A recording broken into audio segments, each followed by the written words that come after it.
Father, mother, I would rather perish than marry a man in a vegetative state. On the sofa, Jiang Shuyao grasped a fruit knife tightly, pressing it against her wrist, biting her lip, and weeping pitifully. Seated beside her, Jiang Yinyan wore a deep navy robe adorned with a pudding collar. Her raven-black hair pinned up with a wooden hairpin, revealing a delicate porcelain-like face. Her dark, clear eyes quietly observed this tumultuous scene. Please, please don't. You are my only precious daughter. If anything were to happen to you, I would not wish to live. Jiang's mother hurriedly intervened, tears streaming down her face. Jiang's father consoled Jiang Shuyao, his gaze shifting to Jiang Yinyan. Jiang Yinyan, you were responsible for the death of Zuyao's brother. Now, you must marry into the Leaf family in Zuyao's stead, as a form of atonement. Jiang Yinyan smirked coldly from her position on the sofa. I have already stated that I was not the one responsible for the events of that day. Once the beloved daughter of the Jiang family, her life took a drastic turn when her mother passed away when she was merely 3 years old. Jiang's father then married Jiang Zuyao's mother, Song Lian, who brought her own daughter, Jiang Shuyao, into their home. It turned out that even before her mother's demise, Jiang Dihai had been entangled with Song Lian. Ever since Song Lian and her daughter entered the household, Jiang Yinyan found herself constantly hungry and cold, tormented by Jiang Shuyao and scolded by Song Lian, who would feign kindness and gentleness as a stepmother during the day. When Jiang Yinyan was 4, Song Lian summoned her and suddenly gripped her wrist with a painful force. Her wrist bruised and swollen, she instinctively struggled against Song Lian. To her shock, Song Lian smiled sinisterly before tumbling down the stairs, resulting in a miscarriage. Jiang Dihai slapped her fiercely, forcing her to kneel in the freezing snow, and mercilessly whipped her with a leather belt until she was left gasping for breath. Afterward, a so-called master arrived at the Jiang household, proclaiming that the unborn child was a male destined to bring glory to the Jiang family, but had been doomed by her presence. This so-called master declared her a calamity star, destined to bring misfortune to her kin. Thus, Jiang Dihai showed no mercy, abandoning her deep in the mountains to fend for herself. At only 4 years old, she was terrified, surrounded by the howls of wolves and the glint of their green eyes watching her as they lunged towards her. Just as she was about to become their prey, a gray-haired Taoist appeared, rescuing her and teaching her the ways of metaphysics in the mountains, nurturing her to adulthood.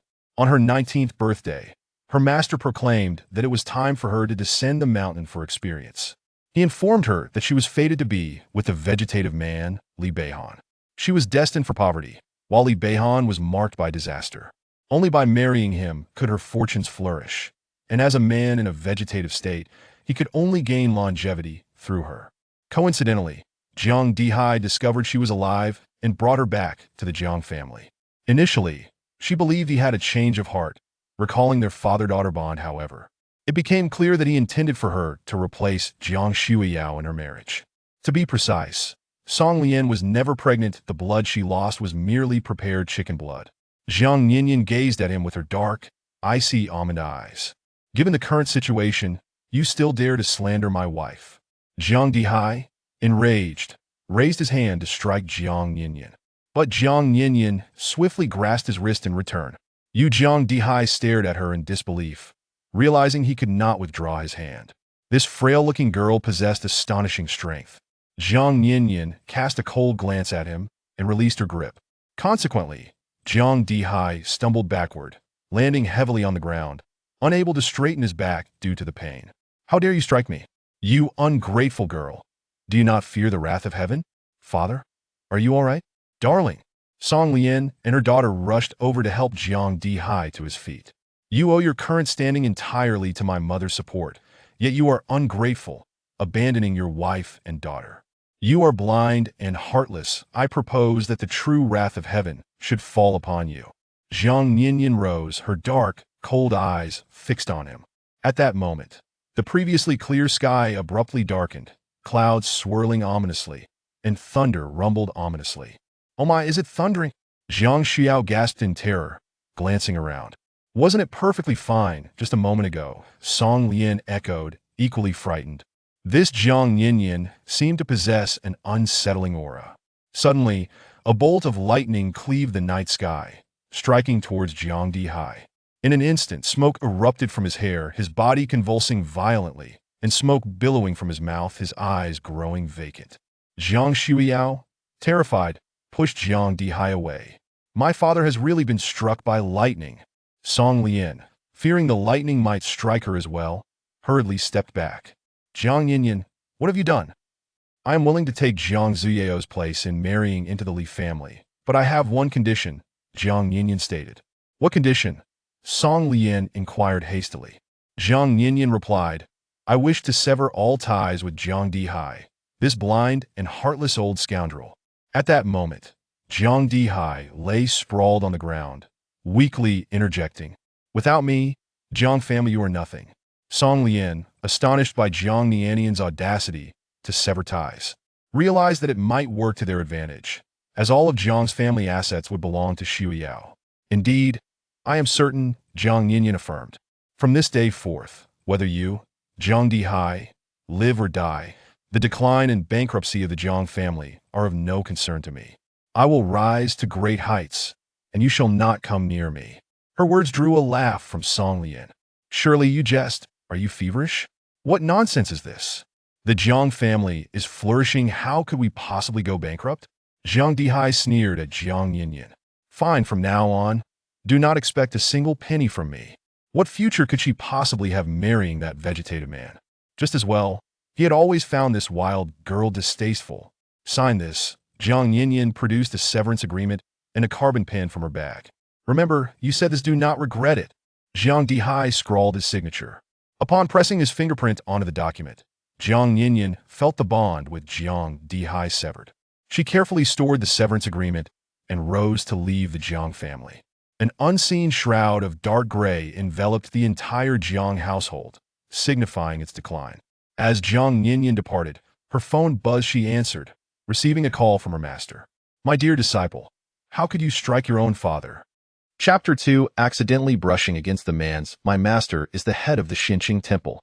Although he has lived in seclusion for many years, his profound Taoist skills allow him to be aware of every action I take. That old scoundrel who abandoned me on the mountain to feed wolves is unworthy to be my father, Jiang Yinyan exclaimed, her cheeks puffed in indignation. He is, after all, your biological father. If you act against him, it will diminish your merit and fortune, impacting your cultivation. You would face retribution from the heavens. I couldn't help myself at that moment. Jiang Yinyan bit her lip, feeling somewhat helpless. Why, dear disciple, your master has used his own cultivation to shield you this time. Remember, do not resort to violence again. The heavens will take care of the wicked. Woo-woo, thank you, master. You are truly wonderful. I love you, love you, love you. Jiang Yinyan's face lit up with joy. When I earn a fortune, I shall treat you to fine wine and delicacies. Very well, do remember to seek out your destined partner. I shall continue my travels. The call ended. Goodbye. Inside the Li family villa, opulence reigned, illuminated by bright lights. Madam, here is the marriage certificate for you and the young master. Please keep it safe, the butler said, handing Jiang Yinyan a red marriage certificate. She opened it to take a look. Truly, it was a wealthy family. The process was astonishingly swift. There was no need for her to personally visit the Civil Affairs Bureau with Li Beihan. The formalities had already been completed, and the fresh marriage certificate was ready. So, you are the Jiang family's heiress? At that moment, a young man lounged on an European-style leather sofa, his legs crossed, an air of nonchalance about him as he scrutinized Jiang Yinyan with contempt. What ragged attire is this girl wearing? A dark blue robe, patched haphazardly, and a heavy white canvas bag. Who knows what rubbish is inside? She wore no jewelry, and her hair was held up with a wooden pin, exuding an aura of destitution. Indeed, Jiang Yinyan's dark, clear apricot eyes gazed at him calmly. The Jiang family's heiress dresses so poorly. You look as though you've just come from a nunnery. Li Yifan expressed his disdain openly. Not a nunnery, but the Xinqing Temple, Jiang Yinyan corrected with utmost seriousness. I don't care where you came from. Now that you are married to my elder brother, behave accordingly. Li Yifan was disinclined to waste more words on Jiang Yinyan. Since you are in our home, we no longer need caregivers. Starting today, you will bathe my brother daily. You are responsible for feeding him as well. If you dare neglect him, I will not let you off lightly. Do you understand? With that, Li Yifan gestured with his fist. Jiang Yinyan nodded. She would take care of Li Beihan. After all, the divination her master provided indicated that being with Li Beihan would enhance her financial fortune. To be precise, her ability to retain wealth depended entirely on him, her very own god of wealth, as your sister-in-law. I offer you a friendly reminder. Your brow is dark, indicating impending misfortune. Jiang Yinyan produced a yellow talisman from her canvas bag. This is a protective charm I personally inscribed. Its efficacy is remarkable and could save your life. Priced at 3,000 Li. Fun stared incredulously at Jiang Yinyan. So, you're not a nun but a con artist? Goodness, you've even managed to swindle me. I am not a con artist. This talisman truly can save lives. The girl's clear, dark apricot eyes met his. For 3,000, you cannot lose or be deceived. She had sold numerous charms before, but due to her inherent lack of financial luck, the money she earned always slipped through her fingers in peculiar ways. Thus, even after all this time, she remained impoverished. Forced to wear patched clothing. Ha, whom are you insulting? Li Yifan chuckled at her expense. How about we make a bet? Jiang Yinyan replied nonchalantly. What shall we bet on? Let us wager that you will return to me in tears. Begging for my help, Jiang Yinyan stated with utmost seriousness. Me? Beg you? Li Yifan laughed heartily, pointing to himself. You are truly amusing. Here is the talisman for you. After it protects you from disaster tonight, you can transfer the payment for it to me. Jiang Yinyan proposed. Very well, I shall see what use this talisman has. Li Yifan accepted it nonchalantly, stuffing it into his pocket. Should you lose, you will come before me, tail between your legs, dining at the children's table, obeying my every command. Agreed. If I win, you will transfer 100,000 to me, Jiang Yinyan declared. I'll transfer 1,000,000 if I must. Li Yifan retorted before rising to leave, reminding her not to forget her duties. Take good care of my brother. Jiang Yinyan appeared quite charming and adorable, resembling a soft little rabbit, yet regrettably, she was a money-hungry swindler. Tonight, he intended to win the bet, and if she dared to deceive him again, he would certainly teach her a lesson. Li Yifan had plans to meet friends at a game room that evening, leaving in good spirits. Jiang Yinyan ascended to Li Beihan's bedroom on the second floor. Inside the bedroom, an atmosphere of celebration enveloped the space. Large red double happiness characters adorned the windows, a crimson carpet covered the floor, and even the bedding was a vibrant red, with dates, apples, peanuts, and longans placed on the bedside, symbols of marital joy. Jiang Yinyan gazed at the man lying in bed. He wore a bright red satin nightgown and possessed an exquisitely handsome face with well-defined features, high cheekbones, a straight nose, and pale, slightly sensual lips. He lay there quietly, exuding an indescribable air of nobility and an impressive aura. Though the crimson nightgown added a hint of alluring charm. You are my destined husband. Jiang Yinyan's delicate fingers brushed against the man's prominent nose, enjoying the sensation. That moment, the butler gently knocked on the door and entered. Madam, do not forget to cleanse the young master's body. At least once a day, and you must also give him massages. Oh, understood. Jiang Yinyan nodded. The liquid diet for the young master has already been provided. You can resume feeding him tomorrow. The young master's meal times are 7 a.m. for breakfast, 12 p.m. for lunch, and 6 p.m. for dinner. The kitchen will prepare the meals daily. You only need to ensure he is fed on time. All right, Jiang Yinyan replied. The butler noticed her compliance and left the room. Once he departed, Jiang Yinyan prepared a basin of water, dampening a clean cloth and draping it over the edged. Li Beihan, I am here to cleanse your body. This was Jiang Yinyan's first time attending to someone in this manner, especially a man. Her delicate fingers gently undid the buttons of his deep black silk satin nightgown, revealing the strong, solid chest beneath. Despite being in a vegetative state, his body was remarkably muscular, defined pectorals, 8-pack abs, and a well-formed V-line. Everything was present. Jiang Yinyan had never seen a man's body before. She instinctively swallowed hard, unable to resist the urge to touch. Silky smooth, her slender fingers gently prodded, firm. Unable to contain herself, Jiang Yinyan swallowed again, her dark apricot eyes sparkling as she gazed at the man before her. The sensation was exquisite. Just one more touch. Her two delicate hands rested on his chest, gently squeezing. Her senior sister had mentioned that men outside required money for such pleasures. The men her senior sister entertained could cost tens of thousands for a single night. Jiang Yinyan thought, with such looks and physique, Her husband was certainly no less than those high-priced men her sister played with. Most importantly, her husband cost her nothing. After a while, she remembered she had forgotten to cleanse his body. She picked up the damp towel and began wiping down his chest and abdomen meticulously, paying attention to his arms, scrubbing and wiping every inch. Soon, his upper body was thoroughly cleaned. Now, it was time to attend to the lower half. However, the pants. Jiang Nianyan closed her eyes, biting her lip, her face slightly flushed. This was her first time doing something like this. During her time on the mountain, she had never touched a man. Feeling embarrassed, Jiang Nianyan's face grew warm. She decided to close her eyes and began wiping haphazardly. Yet, in the midst of her task, she sensed something was off. Chapter 3: The Life-Saving Medicine. Her dark, clear apricot eyes widened in shock. Eyes far too large. Wasn't he supposed to be in a vegetative state? Would a vegetative person be this endowed? Jiang Nianyan hastily wiped down his legs and hurriedly dressed him in pants. Her face burned with heat. Wasn't he just a man? Why the fuss? She touched her flushed face, taking a few deep breaths. Form is emptiness. Emptiness is form. Fleeting dreams, coming and going. After muttering a few phrases, Jiang Nianyan felt her mind settle.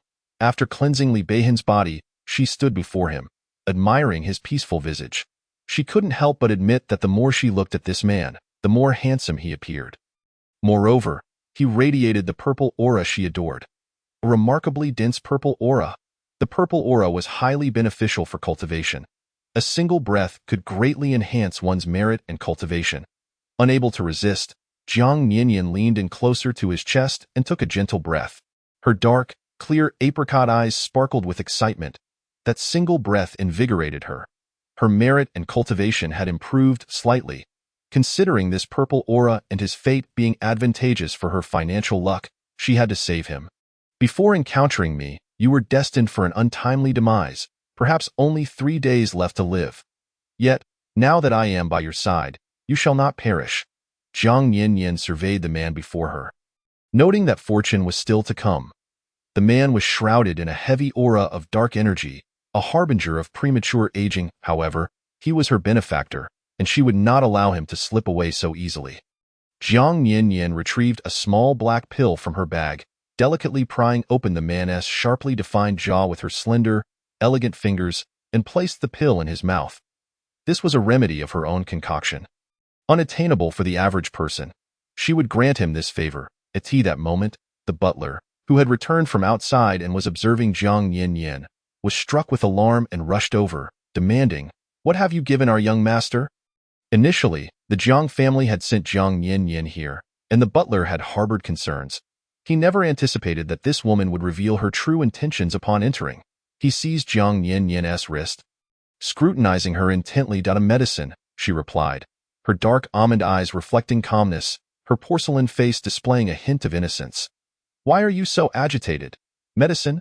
the butler retorted, his gaze fixed on Jiang Nianyan, a cold smirk gracing his lips. "You, upon entering, have already set your sights on our young master with ill intentions, daring to secretly drug him. Do you wish for him to die, obstructing your view? You appear so young and innocent. Yet you are truly malevolent. You long for our young master's demise, hoping to inherit all his wealth, do you not? What are you shouting for?" Jiang Nianyan withdrew her hand, exasperated. "This is a medicinal remedy.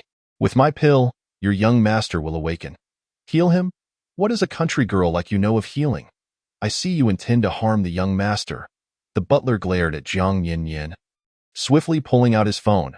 "Dr. Song, please come quickly. Our young master has been poisoned. Hurry and induce vomiting." After ending the call, the butler fixed his gaze on Jiang Nianyan. "Just wait. If anything happens to our young master, I shall make you pay with your life." Unfazed, Jiang Nianyan settled comfortably onto the sofa, gesturing towards her ears. "You are truly quite loud." Before long, Dr. Song and a medical team arrived in haste. He was the personal physician of Li Beihan, and since Li Beihan had become a vegetative state, his team conducted daily examinations. They quickly set about assessing Li Beihan's condition. "What did the young master consume?" Dr. Song inquired, his eyes locked on the butler as he observed the erratic readings on the ECG monitor. His expression taught it was this woman who fed the young master a black pill. The butler exclaimed, realizing the gravity of the situation and pointing an accusatory finger at Jiang Yinyan. I told you. It is a life-saving pill, Jiang Yinyan replied, exasperated. You, a mere country girl, know nothing of saving lives? Dr. Song glared at Jiang Yinyan. Who sent you here to harm the young master? At that moment, the ECG monitor emitted a series of alarming beeps, and the numbers plummeted to 0. The young master is gone. One of the doctors gasped, eyes wide with shock. You have killed the young master, the butler cried, pointing at Jiang Yinyan with grief-stricken eyes. I demand retribution for the young master's life. He then bellowed, seize Jiang Yinyan for attempted murder. Take her to the police station. In no time, the servants of the villa surrounded Jiang Yinyan. Yet, she reclined leisurely, crossing her legs, her lantern pants swaying gently. She plucked a large red date, popped it into her mouth, and raised her hand. Everyone, please, do not rush. Allow me to count to 3.3.2.1. With a snap of her fingers, she concluded, all right. At that moment, a slightly hoarse, smoky voice resonated. What are you all doing? What is happening? Wasn't he, the young master, supposed to be lifeless? Is he awake? Am I hallucinating? The medical team stared in disbelief. The butler approached, stunned, gazing at Li Beihan with incredulity, nearly shedding tears. Young master, you are awake? Who is she? The man's inky black eyes fell upon Jiang Yinyan, his sensuous lips parting slightly, his voice low and languid, tinged with a hint of rasp. Allow me to introduce myself. I am Jiang Yinyan, your legally wedded wife. Her voice was soft and sweet, her dark, lustrous eyes fixed on him. The Jiang family had a previous engagement with the Li family, and to bring good fortune, I was married to you. As she spoke, Jiang Yinyan glanced at the once hostile servants surrounding her, then opened her hands. Now, can you believe me? Reluctantly, the servants dispersed. Miss Jiang, how did you accomplish this? Dr. Song looked at Jiang Yinyan with newfound admiration, excitement glimmering in his eyes. Tio awakened a man in a vegetative state with just a single pill. Where did you procure such medicine? I heard the last person to resurrect someone was the legendary Dr. Xiaoyao. But Xiaoyao is elusive, and many say he has passed away. One of the medical team members interjected. Over the years, we have sought the legendary doctor for the young master's ailment, but to no avail, and no matter the effort, we could not locate him. This medicine? I concocted it myself, Jiang Yinyan replied. Remarkable, Dr. Song exclaimed. Astonished at Jiang Yinyan, here was a young woman, barely 20, capable of crafting such a powerful remedy. Their decades of medical research paled in comparison, leaving them feeling embarrassed. Miss Jiang, may I inquire who your mentor is? The team gathered around Jiang Yinyan, gazing at her with admiration and eagerness. Well, Jiang Yinyan began, but the butler interrupted. Enough. The young master has just awakened. You should leave now to allow him to rest. The medical team, reluctant to depart, cast lingering glances at Jiang Yinyan. As they left, Dr. Song lowered his voice. Miss Jiang, may I add you on WeChat? WeChat? What is that? Jiang Yinyan looked at him with confusion in her dark, expressive eyes. I do not possess such a thing, Dr. Song. That it must have been his poor attitude towards Miss Jiang that led her to refuse him. He resolved to communicate with the exceptional Jiang Yinyan whenever the opportunity arose. As the medical team departed, Jiang Yinyan turned to the handsome man lying on the bed. How do you feel now? Can you move? I have no sensation, no strength, the man replied, his voice deep and slightly raspy. This is a normal occurrence, Jiang Yinyan reassured him. Your condition is comparatively better. Many in a vegetative state never awaken. Be patient and nurture your body. I believe it will not be long before you recover. Li Beihan's profound gaze dimmed. Could this frail body truly heal? You must believe in me. I will restore you to health. Jiang Yinyan comforted him. Li Beihan's throat moved slightly, his thin lips parting as his long lashes lowered, concealing the turmoil beneath. Young master, I have awaited this day for far too long. I never imagined you would awaken. The butler gazed at him with tearful eyes before turning to Jiang Yinyan.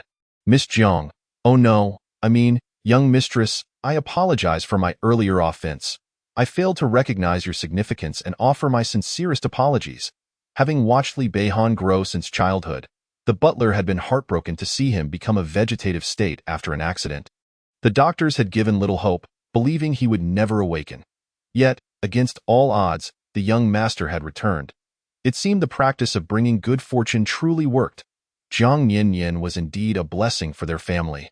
With that, the butler bowed respectfully to Jiang Yanyan. "It is quite all right. I bear you no ill will." Jiang Yanyan waved her hand dismissively. Observing the butler's demeanor, it was evident he had lived a life of virtue. Loyal to Li Beihan. His protective instincts were understandable. "Young master, I shall assist you in sitting in a wheelchair." The butler hurriedly fetched a wheelchair and reverently helped Li Beihan into it. "Use my black card and issue her a check for 3 million. Li Beihan commanded. "Dummy?" Jiang Yanyan's almond eyes widened in disbelief as she pointed to herself. Surely, he could not be referring to her. "Yes," the man confirmed with a gentle affirmation. "Wonderful," Jiang Yanyan beamed, her face radiating eagerness as she looked at the butler, her expression pleading for him to hurry. Li Beihan was indeed her benefactor, awakening to bestow upon her 3 million. It seemed her master's words held truth. Marrying Li Beihan had indeed brought her fortune. "All right, I shall attend to it immediately," the butler replied as he departed. At this moment, Li Beihan sat in a wheelchair, clad in a deep red satin nightgown. His profile was exquisitely sculpted, his features strikingly handsome and ethereal, exuding a languid, aristocratic aura that also conveyed an air of aloofness, as if keeping the world at bay. The rich hue of his nightgown added a touch of vibrancy to his otherwise detached visage, rendering him almost akin to a male enchantress. His striking appearance was undeniably captivating, prompting Jiang Yanyan to steal a few extra glances at him. As Jiang Yanyan appraised him, Li Beihan's gaze inadvertently fell upon the young girl before him. She possessed skin as delicate as porcelain, flawless and radiant with a pearlescent sheen. Her features were dainty, and her large, dark, doe-like eyes sparkled like a tranquil pool, framed by elegantly curled lashes that lent her a doll-like charm. Her raven locks were gathered into a large bun, simply secured with a wooden hairpin. She wore a loose-fitting, dark blue robe that appeared somewhat coarse and haphazardly patched, with a slung fabric bag over her right shoulder, its contents bulging, the nature of which remained a mystery. The girl's soft and endearing appearance, coupled with her fresh and unpretentious demeanor, was accentuated by a faint, clean scent reminiscent of gardenias, pleasantly subtle. Her attire suggested a life of hardship. As Li Beihan gazed at her, Jiang Yanyan met his eyes, and upon contemplating the warmth of the 3 million she was about to receive, her lips curved into a smile, the fullness of her petal-like lips forming an enchanting arc that revealed 2 charming dimples, exuding a softness and cuteness that was utterly delightful. Suddenly, Li Beihan found himself momentarily taken aback. At that instant, his steady heartbeat skipped a beat. This little girl had a rather lovely smile. Just then, the butler approached, respectfully presenting a check and a black card to Jiang Yanyan. "Young mistress, here are your check and card." Jiang Yanyan's doe-like eyes widened in astonishment as she trembled while accepting the check. It was not 300, nor 30,000, nor 300,000, but a staggering 3 million. 3 million. This was the first time she had ever possessed such wealth. Though she had previously earned some money through fortune-telling and feng shui, her fate had been devoid of fortune, and any money that came her way seemed to vanish inexplicably. But now, having wed Li Beihan, fortune had smiled upon her. Henceforth, her financial prospects would surely improve, and she would be able to retain her wealth. With joy, Jiang Yanyan kissed the check and held it close to her heart. "Li Beihan, thank you for this check. I truly appreciate it. You may keep the black card. It has no password and no limit," Li Beihan replied. "Does that mean I can buy whatever I desire and spend freely?" Jiang Yanyan's eyes sparkled with excitement. "Indeed," the butler chuckled. "This is a globally limited edition black card, with only 10 in existence." "How wonderful!" Jiang Yanyan gleefully accepted the black card. Li Beihan's deep, ink-like gaze shifted to the butler. "You may leave now." The butler, realizing this was a private conversation between the young master and mistress, promptly nodded and departed. Jiang Yanyan, the man's gaze settled on the girl. "Thank you for saving me." Though he was in a vegetative state, he could still hear the words around him, and he knew it was this young girl who had rescued him. "You're welcome," Jiang Yanyan replied, tucking the 3 million check into a small pocket of her backpack, her delicate hand clutching it tightly. "Surely, this 3 million wouldn't just vanish into thin air. Our marriage was arranged by our families." Li Beihan continued, "And there are no feelings between us. If you ever wish to divorce, you may inform me, and I will provide you with a substantial sum of money, along with some properties and shares. From childhood, the Li family had orchestrated every aspect of his life, including his marriage. Li Beihan loathed the feeling of being controlled by others. His life should be dictated by himself. Yet, he found clarity in the presence of this young girl. However, during our marriage, I shall ensure you receive everything a young mistress of the Li family deserves. You will not be wronged, he added, his voice rich and deep. I don't wish to divorce. Jiang Yanyan shook her head, her dark, clear doe eyes fixed on him. Why would I want to part with my fortune? She was quite capable of distinguishing between a satisfying meal and a mere snack. Li Beihan's penetrating gaze lingered on the girl before him. She appeared innocent and charming, yet she was as worldly as any other woman. But I do not love you. Being with me means you shall not receive love, Li Beihan spoke somberly. Are you certain you desire this kind of marriage? Jiang Yanyan looked at him, a bit speechless. Is true love such a remarkable thing? If I cannot have it, then so be it. Being with you means I can acquire real wealth. Li Beihan was momentarily at a loss for words. She was refreshingly candid. Jiang Yanyan pondered for a moment before proposing, how about we make a deal? I'll heal your body, and in return, I will be your Mrs. Li. I promise you will live as normally as anyone else. Enjoying good health. I won't interfere with your life, and you shall not meddle in mine. We can each pursue our own interests. What do you say? Agreed, Li Beihan replied. Then it's settled. Jiang Yanyan clapped her hands. But just then, her stomach growled, causing her to blush as she rubbed her belly, gazing at him with anticipation. Li Beihan. I'm hungry. In the Li family dining hall, Jiang Yanyan encountered a space reminiscent of a royal palace. The ceiling glimmered with magnificent French chandeliers that cast a dazzling, glass-like glow. The dining table extended over a meter long, adorned with opulent, high-quality French tablecloths and lit French candles that created an enchanting ambience. Jiang Yanyan took her seat while Li Beihan, in his wheelchair, positioned himself opposite her. The table was laden with exquisite dishes: French baked snails, black truffle sirloin steak, caviar lobster salad, roasted suckling pig, venison mushroom sandwiches, chocolate donuts, and molten chocolate bread. Do wealthy people really eat this well? Jiang Yanyan gulped and looked around. Where are the chopsticks? A nearby maid displayed a look of disdain. This is French cuisine. Chopsticks are unnecessary. Bring chopsticks, Li Beihan commanded, his low, magnetic voice resonating. Yes, sir, the maid reluctantly complied, presenting the chopsticks to Jiang Yanyan. She accepted them and glanced at the maid. I see that your reproductive health is compromised. Your son is at risk. The maid's eyes widened in shock. Did this young girl know about her unwed pregnancy? The maid instinctively retorted, Young mistress, you jest. I don't even have a partner. How could I have a son? Would you like me to perform a fortune-telling to help your son avoid calamity?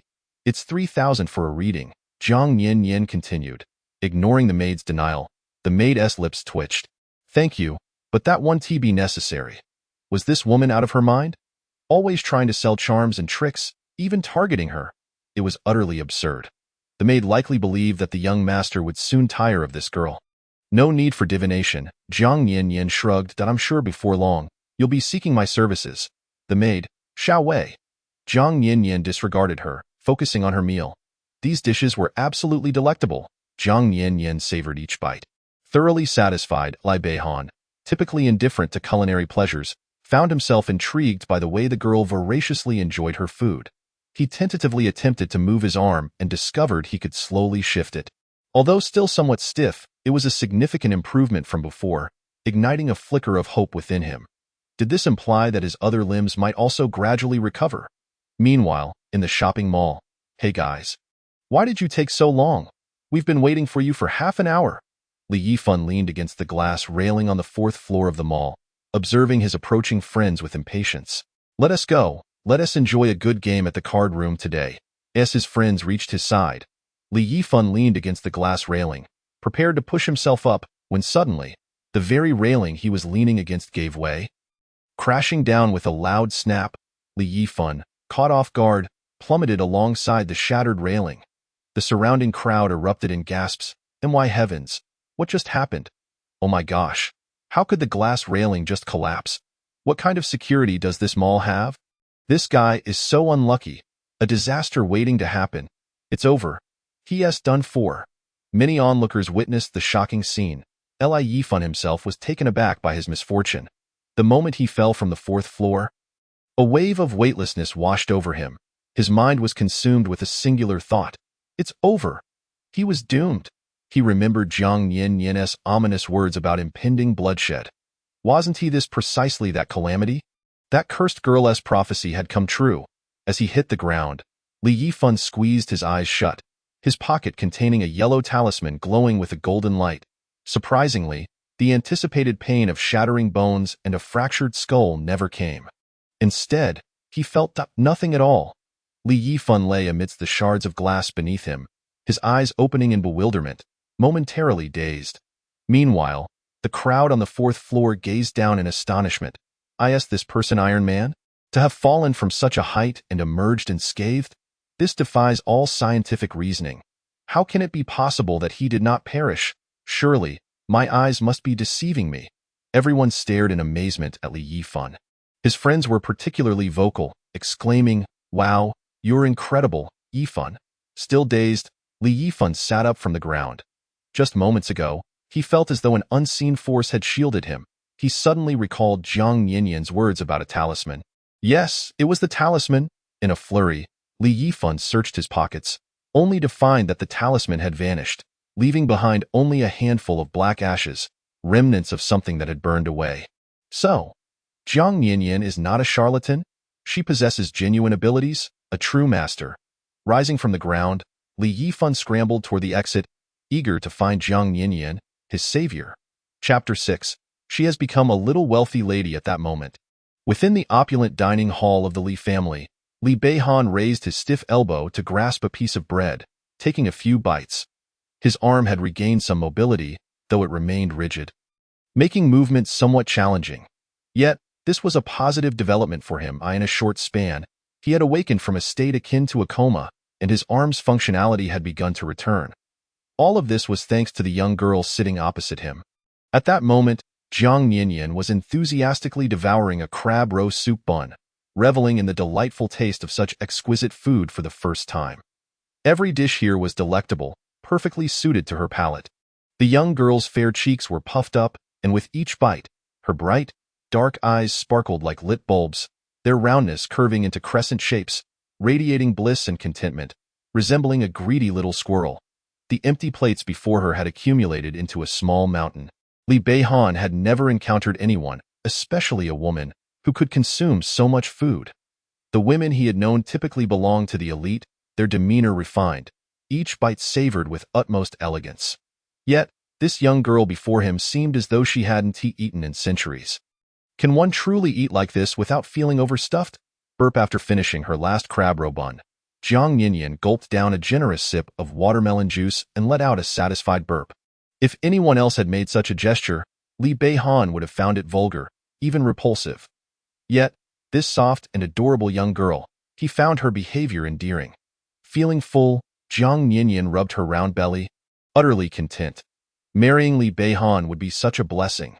With the ability to absorb auspicious energy to enhance her cultivation, transform her impoverished fate to acquire wealth, and indulge in so many delicious foods. Jiang Yanyan felt that this marriage was indeed a fortuitous one.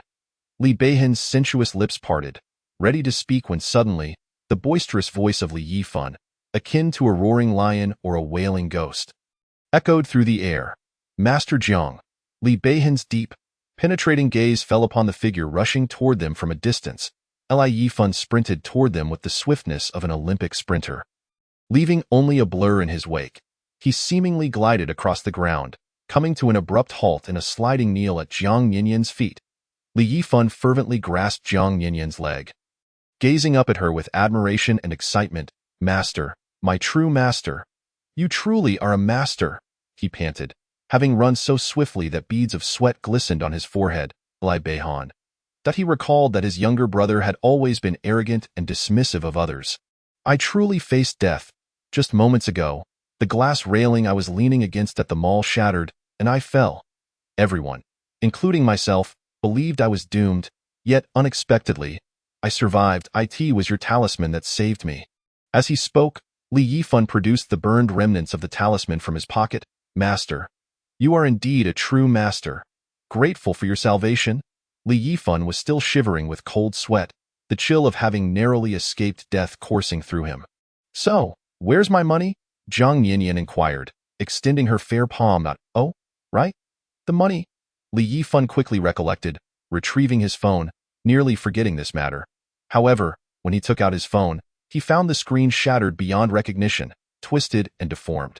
My phone is broken. Li Yifan felt a twinge of embarrassment as he looked up, finally noticing Li Beihan seated in a wheelchair nearby. Upon seeing Li Beihan, disbelief filled his eyes. Brother, you're awake?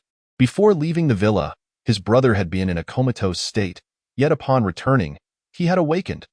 Li Yifan rubbed his eyes and pinched his thigh to ensure this wasn't a mirage. His brother was truly awake. Yes, Li Beihan replied. I owe my awakening to your sister-in-law. Sister-in-law, you truly are a master. Li Yifan gazed at Zhang Yinyan with admiration.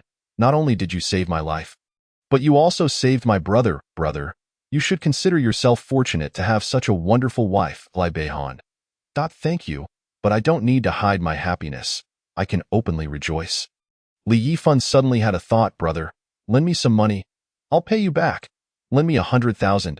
No, 1,000,000. Li Yifan implored eagerly. I'll repay you once I get a new phone. Li Beihan's deep gaze lingered on Li Yifan for half a second before shifting to Zhang Yinyan. You scan the QR code. I'll use Alipay to transfer. Zhang Yinyan's dark, round eyes widened in confusion. What is a QR code and what is Alipay? She had never heard of such things, master. You don't have internet in your village. Li Yifan looked at her incredulously. I live on the mountain, not in a village. Zhang Yinyan explained earnestly. Then let me help you download the app. Li Yifan offered. Oh, all right, Zhang Yinyan replied, pulling out an old Nokia from her bag. How do I download it? Upon seeing the Nokia, both Li Beihan and Li Yifan fell silent. Master, you don't have a smartphone?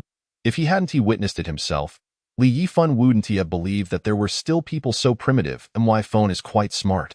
I can make calls, send messages, and even crack walnuts. I can easily crack 20 wild walnuts without breaking it, Zhang Yinyan said with a smile. Cough. Master, wait here. I'll go buy you a phone. Li Yifan pondered, thinking it was the perfect opportunity to buy two phones. One for himself and one for the master. Brother, lend me some money to buy the phones. Li Yifan turned to Li Beihan. Li, ordinary. Beihan, payment, silently handed Li Yifan a bank card. Go ahead. Thank you, brother. Li Yifan exclaimed, taking the card. Master, let us go. This was Zhang Yinyan's first visit to a phone store, and the array of dazzling phones overwhelmed her senses. Having lived on the mountain for over a decade, she had never anticipated how fresh and fascinating the world outside would be. Some phones were displayed in a tank filled with water, showcasing their waterproof capabilities. Li Yifan purchased two phones in one go, and Zhang Yinyan chose a pink phone with 1 terabyte of storage. Next came the screen protector and phone case selection. Zhang Yinyan was astounded to discover the myriad of adorable phone case designs. She learned that phone cases could be DIY'd, selecting her favorite accessories, cute little pendants, pearls, and beautiful gel decorations. She crafted a stunning phone case, also stringing a pink chain adorned with a larger Bubble Mart doll as a phone strap, wearing it as a charming accessory. Naturally, all of this was at Li Yifan's expense. Once the phones were purchased, Li Yifan brought Zhang Yinyan back to the Li residence. Master, let me teach you how to power on the phone and use it. The two settled on the sofa, with Li Yifan guiding Zhang Yinyan through the phone's operations. Despite having no prior exposure to such devices, Zhang Yinyan learned swiftly, quickly registering and displaying her Alipay QR code. Li Yifan scanned it, and the payment was processed. The notification chime rang out, signaling the arrival of funds, 1 million. As Zhang Yinyan opened her phone, counting the numbers, 10, 100, 1,000.1 million. Her round, dark eyes widened in disbelief. 1 million. Oh my goodness. It's truly 1 million. I, Zhang Yinyan, am now a wealthy lady. In the distance, seated in a wheelchair, Li Beihan observed the little girl's avaricious demeanor, a subtle curve of his sensuous lips forming a faint arc. She truly was a little money-grubbing imp. Meanwhile, the maid, Xiao Wei, had just returned home from her shift, yet today, she found no trace of her son, Lele. Xiao Wei, I am so sorry. Lele has gone missing, Xiao Wei's mother, with a haggard countenance, approached, her eyes swollen from tears, sobbing uncontrollably. Chapter 7. The missing child. What happened? Xiao Wei inquired anxiously, her gaze fixed on her mother. Initially, when she was with her first love, they eventually parted ways. Not long after their breakup, she discovered she was pregnant. Contemplating an abortion, the doctor cautioned her that her uterine wall was exceedingly thin, and terminating the pregnancy could not only deprive her of the chance to bear children in the future but might also endanger her life. Thus, she abandoned that thought.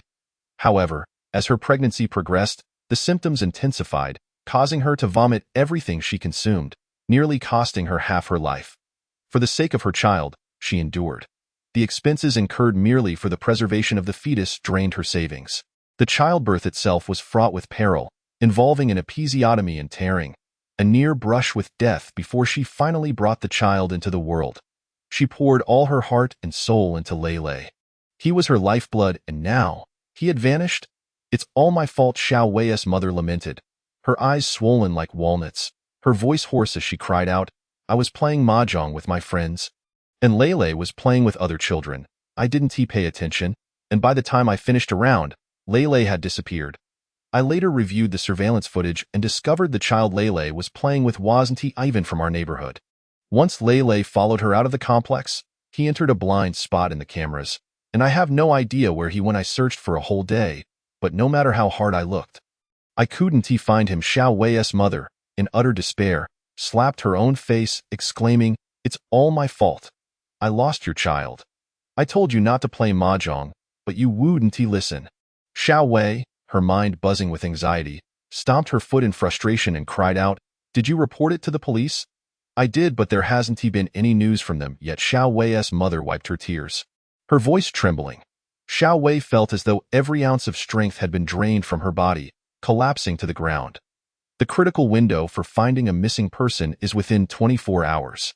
If that time passes, the chances of recovery dwindle significantly. It was clear that the little girl was an accomplice of a criminal gang.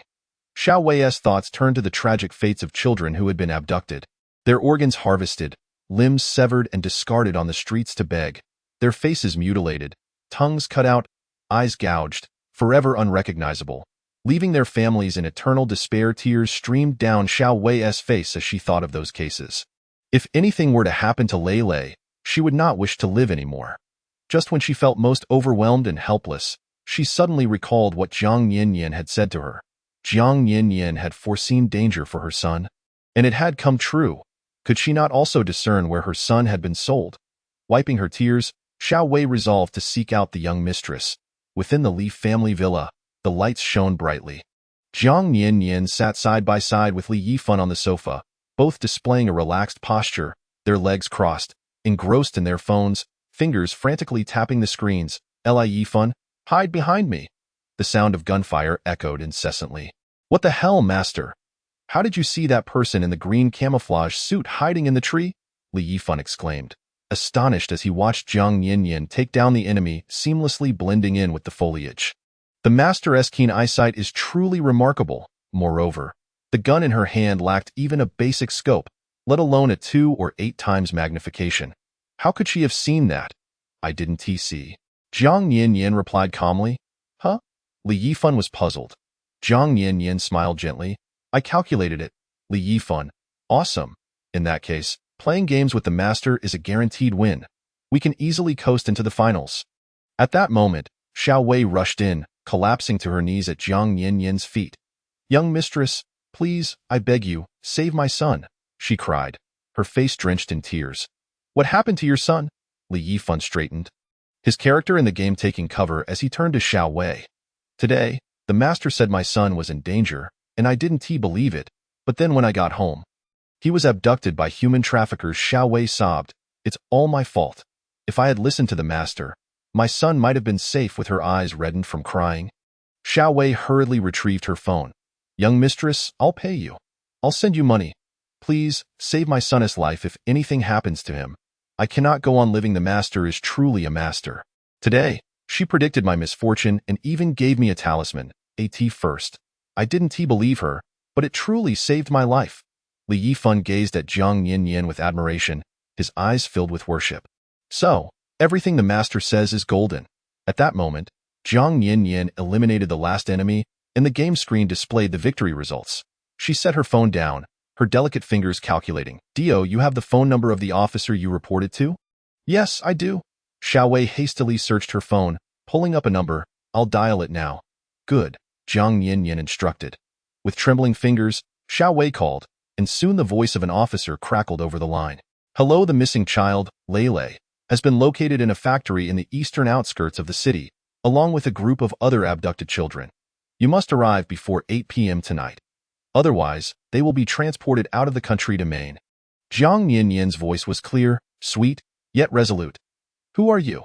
Officer Liu asked, furrowing his brows. I am Jiang Yinyan, a disciple of Xinqing Temple. You may question my words, but please, first follow this lead to find the missing children. Their safety is of utmost importance. With just that statement, Jiang Yinyan had already discerned the officer's thoughts. Understood. After hanging up, the police promptly mobilized. Thank you, young mistress. Xiao Wei, weak and trembling, bowed deeply to Jiang Yinyan. If you can help me find my son, I will repay you without hesitation. Just wait patiently, Jiang Yinyan replied. Opening her Alipay QR code. In merely 2 hours, she had adeptly learned to use a smartphone and skillfully mastered the ins and outs of payments and transfers. Okay. Xiao Wei quickly scanned the code, transferring 3,000 yuan to Jiang Yinyan. Alipay notification, 3,000 yuan. Jiang Yinyan looked at her phone with satisfaction, settling back on the sofa to continue her game. Master, take me along again. Li Yifan yearned to team up with Jiang Yinyan once more. No, you're too inexperienced, she replied, exploring new features on her phone. Besides gaming, she could also binge-watch dramas. It was her first time watching a television series. Previously, she hadn't even seen a TV on the mountain. As she lay on the sofa, watching Korean dramas, Jiang Yinyan sometimes chuckled with glee, her laughter ringing out, occasionally rolling across the sofa with delight, and at other times biting her lip, tears streaming down her face, or displaying a wicked smile. Nearby, Li Beihan witnessed this scene. Chapter 8. She is not a fraud, she is a master. In the living room, Xiao Wei stood anxiously, glancing at the clock on the wall, until the hands struck 8 o'clock. It's 8. Just then, Xiao Wei's phone rang. It was Officer Chen calling. She quickly answered, Officer Chen. You are Lele's mother, correct? Officer Chen's voice came through, the background noise somewhat chaotic, but amidst it, she could faintly hear the cries of children. Xiao Wei's heart clenched painfully. Yes, is my child found? She asked breathlessly, her voice trembling. Indeed, the child has been located. Not only that, but we also intercepted a group of abducted children about to be smuggled out of the country. Officer Chen informed her. You can come to the police station to take your child home. Thank you, Officer Chen. I'm on my way. Xiao Wei wiped her tears and was about to hang up when Officer Chen added. Please inform me of the name of the woman who provided this information. We need to bring her in for questioning. Xiao Wei held her phone, glancing awkwardly at Jiang Yinyan. Had she caused trouble for the young mistress?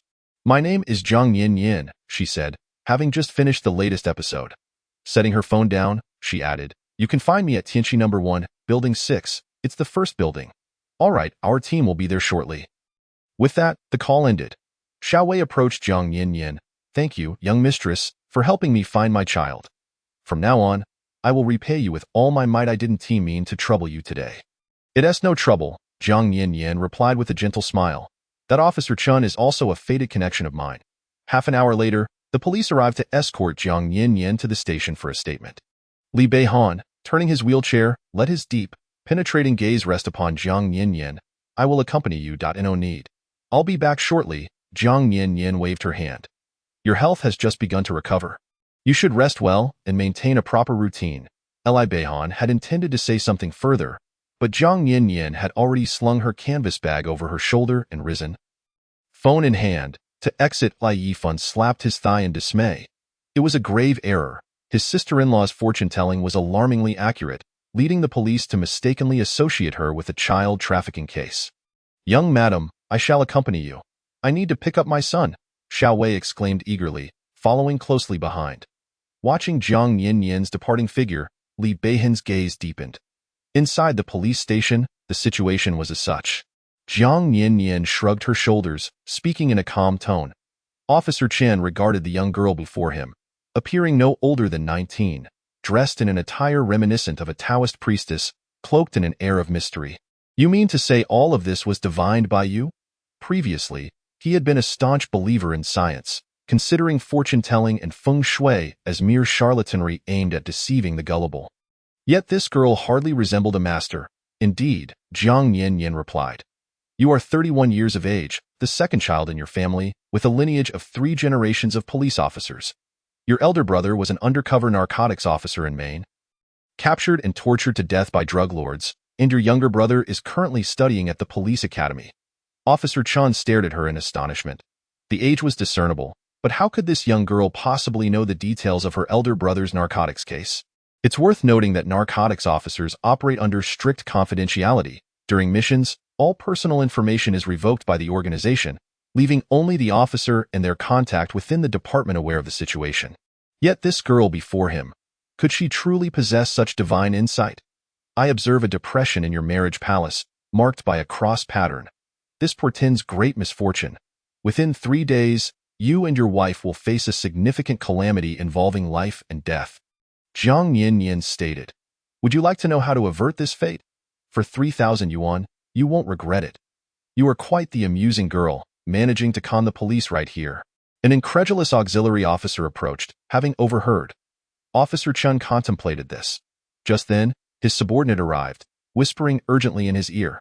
This young lady, Jiang Yin, had resided at Xinqing Temple on the mountain just 2 days prior, returned to the Jiang family the day before, and married into the prestigious Li family in the capital. Her only recorded outing besides the Li family's villa was a visit to a mobile phone store. Furthermore, her call logs revealed no connections to any criminal organizations. At this juncture, Officer Chin's skepticism waned significantly.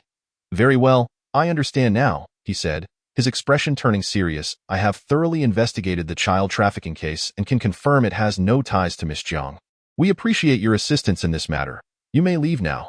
Jiang Yin stood, shouldering her canvas bag, ready to depart. As for the method you mentioned to avert misfortune, how might I transfer the payment to you? She turned back, presenting her Alipay QR code. Just scan, and it will be done. Soon, the delightful sound of 3,000 yuan arriving through Alipay echoed in the room, leaving the auxiliary officer dumbfounded. This? Just moments ago. Officer Chun had urged everyone to believe in science, warning of numerous scammers outside, advocating for the national anti-fraud app to avoid being swindled. Yet in the blink of an eye, he had been ensnared by this so-called diviner. In 3 days, remind your wife not to go out. If she insists, ensure she wears this, Jiang Yin instructed, handing Officer Chen a small yellow talisman inscribed with the words peace and blessings. The auxiliary officer nearly burst out laughing. Was this a joke? A simple piece of yellow paper folded into a triangle with 3 words, and she expected 3,000 yuan? That amounted to 1,000 per word. It was utterly absurd. Thank you. Officer Chun maintained a solemn demeanor. Miss Jiang, allow me to escort you home. With that, he rose, preparing to personally drive Jiang Yin back. Boss, what kind of sorcery have you been drinking? The auxiliary officer whispered, can't you see? She's nothing but a fraud. She is not a fraud. She is a master. This child trafficking case was unraveled thanks to her. Officer Chun shot him a glance that brooked no disrespect towards the master. As Officer Chen accompanied Jiang Yin out of the police station, they encountered Xiao Wei, whose eyes were swollen from crying, cradling her son Lele. Spotting Jiang Yin, she urgently instructed her son. Lele, this is the young madam who saved you. Quickly, thank the young madam. Young madam, you are truly a bodhisattva, Xiao Wei exclaimed, not only failing to hold a grudge against Jiang Yin for her earlier disrespect, but also grateful for the return of her son. If only she had trusted the young madam from the beginning, her son wouldn't have been abducted or frightened. The soft, cherubic boy looked up, voice sweet and innocent. Thank you, young madam. Xiao Wei felt a rush of embarrassment. Not grandmother, it's young madam. Chapter 9. Wedding night. Young madam, the little boy piped up. Jiang Yin surveyed the child before her, noticing his full brow and rounded features, a child blessed with fortune. With proper nurturing, he would surely achieve great things in the future. Thank you, young madam. Xiao Wei exclaimed, tears of gratitude spilling down her cheeks. From now on, I will work tirelessly to repay your kindness. Take the child home and rest well.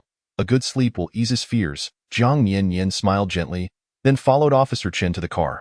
Xiao Wei, with tear-filled eyes, watched as Jiang Yin departed. The young madam was truly a benevolent soul. Officer Chen drove Jiang Yin back, Before she alighted, she glanced at him, saying, "Remember my words." "Indeed. I shall hold them close to my heart," Officer Chen replied seriously. Better to believe there is than to believe there isn't. He cherished his wife deeply and could not bear the thought of her encountering any danger. Gripping the talisman tightly, he hoped it would safeguard her. At the Li family villa, when Jiang Yanyan returned, it was already 10 o'clock. In the living room, both Li Beihan and Li Yifan were present. Li Beihan sat in a wheelchair, facing the expansive floor-to-ceiling windows. A deep gray fleece blanket draped over his long legs. From Jiang Yanyan's perspective, she could only see the man's profile, his features sharp, with deep-set eyes and a high nose, exuding an unspoken, formidable aura. The long fingers of his hand rested languidly on the armrest of the wheelchair, gazing into the dark night beyond, embodying the essence of a deity surveying the world, his profound gaze seemingly lost in thought. An air of unapproachable nobility enveloped him, making it difficult to overlook his commanding presence. Li Yifan, sprawled awkwardly on the sofa, stared blankly at the ceiling, murmuring, "Brother, when will the master return? Will we see the master tonight?" At that moment, hearing the door open, the two brothers turned simultaneously. Li Yifan's eyes brightened upon spotting Jiang Yanyan, and he sprang from the sofa, rushing toward her. "Master, you're back? I knew you would be safe." Li Beihan, with his distinctly defined hands, maneuvered his wheelchair to face Jiang Yanyan. His cold, solitary gaze fell upon her. "Are you well? What could possibly happen to me?" "Of course, I'm fine," she replied, twirling playfully before them. "I am doing splendidly, master. As long as you're safe, I'm relieved. I was worried you might not return tonight." Li Yifan exhaled in relief, glad to see the master back unharmed. "It's getting late. Let us all rest well," Jiang Yanyan said, smiling sweetly to Li Yifan. "You should rest too." Suddenly, Li Yifan remembered something. "Oh, right. It's time to rest, brother. Congratulations to you and the master on your wedding. Wishing you both a harmonious union and early progeny. Of course, if my brother's body is capable of producing," he added cheekily, before swiftly making his exit, leaving Li Beihan and Jiang Yanyan exchanging glances. "It's late. Let me guide you to rest," Jiang Yanyan suggested. Moving behind Li Beihan, grasping the armrest of his wheelchair as she pushed him upstairs. The villa was equipped with an elevator, allowing them to ascend with ease. Once inside the elevator, it was just the two of them. "You needn't concern yourself with these matters," his voice, cool and composed, echoed softly. "As the young madam of the Li family, these responsibilities should be entrusted to the servants." "Oh," Jiang Yanyan nodded. "So you're implying I'm here to enjoy a life of luxury?" The man's dark eyes regarded her slender figure reflected in the elevator's glass doors. "That is one way to interpret it. During our marriage, you are free to eat whatever you desire. Purchase whatever you wish," Li Beihan continued. "You may pursue any endeavors you fancy." Noticing her plain attire, he resolved to arrange for her to acquire some new clothing the following day. Despite their lack of emotional connection, he intended to afford her every courtesy befitting her status as his wife. "Sounds good," Jiang Yanyan agreed readily, contemplating the new Korean drama series she had yet to catch up on. Reflecting on the harsh days she had endured while practicing in the mountains, devoid of television and mobile games, she determined to indulge in all the experiences she had missed now that she was married to Li Beihan. Before long, the elevator doors parted, and Jiang Yanyan guided Li Beihan into his bedroom. "Where will I be sleeping tonight?" she inquired, surveying the room, which featured only a large red wedding bed and no additional bedding. "Am I to sleep on the floor?" "There is no need for that." Li Beihan paused momentarily. "There is a guest room next door. You may reside there. Oh, very well. Thank you, Mr. Li." Jiang Yanyan smiled softly. "Allow me to assist you to bed." "No need. You are but a girl and cannot support me." Before Li Beihan could finish his sentence, Jiang Yanyan placed a yellow talisman on his striking forehead. With a flick of her fingers, she chanted, "The universe shifts, rise." In the next moment, Li Beihan's entire body astonishingly levitated into the air. His deep, profound gaze settled on the petite maiden before him. The young girl continued her incantation. "Move." Subsequently, Li Beihan's body was gently transported to the bed. This entire occurrence was utterly beyond his comprehension of the world.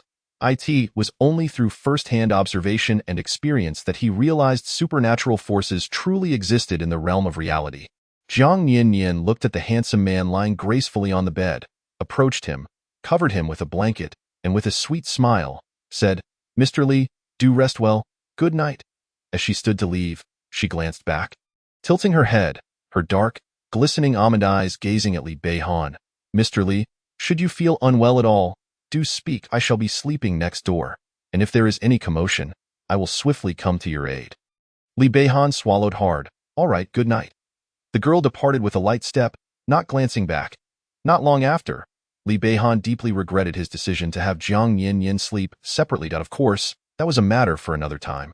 As night fell, Li Beihan found himself unable to sleep. Faint rustling sounds emanated from the adjacent room. Wah! This is simply too heart-wrenching. The male lead belongs to the female lead, while the male supporting character belongs to everyone. Wow. The male supporting character's abs look so appealing. They must feel smooth and comforting to the touch. Li Beihan. When did this house become so poorly soundproofed? Moreover, she married him yet still yearns for another man? She wishes to touch another man's abs? Chapter 10. Sitting on his lap, in the darkness, Li Beihan's handsome visage bore a grave expression.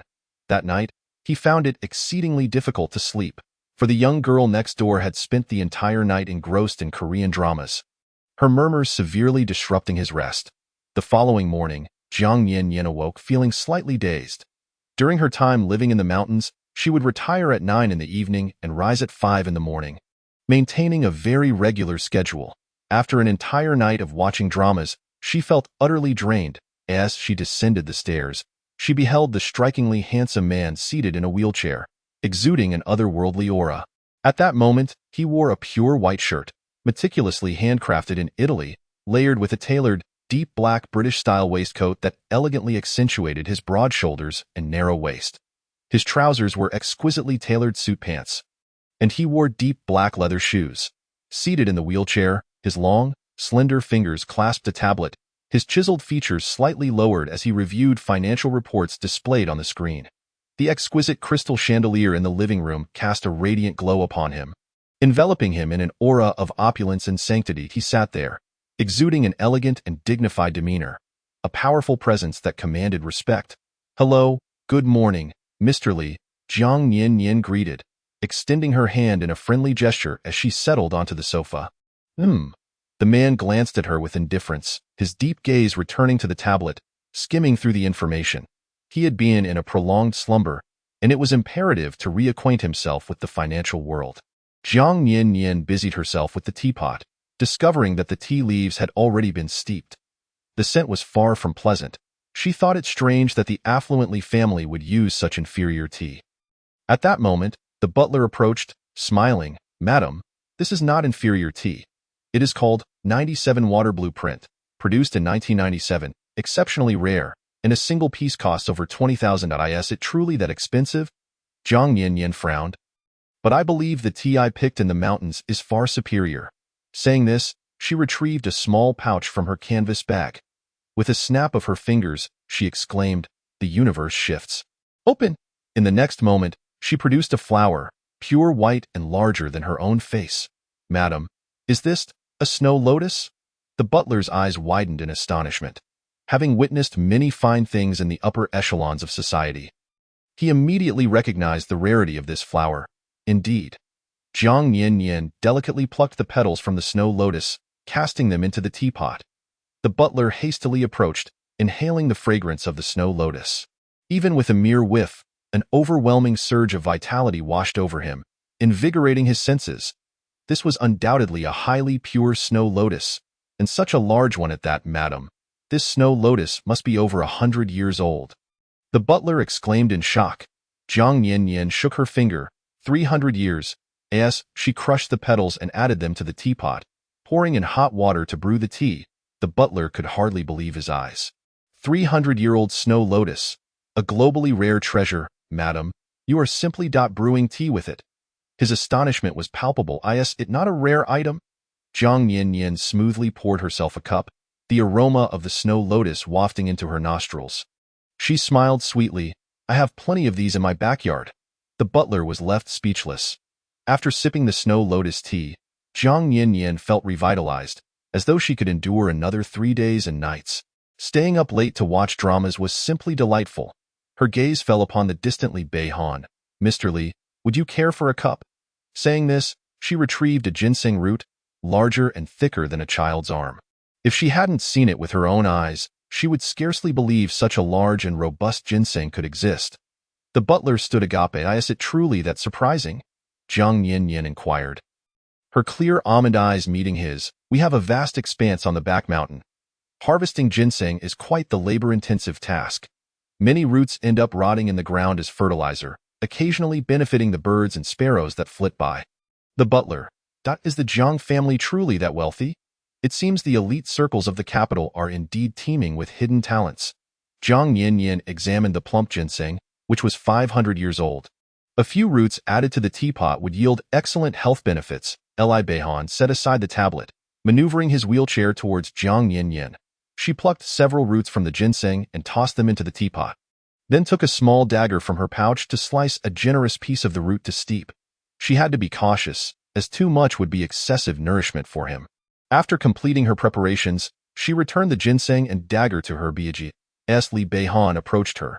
She poured a cup of tea and presented it to him. Mr. Li, please have some. Just the scent of the tea invigorated him. Clearing his mind and banishing his fatigue, Li Beihan, with his fingers resembling finely crafted art, accepted the cup, his sensuous lips taking a delicate sip. The flavor was subtle, slightly bitter yet exquisitely sweet, leaving a lingering aftertaste. Upon finishing the cup, he felt significantly more at ease, his entire being revitalized, as if a surge of energy coursed through him. You may drink this tea whenever you have the chance, as you would water. It is beneficial for your health. Jiang Yin smiled sweetly. You should try some as well. Jiang Yin, seated on the sofa, directed her gaze toward the butler, her legs crossed, her smile warm. Madam, you are simply a living bodhisattva. The butler gazed at Jiang Yin with profound gratitude. This is snow lotus and ginseng that is over 100 years old. Madam actually allows a servant like me to partake. His emotions surged, overwhelmed with appreciation. Li Beihan. In her heart, she felt that there was little distinction between herself and the butler. What she offered him, she could equally extend to others, for reasons unknown. A sense of discomfort began to stir within Li Beihan. At that moment, a procession of elegantly dressed attendants approached, each bearing opulent gift boxes. Good day, Mr. Li. Good day, madam. They entered in an orderly fashion, forming two lines. Bowing respectfully at a 90-degree angle, Jiang Yin was taken aback by the sudden influx of people. Madam, these are all prepared for you by the young master, the butler explained with a smile. These garments, jewelry, and handbags are the latest seasonal offerings. Please, see if any of them catch your fancy. If you like them, keep them. If not, simply let them take them away. Jiang Yin came to understand through watching Korean dramas that ordinary individuals typically visit physical stores to try on clothing, purchasing items they fancied. In contrast, the affluent chaebols operate differently, having store attendants deliver garments directly for fitting. Such depictions are prevalent in dramas, reflecting a slice of reality. No young woman can resist the allure of exquisite clothing and fine jewelry. And Jiang Yin is no exception. Rising from her seat, she approached them. The attendants donned delicate, pale velvet gloves, cautious not to mar the stunning garments and luxurious jewels they presented, cradling their boxes with care. As Jiang Yin neared, the attendants unveiled the treasures within their palms. The boxes revealed a dazzling array of jewels. A beautiful pearl necklace, intricately designed diamond necklaces, an elegant diamond bracelet, a sapphire pendant the size of a pigeon's egg, and a uniquely designed brooch of exquisite brilliance. Save for the brooch, Jiang Yin found herself utterly enchanted. At that moment, a man seated in a wheelchair spoke in a calm tone. His deep, alluring voice sent waves of excitement through the remaining attendants. Next came the clothing. Standing at 1 meter 66 centimeters tall with a slender figure, Jiang Yin was presented with garments in XS size. She picked up a chic, black and white long dress, draping it over herself. If you like it, you may try it on, Li Beihan suggested casually. All right, Jiang Yin replied, clutching the dress and preparing to leave. Young lady, do try on these shoes. They complement the outfit beautifully, urged another attendant. Holding a box of pure white high heels. Of course, Jiang Yin agreed, taking them along. She made her way to an unoccupied bedroom on the first floor, which served as a walk-in closet, left unused due to the absence of a mistress in the household. Shortly after, Jiang Yin emerged, adorned in the chic long dress, stepping gracefully in slender high heels. The moment they laid eyes on her, Both the butler and Li Beihan revealed expressions of astonishment, its as if the young lady has transformed. The butler murmured it that moment. Jiang Yinyan's silky, dark hair cascaded gently over her chest. She wore a deep black fitted long dress featuring a pure white V-neck bow design, bestowing a playful charm upon her appearance. The V-neck showcased her porcelain shoulders and alluring collarbone, her neck elongated like that of a swan. Though she wore no makeup, her skin glowed like a freshly cracked egg, her features delicate and radiant. With charmingly arched brows and bright, sweet eyes, upon seeing her, a singular thought crossed Li Beihan's mind. Peach. Modern young women resembled soft, ripe peaches. Mr. Li, do you think I look good? Jiang Yinyan asked, her lips curving into a gentle smile. This was her first time wearing a dress. Surely, no girl could resist the charm of a beautiful dress. Li Beihan snapped back to reality, responding coolly, not particularly. The exposed skin at your neck is excessive. Not good? Jiang Yinyan pouted, her full, rosy lips pressing together. She produced a yellow talisman and tossed it toward Li Beihan's forehead. Li Beihan furrowed his brow, his dark, deep-set eyes fixated on the talisman as he instinctively turned his wheelchair. Yet, the talisman flew faster. With a soft thud, it adhered to his forehead. What are you doing? He inquired, his voice low and tinged with annoyance. The onlookers gaped in disbelief. That a talisman thrown from a distance? This is a truth talisman. Jiang Yinyan smiled brightly, her eyes sparkling. Once this talisman is affixed, you can only speak the truth, Mr. Li. Jiang Yinyan leaned closer, twirling around. Does this outfit suit me? The skirt twirled, the young woman resembling a blooming camellia. As she spun, a soft, fragrant scent enveloped the AI. Li Beihan felt his breath hitch, warmth creeping over him. It looks good. He confessed involuntarily. Nearby, the butler's eyes widened in disbelief. What is this young lady's background? She has awakened the heir from his vegetative state and can make him speak the truth. Could she truly be a master? A sage? The attendants shared the same astonishment, unable to believe their eyes. All right, Jiang Yinyan said, pleased, as she proceeded to try on more outfits. Before long, she emerged in a rose-pink dress paired with matching high heels. Mr. Li, do you think this one is pretty? Does it make me look a bit plump? This was her first venture into such attire, and she was anxious about her taste, seeking validation. It's beautiful, he replied. Next, Mr. Li, what about this one? Looks good. Is this suitable for me? Very suitable, like a fairy. The butler was left astounded. What has come over the young master? Words likening someone to a fairy could escape the lips of the usually aloof heir. Thus, Jiang Yinyan spent 2 delightful hours trying on clothes, eventually feeling fatigued and sending the less favored garments back with the attendants. All at Li Beihan's expense. By that time, Xiao Wei had prepared a meal and was waiting nearby, eagerly offering to organize the clothing. Jiang Yinyan approached the grim-faced Li Beihan, gently peeling the truth talisman from his forehead. In the next instant, his large hand clasped her delicate wrist. A whirl of motion ensued as Jiang Yinyan found herself pulled into his embrace, seated upon his lap. Chapter 11. The desire to kiss him. Jiang Yinyan gazed up. Meeting his deep, ink-like eyes in that fleeting moment, her heart skipped a beat. It must be said, Li Beihan was quite handsome, possessing an almost divine countenance. Moreover, the rich aroma emanating from him was intoxicating. Jiang Yinyan instinctively wrapped her slender arms around his neck. Closing her eyes and smiling sweetly, inching her soft, delicate face closer. As they drew nearer, Li Beihan's long fingers encircled her slender waist, his brow furrowed, and his alluring Adam's apple subtly shifted. What was she doing? Did she wish to kiss him? This little girl, proclaiming their marriage as a mere contractual agreement, was boldly seeking his affection. His long, elegant fingers brushed against her tender lips, his deep-set eyes remaining cold and distant. I believe you've misunderstood. I merely intended to warn you against frivolously affixing talismans to me. It does not imply you may brazenly seek a kiss. He had only intended to grasp her wrist as a caution against her audacity. Yet, unexpectedly, it resulted in her sitting upon his lap. That moment, the faint, sweet fragrance from the girl enveloped him, stirring something within the normally indifferently Beihan. He found the air around them growing warm. With her large, innocent eyes gazing at him, Jiang Yinyan declared, I didn't mean to kiss you. I merely wished to inhale your scent. The The rich aroma surrounding him was utterly captivating. For a practitioner of the mystical arts, this was an invaluable essence. As she spoke, her delicate arm draped around his neck, her fair face nestled into his neck, taking a deep breath of his fragrance. Her eyes sparkled with delight as she inhaled again.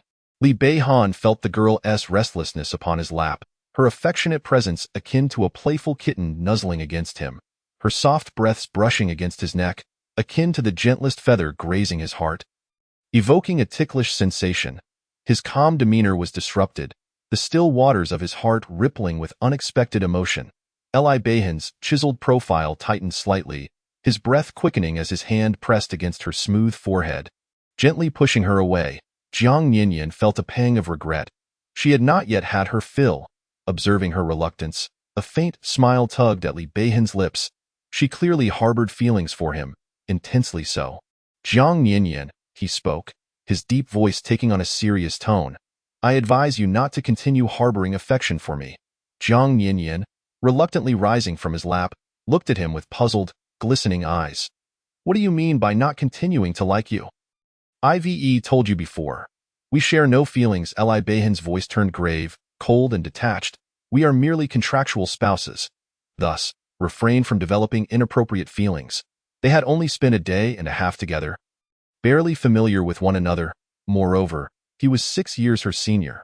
To him, Jiang Yanyan was simply an adorable young girl, akin to a charming child. He would not develop feelings for her. Therefore, she ought not to fall for him either. Otherwise, loving someone who does not return that affection would only lead to heartache. I harbor no inappropriate feelings for you. I simply enjoy your scent. Is it wrong to want to smell it? Jiang Yanyan protested, puffing her cheeks in confusion. The man fell silent for a moment. Moreover, you are not allowed to stick those peculiar symbols on me anymore. Oh?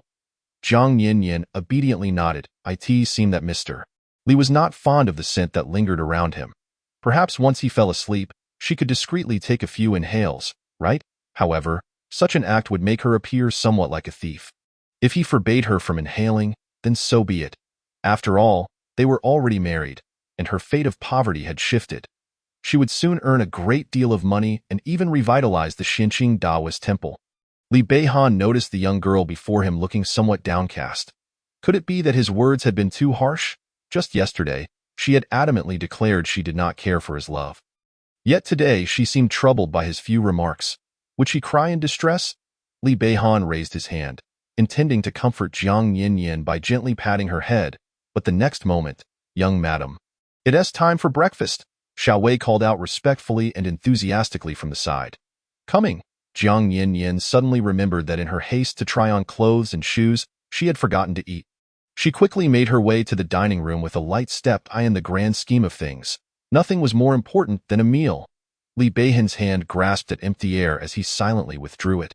Today's breakfast was notably sumptuous, featuring Jiang Yanyan's favorite spicy shrimp dumplings. A bite revealed a slight heat that was perfectly balanced, along with her cherished custard buns, soft and glutinous, filled with golden crab meat. In addition to her beloved dumplings, there was a bowl of thick red bean porridge served in an exquisite blue and white porcelain bowl, topped with golden osmanthus petals. Jiang Yanyan took a spoonful. The soft and glutinous texture, accompanied by the subtle sweetness of the red beans, spread delightfully across her palate. It was simply divine. What kind of heavenly existence was this for the affluent? To indulge in such delectable fare every day. During her time on the mountain, her meals had been scarce and bland. Jiang Yanyan relished her meal, feeling thoroughly satisfied. Beihan, my son, I've heard you've awakened. Let me see you. At that moment, the sound of hurried high heels echoed on the floor. A middle-aged woman clad in a jade-green embroidered peony qipao, carrying a limited edition Hermes bag, swiftly approached. This was Li Beihan's mother, Bai Mei, hastening towards them. Upon seeing her son seated in a wheelchair, Bai Mei covered her mouth in excitement, tears brimming in her eyes. Beihan, my son, you're awake. At long last. At this point, Jiang Yanyan had finished her breakfast and was walking toward the living room. Beihan, it seems the auspicious charm has worked. Had I known it would be this effective, I would have employed it when you had your accident. Bai Mei, overwhelmed with emotion, spoke incoherently. Sitting on the sofa, she noticed Jiang Yanyan approaching and her eyes lit up. You must be my eldest daughter-in-law, right? Come here, come here. Unlike Song Lian, Bai Mei looked at her with kind and gentle eyes. Her gaze warm and affectionate, exuding friendliness. Jiang Yin Yin walked toward Bai Mei, softly calling, Auntie, you're such a polite child. Since you've already married our Beihan, you ought to start calling me Mom. Bai Mei grasped Jiang Yin Yin's delicate hand and sat face to face with her, her eyes filled with love. Jiang Yin Yin's gaze fell upon Bai Mei's features, her expression slightly solemn. Chapter 12. The Cursed Amulet. Though Bai Mei was nearing 50, she was remarkably well preserved, appearing to be in her 30s, with a visage embodying peace and prosperity. However, an ominous black mist surrounded her, an essence invisible to ordinary eyes. Discernible only to those versed in the mystical arts. At that moment, Bai Mei had yet to notice the change in Jiang Yin Yin's complexion as she firmly held Jiang Yin Yin's hand. Call me Mom, I want to hear it. Jiang Yin Yin obliged. Mom, such a good girl. Bai Mei smiled. Yin Yin, it's all thanks to you marrying Beihan that he has had the chance to awaken. I never expected the auspicious charm to be so effective. Just one night, and Beihan is better. You are our family's lucky star. Saying this, Bai Mei took out a document from her Hermes bag. Yin Yin, this is a shop in Beijing CBD, not very large, just 300 square meters. It will continue to appreciate in value. This property is a gift to you. You can start a small business or rent it out. Entirely up to you. With that, Bai Mei handed the document to Jiang Yin Yin, adding, I've already signed it. You just need to put your name here for the transfer to be complete. This bracelet is for you. Bai Mei presented a gift box, revealing a jade bracelet, a family heirloom representing the matriarch of the Li family. Jiang Yin Yin looked at Li Beihan, uncertain. Isn't it too much? I only hold the title of Mrs. Li, not the true matriarch. Li Beihan interjected. It's given by Mom. You should accept it. With that, Bai Mei opened the box before Jiang Yin Yin and placed the imperial green jade bracelet on her wrist.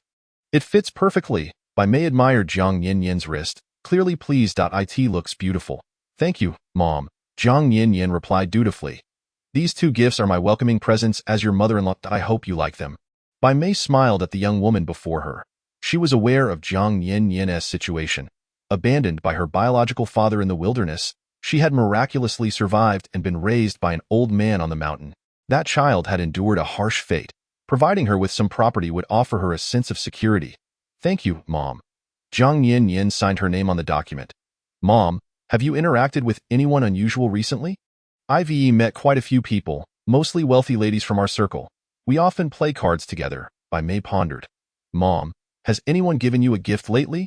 Jiang Yin Yin inquired, her expression serious. Well, there have been many gifts. Mostly luxury items. I receive presents from the ladies in our circle every year, and I also gift them in return. Why are you asking this, Yin Yin?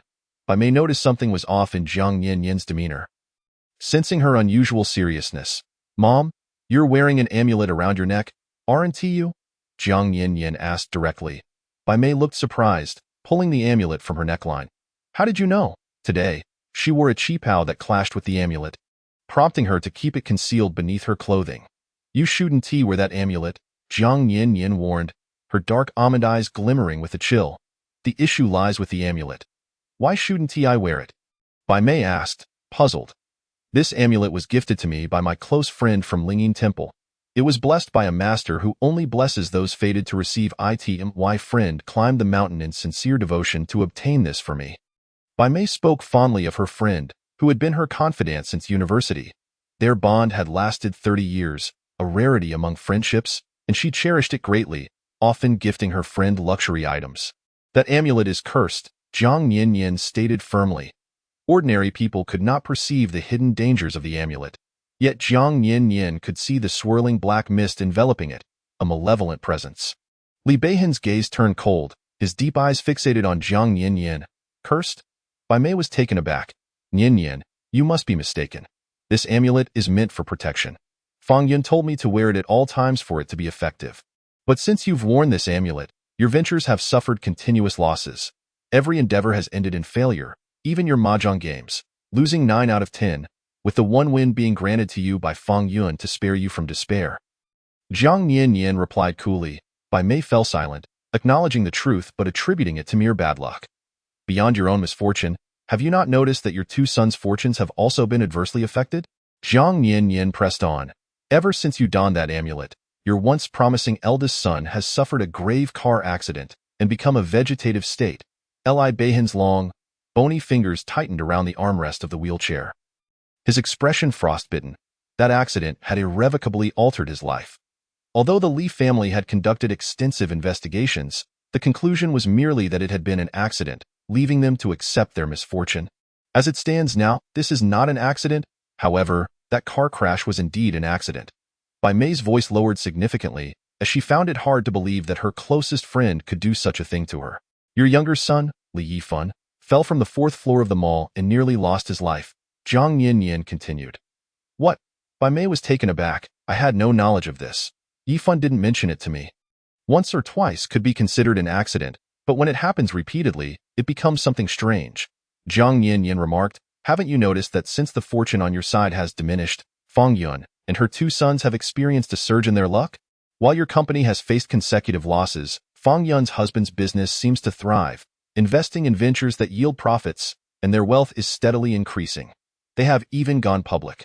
When Li fell into a vegetative state, Fang Yun's eldest son, who had lost both legs and succumbed to despair, miraculously regained his ability to walk and recently participated in the Olympics, winning a gold medal in the 100-meter race. Fang Yun's unremarkable, not particularly intelligent younger son achieved the top score in the college entrance examination and simultaneously excelled in both IELTS and TOEFL, attracting media attention. Jiang Yanyan stated. Bai Mei parted her lips. Momentarily lost in thought. Chapter 13. My mother-in-law is a simpleton. Had it not been for Nian Yan's words, she would have never contemplated this before. When Bei Han had his accident, Fang Yun had consoled her for quite some time. Later, as Fang Yun's family fortunes improved, and her 2 sons found success, she genuinely felt happy for Fang Yun. Mom, one must always be cautious of others, Li Bei Han's cold voice echoed. Human hearts are difficult to fathom. Mom, Jiang Yanyan interjected, take off that amulet. Prolonged use will diminish your lifespan and adversely affect your health. Bai Mei snapped back to reality, hesitating as her fingers brushed the amulet necklace, feeling reluctant. If you doubt my words, you can visit Fang Yun's home. In her study, there is a clay doll that resembles you exactly, inscribed with your birth date and time, Jiang Yanyan asserted. Such malevolent artifacts could not have been crafted by Fang Yun alone. There must be someone orchestrating all of this behind her. Then I shall go take a look. Bai Mei's heart raced, but she felt a twinge of fear. That daughter-in-law, would you accompany me? Since her daughter-in-law spoke so knowledgeably, she must understand these matters. If they were to uncover something sinister, her daughter-in-law could lend assistance. All right, Jiang Yanyan agreed. After all, her mother-in-law had provided her with such a substantial shop. She also needed to contribute in some way. I will go with you, Li Bei Han stated solemnly. The atmosphere there is too ominous. It would hinder your recovery. Best you stay home and await our return. Jiang Yanyan glanced back at Li Bei Han. It will only take us an hour. We will be back soon. Bei Han, you should heed Nian Yan's advice. Bai Mei had begun to believe in the amulet's significance. She removed the necklace from her neck. Nian Yan, how should I dispose of this necklace? Since you are not yet fully convinced of my words, you may keep it for now. Once you uncover the truth, you can pass it on to me for proper disposal. Jiang Yanyan replied. All right, Bai Mei complied, placing the necklace into her bag. It must be said. Although Nian Yan was young, her demeanor was remarkably composed, exuding an unspoken assurance that compelled Bai Mei to follow her lead. As Jiang Yanyan and Bai Mei set off, Li Bei Han's deep, inscrutable gaze followed their departure. If it was indeed Fang Yun orchestrating mischief, he would not allow the Fang family to escape unscathed. At Fang Yun's villa, oh, Mei, what brings you here? Fang Yun greeted with a smile, clad in a pure white mink coat, her appearance adorned with glimmering jewels, her face radiating warmth. And who is this? Fang Yun's gaze settled on Jiang Yanyan. This is my eldest daughter-in-law, Jiang Yanyan, Bai Mei replied, linking arms with Jiang Yanyan, still unable to reconcile her affable friend with the mastermind behind her family's misfortunes. How lovely! Such a beautiful and radiant young lady. I envy you, Fang Yun exclaimed, ushering them into the villa. Come, have a seat. Bai Mei and Jiang Yanyan settled onto the sofa, while Fang Yun took a seat opposite them. Jiang Yanyan scrutinized Fang Yun's features. Despite her elaborate attire, her eyes were shaped like triangles, with a prominent hooked nose and high cheekbones, indicating a strong-willed personality and a propensity for jealousy. Her financial prospects appeared favorable now, a stark contrast to her earlier impoverished background. Undoubtedly a result of siphoning by May's fortune to enhance her own. Soon, the butler arrived with 2 cups of tea, yet neither Jiang Yinyan nor Bai Mei felt inclined to partake. "May, I heard that your eldest son has awakened. Is that true?" Fang Yun inquired, her eyes glinting with anticipation. "Yes," Bai Mei replied, "it's quite fortunate. My son opened his eyes on the very first day after marrying Ninian. Having such a daughter-in-law is indeed a blessing for our family." Bai Mei clasped Jiang Yinyan's hand, smiling. For a moment, Fang Yun appeared uncomfortable, averting her gaze. The girl's dark, almond-shaped eyes scrutinized her as if unearthing all her pretenses. An unsettling gaze that made Fang Yun feel uneasy. "Is that so?" "That's wonderful," she said, redirecting her gaze. After exchanging pleasantries, Fang Yun finally spoke. "May, your visit today with your daughter-in-law is to him. I mentioned to my daughter-in-law that I admire your home's decor. Out of curiosity, she wanted to see it for herself, so I brought her along," Bai Mei said, casting a furtive glance at Jiang Yinyan. Jiang Yinyan thought to herself, "This excuse is far too feeble." "Is that so? Yet, I don't recall you ever expressing such admiration for our decor," Fang Yun remarked with a half-smile, her gaze sharp. Bai Mei felt increasingly guilty. She had never been adept at deceit. Protected by her brothers and parents throughout her life, she was a sheltered young lady, utterly unaccustomed to lying. Jiang Yinyan recognized that her mother-in-law was, in fact, quite naive. She squeezed Bai Mei's hand, signaling her to remain calm, and said, "Actually, my mother-in-law is quite pleased with me as her daughter-in-law, which is why she wanted to introduce me to her dearest friend. Additionally, I possess some knowledge of feng shui.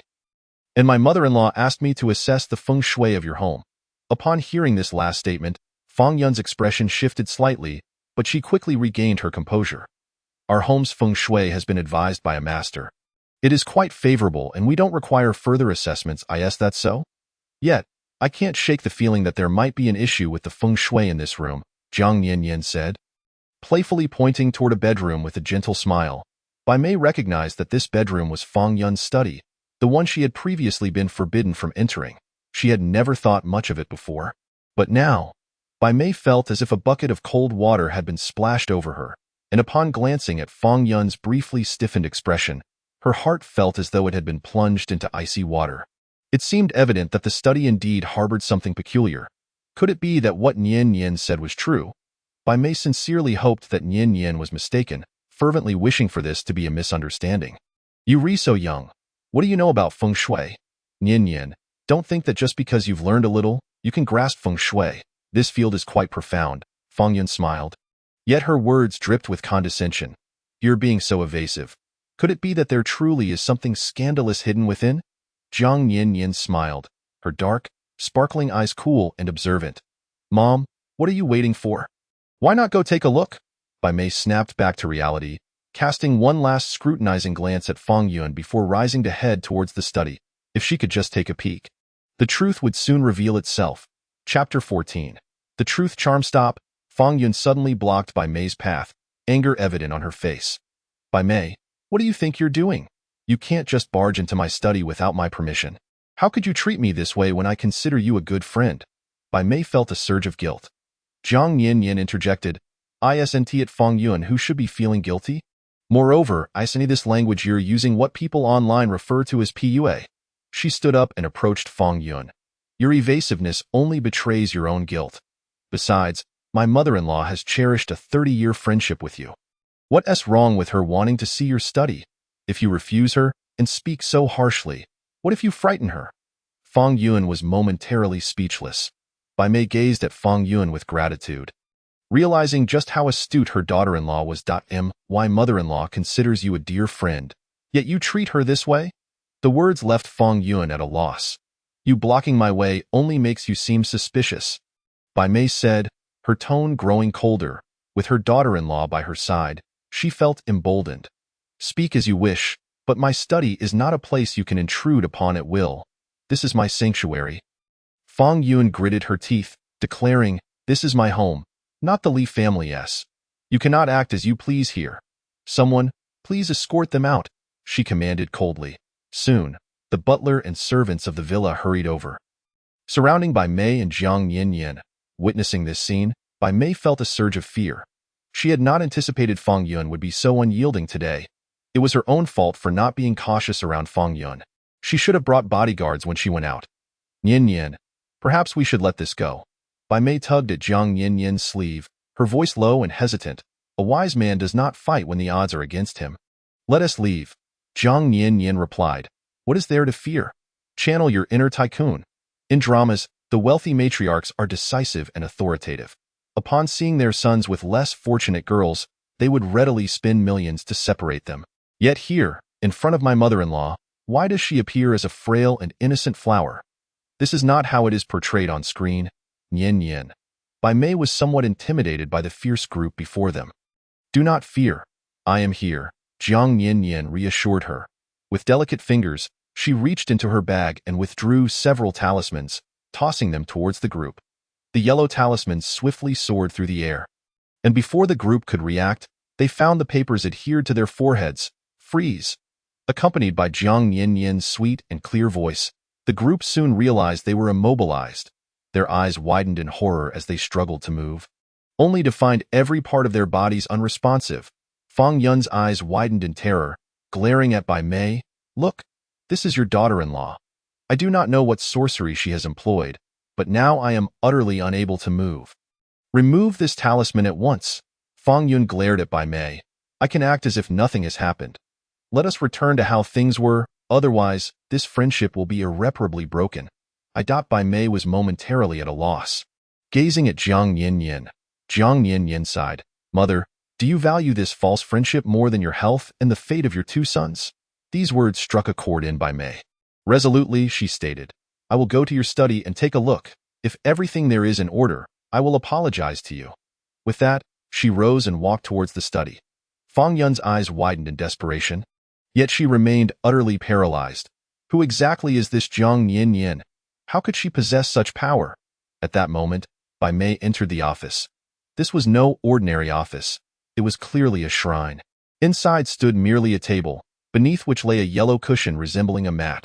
Upon stepping inside, Bai Mei felt an unsettling chill creeping through her body, and her back began to tingle with discomfort. However, when she noticed the figurines crafted from clay on the altar, her eyes widened in disbelief. This small clay figure looked exactly like her. If she had not seen it with her own eyes, she would never have believed it. Trembling, Bai Mei reached out to touch the figurine, only to find a line of characters inscribed on its back. Upon reading them, she felt dizzy. Those characters were none other than her own birth date. Jiang Yan's words had indeed held truth. Bai Mei clutched the figurine tightly and hurried towards the door, quickly reaching Fang Yun's side. Thrusting the figurine before her, Fang Yun, explain this to me. Fang Yun's face turned pale. This is a blessing for you, akin to a talisman I gifted you, sought from a master, a Mei. We have shared so many years of friendship. I could never deceive you. Trust me, a mouthful of lies. Jiang Yan fixed a cold gaze upon Fang Yun. Her words were deft enough to turn black into white. Jiang Yan raised her hand and peeled away the talisman from Fang Yun's forehead. In the next moment, Fang Yun's body relaxed, and she found herself able to move. She rushed to Bai Mei's side, grasping her arm with a gentle gaze. A Mei, I do not know what your daughter-in-law has said to incite this conflict, but we have known each other for over 30 years. You have only been with her for a day, and now you trust her while questioning me? Turning her attention to Jiang Yan. Fang Yun continued, you are a cunning little girl. Since your marriage, you have been sowing discord between me and a Mei, leading her astray. What benefit does this bring you? How could your heart be so dark? Your eloquence is indeed remarkable. It seems I must compel you to speak the truth. In the next moment, Jiang Yan raised her hand and cast a truth-telling talisman against Fang Yun's chest. Instantly, Fang Yun's expression morphed into one of malice. Indeed, it was all me. I used dark arts to exchange fates with you, robbing you of your fortune. Bai Mei stared at her in shock. Why would you do this? We were the best of friends. Was this still the gentle and kind Fang Yun she once knew? Because I am consumed by jealousy, Fang Yun blurted out, suddenly alarmed at her own words. How had she lost control of her mouth, continuing to divulge her innermost thoughts? I am driven mad with envy. We attended the same university, Yet I am more beautiful, more intelligent, and more diligent than you. Yet my fate pales in comparison to yours." Fang Yun's eyes widened in disbelief as she realized she had revealed her deepest sentiments, unable to close her mouth. "You hail from wealth, and your tuition is less than the cost of a meal for you, while I have to toil and save for an entire year to afford it. Each year, I scrimp and save, yet I cannot even buy one of your earrings. Do you know how agonizing it is when you flaunt your new bags and jewelry before me? Those possessions are beyond my reach for a lifetime. I struggle just to support myself, let alone provide for my parasitic family, my alcoholic father, gambling mother, and my useless brother. I have been drained by my family, battling my inner demons, while you bask in the love of your family, acquiring whatever you desire without lifting a finger to earn it. The mere scraps that fall from your fingers could sustain my entire family for a year. I understand your family is not well off, but I have helped you too.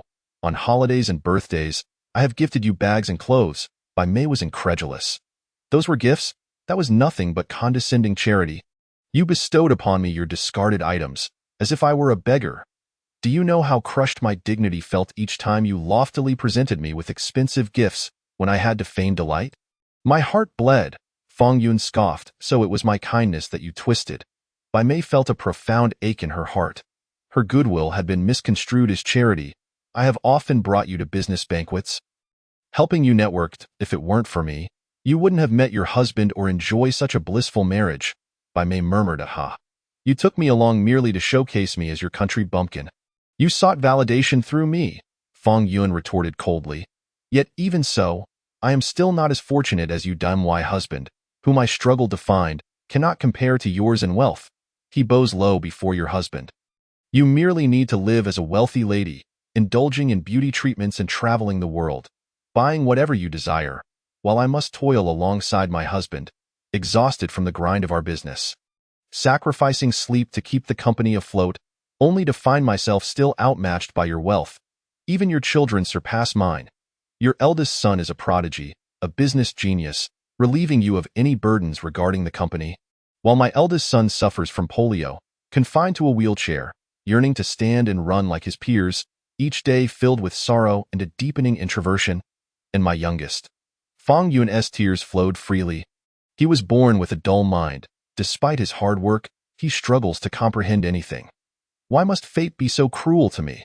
Why is life so unfair? I am filled with rage. Bai Mei, do you know how much I despise you every time you share tales of your two exceptional sons? Despite my relentless efforts, life remains unsatisfactory. Meanwhile, you require not lift a finger, yet your life is filled with bliss and contentment. Thus, you resort to this insidious method to harm me and my two sons." Bai Mei's eyes glistened with tears, her gaze fixed upon her with a mixture of disbelief and anger. "Until now, I had never doubted you.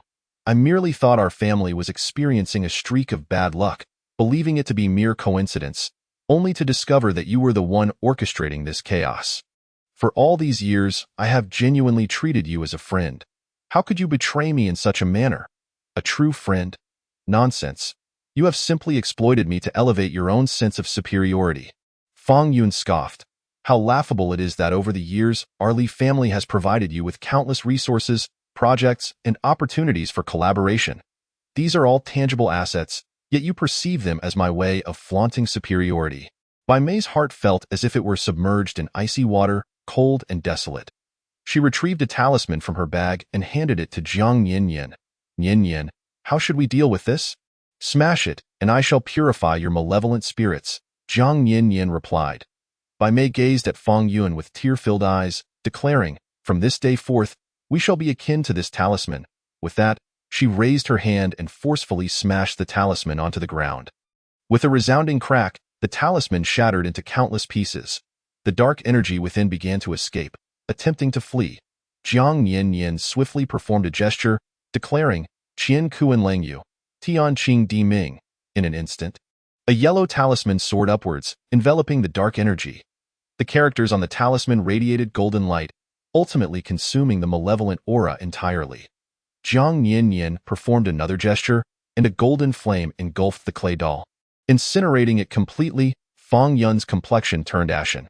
"You envy my mother-in-law for her superior family background and deem it unjust. But have you considered that her family's affluence is a result of generations of hard work and perseverance? What have your parents, your grandparents, and your great-grandparents accomplished? How can you presume that a mere decade of study could rival the accumulation of wealth built over centuries?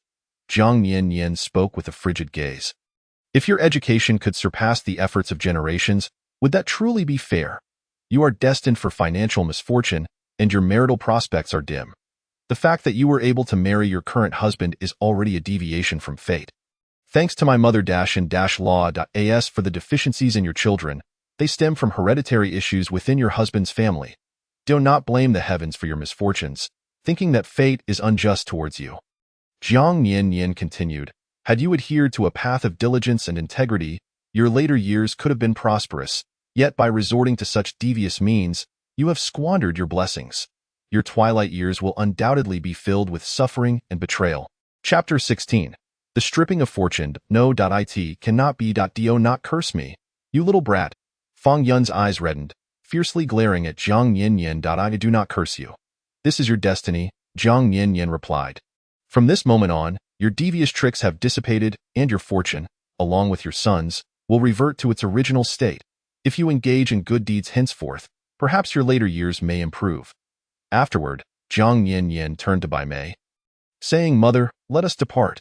Bai Mei snapped back to reality, clasping Jiang Nian's wrist. All right, Nian, let us go. Once they left, Bai Mei realized she could move again, as could the other butler and servants. That girl was indeed extraordinary. With just a talisman, she rendered us immobile. Could she be some sort of transcendent being? It feels rather eerie.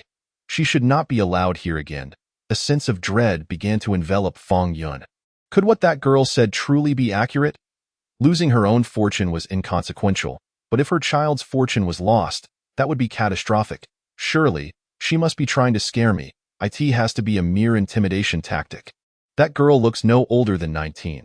Even if she possesses some knowledge, it is likely limited to tricks that momentarily immobilize others and compel them to reveal their truths. As for restoring her and her child's fortunes to their previous state, she could not possibly accomplish that.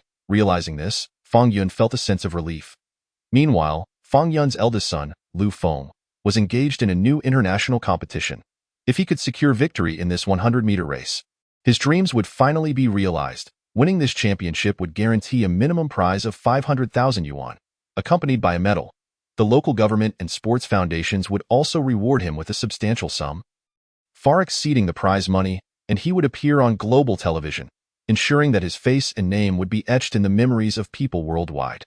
Consequently, various endorsement and business opportunities would flow in, making him a true winner in life. Lu Jiancheng inhaled deeply, preparing to commence the race. In the audience, numerous fans cheered for him, and countless cameras were focused on him. He represented his nation in this international event, embodying the hopes of his people. This time, he was determined to achieve a commendable result and bring glory to his country. He began his pre-race warm-up, but suddenly, he felt his leg muscles weaken inexplicably. Initially dismissing it, he continued to move, but his legs gradually lost all sensation, as if the muscles were beginning to atrophy. How could this happen? Lu Jiancheng squeezed his thigh in panic, horrified to find that even his touch elicited no response. This sensation was all too familiar, reminiscent of the days before he could stand.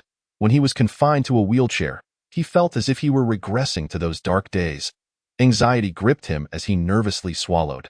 He wished fervently that these sensations were mere figments of his imagination, a surreal dream. But the next moment, the starting gun fired, and the surrounding competitors sprang into action. Racing down the track, he desperately attempted to move his legs. But there was no strength within them. Gasps of shock erupted around him. And why heavens, what is happening?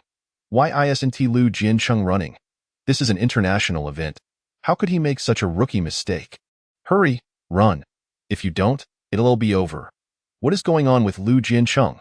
Didn't he run swiftly in the previous race? His reaction speed was unparalleled. He had launched into action almost instantly. Why has it come to this? Is he deliberately holding back? I have a bold hypothesis. Has Lu Jiancheng been bribed by the other competitors to throw the race? This is an international event, meant to bring honor to our nation. Lu Jiancheng, what are you doing standing there? You represent your country.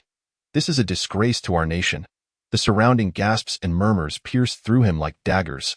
Embedding themselves in his heart, Liu Jiancheng gritted his teeth, straining to lift his legs, to regain control of his body, but in the next moment, he collapsed to the ground, muscles atrophied and devoid of strength.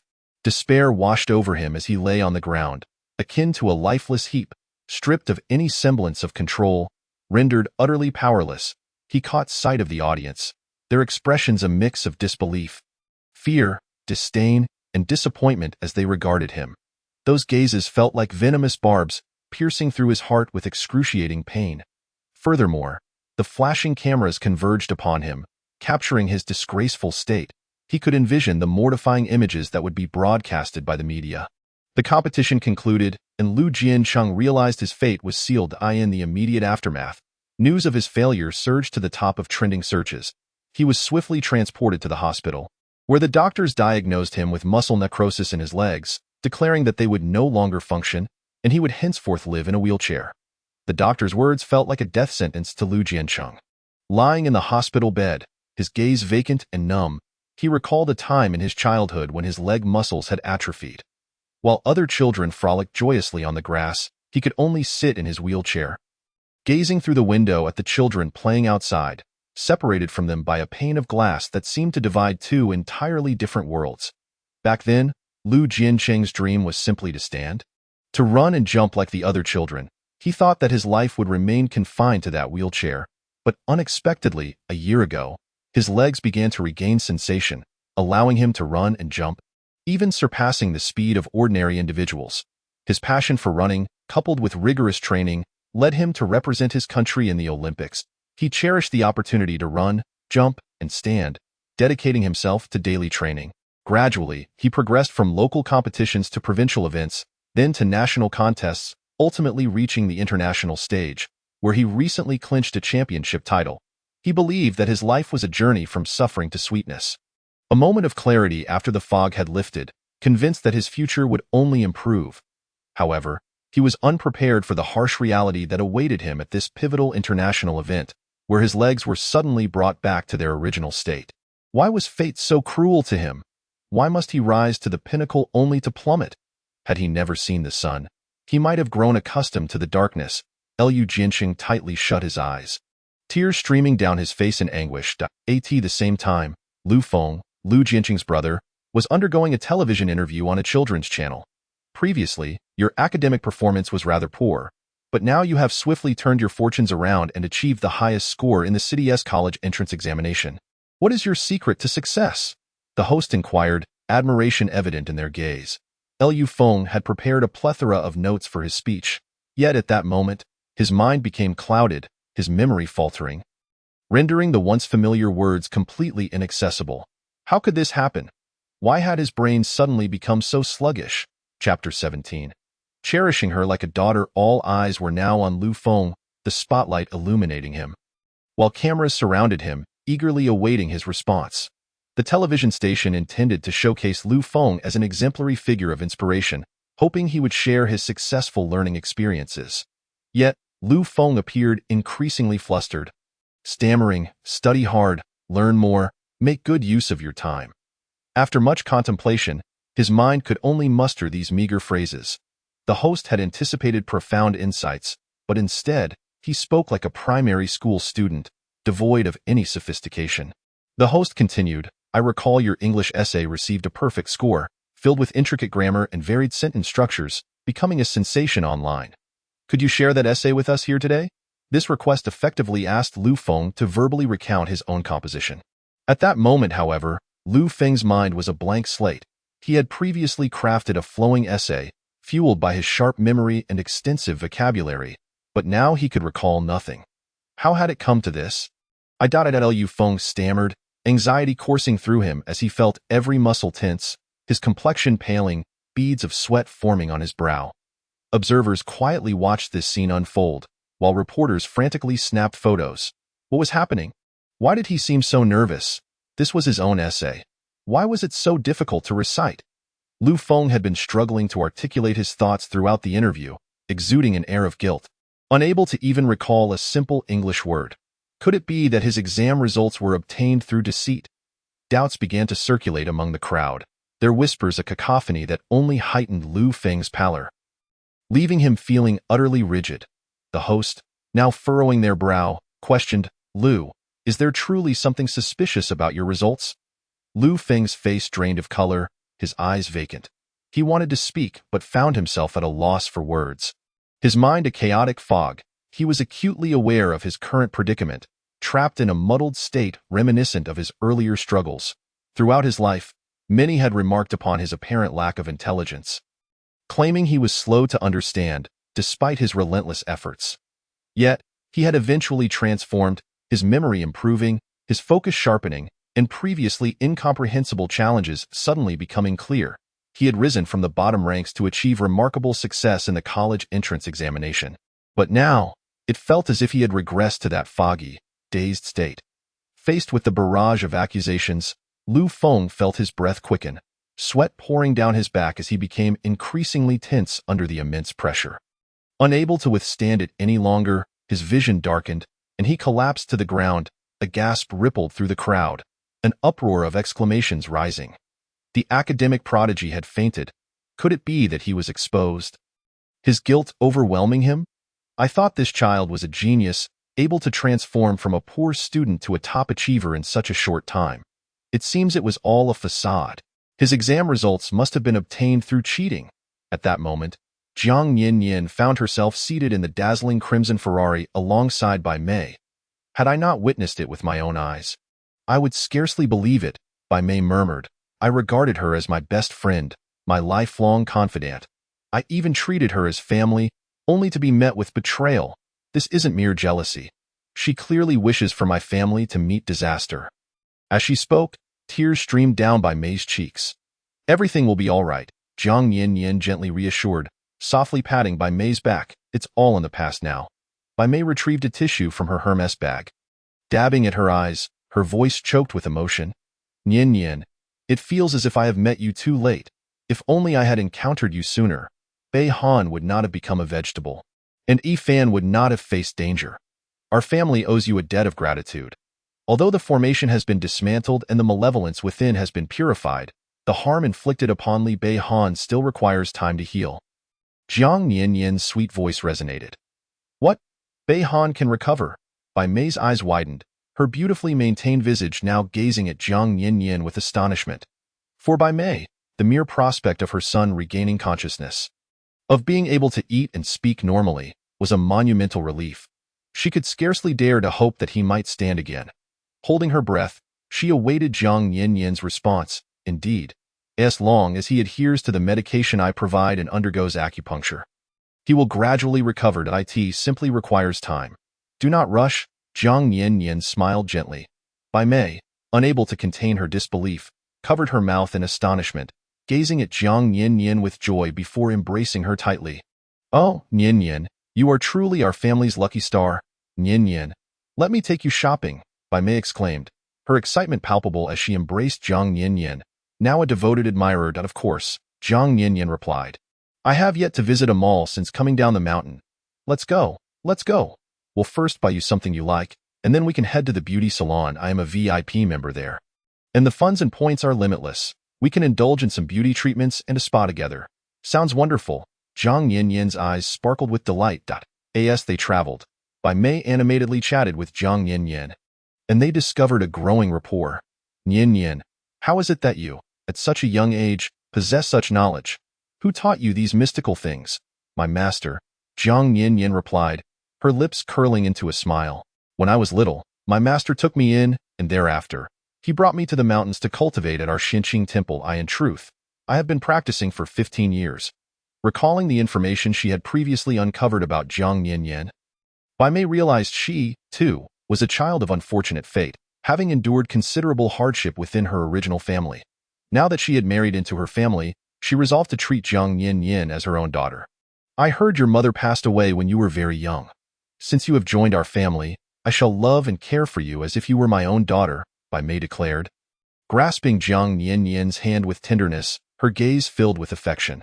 She had always yearned for a daughter but had only born sons. The bond between their families felt like destiny.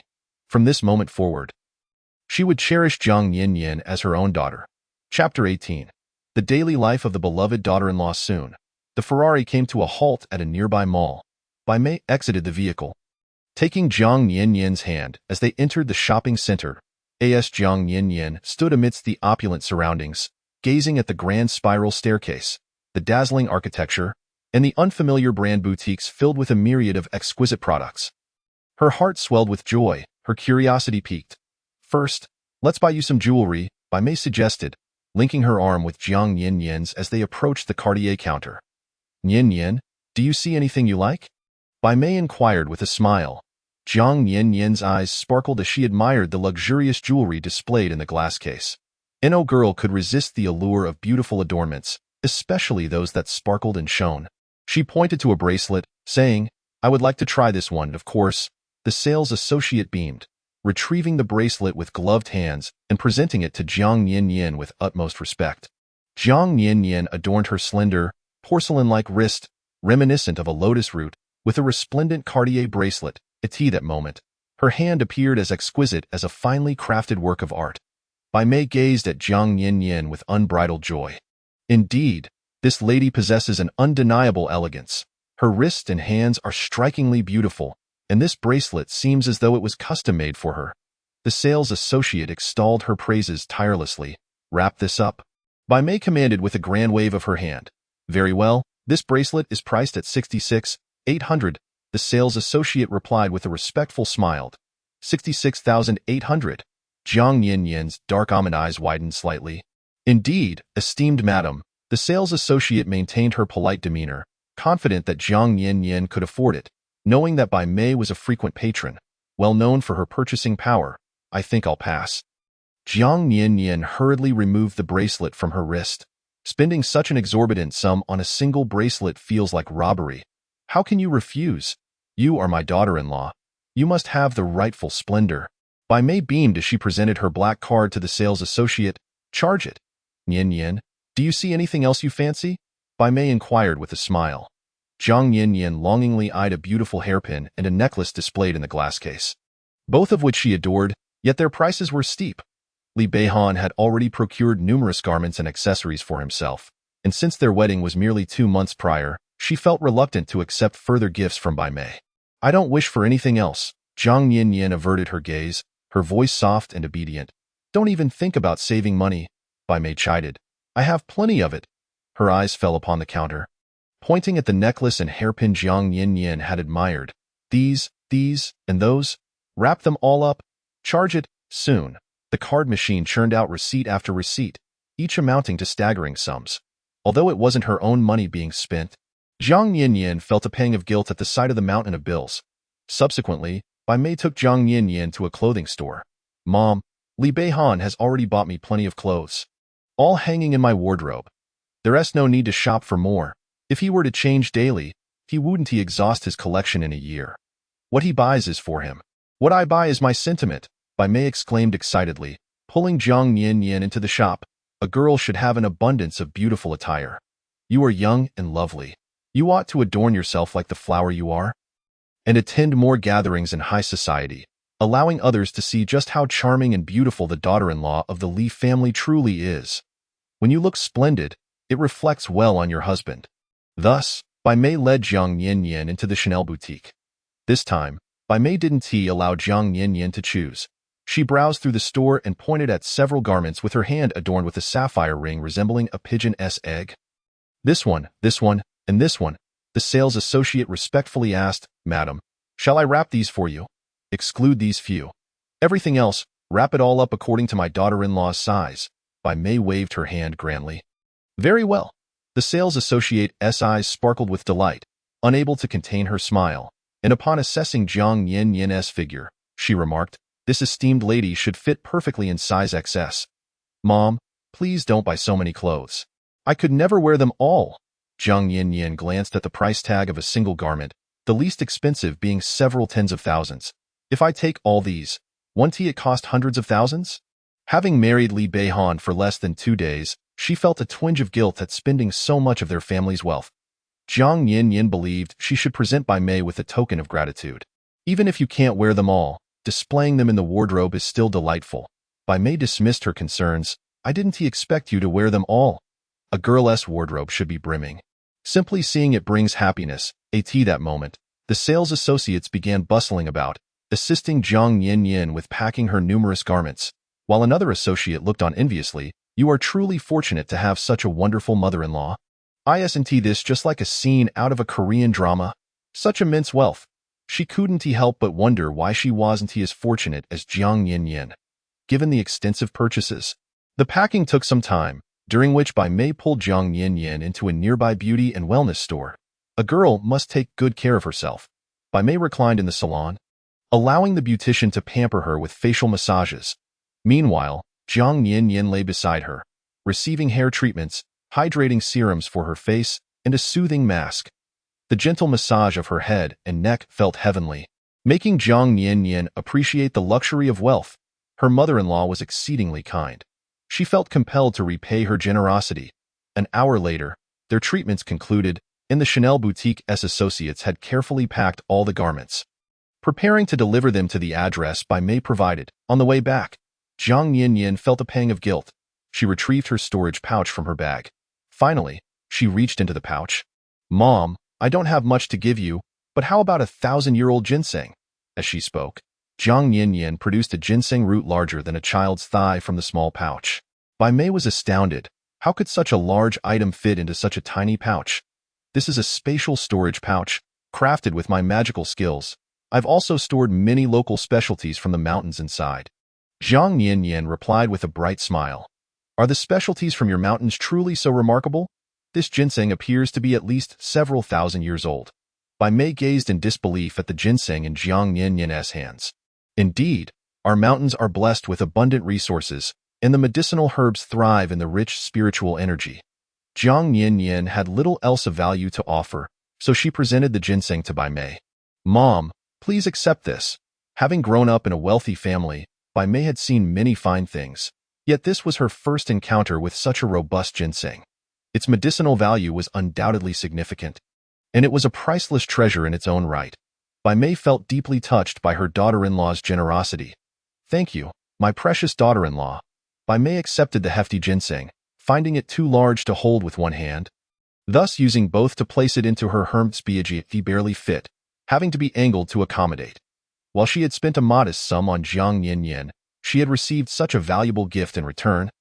Leaving Bai Mei feeling slightly embarrassed, as mother and daughter-in-law conversed in the car, Jiang Yin opened her phone, her attention captured by a news notification.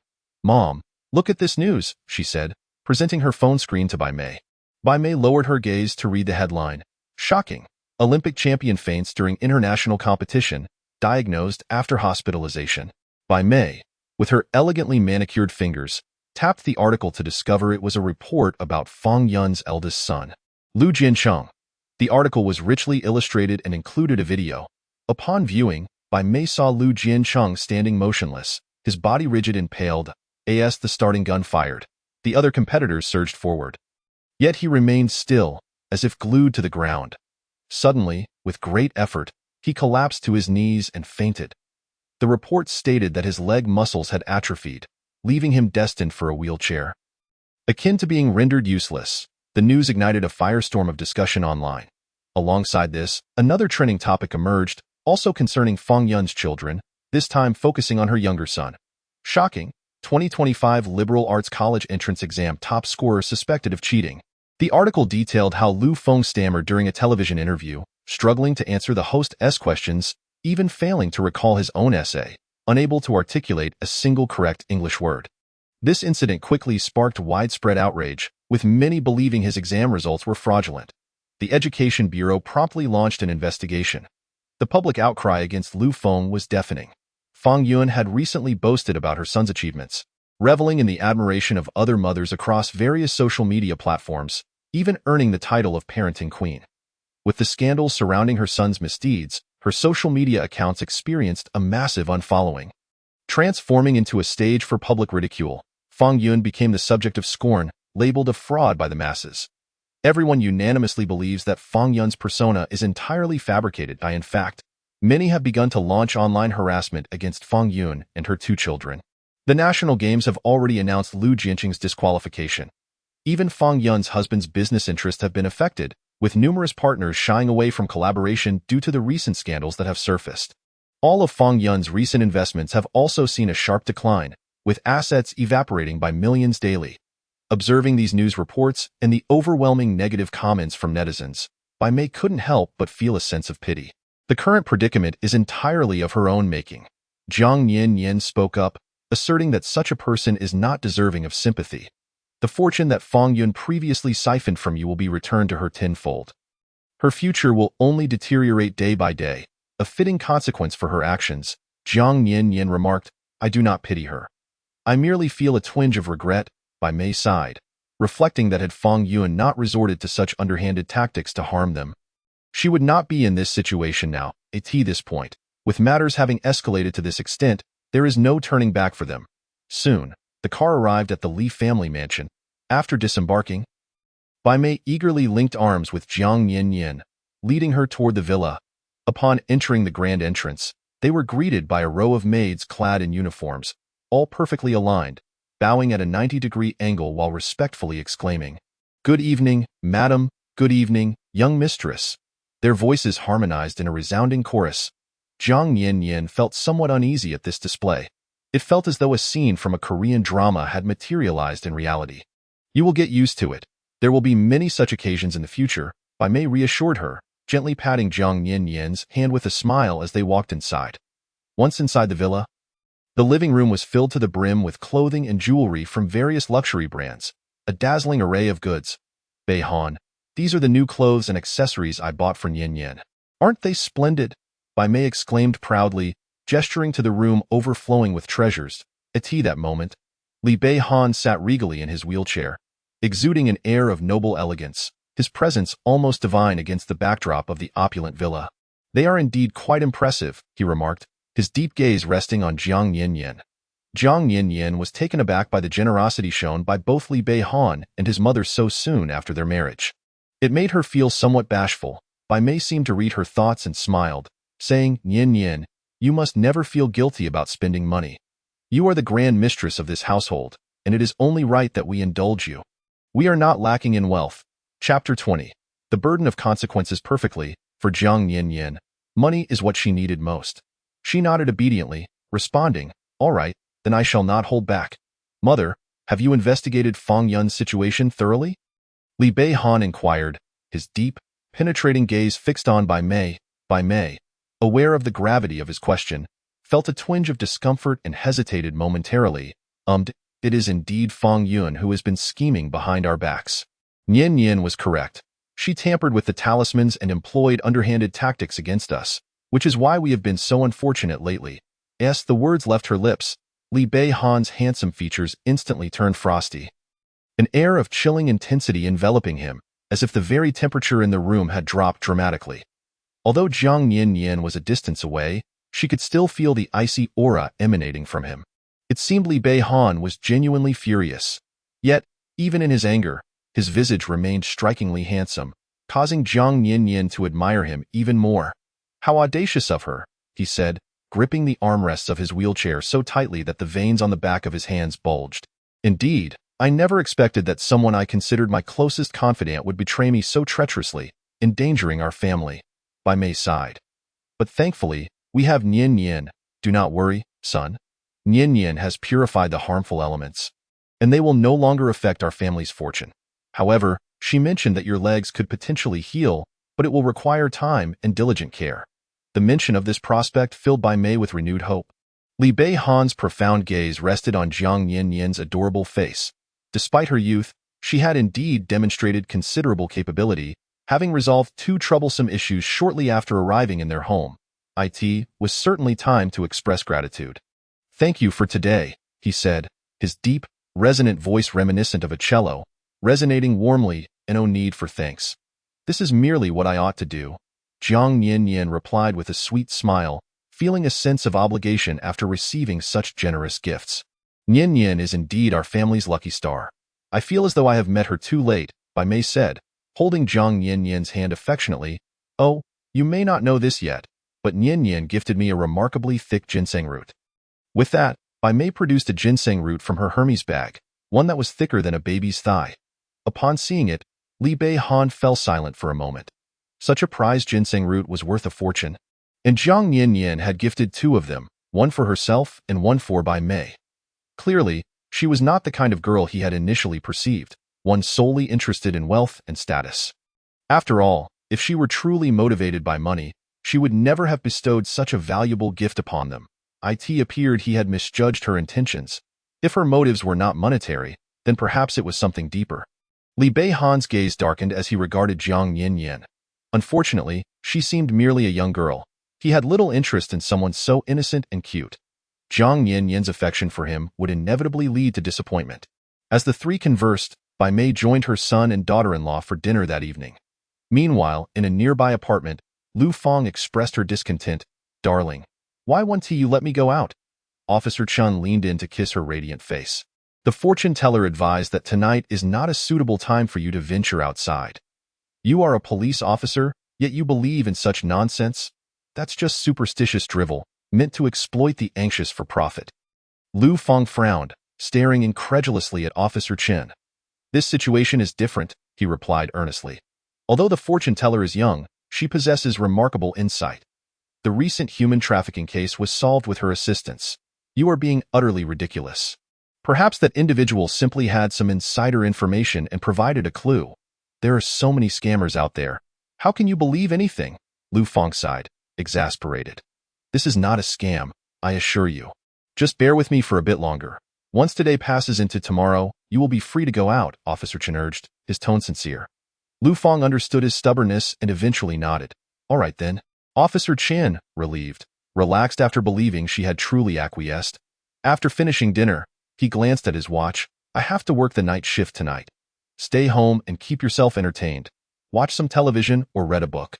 Just wait for me to return." Before leaving, he stuffed a protective talisman into her jeans pocket. "Carry this with you, just in case. Better safe than sorry." He could not bear the thought of losing his beloved. "Fine, I got it," Lu Feng replied impatiently, watching him leave. Once he was gone, she sighed with relief and looked out the window, spotting Officer Chen driving away. The stress of work had been mounting, and she was eager to relax.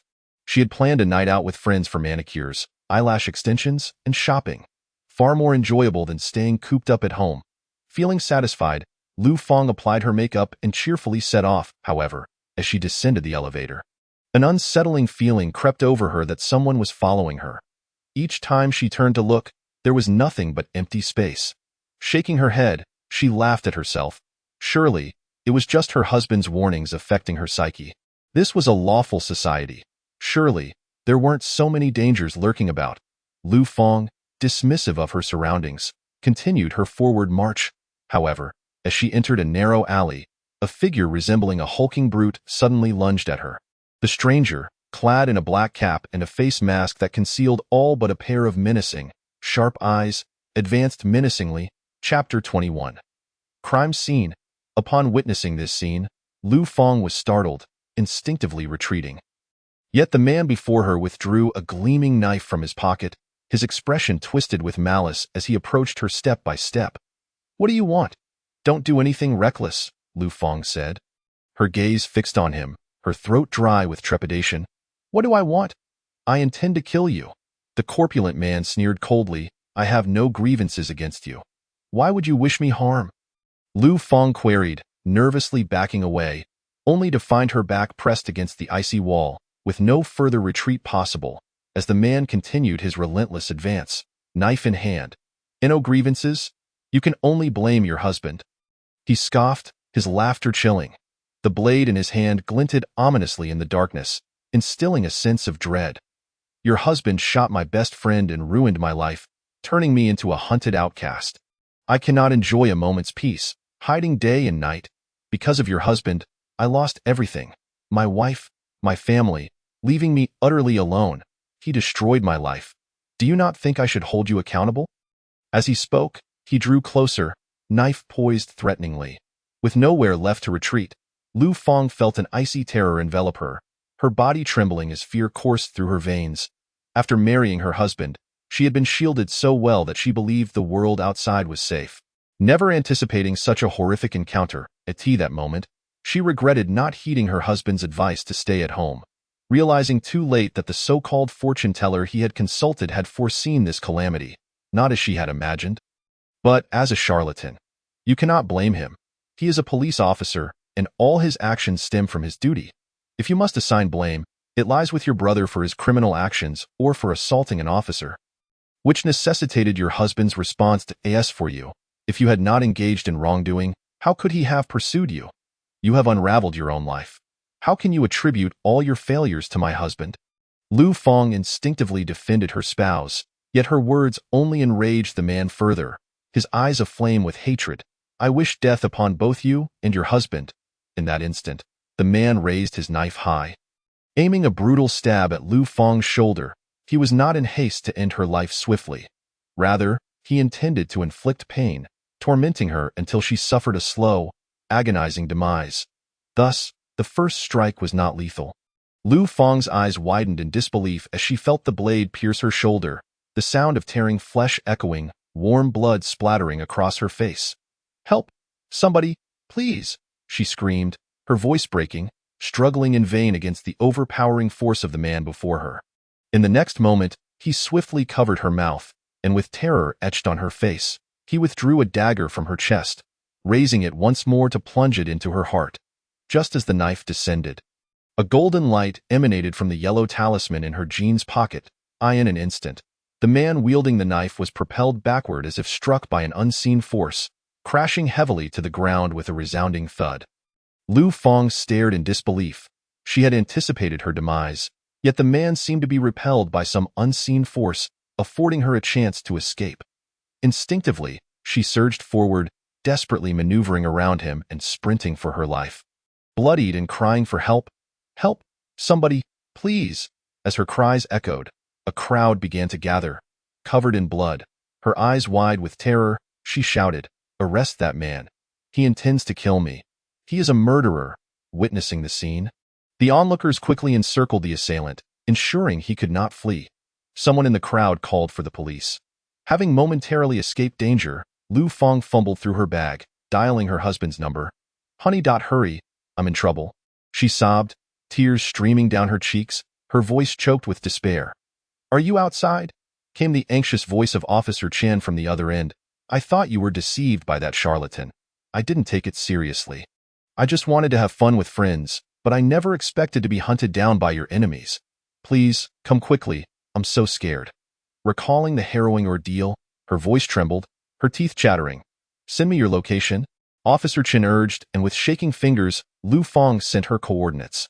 Stay there, I'm on my way, he said before hastily ending the call. 20 minutes later, a police car blared its siren as it sped toward the scene, led by Officer Chen. Upon arrival, he rushed over to Lu Feng, and upon seeing her blood-soaked form, he felt his breath catch, his blood running cold as panic seized him. How are you feeling? My shoulder hurts terribly. I'm so frightened. Lu Feng cried, collapsing into his embrace. He gently patted her back, soothingly assuring her, don't worry, I'll take you to the hospital right away. Officer Chan had come with his colleagues, and after he and Lu Feng left, the remaining officers swiftly apprehended the assailant, securing him in handcuffs before shoving him into the police vehicle. Moments later, the car sped away, sirens wailing. Officer Chen cradled his bloodied wife in another police car. Racing toward the hospital, drive faster, he implored the officer behind the wheel. I'll do my best, the auxiliary officer replied, his expression grave. Chapter 22. A grateful visit. I'm so scared. I thought I would die. The situation was so perilous. Lu Feng sobbed, bloodied and helpless in her husband's embrace. I told you not to go out tonight, but you wouldn't listen. If only you had followed my advice, none of this would have happened. Officer Chen lamented, his concern for her well-being paramount. Their love had blossomed from school uniforms to wedding gowns. They had faced many trials together since graduating high school, deeply cherishing one another. He had always treated her like a precious treasure, unable to utter a harsh word. Even when she accidentally cut her finger while peeling potatoes, he would fret for ages. Now, witnessing her grievous wounds and the peril she had faced, his heart ached with a mix of pain and anger. I'm sorry, dear, I promise to listen to you from now on. I will never act impulsively again, she pleaded through her tears. You think there will be a next time? Officer Chen's brow furrowed, his voice stern. That's not what I meant. I simply mean I will heed your words in the future. Lu Fang bit her lip, speaking softly. Even amidst his frustration, seeing her in such a pitiful state quelled desire. Soon, they arrived at the hospital. As they reached the entrance, Officer Chin hastily opened the door, cradling his bloodied wife as he rushed into the emergency room. Fortunately, the ER was not crowded that night, allowing them to receive immediate attention. The doctor examined Lu Fang's wounds, confirming that the injury to her shoulder was not life-threatening. After a few stitches and some time to heal, she would recover without complications. Officer Chen exhaled in relief. It was a small mercy amidst their misfortune. As Lu Fang underwent treatment, he anxiously awaited her in the hallway. An hour later, the stitching was complete. It truly frightened me. Lu Fang wiped the corners of her eyes, her gaze, glistening and red, fixed upon her husband. Reflecting on the day's events, they were indeed rather bizarre. The assailant seemed not to have intended to kill me from the outset. Rather, he desired to torment me slowly, which is why the wound was merely inflicted upon my shoulder. However, upon witnessing my cries for help, he likely feared I would alert others. Thus he aimed the knife at my heart. Had he succeeded, my fate would have been sealed today. Strangely enough, just as his knife was poised to stab my heart with great force, I believed my end was nigh. Yet, unexpectedly, he was seemingly pushed down by an invisible force, which granted me the opportunity to escape. Otherwise, I would have certainly met my doom today. Could it be the effect of the talisman I gave you? Officer Chen, recalling something, hastily rummaged through Lu Fang's jeans pocket, only to find that the talisman had already transformed into charred paper. Witnessing this, Lu Fang's eyes widened in astonishment. Thank goodness this talisman saved your life, Officer Chen mused, still feeling a sense of lingering trepidation. My dear husband, the fortune teller you mentioned is truly an extraordinary individual. We ought to express our heartfelt gratitude to him. By now, it was quite late, and we shall personally visit him tomorrow morning to pay our respects. That night, Jiang Yanyan discovered that her merits had increased somewhat, evidently due to the talisman she had left behind, which had preserved Lu Fang's life. A faint smile graced Jiang Yanyan's lips as she succumbed to slumber. Early the next morning, she set out to inspect the shop that Bai Mei had gifted her. The establishment was situated in the most opulent area of the capital, where every square meter was worth hundreds of thousands. Jiang Yanyan planned to open a fortune-telling and feng shui consultation shop there, allowing her to assist others while accumulating merit, which would also aid her cultivation. However, such a vast space was unnecessary solely for a shop. She intended to hire a renovation team to refurbish it and lease out the surplus area, thereby generating rental income and achieving two objectives with one endeavor. Initially, Jiang Yanyan had intended to find a renovation team herself, but upon learning of her plans, Bai Mei presented her with the finest renovation team in the capital, granting Jiang Yanyan the freedom to choose the style. As for the renovation expenses, Bai Mei would cover them entirely. Jiang Yanyan opted for a new Chinese style, and soon the renovation team commenced their work diligently. When Jiang Yanyan returned home, the butler informed her that guests were seeking her. Without needing to consult, Jiang Yanyan already knew who it was. Let them in, she instructed. Adorned in a delicate light pink dress reminiscent of Chanel, her dark hair cascading down her waist, she wore a diamond hairpin gifted by Bai Mei, with dazzling pearls dangling from her earlobes, exuding an air of innocence and charm akin to a cherished princess. Before long, Officer Chen and his wife arrived at the center of the villa. Master Jiang, we have come to apologize, Officer Chen began, carrying an array of gifts as he gazed at Jiang Yanyan with gratitude. Master Jiang, thank you for saving my life. Had it not been for your protective talisman, I would have perished long ago. I am truly grateful. Lu Fang's eyes brimmed with tears as she spoke, looking at Jiang Yanyan with immense appreciation. Originally, she had assumed Master Jiang to be an elderly, wise individual, only to discover that she was so young and beautiful, appearing no older than 18 or 19. Lu Fang admired Jiang Yanyan. We are but ordinary people with nothing of great value to offer. But this is a dessert I made myself.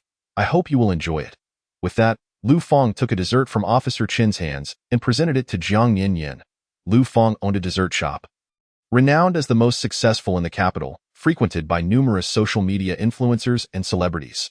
Yet, Lu Fang possessed a laid-back personality, preferring not to overexert herself, which resulted in limited daily supplies. making it difficult for many ordinary individuals to purchase her treats.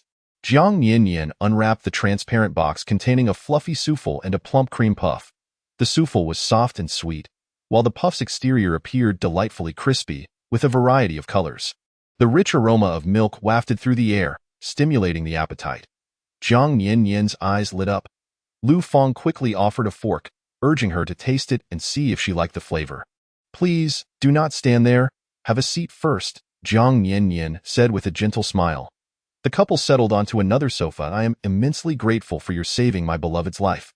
This is a small token of my appreciation," Officer Chen said as he presented a thick envelope, bulging with cash, estimated to contain around 50,000 yuan. For ordinary individuals, presenting such a sum as gratitude demonstrated their sincerity. "It was my duty," Jiang Yanyan replied, taking a small spoonful of the dessert. It melted in her mouth, with a subtle milky flavor spreading across her palate, sweet yet not cloying. It was indeed delightful, her eyes sparkling with delight. "I have brought a lifetime membership card for our shop.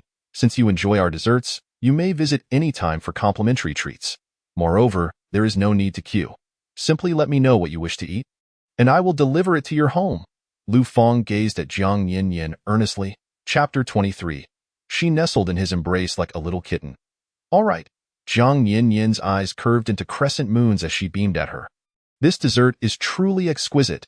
Enjoying such delightful delicacies is far superior to enduring rigorous cultivation in the mountains. Master, I have a humble request." Lu Feng glanced at her shyly. "Speak," Jiang Yanyan replied.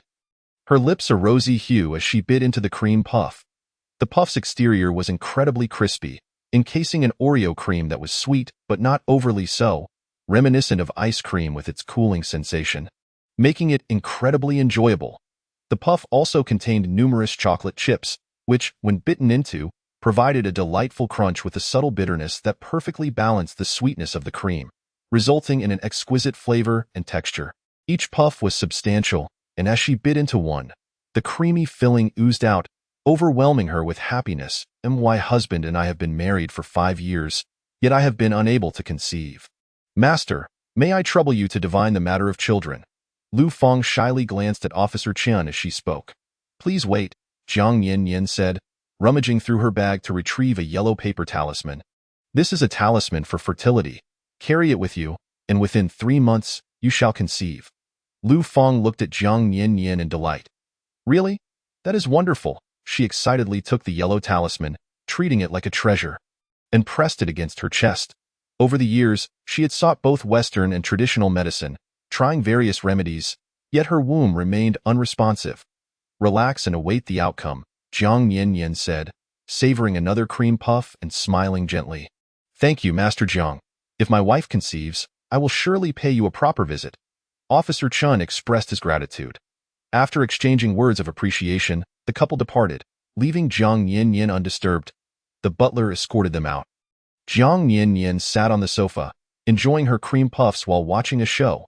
This was truly a heavenly existence. She devoured the entire box of desserts, feeling pleasantly full, and as she lay back on the sofa, engrossed in a mobile game, fatigue overcame her, and she drifted off to sleep. When Li Beihan wheeled himself down from the study, he found the young girl reclining on the sofa, her slender form awkwardly sprawled out, her delicate features exuding innocence and charm. As she slept, her long, curled lashes trembled like fluttering butterflies, casting faint shadows upon her cheeks. Her plump lips were slightly parted, with remnants of cream puff crumbs and white cream adorning the corners, making her appear as an innocent child unaware of the world. Endearingly adorable, Li Beihan approached, his penetrating gaze lingering on her soft face for a moment before he retrieved a wet wipe, gently cleaning the traces around her lips. Just as he was about to withdraw his hand, the young girl unexpectedly opened her mouth, enveloping his slender fingertip. Li Beihan froze, his finger rigid. "Braised chicken feet?" the slumbering girl murmured sweetly, blissfully sucking on his finger. Having never engaged in intimate contact with a woman, Li Beihan felt an electric sensation coursing through his finger, sending shivers down his spine. His breath caught, disbelief reflected in his gaze as he looked at the peacefully sleeping girl.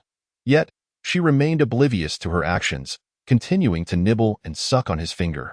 The girl's soft, velvety mouth enveloped his finger, her gentle tongue brushing against it, causing Li Beihan's breathing to quicken. His dark eyes darkened slightly as he inhaled deeply and withdrew his finger. "Cover the young lady with a blanket," he commanded. His voice low and somewhat hoarse, tinged with a hint of annoyance. "Yes, sir," the butler promptly replied, draping a light blanket over Jiang Yan. Li Beihan turned the wheels of his wheelchair and attempted to rise, but hesitated for a moment before ultimately pivoting to approach the young girl. The man extended his arms, one hand resting gently on the delicate curve of her slender waist. The warmth of his palm made contact through the thin fabric, revealing a remarkably soft and smooth expanse of skin. Her waist was astonishingly supple, as if devoid of bones. Though she possessed an alluring charm, resembling a dainty young lady, her waist was petite and soft, boasting an exquisite waist-to-hip ratio, with a tantalizing curve accentuating her figure. A term flashed through Li Beihan's mind: pure desire. Suppressing emotions that should not arise, he regained his composure and lifted the girl into his embrace, relying on his arm's strength to settle her comfortably in his lap. The butler watched in astonishment, marveling at the young master's remarkable strength despite his recent awakening. Witnessing this scene, he couldn't help but fantasize about the couple's chemistry. The butler stifled a grin, pushing Li Beihan's wheelchair as they entered the elevator. Upon stepping inside, he glanced at their reflections in the mirror, feeling increasingly like a glaring third wheel. He silently diminished his presence. When the elevator doors opened, Li Beihan carried the sleeping girl into her bedroom. Had it not been for her discomfort on the sofa, he would never have personally taken her to bed. The butler, ever considerate, opened the door for them and quietly waited outside. "Young master, do you require assistance in placing the young lady on the bed?" he inquired, concerned that it might be inconvenient for Li Beihan to manage alone.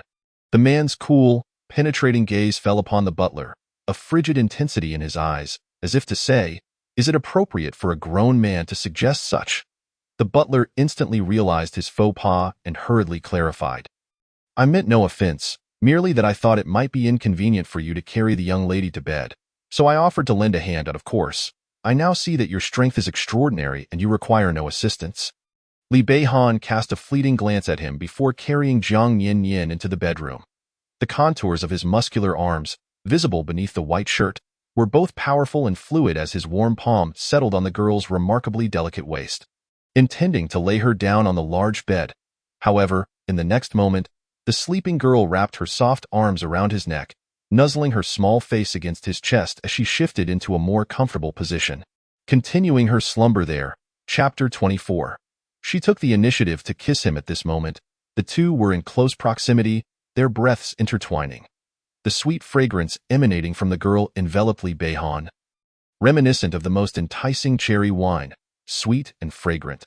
Her soft, delicate face was a flawless, luminous white, devoid of any blemish, as she innocently snuggled against his chest, tilting her head slightly, as if savoring the most delectable earthly delight in her dreams. "So fragrant," she murmured softly, her slender, pale arms clinging to his neck, her little face playfully rubbing against him, until it found its way to his neck. Her gentle breaths caressed his skin, sending a tingling sensation through him. As if the softest feathers were brushing against his neck, he felt his body stiffen, even his breaths growing heavier, so fragrant. The girl continued to murmur in her dreams, kissing his Adam's apple eye in that instant. Li Beihan's dark eyes widened in disbelief, his deep gaze narrowing as if ignited by two flickering flames. He gripped the armrests of his wheelchair tightly, his knuckles whitening, the veins in his hands bulging. In that moment, his breath quickened. "How could she so fragrant?" the girl whispered, kissing his throat once more, her light fragrance invading every fiber of his being. Then, her kisses found another spot on his neck. At that moment, an indescribable sensation surged through him. Li Beihan felt as though he had been struck by lightning. His prominent Adam's apple moved with great difficulty as he struggled to shift the audacious girl aside. Placing her gently on the large bed, gritting his teeth, he covered her with a blanket, then turned his wheelchair and departed as if in flight. Jiang Yan had just awoken from a dream, initially envisioning herself savoring delectable braised chicken feet, only to find the meat scarce and the bones too tough to chew. Far from delightful. Moments later, she dreamt of being embraced by Li Beihan, who had previously never allowed her to touch him. Yet now, he had taken the initiative to hold her. The aura surrounding him was intoxicating and fragrant. Previously, she had never had the opportunity to inhale his essence. But now, she seized the moment, inhaling deeply. Jiang Yin lay comfortably on the bed, wrapped in a soft blanket, enjoying a delightful afternoon nap while Li Beihan had retreated to the bathroom. Li Beihan settled into a luxurious bath. The cold water cascading over his body, the sound of droplets echoing around him. The icy water soaked through his bespoke Italian white shirt, rendering it translucent and clinging to his form, revealing his toned, sun-kissed chest and the smooth lines of his muscles. He tilted his head back, closing his eyes as the sound of water masked any suspicious noises. An hour later, he felt somewhat refreshed, opening his eyes. The depths of his dark gaze roiled with emotions that took time to settle. Jiang Yin awoke from her pleasant nap, stretching lazily. As she descended the stairs, she noticed the red marks on Li Beihan's neck. Some even tinged with purple. "Mr. Li," she inquired curiously, "are you allergic?" Li Beihan's warm palm rubbed against the armrest of his wheelchair, his deep, inscrutable gaze fixated on the oblivious girl, gritting his teeth as he replied. "A cat bit me." Jiang Yin thought nothing of it, grabbing her bag and heading out to check on the store renovations. Shortly after she left, Bai Mei arrived at the house. "Beihan, what happened to you?"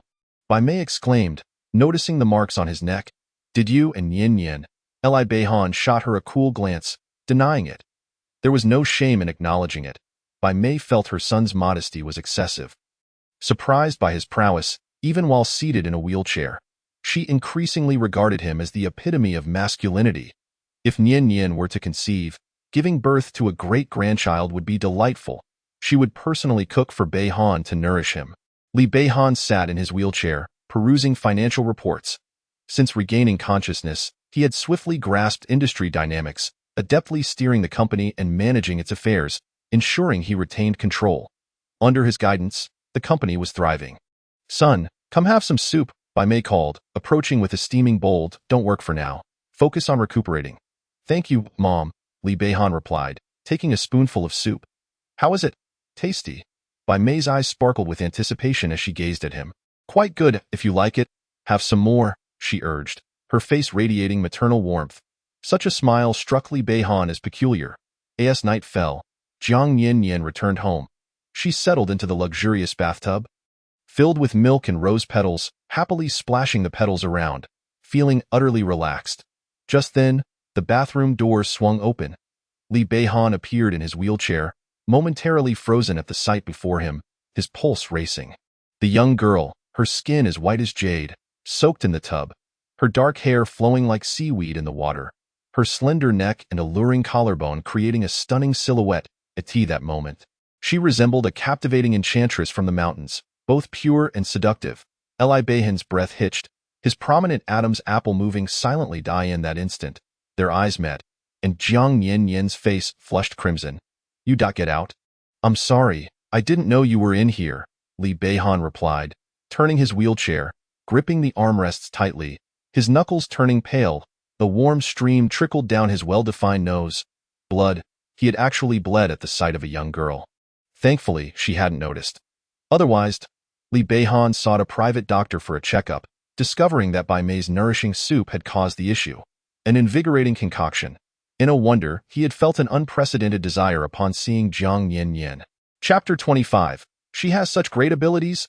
Li Beihan rotated his wheelchair and departed. Not long after, Jiang Yin's new shop was beautifully decorated, with a sign elegantly displayed. The crimson plaque featured ornate, gilded characters proclaiming, "The best fortune teller in the world." Jiang Yin also affixed a vibrant red advertisement to the glass door of her establishment, stating, "The owner is the master of Xinqing Temple, specializing in fortune telling, ghost catching, feng shui consultations, and ensuring safety. A reading costs 3,000. The interior design was in a style she adored, reflecting a new Chinese aesthetic, rich in antiquity.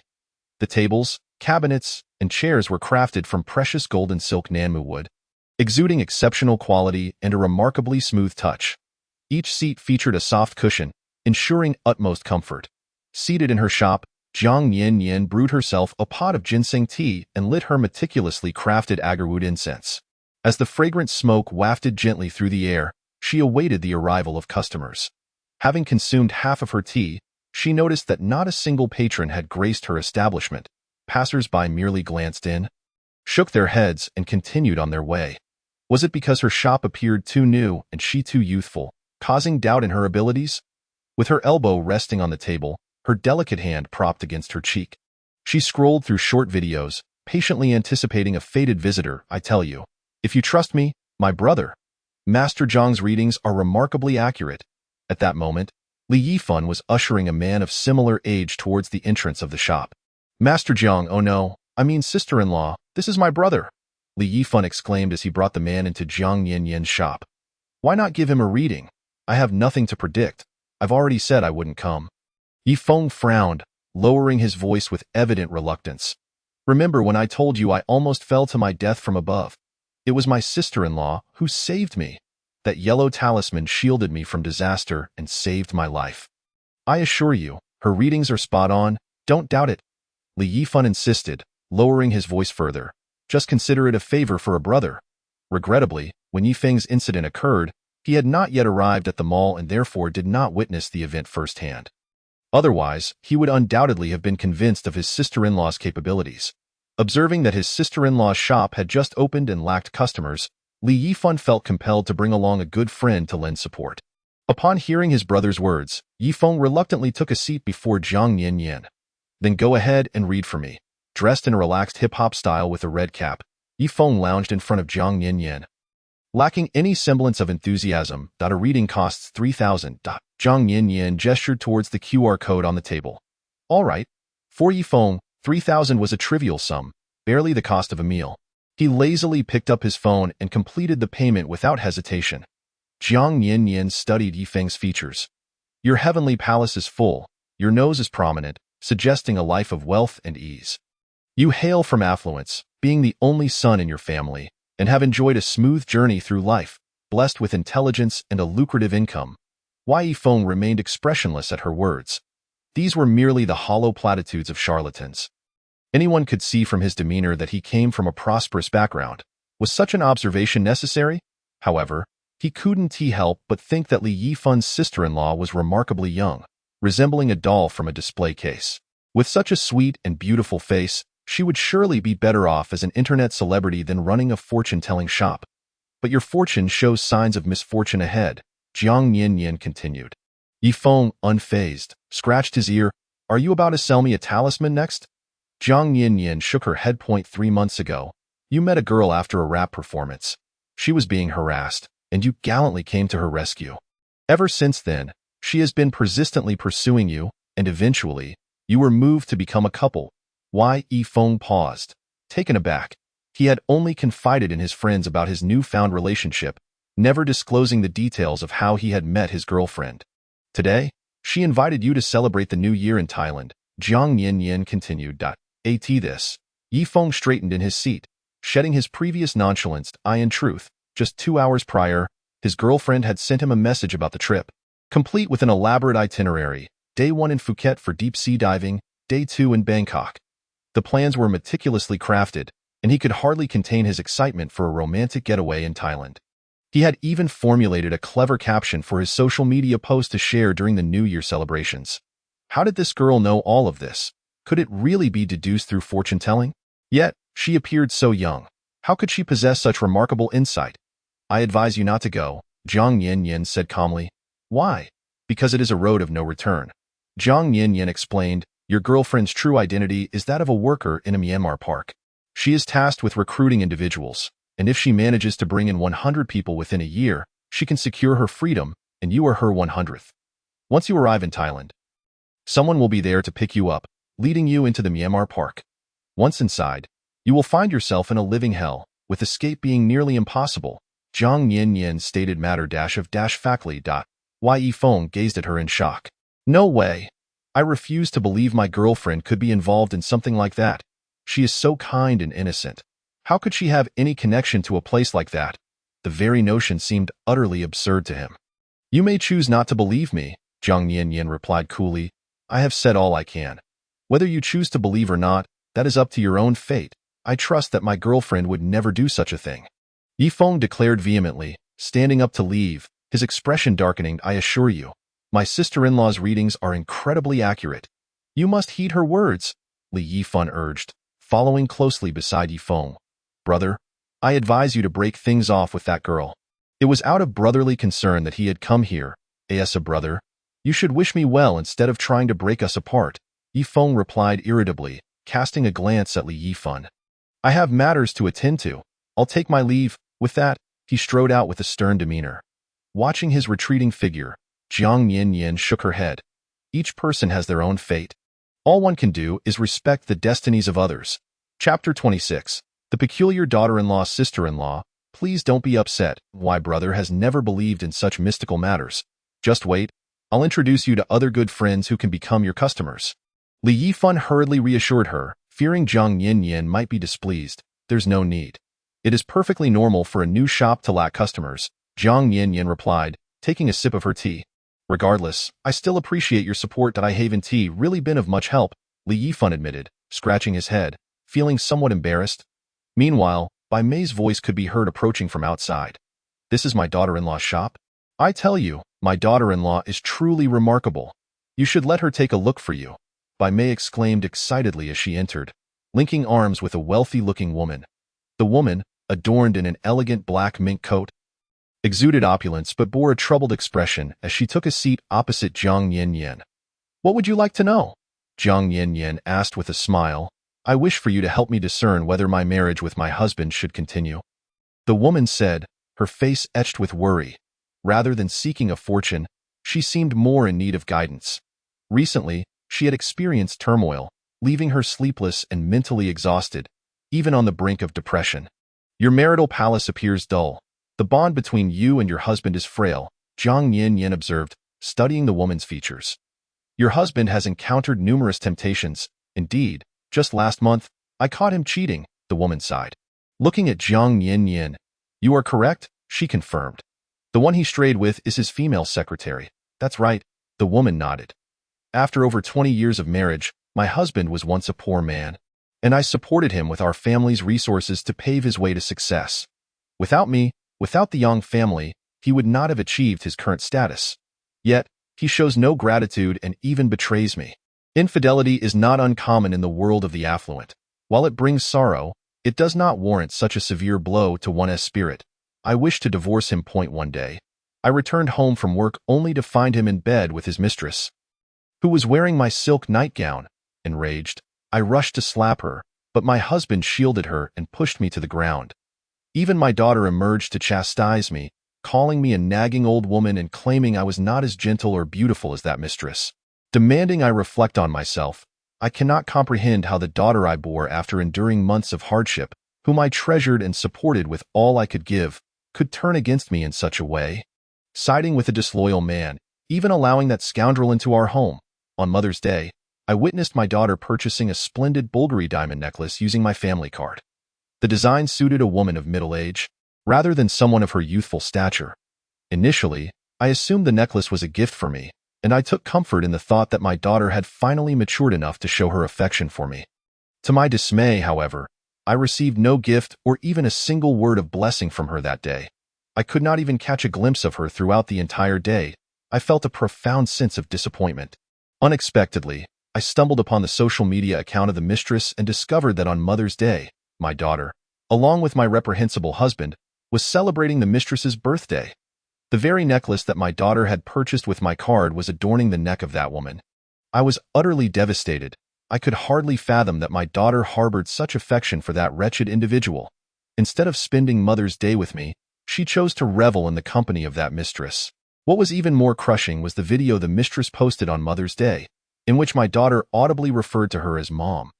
I, her biological mother, was left questioning why she would treat me this way, especially when she was, after all, a piece of me. At this juncture, young Lena could no longer contain her emotions, and tears streamed down her face. Bai Mei, feeling her friend's anguish, handed her a tissue to dry her tears, offering silent comfort. Your daughter is simply in a rebellious phase, being young and inexperienced, she said. Sometimes I ponder whether my relentless work schedule caused me to overlook my daughter's needs and companionship, thereby allowing her to forge such a close bond with the mistress. I often found myself wrestling with inner turmoil, reflecting upon my shortcomings. Since then, I have declined numerous significant work commitments to dedicate myself to my daughter. Yet she remains indifferent, often responding to me with coldness. Meanwhile, she grows ever closer to the mistress, who treats her with a gentleness that makes it seem, to an outsider, that they are the real mother and daughter.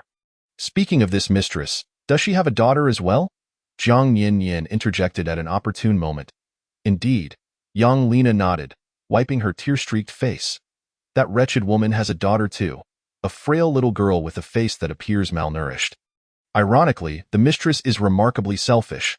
She adorns herself in lavish designer goods, yet her daughter is dressed in the most inexpensive clothing, barely totaling 100 yuan. I once ordered takeout, only to find that it was delivered by that mistress's daughter, who, in the sweltering summer heat, was drenched in sweat after completing her delivery. Young Lena chuckled bitterly, baffled by how that woman could be so callous towards her own child. Even a fraction of the money she spends on luxuries for herself could provide her daughter with a month's living expenses. It is appalling to think that her daughter has had to work multiple jobs just to support her education.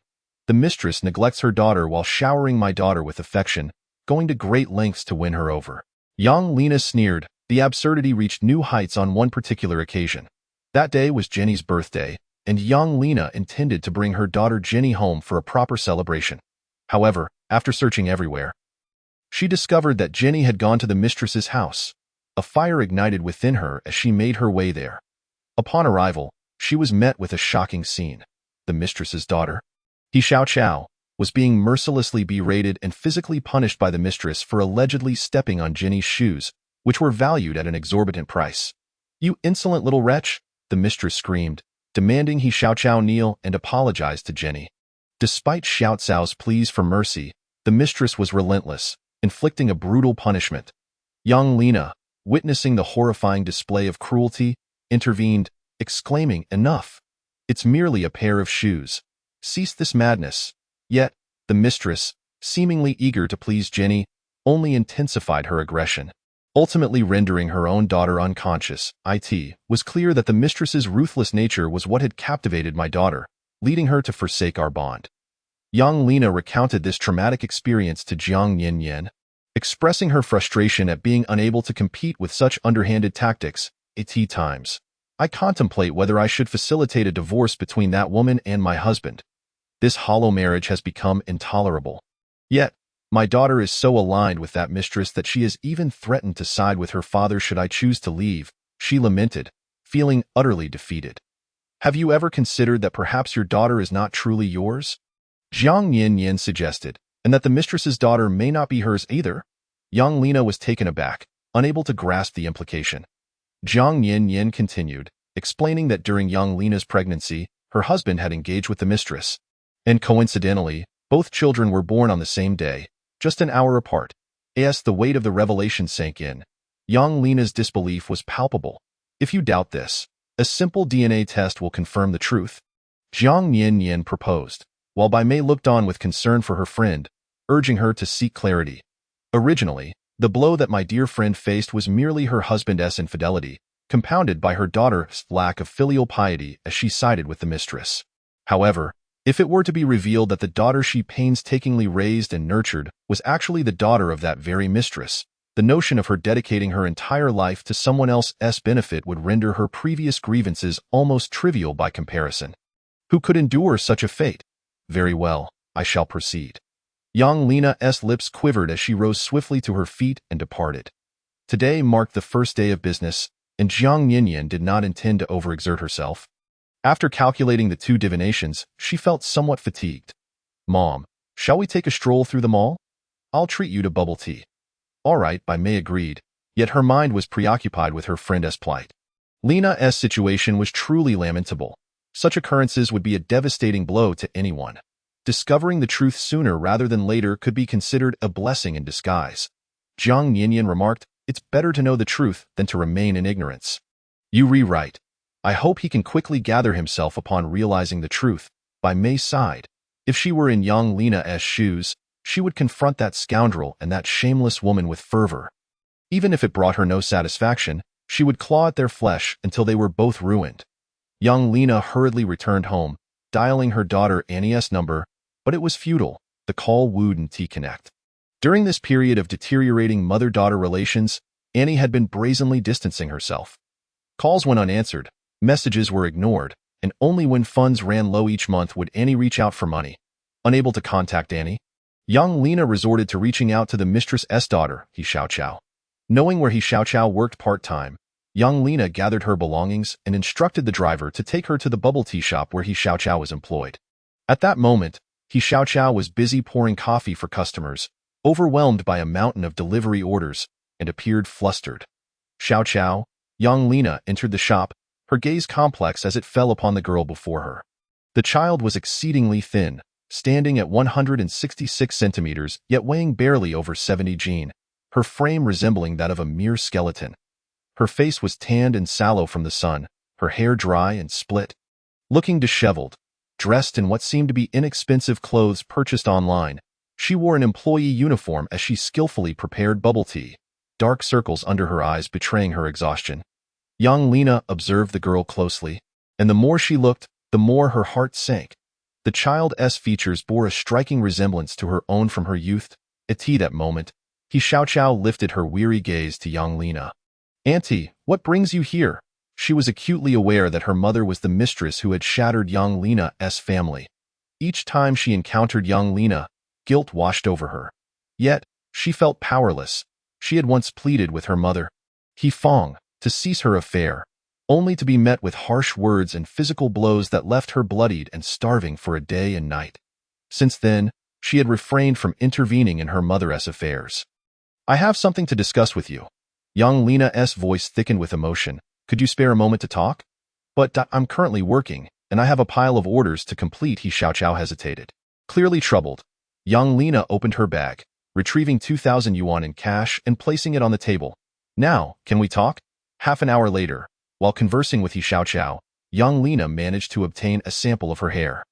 Before leaving, despite He Xiaoqiao's insistence on returning the 2,000 yuan, young Lena, feeling pity for the girl, declined. After departing, she took their samples to a private clinic. "I want the results within 3 hours.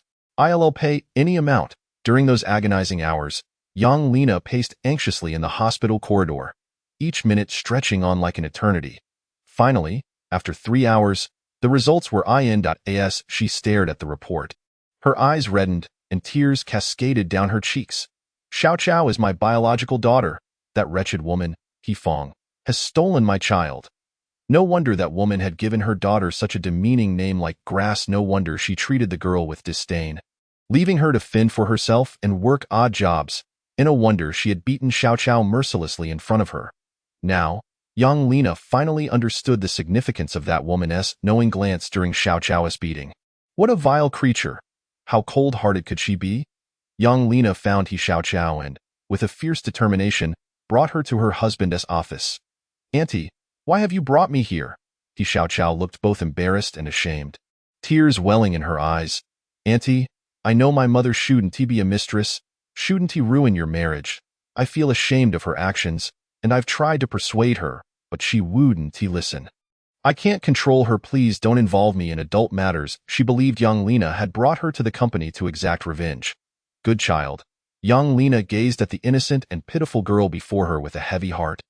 "I didn't bring you here to cause trouble." He Xiaoqiao widened her eyes slightly. "If it wasn't to cause trouble, then what was it? You'll soon find out." In that instant, young Lena's eyes flashed with cold resolve as she kicked open the office door. Inside, He Fong was seated on Wei Hua's lap, clad in a white shirt and a deep red form-fitting dress. Her legs entwined around his waist. They were lost in a passionate embrace, oblivious to the interruption until the door burst open. "What are you doing here? Get out!" Wei Hua growled, his irritation palpable. He Fong, unperturbed, turned to face young Lena, her seductive demeanor still lingering, and disdainfully remarked, "You've come to the company to make a scene without regard for President Wei's reputation. So many employees are watching. How can you put his image at stake?" Wei Hua's expression darkened further, but before he could speak, young Lena let out a cold laugh. "I have long since lost interest in your sordid affair. I didn't come here to catch you in the act. Then what are you here for?" Wei Hua glared at her, displeased. "I want to ask that vile woman, He Fong, why she switched my child." Young Lena's eyes were bloodshot, filled with fury. What nonsense are you spouting? He Fong's face momentarily reflected shock, but she quickly composed herself, furrowing her brows in defiance. More employees gathered, straining to hear the unfolding drama. Young Lena declared, "You want to admit it. This is the paternity test report between me and He Xiaoqiao." With that, she flung the report onto He Fong's desk. Upon seeing it, He Fong's face turned pale. Exchanging alarmed glances with Wei Hua, He Xiaoqiao's eyes widened in disbelief as she approached to read the report, her mind blank as she struggled to comprehend the implications. Young Lena had presumed Wei Hua was unaware of the situation. But his lack of shock upon hearing the truth sent her heart plummeting into icy despair. "Wei Hua, so you were in on this all along, weren't you?" Young Lena accused, pointing at him. "You knew she switched my child. You're in collusion with her, you despicable man. Why have you treated me this way?" Gasps erupted around them. "What? The secretary's daughter is actually the boss's wife's child? The secretary switched the boss's child? Was this all sanctioned by the boss's wife?" "I don't know what you're talking about," Wei Hua instinctively retorted. In the next moment, young Lena raised her hand and slapped him hard across the face. "You worthless scoundrel! You were once a penniless nobody, and if it weren't for me nurturing you, would you be where you are today?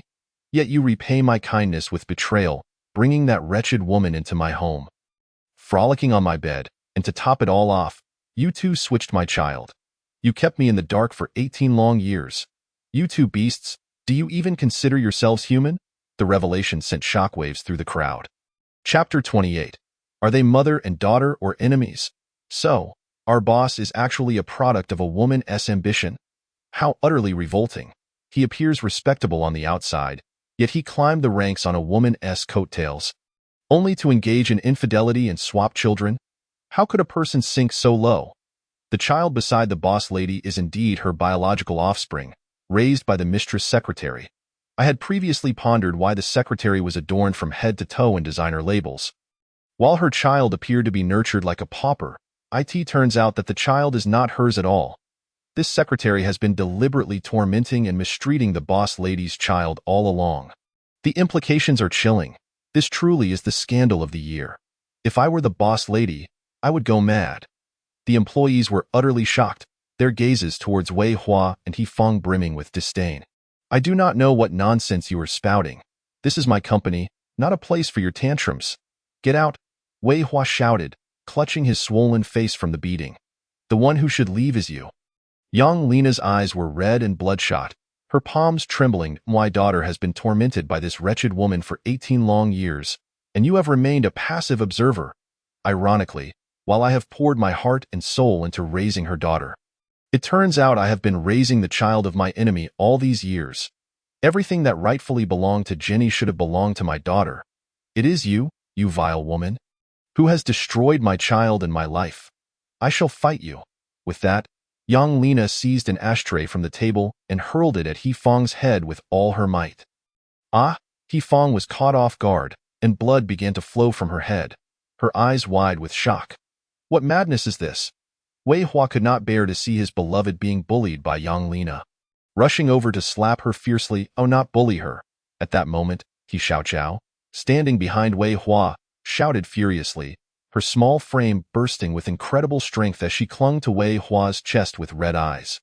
This provided young Lena with an opportunity. She charged forward, wielding the ashtray to smash it against Wei Hua's head. Crack! The glass ashtray shattered. Wei Hua's head was gashed, shards of glass piercing into his skull. He trembled violently, the world around him fading to black as he nearly lost consciousness. "You vile woman, I will kill you," he muttered, attempting to charge at young Lena once more. But at that moment, He Xiaoqiao clung tightly to him, refusing to allow him to harm young Lena. In a fit of rage, Wei Hua flung He Xiaoqiao away. Thud! She crashed heavily to the ground. "You worthless beast! How dare you strike my daughter? How low can you be?" Young Lena, infuriated, removed her high heels and brandished the sawls, striding over to Wei Hua, raising her hand to deliver a fierce slap across his face. "I will not allow you to hit my daughter. Do you dare to strike her again?" With each resounding slap, Wei Hua's face swelled grotesquely. Dazed and battered, he struggled but could not break free. "Young Lena, Do not hit him. What do you have against me? He Fong, witnessing her beloved man being pinned down by Yang Lina, felt immense sorrow and rushed forward to teach Yang Lina a lesson. At that moment, however, He Xiaoqiao pushed herself up from the ground, crashing into He Fong and knocking her down. Why did you switch me out? He Xiaoqiao cried out, mounting He Fong, her eyes blazing with fury as she clutched He Fong's hair tightly, tears welling in her eyes. You did not love me, so why did you replace me? Why did you separate me from my biological mother? Why did you keep me beside you only to torment me? Previously, she had believed her mother favored Jenny and that it was her fault for not being good enough, beautiful enough, or talented enough to earn her mother's love. She had exerted herself tirelessly to please her mother, working hard to support her without spending a penny of her money, all for a fleeting moment of recognition and praise. Yet, no matter her efforts, her mother had shown her disdain, even hatred. The despair and anxiety had consumed her for far too long, making her feel worthless, as if her very existence were a mistake, even contemplating whether it would be better to simply vanish. But in the end, she discovered that He Fong was not her mother at all. He Fong struggled, but to no avail, and finally resigned herself to her fate, curling her lips into a bloodied, twisted smile. Because I hate you. And I also hate your mother. We were meant to be together with Wei Hua. We were middle school classmates, secretly in love. And after graduating from high school, we became a couple, each other's first love, each other's only one. But your mother, leveraging her wealth and influence, seduced my man and forced him to marry her. She tore us apart. If it weren't for that wretched young Lina ruining our love and stealing my man, I would be the one marrying Wei Hua. I am Wei Hua's rightful wife, and young Lina is the true mistress. It is laughable that she stands on a moral high ground to condemn me. How can I not hate her? He Fong's twisted smile emerged, revealing the bitter truth that we loved each other, yet could only indulge in a clandestine affair, rendering me a woman of shame. Coincidentally, we gave birth simultaneously, and Wei Hua arranged for us to be in the same hospital. I seized this opportunity to swap her child. I will raise her in misery. I will ensure she is perpetually hungry and poorly clothed, living like a dog. I will crush her self-esteem, instill in her a character of inferiority and timidity. While my child is meticulously nurtured by young Lina, enjoying the finest material conditions, superior medical care, and the best educational resources, all for my daughter. He Fong chuckled with triumph, just as I had foreseen. My daughter Jenny is raised splendidly, an elegant, confident young lady who speaks 8 languages, possesses exceptional learning abilities, and excels academically. Meanwhile, you have been utterly ruined under my care, haha. Upon hearing this, He Xiaoqiao was already in tears. So, you named me Xiaoqiao, intending for my life to be as insignificant as grass. It is ironic. I believed you at least harbored some feelings for me, that you named me Xiaoqiao to symbolize resilience.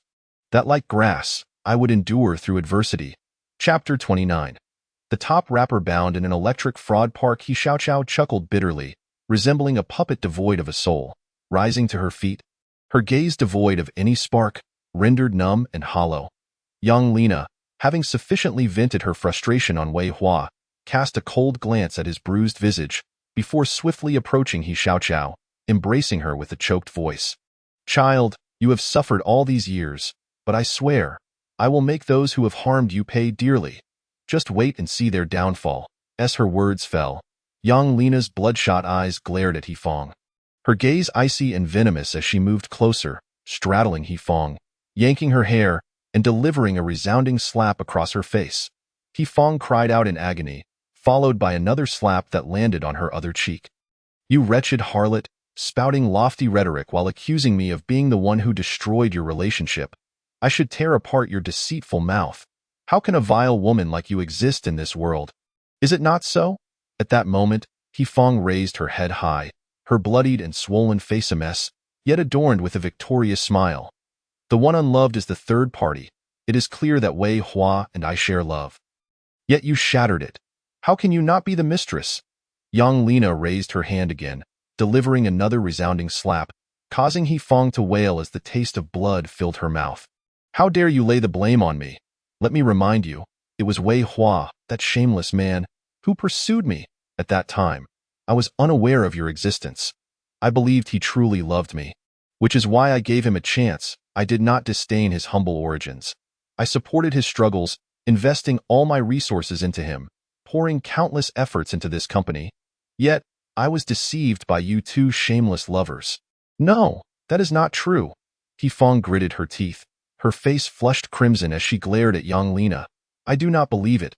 Wei Hua loves me. The truth is, as a wealthy heiress, what kind of man could I not have? If he had not desperately pursued me, like a lovesick dog, would I have ever looked his way? It was he who abandoned you for wealth and status, and yet you resent me. You are truly the epitome of ignorance and hatred. Yang Lina mocked her. Even if you harbor hatred, your wrath should be directed at him, the one who forsook you, not me. And yet, you unleash your fury upon my innocent child. A person like you deserves to rot in the deepest depths of hell. After Yang Lina's words, Yifeng's complexion turned pale, momentarily leaving her speechless. Today, Yang Lina, feeling exhausted, stood up and grasped the hand of the despondent He Xiaoqiao beside her. Good child, let us return home. Rest assured. I shall not let this pair of treacherous lovers escape unscathed. Just wait and see their fate. Yang Lina uttered with a cold snort. Meanwhile, Yifeng had already packed his belongings and boarded a flight to Bangkok with his girlfriend. After dozing off for a while, the plane landed, and they arrived in Bangkok. For some unknown reason, Yifeng's right eyelid was twitching incessantly. Darling, I saw you sleeping so soundly on the plane that I couldn't bear to wake you. I've arranged for a private car. The driver will take us to our destination shortly. His girlfriend, Daisy, beamed with a sweet smile. Yet, Yifeng sensed something was amiss. Hailing a taxi upon our arrival in Bangkok. Why does this all sound so eerily similar to what Li Yifeng's sister-in-law described? In an instant, doubt crept into Yifeng's mind regarding his girlfriend. Frowning, he suggested, given that we are unfamiliar with this place, perhaps we should refrain from taking a private car. A taxi or even a bus would be far safer. What do you think? As soon as he finished speaking, he clearly perceived a flicker of impatience cross Daisy's face. No, I've already made the reservation and the driver is en route. Canceling the reservation is not a big deal. It won't cost much. Yifeng began to waver, pondering whether his girlfriend truly had connections to the fraudulent zone or if everything was merely coincidental. A product of his own paranoia. At that moment, a white sedan sped towards them, halting abruptly. Look, the car has arrived, Daisy exclaimed, taking Yifeng's hand and leading him towards the vehicle. However, Yifeng abruptly withdrew his hand from hers, declaring, No, I will not ride in this car. I prefer to take the bus. Daisy's expression darkened instantly, yet she responded with a strange smile. It's too late now.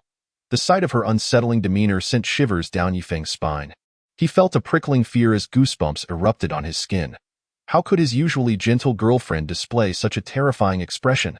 Just then, the car door swung open, and two burly men clad in dark masks and pants emerged, advancing menacingly towards Yifeng. Realizing the danger, he attempted to flee, but the two men were quicker, swiftly overpowering him. Let me go! Let go of me! Yifeng cried out in terror as he struggled in vain. Hurry up and take him away, Daisy ordered, her expression grim. Despite Yifeng's desperate resistance, his strength proved insufficient against the two men, who soon shoved him into the back of the car. Let me out! I want to get out! He screamed, frantically protesting. You can't do this. You're committing human trafficking. At that moment, the vehicle sped away. Observing Yifeng's frantic cries, one of the men brandished a prepared syringe, aiming it at Yifeng's neck. No, what are you doing? Yifeng struggled futilely, but the icy needle swiftly pierced his skin. As the substance was injected, he felt his body grow weak, sinking into the seat. Utterly powerless, he gazed at Daisy. His eyes filled with hurt. You are in cahoots with them. I loved you so much. Why would you do this to me?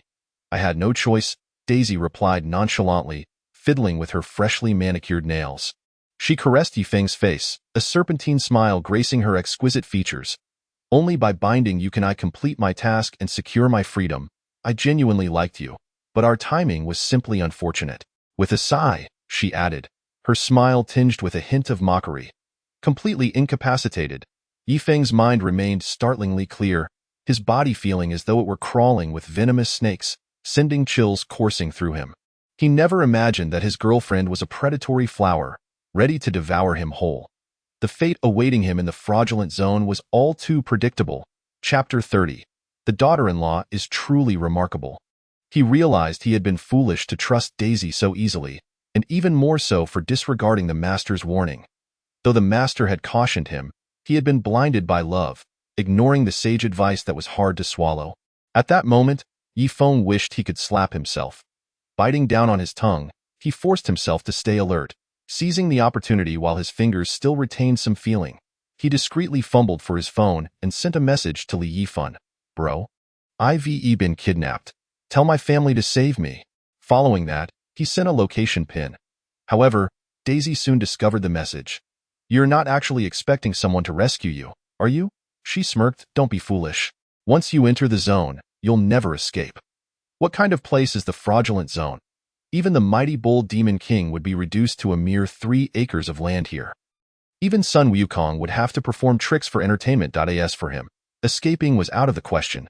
Meanwhile, Zhang Yinyan and Bai Mei were at the mall, each sipping on a cup of milk tea. After a brief stroll, they began to feel fatigued. Suddenly, Zhang Yinyan received a phone call from Li Yifeng, sister-in-law. This is bad. Something's happened. Li Yifeng's voice was frantic, breathless.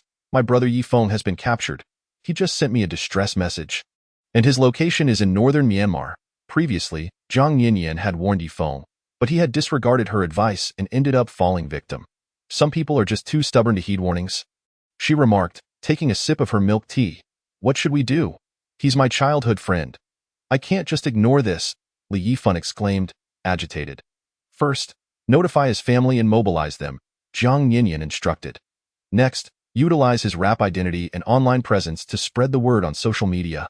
Reach out to celebrities and influential figures to amplify the message and raise awareness. Bai Mei watched her daughter-in-law with astonishment. Goodness, Yinyan is truly remarkable. I adore my daughter-in-law. Bai Mei listened intently, transformed into a devoted fan of Zhang Yinyan. All right, Li Yifeng noted. We'll contact the embassy and attempt to reach out to the police in Bangkok. After hanging up, Li Yifeng promptly informed the Yi family. Yifeng was the sole heir of the Yi family, the 13th generation of direct descendants. Upon hearing the news, Yifeng's mother fainted from anxiety, while his father paced frantically. They attempted to reach Yifeng by phone, but he was unreachable. The calls went unanswered. With a furrowed brow, his father chose to report the incident to the police and shared the distress message online. The police quickly registered the case and advised Yifeng's father to wait for updates. The waiting was undeniably excruciating. The Yi family understood that every moment Yifeng spent in the zone would be filled with unimaginable torment. It was a place notorious for devouring lives without mercy. Just waiting for news felt like an eternity. 1 hour had passed since the incident, and Yifeng's father was already turning gray from worry. The news of Yifeng's abduction rapidly ignited discussions online, trending across social media. What? My brother has been deceived and taken to the fraudulent zone. He must be suffering terribly inside. We must bring him back. I will never forgive the scam organization in northern Myanmar. Many netizens began tagging the police, official accounts, and the embassy. The Yi family, being prominent in the capital, leveraged their connections. Soon, numerous celebrities, influential figures, and internet personalities began sharing the plight of Yifeng, calling for his swift release. Meanwhile, within the confines of the fraudulent zone, Yifeng was immediately shaved bald upon arrival, his once stylish hairstyle reduced to a pile of yellow hair scattered on the ground. He was not alone. Dozens of others were confined alongside him, all imprisoned in cages. Once they arrived, they were stripped of their humanity, collectively referred to as pigs. The reason for the head shaving was to prevent escapes. Any successful escapee would be quickly recaptured by the staff. If they fled, nearby villagers would spot their shaved heads and alert the authorities, ensuring the return of the escaped pigs. Those who successfully reported them would receive a handsome reward.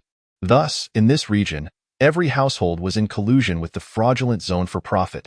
Escaping from here was nearly impossible. Let me out. I am the young master of the Yi family from the capital. Release me. Yifeng, humiliated and forced to crouch in the cage like a dog, pounded against the bars, shouting, Let me out. My family is wealthy. We can pay whatever ransom you demand. Very well. We'll demand 50 million in ransom from your family. A man clad in a floral shirt and denim jeans, adorned with a large gold chain around his neck, approached briskly, a cigarette dangling from his lips. He tossed Yifeng's phone into the cage. Upon receiving a call, Yifeng hurriedly dialed his family. Dad, Mom, save me. He gripped the phone tightly, his voice filled with urgency. Xiao Feng, came his father's anxious shout from the other end. How are you? Where are you being held? We're all trying to find a way to rescue you. I am imprisoned in the Myanmar northern zone. I'll send you my location. Before Yifeng could send his coordinates, a stun baton suddenly slipped through the bars of his confinement and struck his legs mercilessly. A searing pain surged through him, coupled with the shock of the electric jolt, rendering him nearly senseless.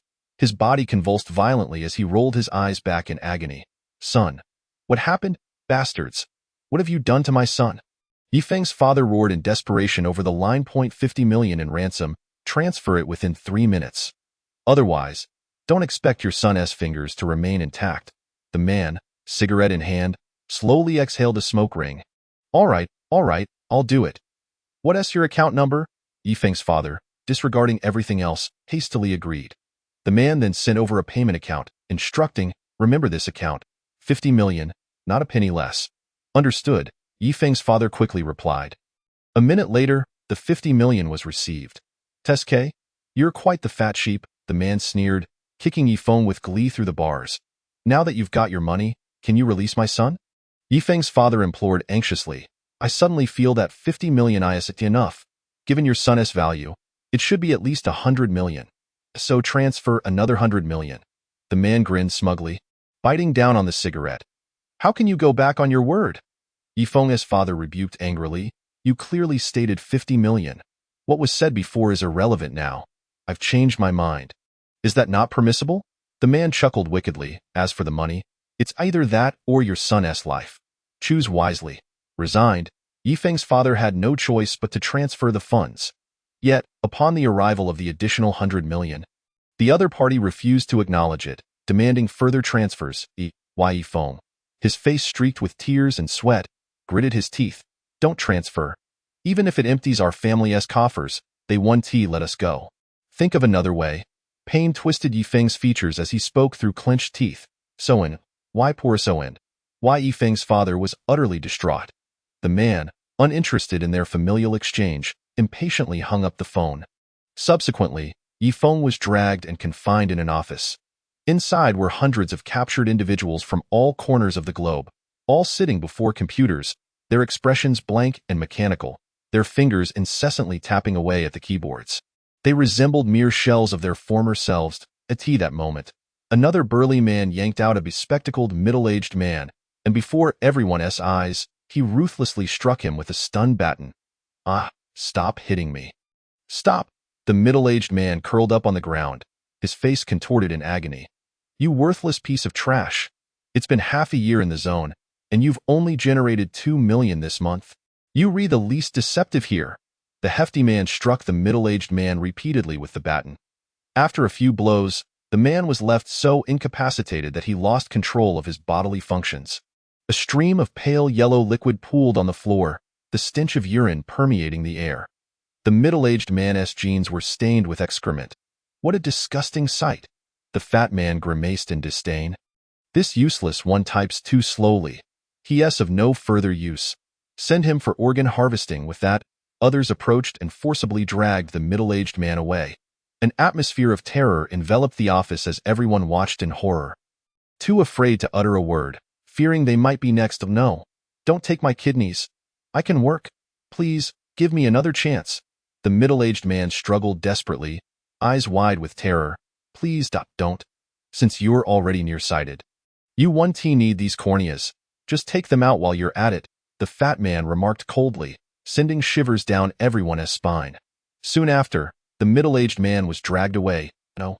Don't. The sounds of excruciating screams echoed. The place transforming into a veritable hell on earth. The expressions of all present were filled with dread, their hearts racing in fear. This zone does not accommodate idlers. If you don't perform well, you will all share the same fate as him. Do you all understand? The leader, wielding a stun baton, bellowed, Speak. Understood. They all replied in unison. Yifeng realized that resisting in such a place would only lead to further punishment. Defiance would be like striking a rock with an egg. He needed to find a way to survive, to endure until the day his family could rescue him. Subsequently, Yifeng was assigned by the leader to sit before a computer and practice typing. He, along with other new victims, was forced to sit for 10 hours a day, allowed only half an hour for meals, while the rest of the time was spent honing their typing skills and learning scamming tactics. The leader patrolled with a stun baton, and anyone caught lacking focus or performing poorly faced starvation, electric shocks, or confinement in a water cell. The water cell was foul and filthy, inhabited by snakes and rats. Within its confines, skin would swell and rot, and the inhabitants would suffer bites from the vermin, their flesh gnawed away. They would also risk infection from viruses and bacteria, leading to high fevers and unconsciousness. If one couldn't maintain their footing and sank, they were left to drown out. Of course, prior to that, the staff would assess the individual's organs for value, utilizing what they could and harvesting what was possible. As for anesthetics, those who had their organs harvested were done so while still alive. To the workers, administering anesthetics to the pigs was a waste of money.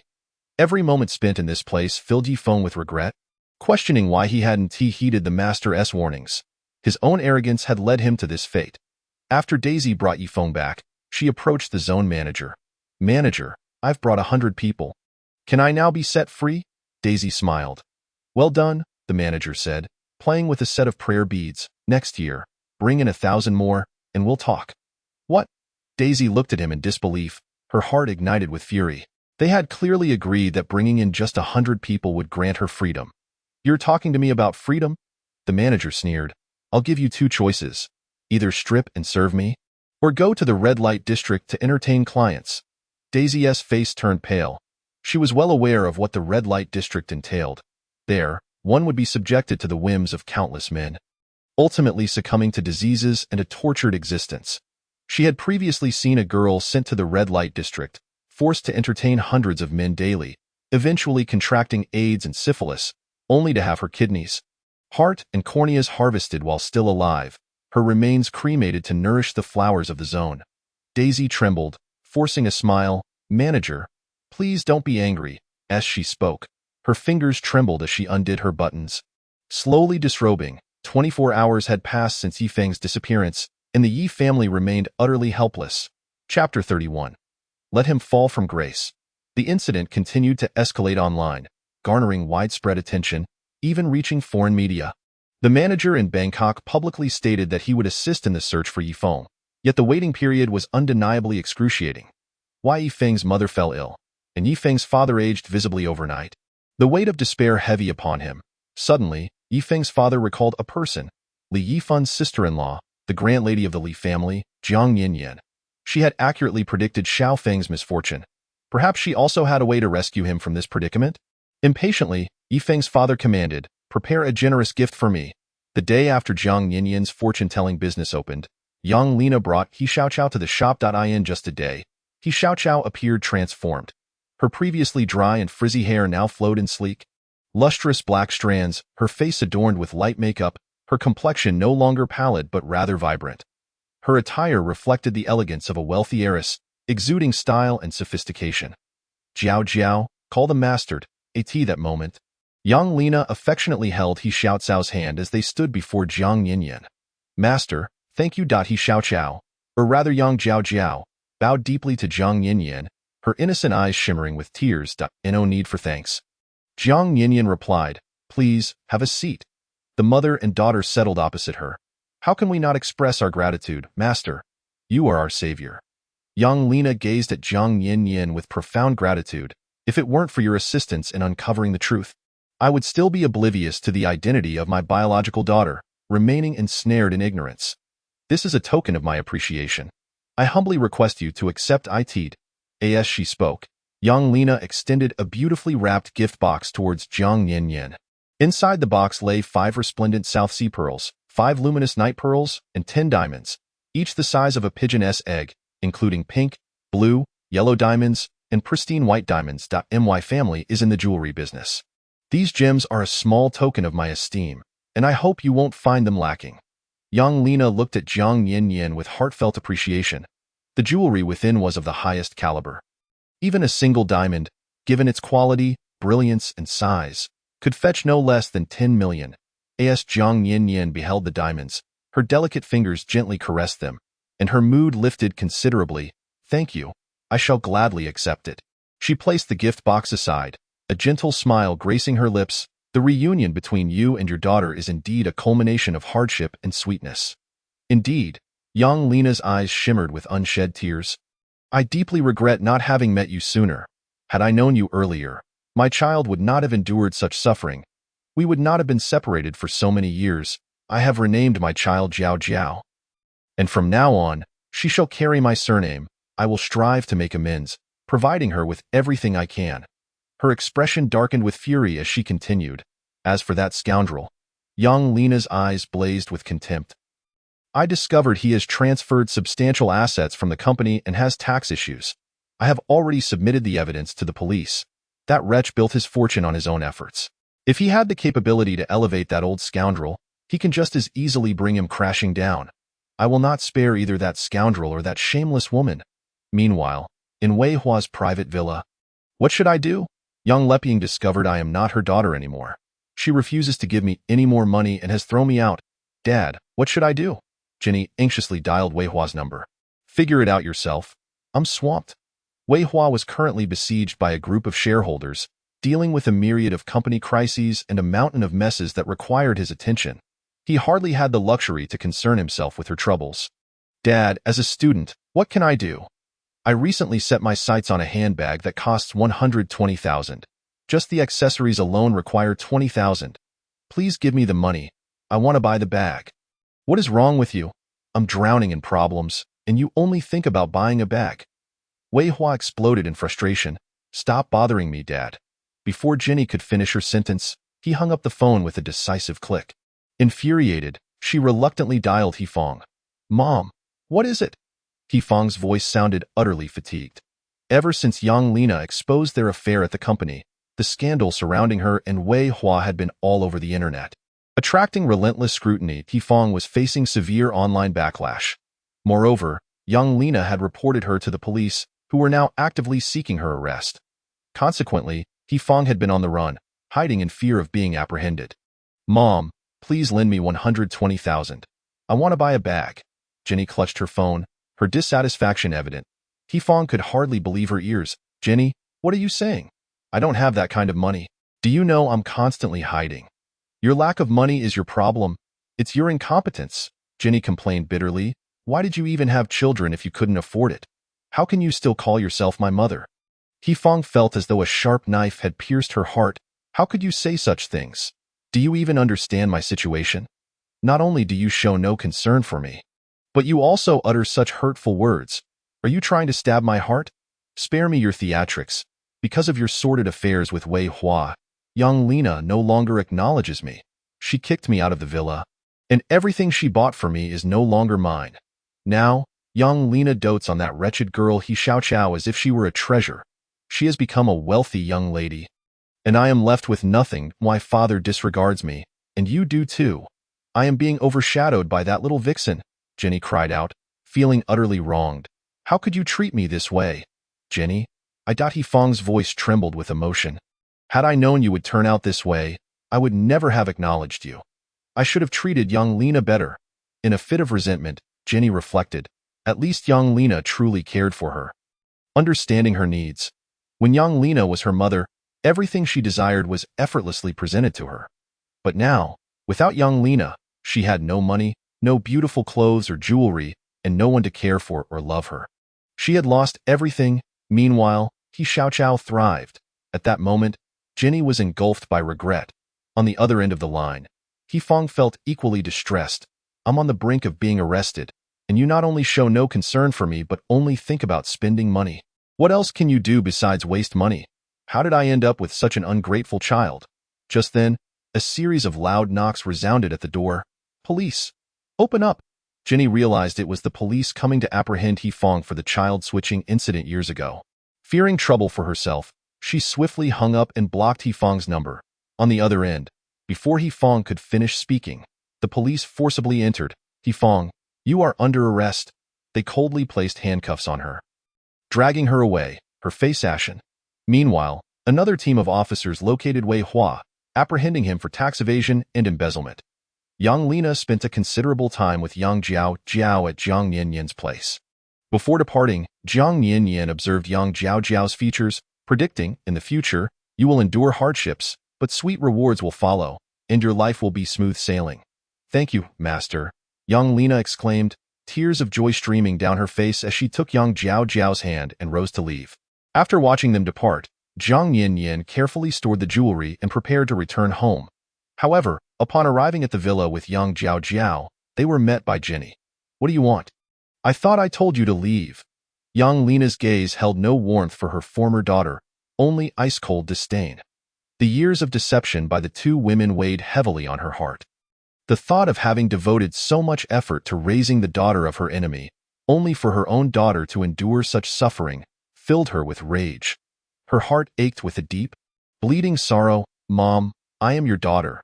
Jenny looked at her with pleading eyes. I am not your mother. Your mother is Fong. You have mistaken your parent. Yang Lina sneered coldly.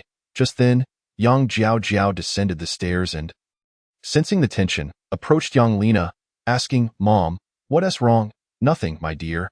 Yang Lina replied tenderly, her gaze softening as she looked at Yang Jiao. Mommy bought you a handbag. It's on the coffee table. Open it and see if you like it. That warm, indulgent expression had once been hers. Watching Yang Jiao, Jenny felt a bitter pang of resentment. Okay. Yang Jiao walked over to the sofa and opened the handbag. Upon seeing it, Jenny's face went pale. This was the very handbag she had been eyeing for days, the rare orange Hermes. Yang Lina had actually purchased it for Yang Jiao. This handbag was supposed to be hers. Fuming, Jenny rushed forward to snatch the handbag. How dare you use such fine things? Yang Lina's pupils dilated in alarm, fearing for her dear daughter's safety. She hurriedly retrieved the bag from Jenny's grasp and, in a swift motion, kicked her down to the ground. Jiao, are you all right? Yang Lina looked at her daughter with concern, gently brushing her pale face. Yang Jiao bit her lip, silently shaking her head. Witnessing her daughter's unease filled Yang Lina with guilt and anguish. She turned to Jenny, who lay on the floor, and seethed. What madness is this? Why are you trying to steal my daughter's bag? That was my favorite handbag. Jenny, on the floor, felt bruises forming on her arms and legs from the fall. She bit her lip, her voice trembling. It was meant to be mine. What nonsense are you spouting? This is a bag I bought for my daughter. How can it belong to you? Yang Lina found the situation absurd. Anger bubbled within her, and with a mocking laugh, she retorted, Weren't you calling Fong mommy so affectionately? If you want this bag, let your real mother buy it for you. What merit do you have in stealing my daughter's belongings? It was my fault. Tears streamed down Jenny's face as she knelt and crawled towards Yang Lina, grasping at the hem of her pants. Mom, I was wrong about everything in the past. I misjudged people. Only now do I realize that you are the only one who loves me, the only one who has ever treated me well. Ever since you cast me out, that old bastard Wei Hua has completely abandoned me, and Fong has also turned her back on me. They don't love me at all. Only you love me. Jenny looked up at her, her eyes red-rimmed. Don't say that. Yang Lina scoffed, a cold smile gracing her lips. You weren't saying that back then. When Wei Hua brought that shameless Fong into our home and I caught them in my bed. You were defending her, insisting that I was the one at fault. I was young and foolish then. Jenny's face turned pale, streaked with tears. And it was you who, on Mother's Day, used my card to buy that shameless Fong a diamond necklace. Celebrating the occasion while leaving me in the cold. Yang Lina's eyes narrowed, for she had never realized how selfish and self-serving Jenny truly was until now. She felt a pang of regret for the years she had invested in educating Jenny, only to witness the emergence of such a creature. Mom, it was all my fault. I was deceived by Fong's empty words. Now I understand that only you have been truly good to me. With tears streaming down her face, Jenny pleaded, Please let me return to your side. I promise to be a devoted daughter from now on. You can insult your own mother, and yet you expect me to welcome you back as my precious daughter? You are a daughter I cannot afford to keep. Yang Lina's gaze was icy. Mom, I criticized her because she deserved it. She is the homewrecker, shamelessly manipulating and brainwashing me. Jenny choked on her words. Mom, you raised me all these years, investing so much time and effort into me. Although I am not your biological child, I am the one you personally nurtured. The kindness of raising me is greater than that of giving birth. Please, I beg you, let me come back. I will be a good daughter. The only one I recognize is you. and I can sever ties with Wei Hua. Jenny gazed at her imploringly. Yang Lina recorded every word and sent it to Wei Hua and that shameless pair of Hifong. These words of yours should be heard by your dear parents. Yang Lina shook her phone, a mocking smile on her lips. Jenny's complexion turned ashen. What makes you think that a few tears and words of remorse will make me treat you as I did before? Welcoming you back as my beloved daughter? Have you looked in the mirror and considered whether you deserve it? Yang Lina's eyes brimmed with hatred. I only regret not having taught you better. Raising you to be so ungrateful, Mom. Jenny wanted to say more, but Yang Lina had already lost her patience. Butler, come. Throw her out. From now on, this villa shall allow neither Jenny nor dogs to enter. Chapter 33. Her focus and tenderness thus, Jenny was unceremoniously dragged out by the butler and thrown outside. The irritating noise finally silenced. Yang Lina exhaled a deep breath. The past was behind her. From now on, she would live well with Jiao Jiao, making amends for the time lost. Their lives were only just beginning. Meanwhile, Zhang Yin returned to the villa. I'm back. At that moment, Li Beihan sat in his wheelchair. Slowly moving towards her, Li Beihan. Look, Yang Lina gave me so many jewels. Zhang Yin exclaimed joyfully, carrying a large box filled with gems as she approached him. Sitting on the sofa, she opened the box and began counting the items. Look at these night pearls. They can be strung together to make a bedside lamp. Very nice, the man replied, his deep gaze shifting from the box of jewels to the girl before him. She wore a fluffy puff-sleeved top and a fitted light pink skirt. Her long, smooth black hair styled into two sleek bows secured behind her ears, with delicate braids cascading beside her slender waist. This hairstyle suited her well, enhancing her playfulness and charm. At that moment, she was fiddling with the jewels in the box, occasionally glancing up at him with her sparkling almond-shaped eyes, which glimmered as if they held countless stars. As she spoke, her brows danced with delight, her long, slender legs gently swaying. Just a bit of jewelry makes you this happy? Do you really adore jewels this much? The man inquired, his voice low and rich. His gaze unwavering from her face. Of course. What girl wouldn't love something shiny? Zhang Yin replied, smiling brightly and shaking her head. If you like them, I'll bid on a mine for you at the auction tomorrow. He declared, his tone casual, as if discussing buying a loaf of bread. Isn't there a treasure trove of such jewels in a mine? Zhang Yin's eyes sparkled with excitement as she gazed at him. Yes, you can extract as many as you desire, he replied. That's wonderful, Zhang Yin exclaimed, leaning forward in excitement and suddenly throwing herself into his embrace. Li Beihan was taken aback, his pupils dilating slightly.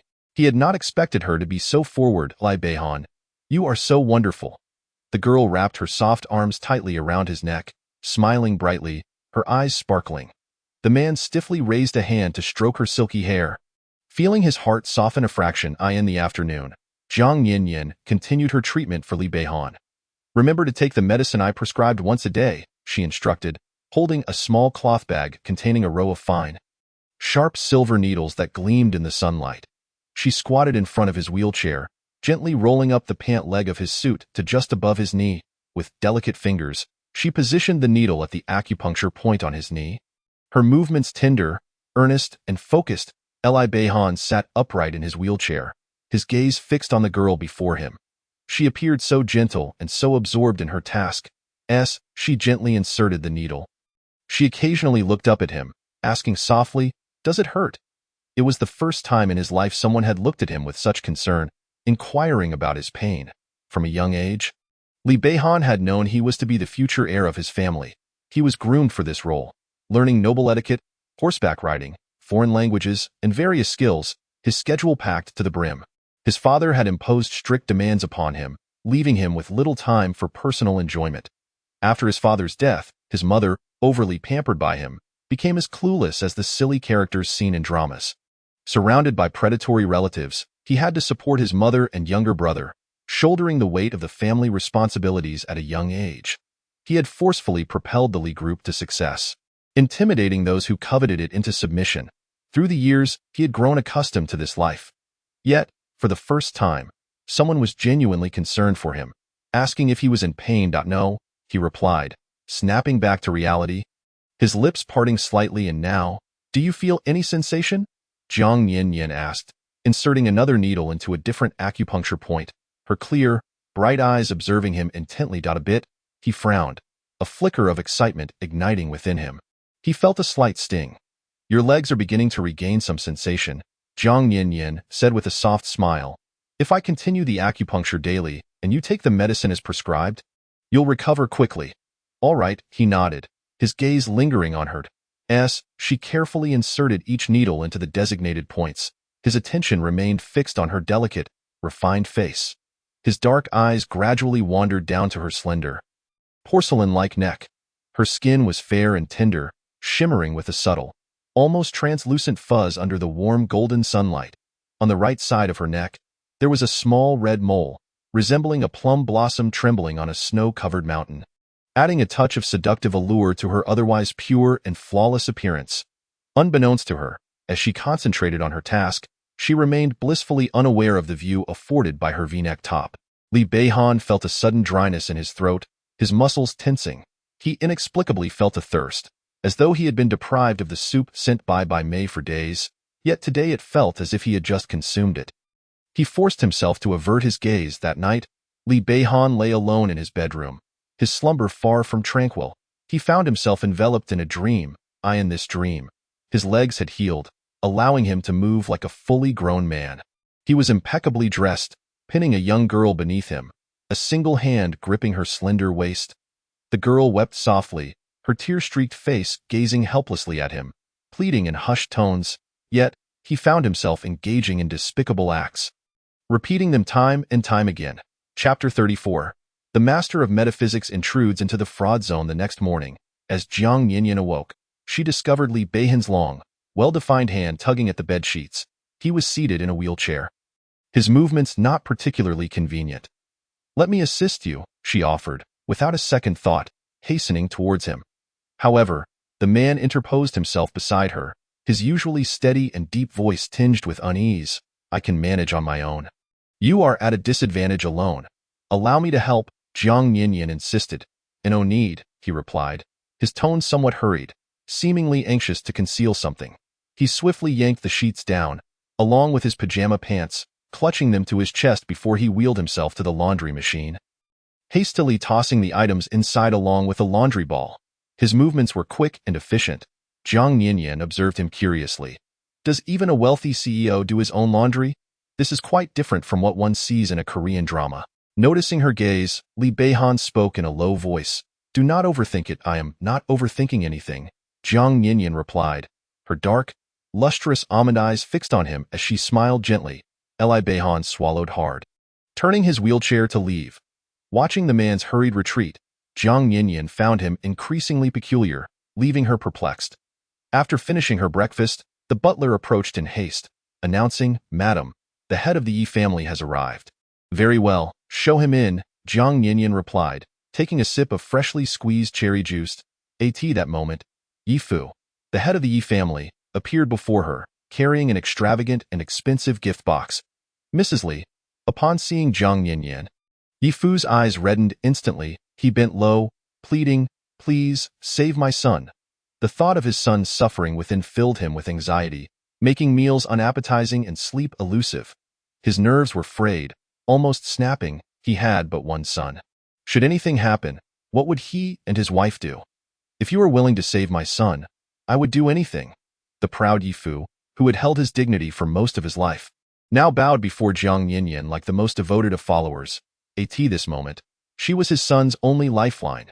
Yi Fu was acutely aware of the nature of the fraud zone, a place that devoured its victims whole and boasted the support of armed forces from other nations, making rescue nearly impossible.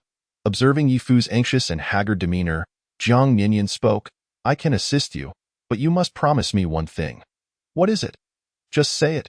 He was willing to do anything to save his son. "You must donate half of your family's wealth to charity and cultivate good relations, engaging in acts of kindness henceforth," Jiang Yanyan stated. Yi Fu was also her destined benefactor. By helping him, she could accumulate some merit. Such merit would greatly benefit her future endeavors. "Agreed. I promise, master." Yi Fu quickly acquiesced, his eyes, filled with desperation, fixed intently on Jiang Yanyan. Determined, Jiang Yanyan resolved to personally venture into the fraud zone. Upon learning of her decision, the Li family expressed their disapproval. Jiang Yanyan, it is extremely perilous there, Li Beihan said, furrowing his brow, his voice laden with concern. Indeed, Yanyan, it is far too dangerous. Bai Mei chimed in anxiously, there are many armed men inside. You are my precious daughter-in-law, and I regard you as my own daughter. If you go there, it's not just a risk. It's a gamble with your life. That's right, sister-in-law. We needn't stake our lives on this. Li Yifan added, gazing at Jiang Yanyan with reluctance. The butler implored, Madam, if you go, what will become of our eldest young master? Jiang Yanyan smiled nonchalantly. The fraud zone is indeed perilous, but that danger is primarily for ordinary individuals. No matter how formidable they may be, they are still merely human. Can humans truly rival ghosts? What do you mean by that? Bai Mei asked, bewildered. They wield guns, while I have ghosts and zombies, Jiang Yanyan replied with a playful smile. During my training on the mountain with my master, I made friends with many spirits. At my command, they will come to my aid. Li Beihan. Bai Mei. Li Yifan. Butler. What's wrong? Don't you believe me? Jiang Yanyan blinked her dark almond eyes. Shall I summon them for you to see? Bai Mei chuckled nervously. No, let us not. Yanyan. Yifu gazed at Jiang Yanyan with fervor, eager to kneel before her, Master. I knew coming here today was the right choice. Thus, amidst the anxious admonitions of her family, Jiang Yanyan accompanied Yifu onto a plane bound for the fraud zone. Before departing, Yifu nervously rubbed his hands together. I have hired some mercenaries from the dark web to protect us, just in case. Unnecessary, Jiang Yanyan replied coolly, you are wasting your money. On this journey, Jiang Yanyan aimed not only to rescue Yifeng but also to liberate all those deceived and tormented within the zone. After some time, the pair arrived at the outskirts of the fraud zone. We're here, Jiang Yanyan announced. Master, where are those ghosts you mentioned? Yifu surveyed the surroundings. It's daytime. They won't appear now. They will come out once it gets dark, Jiang Yanyan said, observing the sky darkening. All right, Yifu felt a twinge of anxiety. The mercenaries remained by their side. At that moment, patrolling personnel armed with rifles spotted them. The patrolman aimed his weapon, barking, don't move. They advanced towards Jiang Yanyan and Yifu. Having lived a long life, Yifu had witnessed many storms, yet he could not suppress the rapid beating of his heart in the face of this scene. He looked anxiously at Jiang Yanyan. Soon, the patrol squad trained their guns on them, their expressions grim as they gestured, arrest them. Thus, the pair was taken into the zone by the patrol, accompanied by the 11 mercenaries Yifu had brought along. Boss, we've spotted 2 suspicious individuals. They are lurking outside, the patrol reported to those inside. The manager of the zone sauntered out, casting a casual glance at the 2. Perfect, we're short on labor here. Let us send these 2 to work. This man, shave his head and send him to be a piglet, the manager ordered, his gaze landing on Jiang Yanyan.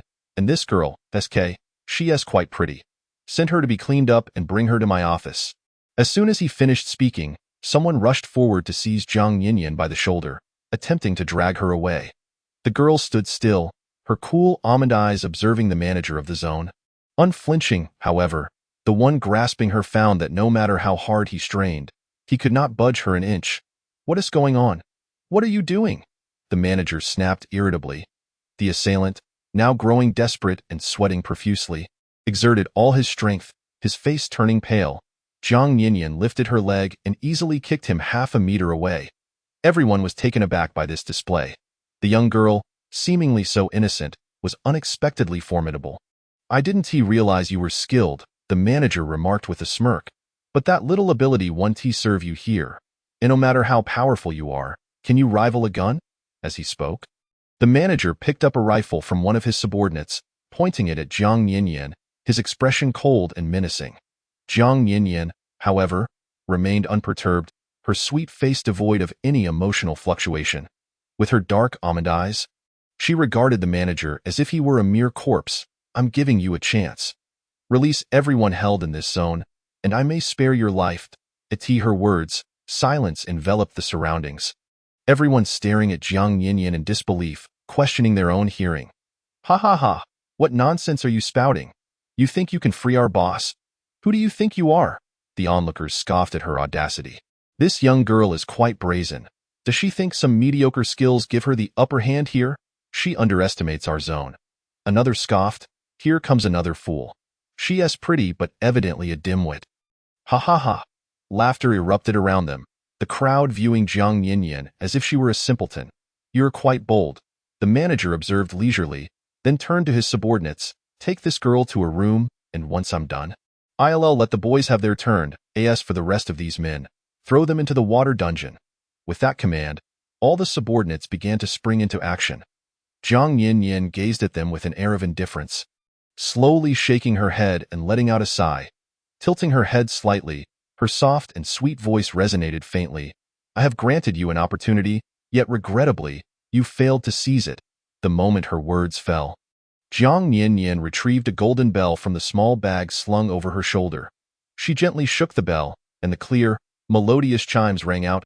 1, 2, 3. The atmosphere instantly shifted into a realm of eerie strangeness.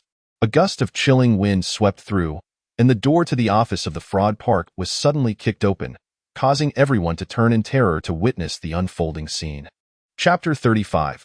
The zombie battle against the park leader. At that moment, a horde of zombies clad in traditional Qing dynasty garb, adorned with black silk hats, began to bounce into the park. What on earth is this? Could it possibly be the zombies from a horror film? My goodness. There are zombies. Upon witnessing this sight, the workers in the park were paralyzed with fear and fled in all directions. While those who had intended to capture Jiang Yinyan found themselves fleeing from the approaching zombies, Yi Fu and his companions watched in horror, their eyes widening in disbelief. Indeed, they were zombies. Master Jiang, you are truly remarkable. Yi Fu gazed at Jiang Yinyan with admiration. To summon a zombie and actually have it manifest is simply astonishing. Jiang Yinyan nonchalantly shook the bell with her delicate white hand. Her voice sweet, go forth. She led Yi Fu and the others through the protective circle of zombies, seeking those who had been imprisoned. Never in Yi Fu's life had he imagined witnessing a living zombie, let alone being shielded by one. The zombies advanced, arms outstretched, their long, sharp, dark blue claws poised to strike as they bounced toward the hapless workers in the park. Their claws pierced through the chests of some, while others were swiftly tackled to the ground, jaws agape, ready to deliver a fatal bite. The park erupted into chaos, filled with screams and cries of despair. After a moment of stunned silence, the park manager quickly regained his composure. Stepping back to distance himself while aiming his gun at the nearest zombie, a shot rang out, creating a gaping wound in the zombie's body. Upon witnessing this, the park manager, Sun Wei, smirked coldly, raising a loudspeaker and shouting, "Everyone, do not panic. Do not be afraid. These zombies are mere flesh and blood. We have guns. What do we have to fear? Raise your guns and shoot them down." Under Sun Wei's leadership, the crowd began to regain their composure, lifting their rifles to aim at the advancing zombies. Gradually, as the zombies were struck by powerful bullets in their arms and legs, their movements became increasingly sluggish, with some collapsing to the ground. Having lost limbs, Sun Wei sneered, "Zombies? Is that all they are?" Meanwhile, Jiang Yinyan and her companions had entered the office of the fraud park, where the workers were mindlessly typing away at their computers. The sound of keystrokes filling the air. "Dad, you're here!" Yifeng exclaimed, his weary, dazed face lighting up with surprise and joy upon seeing his father, tears welling in his eyes. "Master Jiang, you've come too." Yifeng realized that it was undoubtedly Master Jiang who had assisted his father in arriving at the park. If only he had heeded Master Jiang's advice earlier, he wouldn't be in such dire straits now. Feeling guilty, he looked at Jiang Yinyan, thinking it was his fault for dragging them into this predicament. As Yifeng slowly stood, he was forcefully pushed back into his seat by a patrolling leader, who quickly brandished an electric baton at them, demanding, "Who are you? How did you get in here? Release them at once." Such arrogance. The adversary charged forward with the baton, prompting the bodyguards beside Yi Fu to spring into action, engaging in a fierce struggle with the office personnel. The office descended into pandemonium. "You are all free now. Everyone, leave," Jiang Yinyan declared. The crowd looked at her with excitement, rising to stretch their weary limbs, ready to escape amidst the chaos. Who knows how long they had been trapped in this dismal place? Most of them were ordinary individuals leading mundane lives, laboring tirelessly, facing layoffs and financial burdens, while some had fallen victim to criminal schemes while traveling, after years of being subjugated to relentless toil. They were now reduced to mere shadows of themselves, suffering from ailments yet forced to endure the pain, or else face dire consequences. They had lost all contact with their families, deprived of the outside world for far too long. Overwhelmed with joy, they began to flee. But just then, a gunshot rang out. "I dare anyone to run." Lu Wei charged to the doorway with a rifle, firing several shots into the air. "If you don't want to die, get back to your seats." Horrified, the crowd froze, their faces pale, murmuring as they returned to their places. "Don't you realize where you are?" Lu Wei sneered. If it weren't for Jiang Yan's beauty, he would have shot her without hesitation. "Do you think a mere zombie can turn our park upside down? No matter how formidable they cannot compare to our bullets." Lu Wei mocked. "I suggest you surrender and serve me well, or I will have your companions dismembered and sent to the crematorium in flames. Is that so?" Jiang Yan replied, a hint of resignation in her tone. "Let us see whether your bullets are superior or my zombies." With that, she placed her delicate fingers to her lips and let out a soft whistle. Instantly, there was a resounding crash as the park's glass shattered. A hairy zombie leaped through the window, breaking in with ease. The park's glass was no ordinary material. It was bulletproof, reinforced with steel to prevent escape. Yet this hairy zombie penetrated it effortlessly. All present noticed that this zombie moved with a speed and agility far surpassing that of the previously encountered Qing dynasty zombies. "Those armed with guns are an annoyance. Tear them apart," Jiang Yan commanded, and the hairy zombies lunged forward, swiftly overpowering the armed criminals, feasting upon them with ghastly ferocity. The victims, wide-eyed with terror, collapsed backward into pools of blood, their life force extinguished. "How can these zombies be so powerful?" Yifu murmured, hiding behind Jiang Yan, his voice barely audible. Even the mercenaries he had brought dared not draw their weapons, fearing indiscriminate attacks from the zombies. Chapter 36. Kneeling before her, the zombies that had arrived earlier were the weakest type. Now, these were the hairy zombies, Jiang Yan explained calmly. "Hairy zombies?" Yifu questioned hesitantly. "Indeed, zombies are classified into various tiers. The weakest are purple zombies, followed by white zombies, green zombies, hairy zombies, and finally, flying zombies. The latter are a millennium in the making, possessing intelligence, agility surpassing that of humans, and the ability to employ spells. They are impervious to sunlight and weaponry. And advanced flying zombies can wield magical abilities," Jiang Yan elaborated. Yi Fu and those around him felt as though they had opened the door to a new world. Yi Feng, witnessing the clash between the zombies and the evil park leaders, could hardly believe his eyes. If only he had a phone, he would have gone live to share this astonishing spectacle. He wanted to record a video for his fans, overwhelmed by admiration for Jiang Yan's prowess. "Master Jiang is truly a master. Please accept my kneeling," Yifeng thought, and to his surprise, he actually knelt before her. "Get up. We have urgent matters to attend to." Jiang Yan glanced at him. Embarrassed, Yifeng rubbed his nose and stood back up. More hairy zombies continued to emerge, attacking the armed criminals one by one, their bites echoing with a chilling crunch. Those bitten fell back, lifeless in pools of blood, their breath extinguished. Lu Wei gripped his rifle tightly, aiming at a nearby hairy zombie, and fired. However, the bullet merely sparked upon contact, as if striking a wall of steel, doing no damage whatsoever. "How can this be?" Lu Wei gasped, disbelief etched across his face as he continued to take aim, this time targeting the zombie's head. Yet, in the very moment the bullets were shot forth, they failed to inflict any significant harm upon the zombie. Instead, the creature detected its target. Instantly, it lunged towards Lu Wei. Terrified, Lu Wei retreated, utterly unprepared for the ferocity of such beings. This was utterly sinister. Just as the zombie was about to pounce on him, Lu Wei hastily seized one of his subordinates. At that moment, the zombie was upon the unfortunate man's neck, its gaping maw ready to strike.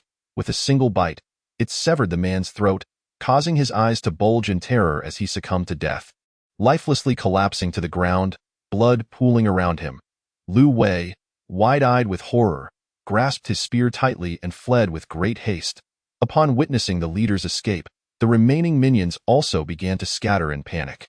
Jiang Yan turned to the individuals trapped in the office, urging, "You must leave." Everyone, filled with dread at the unfolding scene, quickly fled. Yi Feng, "Do you know where the others are being held?" Jiang Yan inquired. "I do." Yi Feng nodded. "Lead the way," she commanded.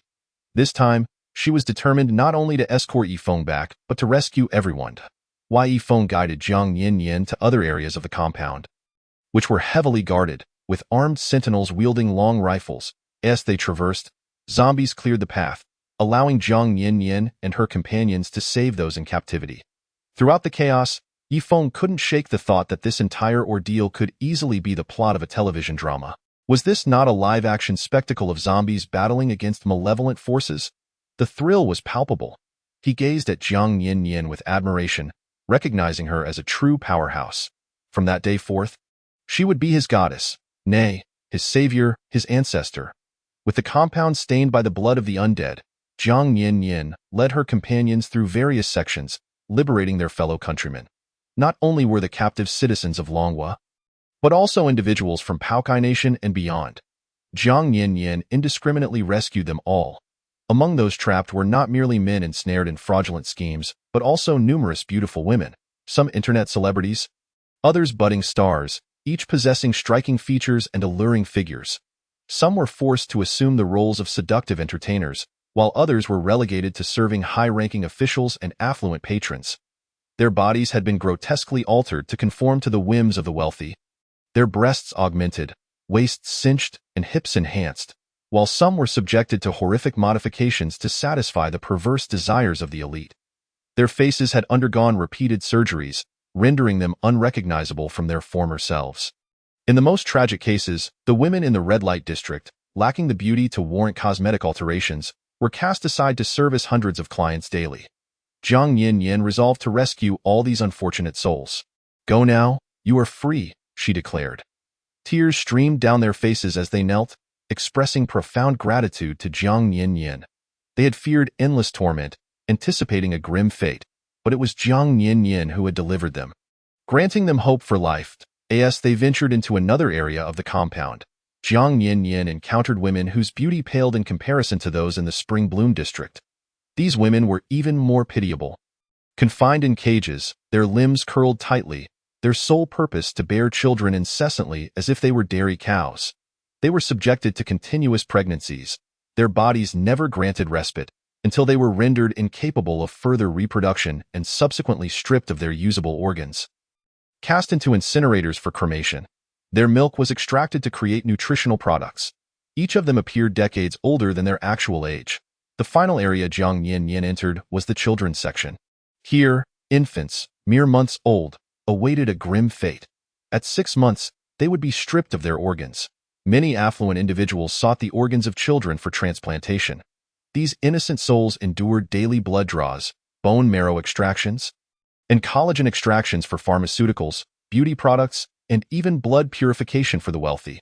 From birth, they had never seen the outside world, confined to cold glass enclosures, suffering day after day. After successfully rescuing everyone from the compound and securing their passports, private jets arranged by the Yi family transported the group away. The jets could not accommodate them all, so Ye's father provided each individual with funds for their journey home. On the plane, Yifeng suddenly knelt before Jiang Yin. "Master Jiang, thank you for saving me," Yifeng exclaimed, his eyes reddened with emotion, tears streaming down his cheeks. "You have given me my life. From now on, I will heed your every command, even if it means facing perilous trials. Indeed, thank you, Master, for saving my son. Had it not been for you, he and so many others would not have returned," Ye's father added. His eyes misty as he recalled the harrowing events in the compound. He presented a check for 100 million. "Please accept this token of my gratitude, 100 million. Jiang Yin had never seen such a sum before. However, her fate was intertwined with poverty. Despite her union with Li Beihan, her destiny could not be altered in the immediate future, rendering her unable to bear such wealth. This money, she decided, would be used for charitable deeds. The more good she performed, the greater her accumulated blessings would become, potentially altering her impoverished fate into one of prosperity. "I shall accept this check," Jiang Yin stated, "but remember my words, continue to do good deeds and cultivate benevolent connections. We shall keep your words close to our hearts," both father and son vowed in unison. "Upon my return, I will dedicate a significant portion of our family's wealth to charitable endeavors, ensuring I do not let Master down." After the private jet arrived in the homeland, they first escorted Jiang Yin to the Li family estate. As she disembarked and stepped onto the lush lawn of the Li residence. She spotted a man seated in a wheelchair not far away. Eli Behan, clad in an opulent British-style suit, sat against the light, his posture upright and elegant, his striking features accentuated by their sharp lines. Exuding an air of innate nobility, behind him stood the family butler, while Bai Mei positioned herself beside Li Beihan. Upon seeing Jiang Yan approach, Bai Mei's expression brightened, and she hurried over. Yan, are you all right? She scrutinized Jiang Yan, anxious for her well-being. Mom, I'm perfectly fine, Jiang Yan replied, twirling gracefully before them with a gentle smile. It's a relief to hear that. Bai Mei sighed, her heart finally at ease. When you were in that place, my heart ached with worry, fearing for your safety. Just knowing you returned safely is a blessing. I never imagined Master Jiang would be so formidable. Not only did she rescue me, but she also annihilated the entire compound, liberating those trapped within, Yifeng exclaimed, his excitement palpable. When Master Jiang and my father arrived, I was concerned for their safety. The compound was crawling with armed guards, and she was unarmed. Yet, she remained so composed. She merely took out a small bell from her bag and gave it a gentle shake, and lo and behold, a swarm of zombies appeared. Moreover, they came in waves, each more powerful than the last. I have never seen anyone as remarkable as Master Jiang. She is truly extraordinary, effortlessly commanding those zombies to combat the nefarious criminals. The scene was nothing short of cinematic. We stood there in awe as we witnessed the zombies tear apart those vile criminals. It was exhilarating. Yifeng animatedly recounted the tale, while Ye's father gazed at Jiang Yan with gratitude. Indeed, thanks to Master Jiang, my son was rescued. Our family now owes a tremendous debt of gratitude to the Li family. Should they require our assistance in any capacity, we will not hesitate to comply. After bidding farewell to Jiang Yan, Yifeng and his father prepared to return home. Yan, you are truly incredible.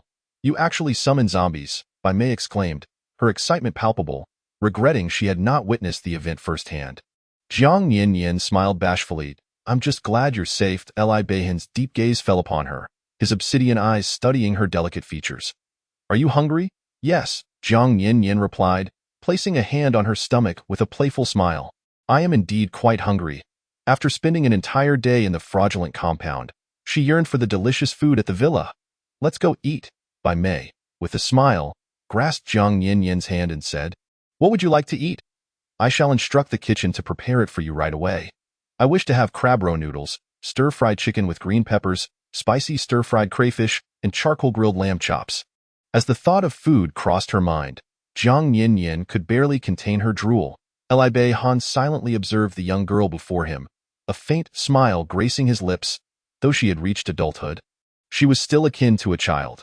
Upon returning home, Yifeng luxuriated in a hot bath, followed by a sumptuous feast. Take your time eating, young master. No one is competing with you, he heard someone say. Watching him with concern, it was evident that in just 3 days since he had left home, he had become significantly haggard and gaunt, his head shaved, and his once handsome face now marred by prominent cheekbones and a lack of flesh. He resembled someone who had just escaped from a prison of starvation, shoving Baozi into his mouth, and within moments, most of the food on the table had vanished, leaving only empty plates. Wei Fu looked on, his heart aching at the sight. His son, who had once been a picky eater, now displayed no such pretensions, devouring every morsel, even licking the plates clean. Eat slowly. Don't choke, Yi Fu said, his voice slightly choked with emotion. The family has been frantic these past 3 days trying to save you, and your mother has fallen ill from worry. In the future, please be more cautious and refrain from associating with dubious individuals. Our family cannot withstand another blow like this. Father, rest assured, I will not, Yifeng replied, his mouth full of Baozi, his words muffled. After finishing his meal, his stomach felt pleasantly full, and he let out a satisfied burp, finally feeling as if he had returned to life. The events of the past 3 days seemed dreamlike. Had he believed the master from the outset, he would not have endured such torment. From now on, the master's words would be his guiding decree. After his meal, Yifeng indulged in a comfortable nap. Upon awakening, the butler hurried in, announcing, Young master, a woman seeks you. She claims to be your girlfriend. Instantly, Yifeng's expression darkened, and he gritted his teeth. Do not let her in, Chapter 38. A wave of merit approaches soon. Daisy was ushered in by the butler. Upon seeing Yifeng, her eyes reddened, and tears streamed down her face. "Yifeng, are you well?" She wept, her voice trembling as she gazed at him. Had it not been for Yifeng's assistance, Daisy would have remained oblivious to the hopelessness of her situation and the fate awaiting her. Yifeng scoffed, a mocking smile curling his lips. "What do you want from me?" "I have come to apologize." Daisy's eyes brimmed with tears as she looked at Yifeng, her voice choked with sorrow. "I should not have deceived you into entering the park. That was my mistake. After bringing you there, I felt immense guilt and unease, and I regretted it deeply.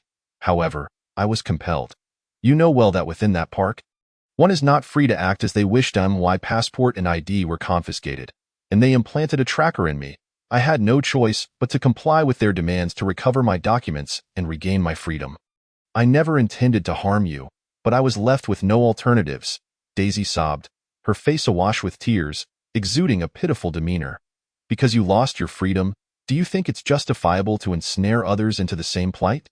Yifeng found the absurdity of her reasoning laughable. How had he ever been so blind to fall for Daisy? "I'm sorry. It was my mistake, but I genuinely loved you. Had I not been deceived into that park, had I retained my agency, we could have been a happy couple, perhaps even married. We could have had a blissful future. Alas, we merely encountered each other at the wrong time, cruelly toying with fate." Daisy wept profusely. "You love me?" Yifeng found it laughable. "You truly believe I am so easily manipulated, like a child? You think I would still trust you as I once did, especially considering that our initial meeting was likely orchestrated by you?" Daisy's complexion paled, a flicker of guilt crossing her eyes. "Prior to these events, I genuinely liked you. I envisioned sharing my life with you, even how I would propose." Wai Yifeng chuckled bitterly. "I meticulously planned a proposal. Only for you to ruin it all." Daisy paused, realizing the magnitude of what she had lost. "I'm sorry." Tears streamed down her face as she stepped forward, arms outstretched to embrace Yifeng. "Please, grant me another chance. I promise to love you sincerely from now on." Yet, in the next moment, Yifeng took a step back, leaving Daisy to tumble to the ground. He looked down at her, his eyes filled with coldness. "My restraint in not harming you is a mercy. I harbor no love for you now, only resentment. I advise you to recognize your situation and turn yourself into the police. It might lessen your sentence." "Yifeng." Daisy gazed up at him through tear-filled eyes, her heart feeling as though it had been pierced by a sharp blade, leaving her gasping for breath. "Leave." Yifeng's gaze was a tempest of hatred and anger. "I implore you, grant me one more chance." Daisy fell to her knees before him. "Someone, remove her from my sight." Yifeng scoffed and dialed the police. "Officer, I wish to report." Before he could finish, Daisy clenched her teeth and bolted. Desperate to evade capture, she could not be apprehended. Her life would be irrevocably ruined. Yifeng's return ignited a frenzy on social media, with numerous netizens expressing curiosity about how he had come back. Yifeng took to Weibo to share a lengthy post. "I sincerely apologize for occupying public resources due to my personal matters. Here, I wish to extend my gratitude to all my family, friends, and fans who have shown concern for me. Special thanks to Master Jiang. She risked her own safety to rescue me from the fraud ring." In this lengthy post, Yifeng recounted his harrowing experience in the park and expressed his gratitude to Jiang Nianyan. At the conclusion, he urged everyone to exercise caution in their friendships, to refrain from placing blind trust in others, and to avoid traveling to Southeast Asia. The post ignited a storm in the comments section. "Thank goodness brother is back. It's a relief he's home. The rampant fraud in that region has ensnared so many of our compatriots. Master Jiang is truly remarkable. She saved so many. Is Master Jiang the best fortune teller? I must visit her tomorrow." In accordance with his promise, Yifu established a charitable foundation through his company's official Weibo account, dedicating half of their wealth to charitable causes, naming the foundation after Jiang Nianyan. Meanwhile, Jiang Nianyan savored a generous bowl of crab roe noodles in the Li family villa, feeling utterly content. Eating delicious food was the greatest joy in the world. Afterwards, she indulged in a long, relaxing bath, and then lay down for a satisfying sleep. Perhaps due to her exhaustion, she enjoyed an exceptionally deep slumber that night. Little did she know that her reputation as the foremost fortune teller had spread across the internet, prompting many to prepare to visit her shop the following morning.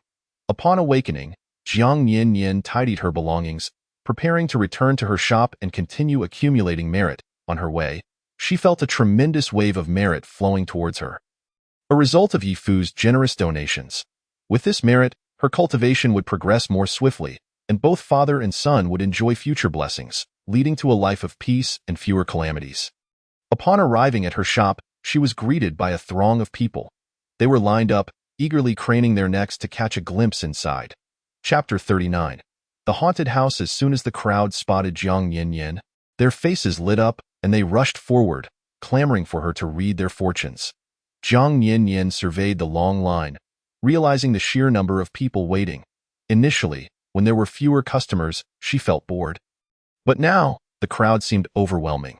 "Everyone, please remain calm," she announced. "I can only read 5 fortunes a day, so I can only accommodate the first 5 people in line today. The rest will need to return." Upon hearing this, the crowd expressed their disappointment. "Do not fret. I will read 5 fortunes every day, so simply come in an orderly manner." Jiang Yin harbored concerns that they might leave empty-handed. She retrieved a yellow paper talisman and inscribed the numbers from 1 to 100 in sequential order before distributing them. "Barring any unforeseen circumstances, my establishment will open its doors promptly at 10 o'clock each day. Everyone can simply line up here before that time. There's no need to rise early," she stated. "Of course, should I have to close unexpectedly, I will hang a small sign on the glass door indicating the time of my return, ensuring that no one leaves disappointed." With that, Jiang Yin began handing out the numbered tokens to those in line. However, due to the overwhelming number of individuals waiting, she could hardly keep pace. Consequently, she entrusted the frontmost recipients with the task of passing the tokens back to those further behind. After 5 minutes, the distribution was finally complete. The recipients of the tokens departed, satisfied and without further complaints, leaving only 5 individuals remaining in front of Jiang Yin. The first to consult her was a middle-aged man clad in a tailored suit. His brow furrowed with worry as he addressed Jiang Yin. "Master, I see that your shop has become quite popular online, and people say your predictions are remarkably accurate. I would like to inquire if our current residence is indeed a haunted house. Please elaborate." Jiang Yin settled into a chair crafted from golden Nanmu wood and prepared herself a cup of tea. "Previously, our family enjoyed harmony and good health, with no notable issues," Mr. Qin recounted. "However, since relocating to this new home, a series of unfortunate events has unfolded. Take my son, for instance. He typically excels in his studies, yet during exams, he falters. He fell ill with a stomach ailment during the last midterm and caught a cold for the upcoming finals. Every time a major exam approaches, something goes awry. It's quite absurd. Moreover, my wife has also encountered misfortune. She lost her diamond ring while shopping and was bitten by a rabid dog shortly thereafter. One of her blue and white cats contracted feline panleukopenia, while another silver tabby fell prey to feline infectious peritonitis. The most outrageous incident involved a stray kitten we took in, which had been the easiest to care for. Yet it too has been suffering from vomiting and diarrhea. The veterinary bills for these 3 cats have exceeded 10,000. As for myself, work has been equally tumultuous. My investments have all plummeted, with not a single stock appreciating in value, and I constantly face challenges at work." The man gazed at Jiang Yin, his expression one of despair. "Master, could you please discern whether our new home is indeed a haunted dwelling, or if there are malevolent forces at play within?" "Upon observing your countenance, I detect no traces of negative energy," Jiang Yin replied, her gaze fixed upon him. "Very well, lead me to your residence, and I shall assess the feng shui layout of your home." "Certainly," the man nodded, prepared to escort Jiang Yin. "It should take me about an hour to return." She glanced at the remaining individuals in line. "You may all feel free to disperse for the time being. Return in an hour." The other 4 patrons promptly scattered. Jiang Yin entered the man's private vehicle, and they arrived at Mr. Qin's villa within 10 minutes. Upon entering, Jiang Yin sensed no spectral presence. "Since these incidents began, my wife has grown fearful and has insisted on moving back to our previous home," Mr. Qin lamented. "We invested over 70 million in this property, and I would hate to see it go to waste. Master, please help me uncover the root of this issue. There are no supernatural entities in your home. Thus, it is not a haunted house, nor is there any malevolent presence," Jiang Yin affirmed. "Allow me to inspect the interior." The 2 proceeded into the villa. Upon entering, Jiang Yin immediately detected a heavy atmosphere of negativity. Noticing the shift in her demeanor, Mr. Qin inquired, Master, what seems to be the problem? Your home's feng shui is flawed. Jiang Yinyan stated. Feng shui? Mr. Qin echoed, bewildered. Precisely, she confirmed. First and foremost, the placement of your mirrors is problematic. What is wrong with the mirrors? Mr. Qin asked, his confusion evident. Mirrors must not face the door, Jiang Yinyan explained. Mirrors serve as conduits for energy entering the home and play a significant role in feng shui. A mirror facing the door can lead to financial losses and unfavorable fortunes, I see. Mr. Qin mused, realization dawning on him. This mirror was designed by the renovation company. Furthermore, your wall clock should not be positioned so close to the entrance. Clocks symbolize time, and having it near the door can cause the loss of wealth and good fortune, Jiang Yinyan continued. Additionally, I observed that all your windows were tightly shut upon my arrival. This is unacceptable. Windows are the primary means for energy to enter a residence. Keeping them closed perpetually will hinder the flow of wealth and luck. Over time, such a stagnant environment will adversely affect your fortune and vitality. This is a fundamental principle of feng shui. Hearing this, Mr. Qin's complexion paled. He hastily rose to open every window in the house, allowing fresh air to circulate freely. Moreover, there is an excess of clutter in your home, Jiang Yinyan pointed out, her gaze falling upon various children's toys, puzzles, lighting equipment, and skincare products strewn across the floor. Excessive clutter can obstruct the flow of wealth within a household. Maintaining a clean and tidy environment is crucial in feng shui. And the current state of your home will undoubtedly impact your financial prospects, I see now. Mr. Qin responded, eager to explain. It's my son's fault for carelessly leaving his toys scattered about. As for my wife, her profession as a beauty blogger requires numerous items. I will speak with them and ensure they maintain a clean home. Unbeknownst to Mr. Qin, he had unwittingly stepped on many feng shui landmines. Chapter 40. The separation of lovers. Jiang Yinyan rose to inspect the kitchen, where the faucet was dripping incessantly. She then ventured into the bathroom, where she discovered a buildup of black hair clogging the drain. I advise you to maintain proper housekeeping in your home, Jiang Yinyan advised. In feng shui, water symbolizes wealth. A leaky pipe that remains unrepaired equates to wasting financial resources. Leaking water is akin to losing money. Additionally, it's crucial to keep the drains clear. Be sure to regularly clean out any hair or debris. Understood. Thank you, Master Jiang, Mr. Qin replied, perspiration beading on his forehead. He had no idea his home harbored so many issues. Fortuitously, he encountered Master Jiang, who provided invaluable insights. Otherwise, he would have remained oblivious to the underlying problems. Master, how may I compensate you for your assistance? Mr. Qin asked gratefully. Jiang Yinyan presented her payment QR code, indicating that both Alipay and WeChat were acceptable. Moments later, a notification chimed, signaling a transfer of 100,000 yuan. You've given too much. A single consultation only costs 3,000, Jiang Yinyan remarked, glancing at Mr. Qin. Not at all. I believe 5,000 is still a modest sum for resolving such a significant issue, Mr. Qin replied, his admiration for Jiang Yinyan evident. Reluctantly, she accepted the payment. Master, please, allow me to offer you some tea? Mr. Qin insisted, personally pouring her a cup. I'll pass on the tea, Jiang Yinyan said, glancing at the clock on the wall. I have other customers to attend to today, so I must take my leave. Very well, allow me to escort you, Mr. Qin offered, summoning his driver to return Jiang Yinyan to her shop. Upon arrival, the second customer was already waiting. Upon seeing Jiang Yinyan, the individual glanced at their wristwatch. Master, you truly are punctual. It has been precisely 1 hour, not a second more or less. Jiang Yinyan settled back into her seat, sipping her tea as she regarded the woman across from her. What would you like me to divine? I wish to inquire about my son's romantic prospects, the middle-aged woman replied, her brow furrowed with concern. My son is already 28 years old and still has yet to find a partner.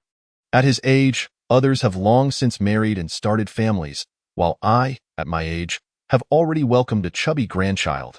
As she spoke, tears welled in her eyes. But my son adamantly refuses to seek a relationship. He insists on remaining single, claiming to be a staunch advocate of the anti-marriage and anti-parenting movement.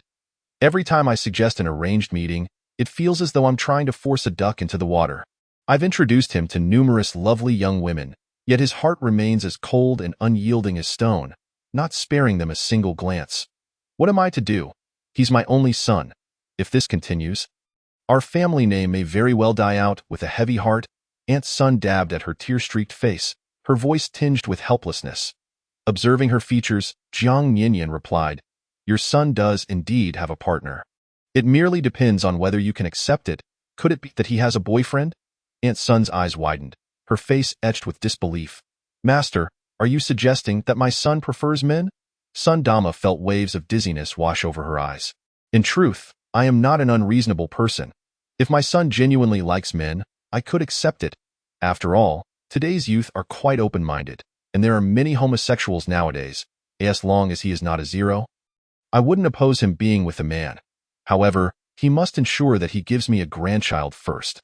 At least he should provide me with a biological child before pursuing relationships with other men.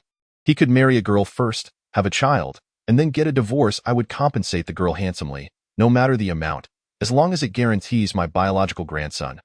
Jiang Ninian found Sun Dama's imagination to be quite extravagant. She sipped her tea and said, "Aunt, have you been reading too many romance novels?" Sun Dama replied, "Huh?" Jiang Ninian added, "Your son is not gay." "Not at all." Sun Dama felt a flicker of relief, but that relief was quickly overshadowed by a profound despair. "At this point, my son doesn't like men, nor does he like women. Could he be a monk? Why must my life be so miserable?" Sun Dama's eyes reddened, and she felt tears welling up. "Don't cry just yet. I have good news for you," Jiang Ninian said. "Your son actually has someone he likes." "Who? Where is she?" Sun Dama asked with wide eyes, her eagerness palpable.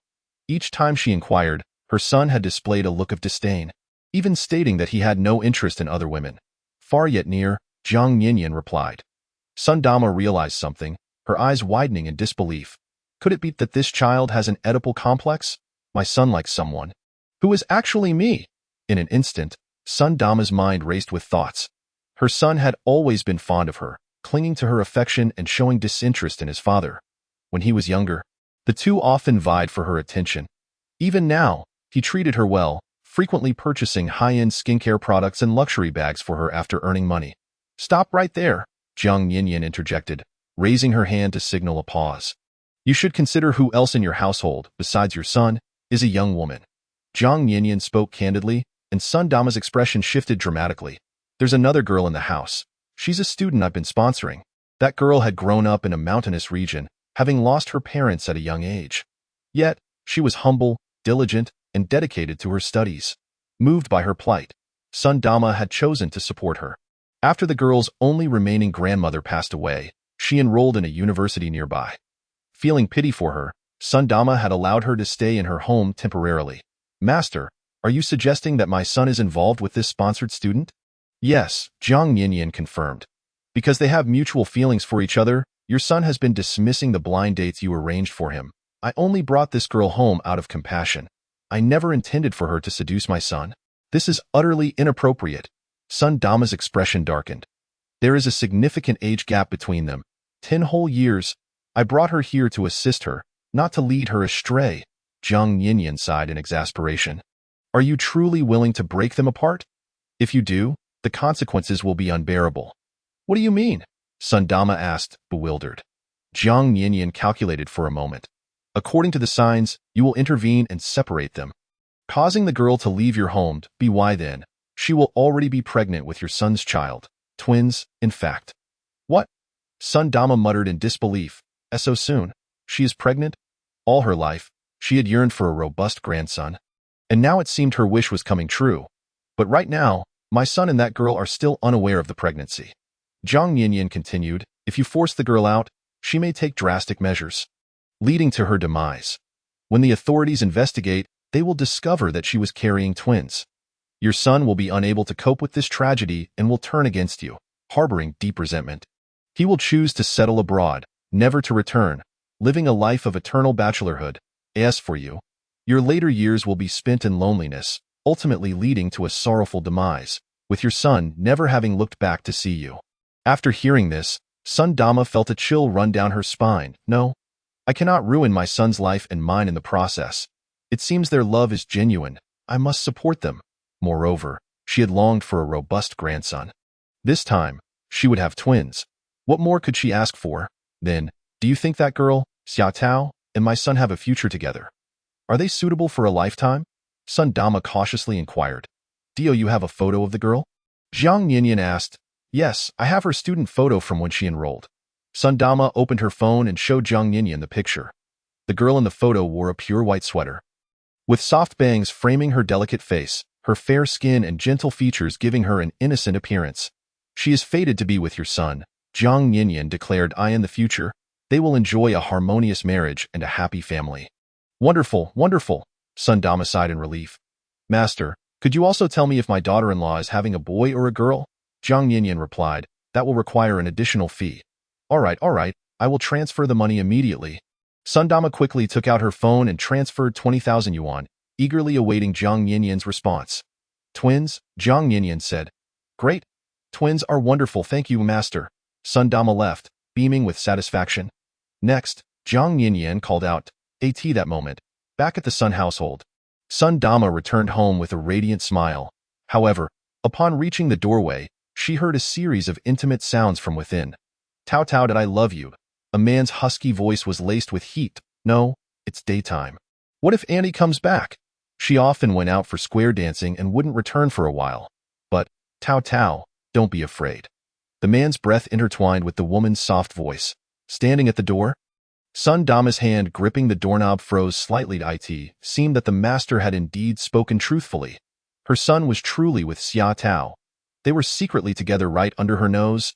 Yet, despite sharing the same roof, she had never noticed. Feeling awkward, she hesitated. If she entered, it would ruin their moment. But if she didn't, what would happen to the twins in Xia Tao's womb? The thought of her longed-for grandchildren spurred her on. Gritting her teeth, she placed her fingerprint on the doorknob, swiftly unlocking it and storming inside. At that moment, the couple was tangled together on the sofa, just as they were swept up in their passion. The sound of the door unlocking echoed through the room. They exchanged frightened glances, panic evident in their eyes.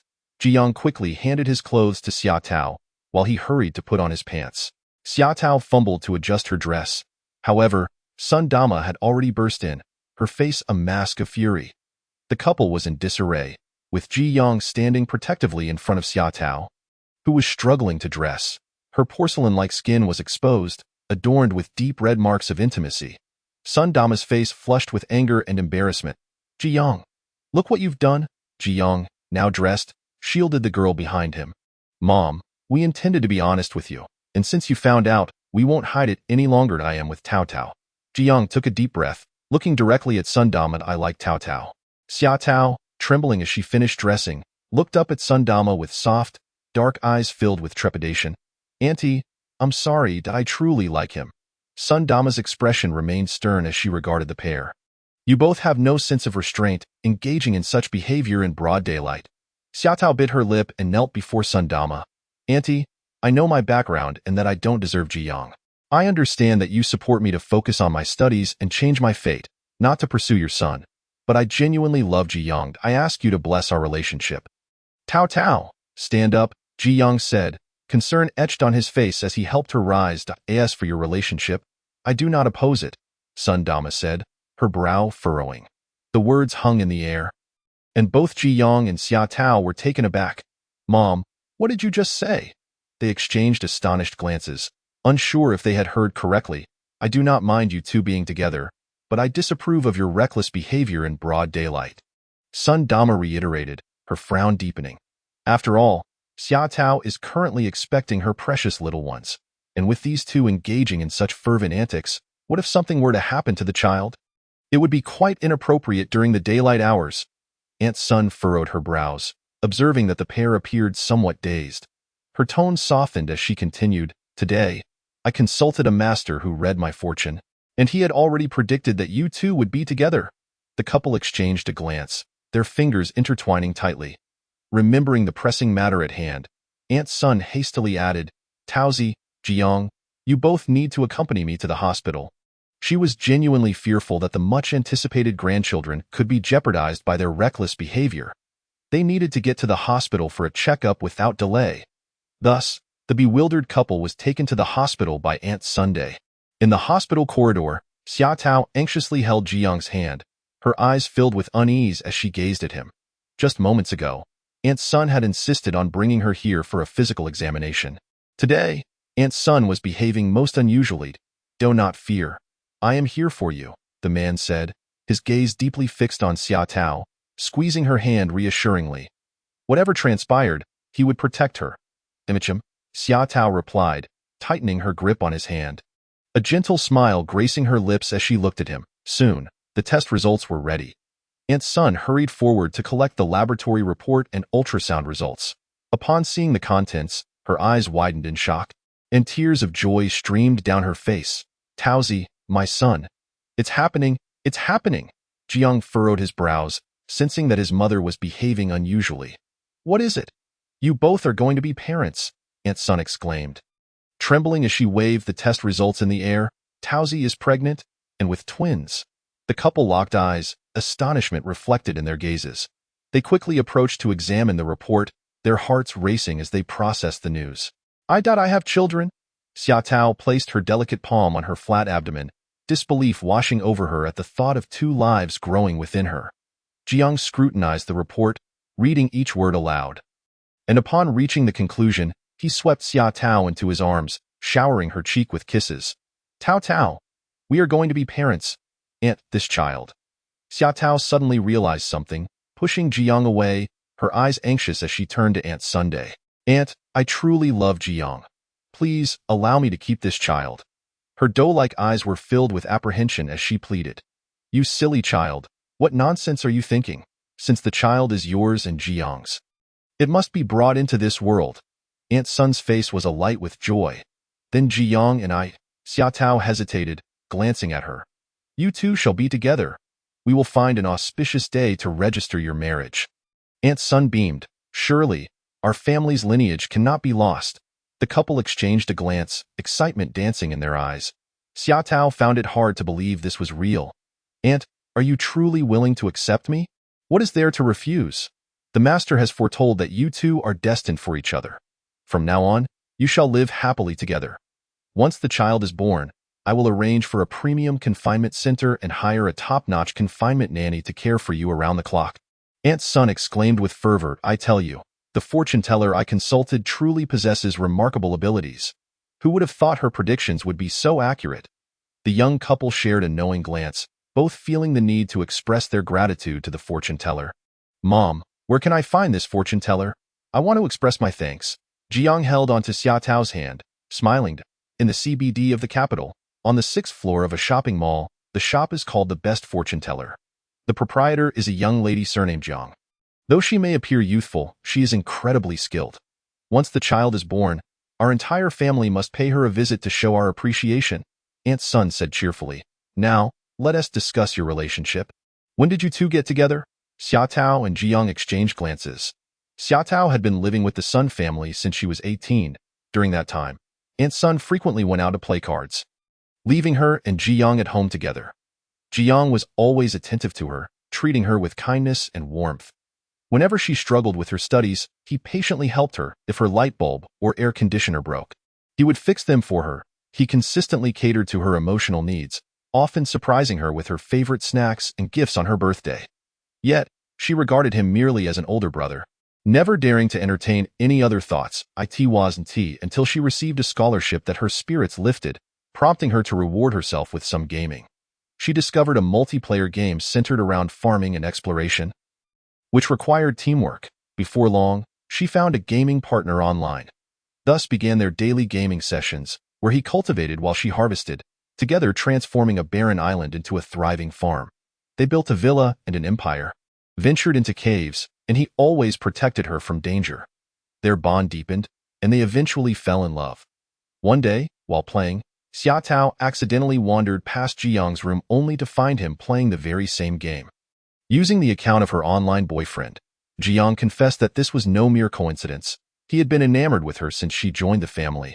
And so, they became a couple, secretly embracing and kissing whenever Aunt Sun was out. Those fleeting moments of intimacy were their happiest and most romantic days, indulging in their love without restraint. However, they never anticipated that Xia Tao would become pregnant. Thankfully, the child was safe, but Aunt Sun warned, if anything were to happen to that child, I would never forgive you.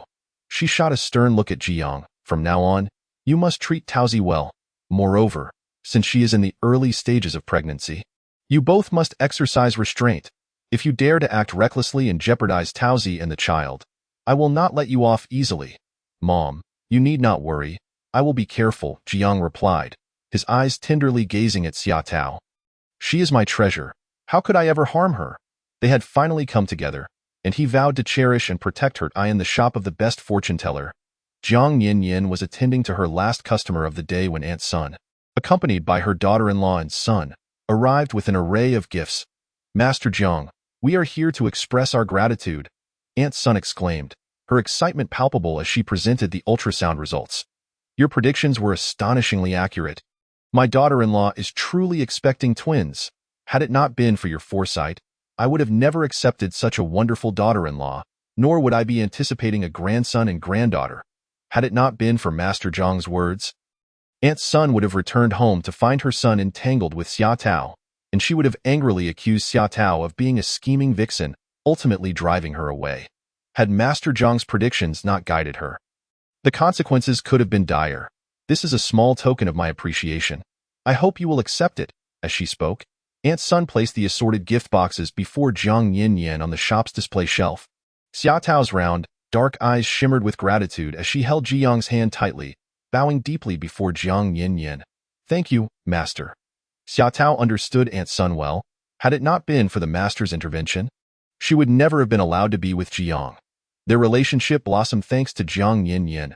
Thank you, Master, Jiang echoed sincerely. You need not thank me. You two are destined for each other. May you share a loving marriage, filled with joy and gifted with clever and adorable children, Jiang Yin said, smiling as she looked at them. Thank you for your blessings. I will cherish my time with Tao Tao. Jiang vowed, gripping Xia Tao's hand tightly, their fingers interlocking as he gazed at her affectionately. Once our children are born, may I trouble you to help us with their names? Of course, once they arrive. Bring their birth details to me, Jiang Yin replied with a playful smile. After expressing their heartfelt gratitude to Jiang Yin, the family departed, leaving Aunt Sun utterly captivated as one of Jiang Yin's devoted admirers. She eagerly shared the remarkable abilities of Jiang Yin with her relatives and friends, even posting 10 updates on her social media, ensuring that everyone was aware of the extraordinary woman who could foresee the future and determine the gender of unborn children.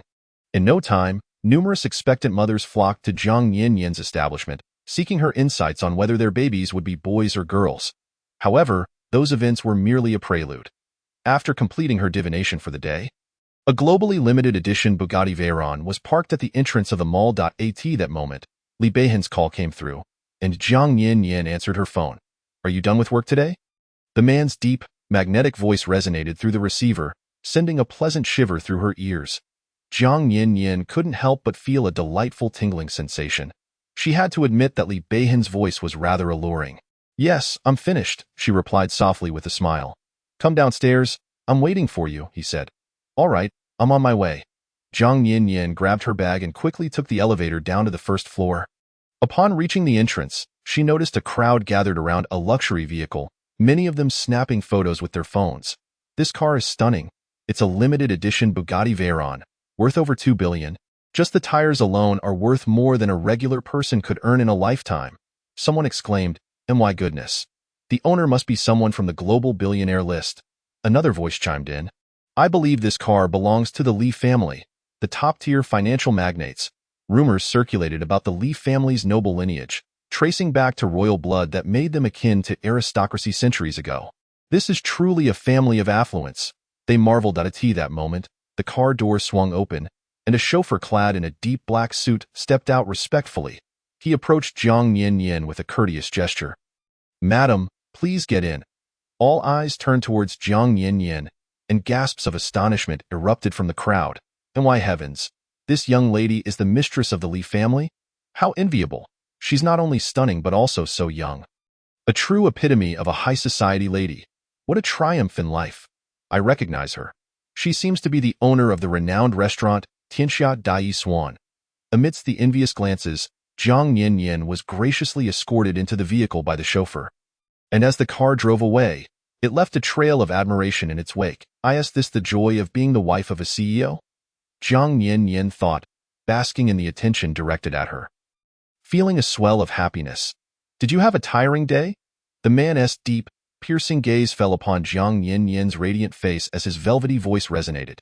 "It was manageable, not exhausting," she replied sweetly. "I merely assessed the feng shui and red faces today, not exorcising spirits. I might tire out when I do that."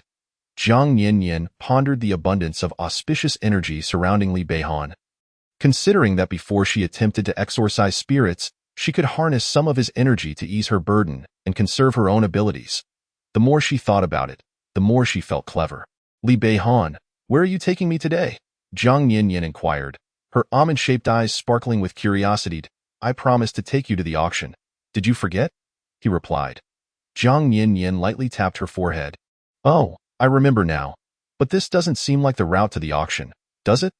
"I'm taking you to change into your gown and get styled first," Li Beihan said, a subtle smile gracing his lips. Soon, they arrived at an upscale private styling studio. Before Li Beihan and Jiang Yin even stepped out of the car, the staff were already waiting respectfully at the entrance. The driver opened the door, courteously inviting them to exit. As they entered, the staff bowed in unison, greeting, "Good day, Mr. Li, good day, Mrs. Li." Their synchronized salute was loud and clear. Quickly, the manager warmly led Jiang Yin inside, where the attendants had prepared the gown and escorted her to the fitting room. Chapter 44 Auction 2 moments later, Jiang Yin emerged from the fitting room.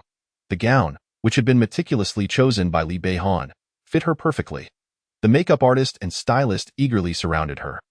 "Akin to stars orbiting a moon, Mrs. Li, may I have the honor of doing your makeup?" "Mrs. Li, I am your stylist. I will be at your service from now on."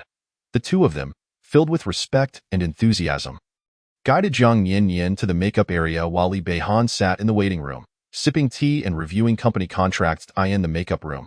"Mrs. Li, your skin is immaculate. Which clinic do you visit for your beauty treatments?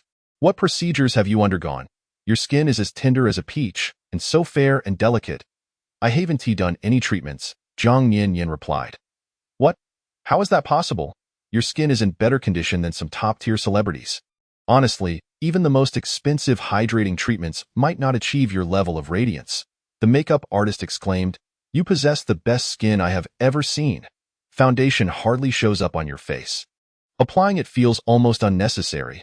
This isn't flattery, it's the truth."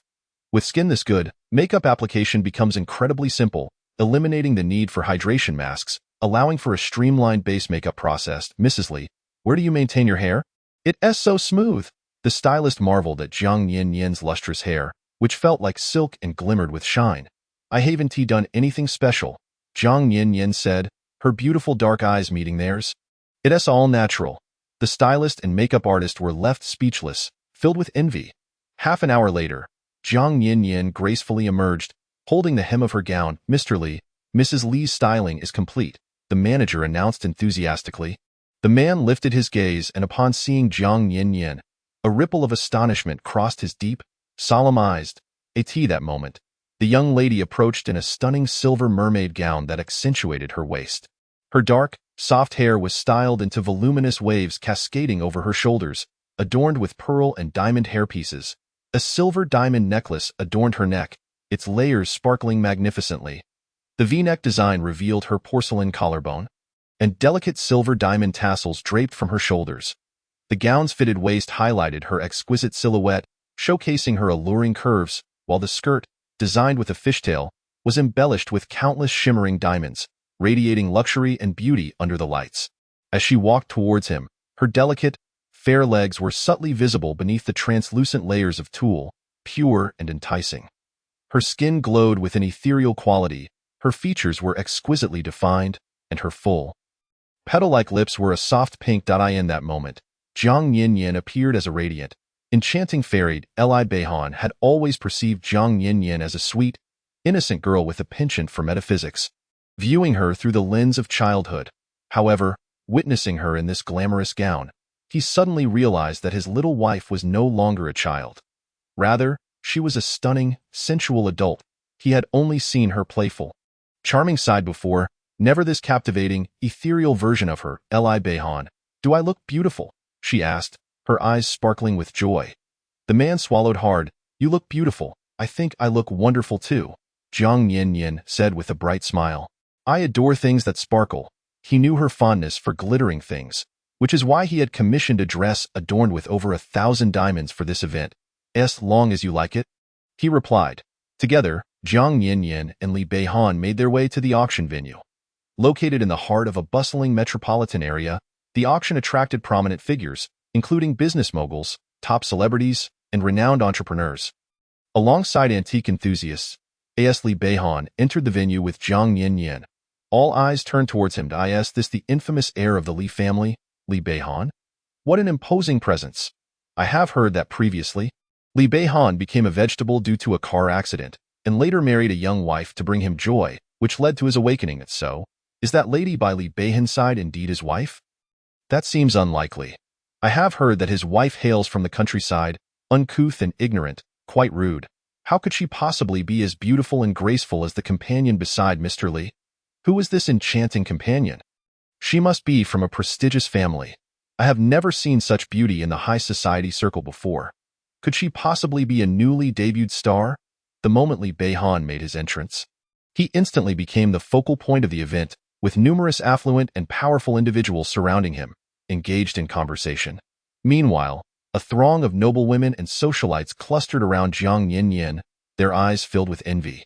Where did you get that dress? It's absolutely stunning. Your hair is so beautiful, it shines with such luster. How do you take care of it? My goodness, your skin looks impeccable. What kind of hydrating treatment do you use? What skincare products do you apply? What beauty procedures do you undergo regularly? The distinguished ladies and socialites, along with some stars from the entertainment industry, surrounded Jiang Yanyan, eagerly anticipating her to share the secrets of her newfound beauty. At that moment, Zhang Shuiyao, Zhang Dihai, and Song Lian arrived at the auction venue. Everyone meticulously arranged their appearances before entering. Dad, do you think my makeup looks all right? Zhang Shuiyao asked nervously, as it was her first time appearing in such a grand setting. The entry ticket for this auction was procured through her father's considerable efforts and expense. If she could meet a few influential figures and catch the eye of a prominent family, it would be worth it. Consequently, the three of them had distinct roles. Zhang Shuiyao was there to seek a partner, while Zhang Dihai and Song Lian were in search of collaborative opportunities. Indeed, my daughter is truly beautiful, Zhang Dihai remarked with satisfaction, unlike that Jiang Yanyan, who was hardly worthy of the spotlight.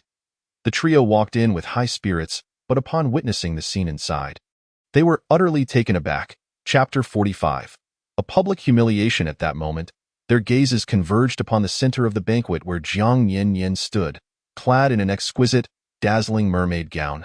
Illuminated by the brilliant lights, surrounded by the elite women of the capital's upper crust, each of them possessing an esteemed status that Zhang's family desperately sought to associate with but could not.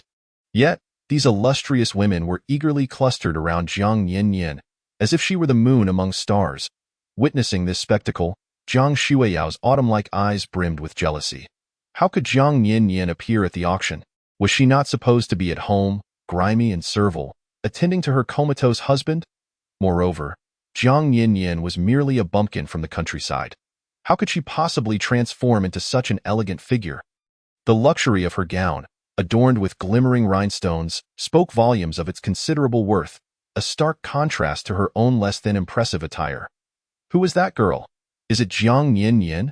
Zhang Dihai inquired uncertainly. Zhang Shuiyao clenched her teeth. Yes, it is indeed Jiang Yanyan.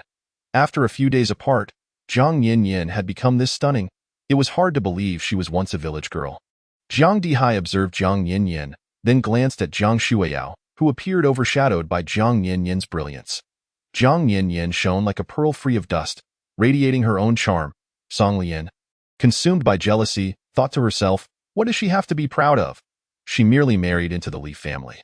The only reason she enjoys such splendor is that everyone is looking up to her due to the Li family's reputation. She should be grateful to us.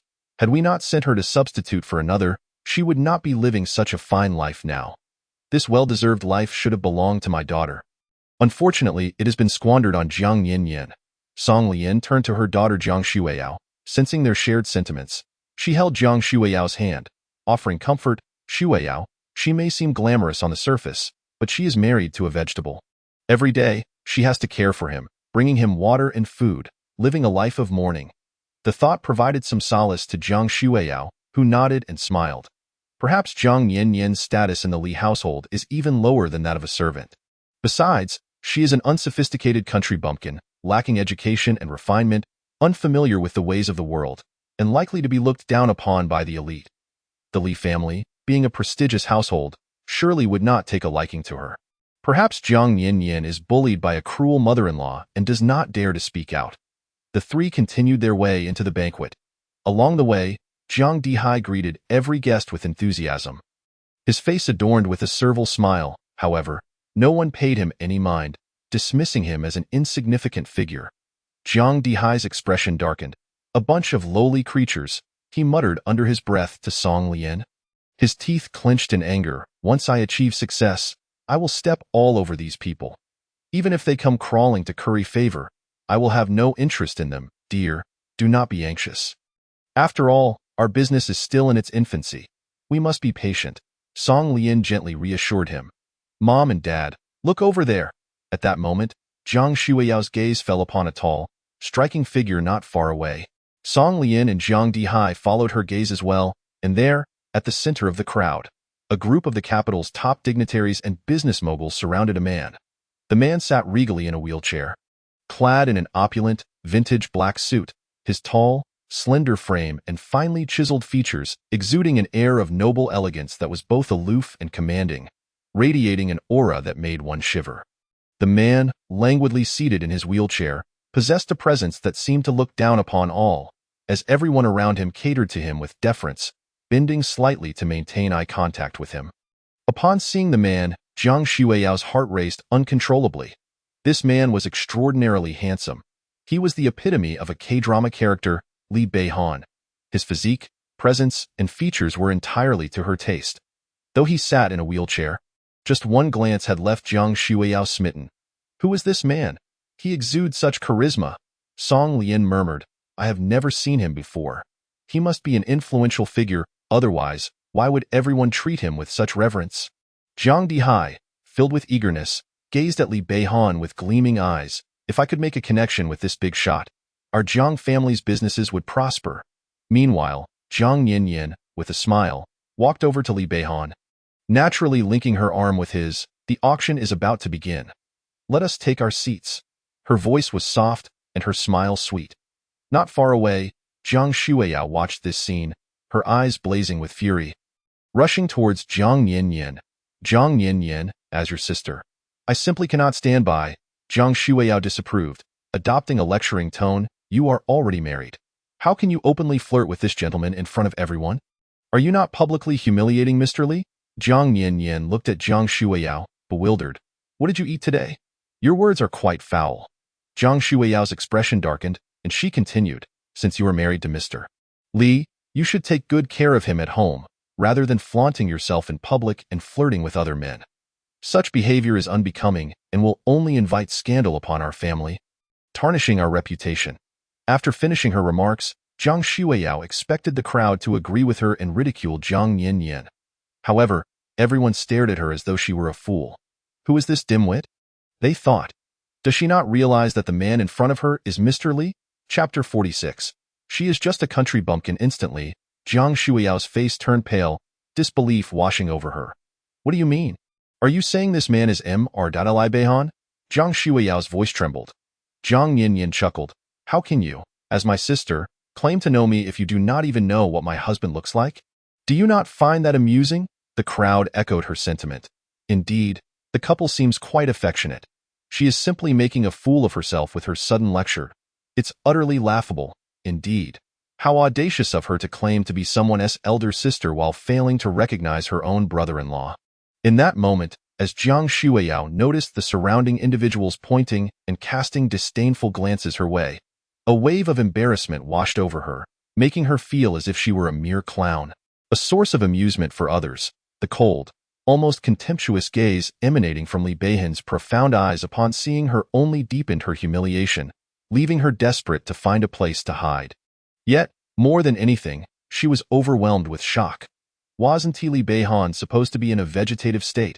Why was he sitting there so composedly? When had he awakened? Had she known that Li Beihan was so strikingly handsome, with such an impressive demeanor, and that he would regain consciousness, She would never have allowed Jiang Yin to take her place in marriage. After all, this was the prestigious Li family. To let Jiang Yin marry in her stead and enjoy the luxuries was a grave injustice to Jiang Yin, whom she deemed unworthy. At that moment, Jiang Shuiyao regretted her decision to allow Jiang Yin to marry in her place with fervent intensity. Li Beihan, disinterested in Jiang Shuiyao, held Jiang Yin's delicate, fair hand with his long, bony fingers, their fingers interlaced tightly. "Let us go to the auction," he said. "All right," Jiang Yin replied with a sweet, soft smile. Hand in hand, they left together, with Li Beihan being pushed in his wheelchair. It was only after their figures vanished completely from Jiang Shuiyao's sight that she regained her composure. Staring blankly at Jiang Dihai and Song Lian, "Dad, Mom, Li Beihan has awakened." How could she have known that this man, once a vegetative state, could actually come back to life? Unbelievable. This was her son-in-law. Jiang Dihai stood rooted in place, astonished. His son-in-law was, after all, a figure at the pinnacle of the social hierarchy. There was no need for him to ingratiate himself with those beneath his standing. Had he known Li Beihan would awaken, he could have simply visited him, asking for whatever he desired, and Li Beihan, out of respect for their familial connection, would not have refused. The Jiang family could have prospered effortlessly long ago. In that moment, Jiang Dihai felt as if he were drowning in regret, realizing how many unnecessary detours he had taken. Song Lian, equally filled with remorse, cast an exasperated glance at Jiang Shuiyao. "I told you back then. I advised you that although Li Beihan was a vegetative person, marrying into such a prestigious family was far better than marrying anyone else. Yet you ignored my words, dismissing them as mere noise. You were too proud to marry him, and now look where that good fortune has landed Jiang Yin.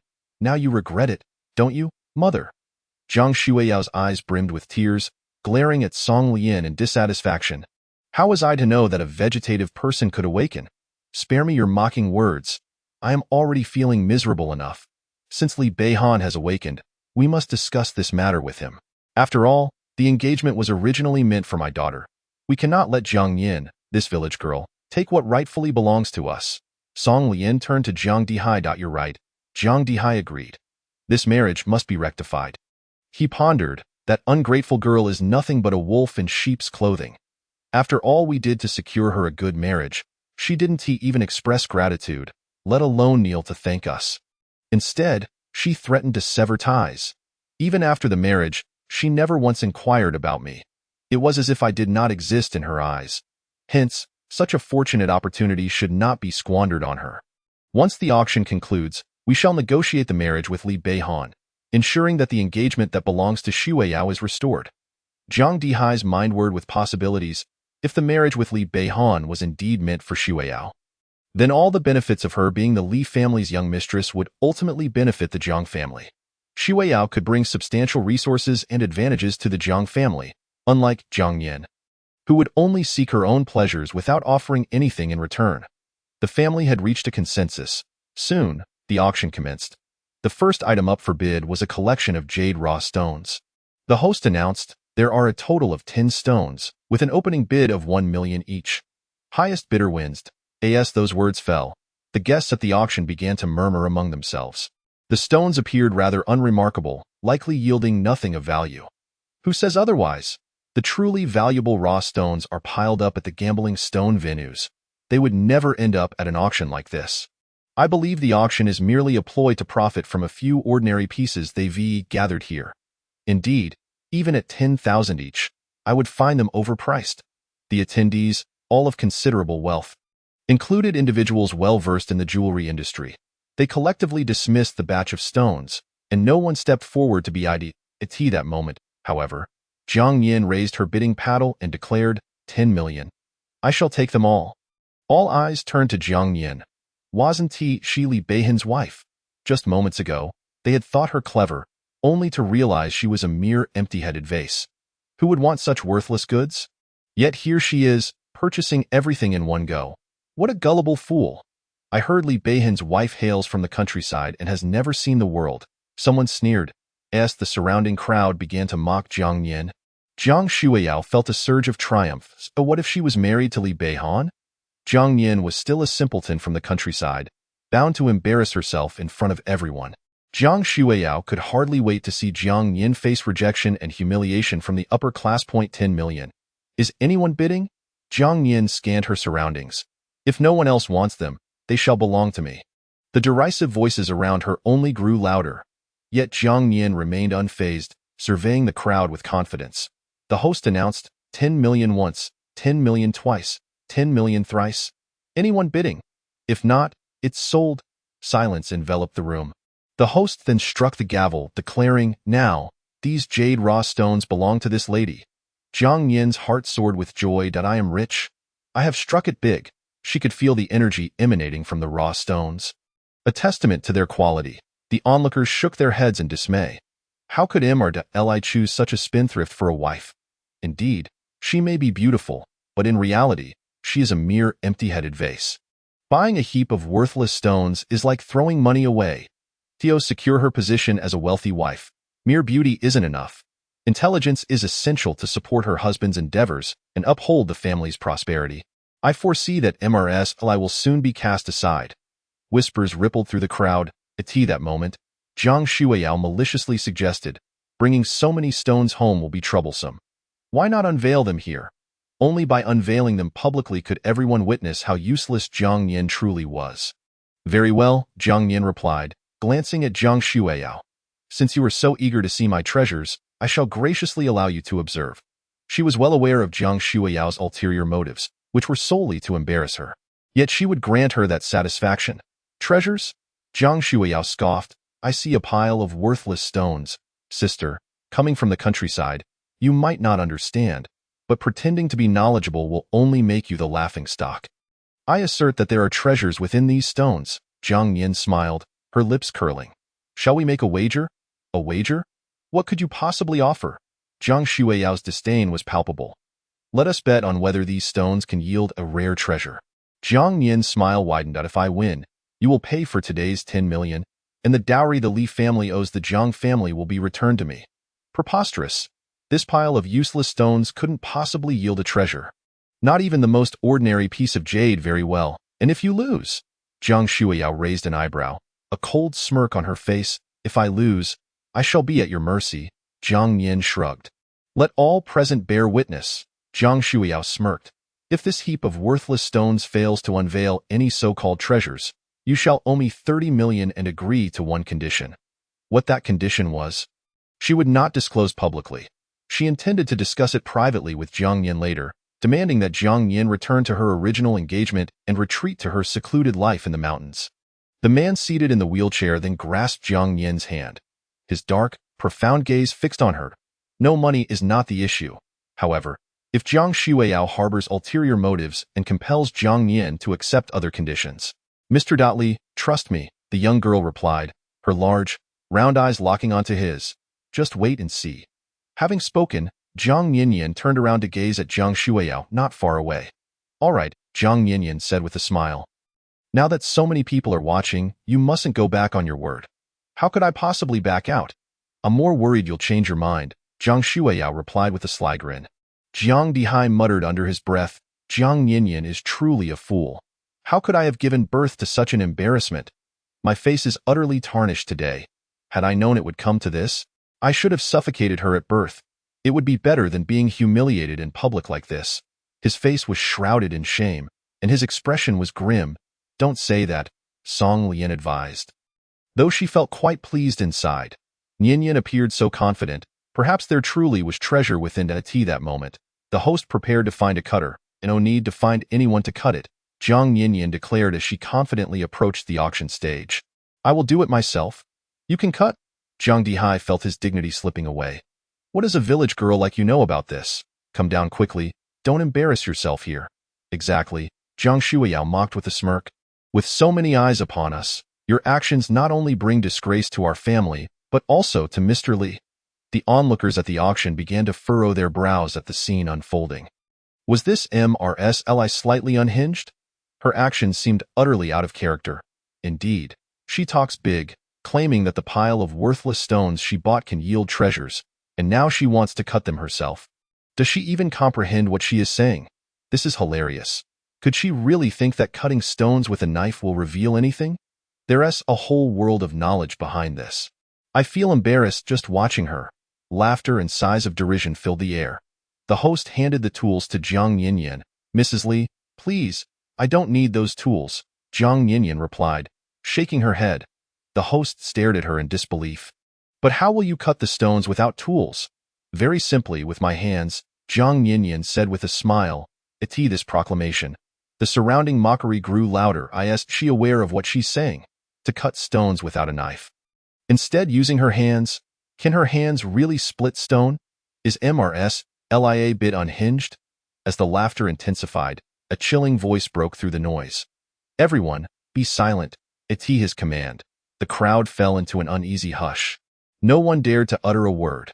After all, even if Mrs. Li was eccentric, she was still Mrs. Li of the formidable Mr. Li, and they had no right to criticize her. Jiang Shuiyao seethed with jealousy as she witnessed Mr. Li standing up for Jiang Yinyan. His protection should have belonged to her. In that moment, Jiang Yinyan reached out to touch the stone in front of her, and suddenly, a golden light emanated from her palm. With a crack, the stone shattered, and the fragments turned to dust, revealing its contents. That instant, all eyes widened in shock. Who gave you the audacity to touch her? My heavens, am I seeing things? That's an enormous piece of imperial green. I'm not imagining it. I see it too. This is truly top-grade imperial green jade. I can't even fathom how much such a large piece would be worth. This is astonishingly huge. I've never seen such a large piece of imperial green in my life. Meanwhile, Zhang Dihai, Song Lian, and Jiang Shuiyao stared in disbelief. How could this be? Did Jiang Yinyan really unearth imperial green? Jiang Shuiyao gasped. How is this possible? Could she possess some mystical skill? Song Lian echoed her disbelief. Recalling the golden light that had appeared beneath Jiang Yinyan's palm, Zhang Dihai murmured, a piece this size of imperial green jade could easily fetch 100 million. Next, Jiang Yinyan approached the second raw stone, and as she touched it, the surrounding layers began to flake away, revealing a vibrant purple interior that dazzled everyone's eyes. This is top-quality old pit glass-type purple jade. The color is simply exquisite. So translucent and luxurious. Just imagine how beautiful it would be as a necklace or ring, a wealthy socialite exclaimed. Indeed, purple jade is exceedingly rare, especially one with such a rich hue. It's absolutely stunning. I would love to wear it as jewelry. Many noble ladies chimed in, captivated by the beauty of the jade. At this moment, Jiang Shuiyao's expression darkened considerably. As Jiang Yinyan approached the third raw stone, she revealed a piece of black ice jade. Why heavens, is that black ice? Though it wasn't as large as the old pit glass jade, the rarity of black ice made it equally impressive.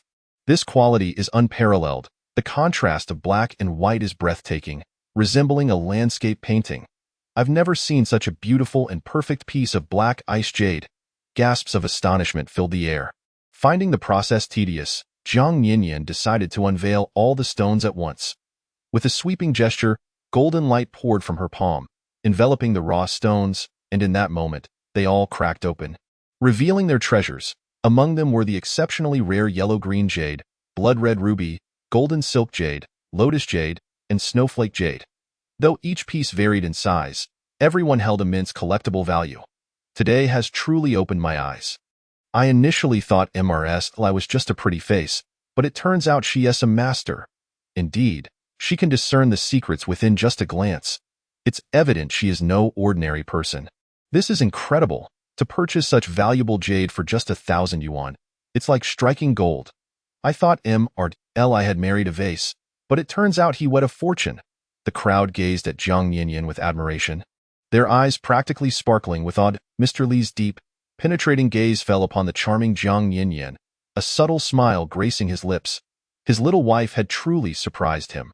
What further surprises would she bring in the days to come? He found himself eagerly anticipating each new date. At this moment, Jiang Yinyan placed the newly revealed jade into a box provided by the staff, stepping forward to face Jiang Shuiyao with a smile. My dear sister, you lost the bet. Shouldn't you fulfill your promise? Jiang Shuiyao's face turned ashen. Let us just forget about this. You spent a mere 10 million and gained so much treasure. Don't be so hard on your sister, Zhang Dihai interjected, trying to mediate. I am speaking to Jiang Shuiyao. What right do you have to interrupt? Jiang Yinyan's dark, cold eyes settled on Jiang Dihai, her expression a mix of amusement and frost. All eyes turned to Jiang Dihai, whose face burned with shame. He trembled, pointing a finger at Jiang Yinyan. "How dare you speak to me like that? I am your father." "Father? The man who abandoned me in the mountains, almost allowing wolves to devour me. You dare call yourself my father?" Jiang Yinyan replied, amusement dancing in her eyes. Mr. Li's gaze deepened, filled with concern. Hadn't he realized that Jiang Yinyan, who seemed so lively and cheerful, had endured such hardships in her childhood? The crowd buzzed with shock at her words. Was this true? How could Jiang Dihai be so cruel to his own daughter? "It's true. I've heard whispers of their family." After his wife's death, Jiang Dihai quickly took a mistress, who brought her daughter into their home. That daughter is surely the one standing beside Mrs. Li. She's even older than Mrs. Li. This indicates that Jiang Dihai was unfaithful before Jiang Yinyan was even born. Moreover, it's said that because Mrs. Li offended Song Lian as a child, she was abandoned in the mountains. This is utterly outrageous. After all, Jiang Yinyan is his biological daughter. How could he treat his own flesh and blood with such coldness and cruelty? As Jiang Dihai felt the stares of those around him, he trembled and exclaimed with anger, "Regardless of the circumstances, I am still your biological father. You should afford me at least a modicum of respect." "Respect? Someone like you is worthy of it," Jiang Yinyan retorted, amusement dancing in her eyes. "Have you forgotten that you signed a severance agreement when I was married off? What face do you have to present yourself as my father? I determined at the age of 3 that my father was dead. You unfilial daughter, you are driving me to my grave." Jiang Dihai raised his palm, poised to strike Jiang Yinyan's face. At that moment, a chilling voice echoed from a distance. "Who gave you the audacity to lay a hand on my wife?" Upon seeing Li Beihan, Jiang Dihai's fury dissipated in an instant, replaced by obsequiousness. He stood before Li Beihan with utmost deference, even bending slightly while conversing with him, striving to ingratiate himself. "Mr. Li, since your wonderful daughter has agreed to the wager with Nian Yan, it is only fitting that she upholds her word." Li Beihan's hawk-like, deep-set eyes fixed upon Jiang Dihai, their icy glare sharp and filled with an unmistakable chill. "Or perhaps, Mr. Jiang, you permit your daughter to be deceitful? If you condone such behavior, does that not reflect poorly on your business as well?" At this remark, Jiang Dihai's expression shifted dramatically. He forced a smile. No, I was merely teasing Yin Yin. I was only trying to frighten her." "That is hardly amusing," Jiang Yin quipped, her dark, almond-shaped eyes sparkling as she regarded him, her red lips curling into a mocking smile. Indeed. Shueyao does not possess such funds. I shall cover this expense." Jiang Dihai maintained a rigidly awkward smile as he reached for his phone. "Very well, transfer it via Alipay." Jiang Yinyan revealed her Alipay QR code. The notification of a 10 million transfer chimed melodiously in the air. Jiang Yinyan was in high spirits. "And my dowry as well." Initially, the dowry from the Li family had been given to the Jiang family, and consequently, this substantial sum had been kept by Jiang Dihai's family. "Do not go too far," Song Lian interjected, unable to contain herself. "It was my daughter Shueyao who was to marry Mr. Li. That money is meant for her, not you. But I am the one who married into this family, and thus the dowry rightfully belongs to me," Jiang Yinyan replied, her clear, dark eyes curving into a delightful arc as she looked at Song Lian. "Moreover, your daughter willingly wagered with me, so she is obligated to fulfill her end." Jiang Shueyao's expression was now more sorrowful than tears could express. "A wager must be honored," Li Beihan stated, his voice smooth yet commanding. Song Lian gritted her teeth, her gaze at Jiang Yinyan filled with a wrathful intensity, as if she wished to tear her apart. However, she could not act against Jiang Dihai, who, despite his initial reluctance to comply, found himself unable to offend Li Beihan due to the latter's imposing demeanor. "Very well, the checks and property deeds are at home. I shall send someone to retrieve them." "Excellent, please expedite their arrival. We shall await your return here," Jiang Yinyan said with a light-hearted smile. Before departing from the Jiang family, she had intended to secure the dowry, but her circumstances had not permitted it then. Now, having married Li Beihan, her fortune had shifted. She was capable of embracing wealth now, all right. Jiang Dihai gritted his teeth. Husband Jiang Yinyan stood beside Li Beihan, gently pushing his wheelchair and slightly bending to speak to him. "The auction has not yet concluded.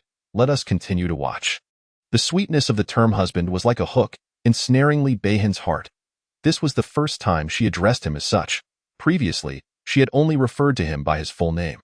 Although he recognized her intention to provoke Jiang Shuiyao and display their closeness, a tingle of delight surged within him at the sound of the word on her lips. After this brief interlude, the auction resumed. Jiang Nian found little interest in the subsequent items until the auction neared its climax.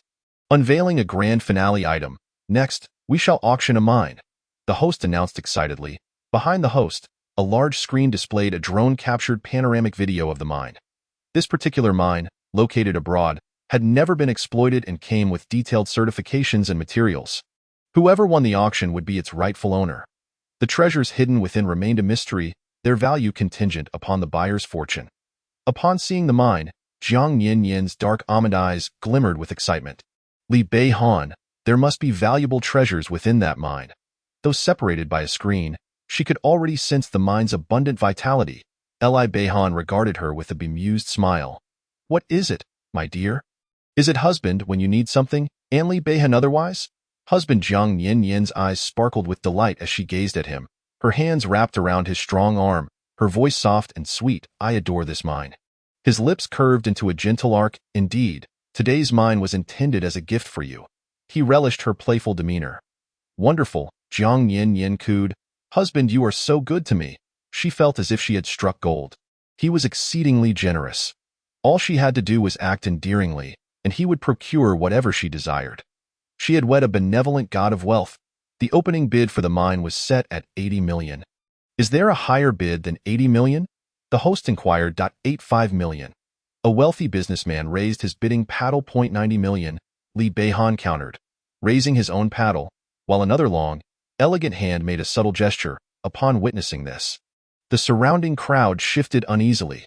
The once competitive bidders fell silent. "Husband, does your gesture mean, 'I dare you'?" Jiang Nian's eyes brightened, her voice dropping to a whisper. Li Beihan's handsome face clouded, akin to a spider's web fracturing. As he cast a sidelong glance at Jiang Nian, "That is merely a signal." "What does that mean?" she inquired, her dark, clear eyes wide with curiosity. She felt somewhat lost regarding the esoteric terms of the elite circles. An affluent lady nearby, overhearing their exchange, chuckled and explained, "The signal means I own this place. It implies that no matter how high the opposing bid climbs, Mr. Li will always outbid them, and his price will forever remain above theirs." Typically, in elite circles, once someone signals this way, it indicates they are prepared to counter any increase in the bid. Or Li stands atop the financial pyramid. Who would dare oppose him? "Madam Li, your husband truly dotes on you," the wealthy lady remarked, her tone filled with envy. Jiang Nian felt enlightened. So that was the implication. Li Beihan indeed treated her well. However, she also understood that his kindness was reserved for the identity of Mrs. Li. Regardless of who occupied that role, he would extend the same courtesy. She held no special significance. As these thoughts crossed her mind, the joy within her began to wane, replaced by a tinge of bitterness. How could she describe this feeling? It was akin to biting into an orange. The initial sweetness quickly followed by a sourness upon swallowing, leaving an aching sensation. Soon, the host announced 90 million once, 90 million twice. 90 million thrice. If there are no higher bids, the mine shall belong to Mr. Li. With that, a gavel struck decisively. Li Beihan handed his card to the butler, who proceeded to process the payment. Then, the transfer contract for the mine was presented to him. The host respectfully extended the contract to Li Beihan, who took up a pen and meticulously inscribed Jiang Nian's name. After signing, the host declared, "This mine is now the property of Mrs. Li, Miss Jiang Nian." Upon hearing this, the crowd cast envious glances at Jiang Nian, clearly aware of Mr. Li's affection for his young wife. Who would have thought Li purchased the mine not for profit, but to see his wife smile? What a fairy tale romance. I am utterly enamored. Husband, look at how other husbands buy mines for their wives, while you are so stingy you won't even buy me a piece of jewelry. In the seating area, some affluent ladies gazed enviously at Jiang Nian, harboring dissatisfaction towards their husbands. Without comparison, there is no pain. Upon discovering that the owner of the mine was none other than herself, Jiang Nian's sour emotions were instantly swept away. What a grand mine it was! filled with an abundance of gems and treasures, an immense wealth of gold and silver. She had just been feeling a tad petulant over matters of the heart. With such a vast mine laid before her, what reason did she have to indulge in such triviality? Regardless of the reasons behind Li Beihan's kindness towards her, as long as he treated her well and spent money on her, that was more than sufficient. A gentleman values actions over intentions. Jiang Yanyan suddenly realized how foolish her earlier feelings of jealousy had been. Who needs true love when one can have tangible wealth? True love is fleeting, while gold and silver are solid and real. Though they may appear cold on the surface, they burn warmly in one's hands. She adored gold and silver. Jiang Yanyan's dark, clear almond eyes curved into crescent moons as she carefully pressed the property rights contract against her chest, gazing at Li Beihan with a sweet, syrupy voice, more delightful than spun sugar. Thank you, husband. You are so wonderful, sob sob. She hoped that Mr. Li, who was foolishly generous, would continue to treat her so well. Li Beihan had not anticipated that gifting the young lady a mere trinket would bring her such joy and excitement. At that moment, the emotional value she provided him was immeasurable. It was his first realization that spending money on someone could be such a source of delight. Observing the young lady's elation, Li Beihan felt an even greater happiness within himself. Not far away, Jiang Shuiyao watched this scene with envious eyes. How infuriating! Li Beihan had gifted that wretched Jiang Yanyan a mine. How could he treat her so well? Why did she deserve it? Such a treasure rightfully belonged to her. Originally, she was supposed to be Li Beihan's wife, the lady of the Li family. It was Jiang Yanyan who had taken that from her. Jiang Shuiyao clenched her palm tightly, her nails digging deep into her skin. Yet she felt no pain whatsoever, her gaze filled with jealousy as she fixed it on the distance where Jiang Yanyan stood. No, she must devise a way to reclaim Li Beihan. The position of Mrs.Li rightfully belonged to her. How dare that wretched Jiang Yanyan compete with her? As the auction concluded, many people gathered around Li Beihan and Jiang Yanyan. Following this event, the social circle became aware of Li Beihan's adoration for his wife, prompting the affluent ladies to flock around Jiang Yanyan, eager to cultivate a good relationship with her as a means to get closer to Li Beihan. For the first time, Jiang Yanyan felt a sense of popularity. No, it was the title of Mrs.Li that garnered such attention. Clearing her throat, she formally introduced herself.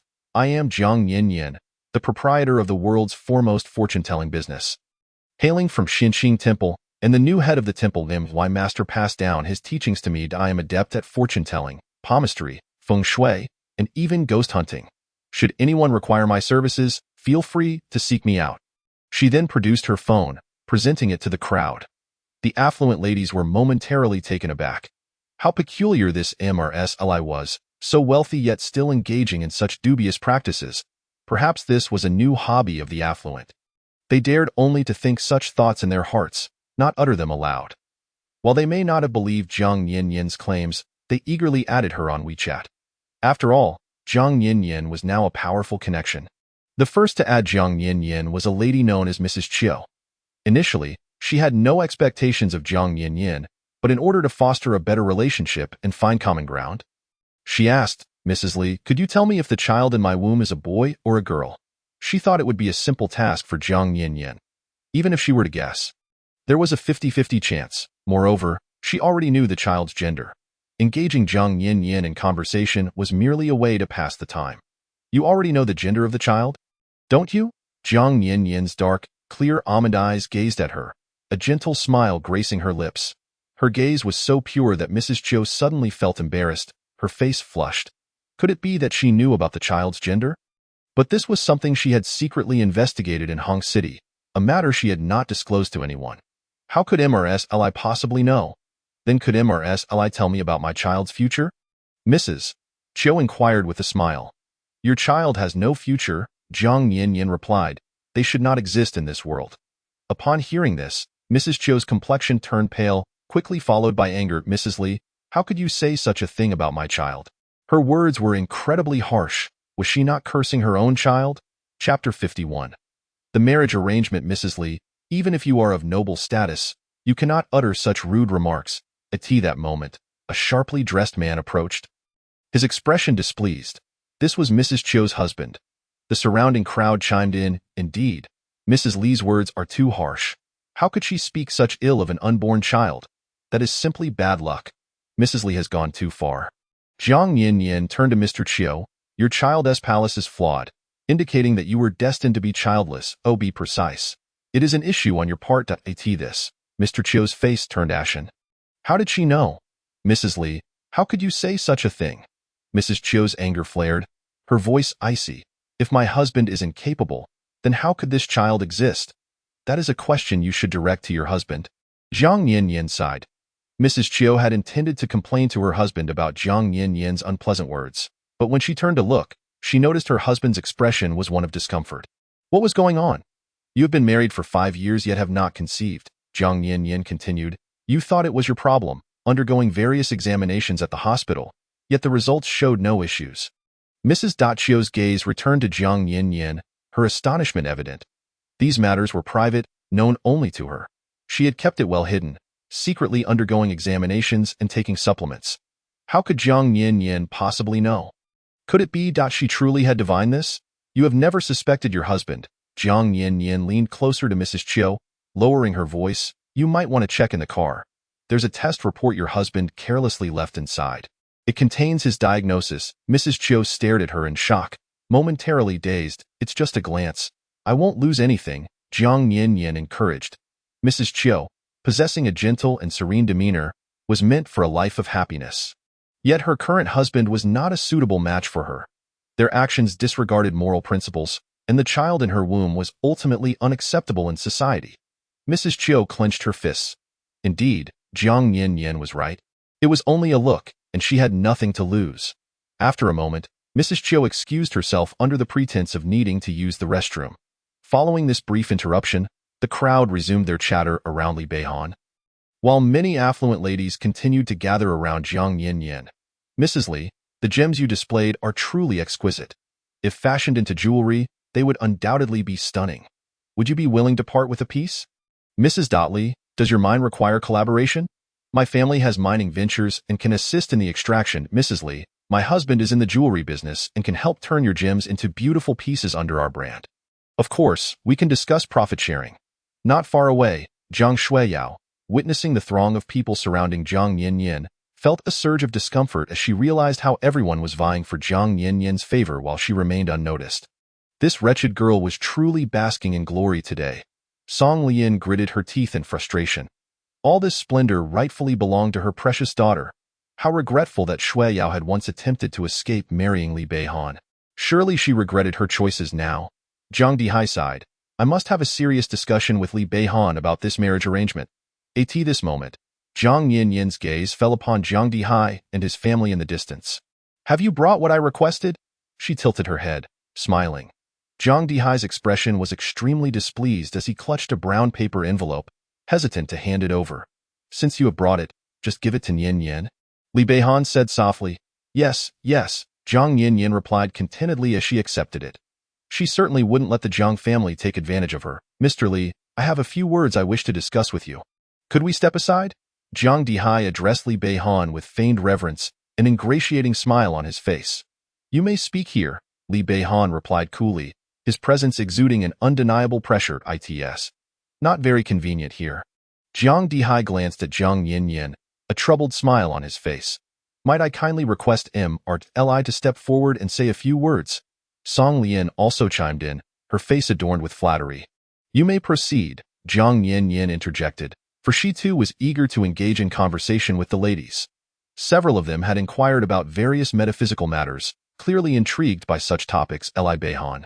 This little girl is utterly oblivious. Can she not discern that their words may be detrimental to her?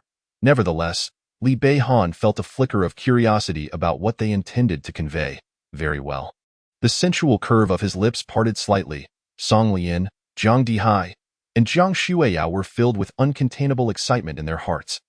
Please step forward, Zhang Dihai remarked, bowing respectfully while sporting a sycophantic smile. Li Beihan, accompanied by the trio, made his way to a more secluded area. What is it that you wish to discuss? Li Beihan inquired, seated languidly in his wheelchair, his long fingers idly caressing the armrest as he asked, nonchalantly. Mr. Li, or rather, son-in-law, Zhang Dihai continued with a smile that was etched with creases. It is my eldest daughter Shuiyao, who was initially destined to marry you. Jiang Shuiyao gazed at him with her beautiful eyes. A mix of affection and timidity gracing her delicate features, which flushed with a rosy hue. And thus, Li Beihan's expression remained inscrutable. Jiang Dihai continued, "It was merely due to my daughter's poor health at that time that she could not wed. We feared that her affliction might transfer to you, affecting your well-being, which is why we chose Jiang Yanyan to marry you instead. Mr. Li, I was indeed unwell at that time, which is why I could not marry you. However, I have always admired you and regarded you as my idol. During that period, Jiang Yanyan married you in my stead to bring you fortune. I was perpetually melancholic. Now that I see you awake, it brings me immense joy," Jiang Shuiyao interjected. The man's handsome visage betrayed no visible emotion. In truth, Jiang Yanyan merely substituted for me. Now that you have awakened, might we consider reversing this marriage? After all, your rightful wife should have been Shuiyao, Jiang Dihai continued. Chapter 52. Collapse. Upon learning the truth, Jiang Shuiyao gazed at Li Beihan with hopeful anticipation, her heart pounding like thunder, anxiety coursing through her as she clenched her fists, yearning for his response. The man's austere countenance gradually became shrouded in a layer of frost, and his lips curled into a sardonic smile. Jiang Shuiyao, does she even deserve it? Jiang Shuiyao's complexion paled. Mr. Li, it was clearly I who Li Beihan recognized but one wife, he declared coldly, his voice imbued with an icy finality, and that is Jiang Yanyan. The rest are unworthy. His tone was sharp, each word deliberate. The three from the Jiang family turned ashen. Li Beihan cast a dispassionate glance at them before rising, aided by the butler, to depart. Mr. Li, Jiang Shuiyao called out, her eyes brimming with tears as she hurriedly pursued him. Jiang Yanyan is merely a simpleton from the countryside. How could she possibly compare to me? Li Beihan's gaze turned frigid. Butler. The butler immediately understood and swiftly approached, delivering a resounding slap across Jiang Shuiyao's face. The sharp sound echoed, and Jiang Shuiyao cried out in shock. Mr. Li, she whimpered, her face reddened and swollen. Another slap landed harshly on her cheek, sending her reeling. Song Lian, witnessing this, felt a pang of sympathy and quickly enveloped Jiang Shuiyao in her arms. Shuiyao, are you all right? Jiang Shuiyao, her face bruised and hair disheveled, shook her head in humiliation. What gives you the right to disrespect our young mistress? The butler retorted coldly. Jiang Yanyan is the young mistress of the Li family. Our matriarch has long bestowed upon her the bracelet symbolizing her status. Anyone who disrespects the young mistress disrespects Li himself. From now on, be cautious with your words, the butler spoke with a firm tone. Li Beihan cast a fleeting glance at the scheming Jiang family before the butler pushed him away in silence. Once they had departed, the butler was filled with indignation, lamenting the plight of the young mistress, who had endured years of hardship due to a father so oblivious to her worth. Li Beihan's dark, profound eyes narrowed slightly. Indeed, Jiang Yanyan's life had been fraught with adversity since she was abandoned by her biological father in the deep mountains at the tender age of 3. Nearly falling prey to wolves. Yet, despite such trials, she had blossomed resiliently against all odds. She had extricated herself from her original family and grown into a vibrant, optimistic, and perpetually cheerful individual. She was truly an admirable young woman. At this moment, Mrs. Chiu had already arrived at the underground parking lot. Holding the car keys in her hand, she pressed the button, and soon, a nearby Rolls-Royce began to flash its lights.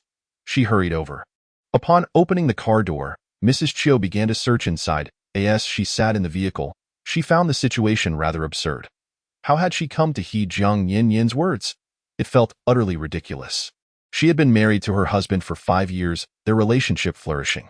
Why had she chosen to believe Jiang Yanyan's one-sided account? Halting her search, Mrs. Chiu resolved to dismiss this ludicrous notion and prepare to leave.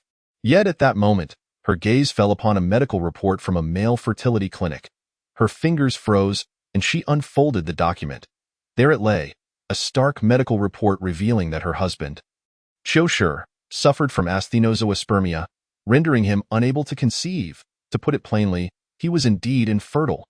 This matched exactly what Jiang Yanyan had claimed. How could this be? She could hardly believe her eyes. Yet the words were plainly written, accompanied by Chiu Shi's signature. She recalled the evasive and guilty look he had worn when Jiang Yanyan had made her assertions.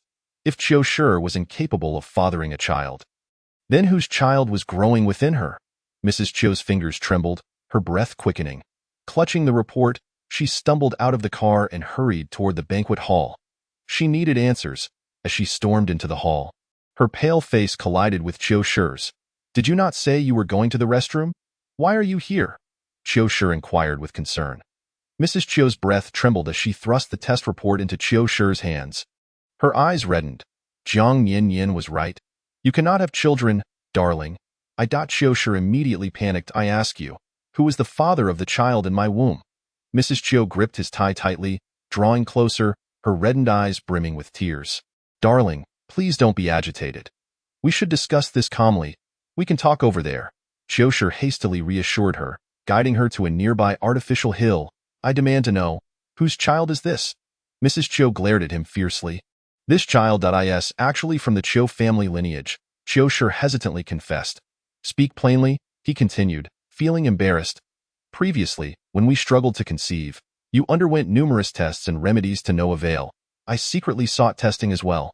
My parents are aware of the results. I am their only child. We cannot allow our family line to end here. And thus?" Mrs. Cho clenched her fists tightly. My parents devised a plan.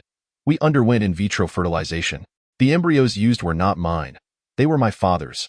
"What? How could you do this to me?" Mrs. Cho's lips trembled, tears streaming down her cheeks as she slapped him fiercely across the face.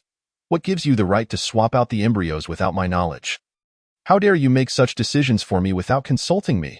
She questioned him vehemently, her voice trembling. "Darling, please don't be upset." Cho Shi hastily explained. "You see, my fathers are also from the Cho family. They are all part of our lineage. As long as we keep this a secret, no one will ever know whose child it is. As long as it is born from you, it will be considered mine. And my parents will have no claim to it. Our family's fortune will belong to this child. This child is ultimately ours. Besides, it's just an embryo. It's not anything more. Please, don't react so strongly," he continued.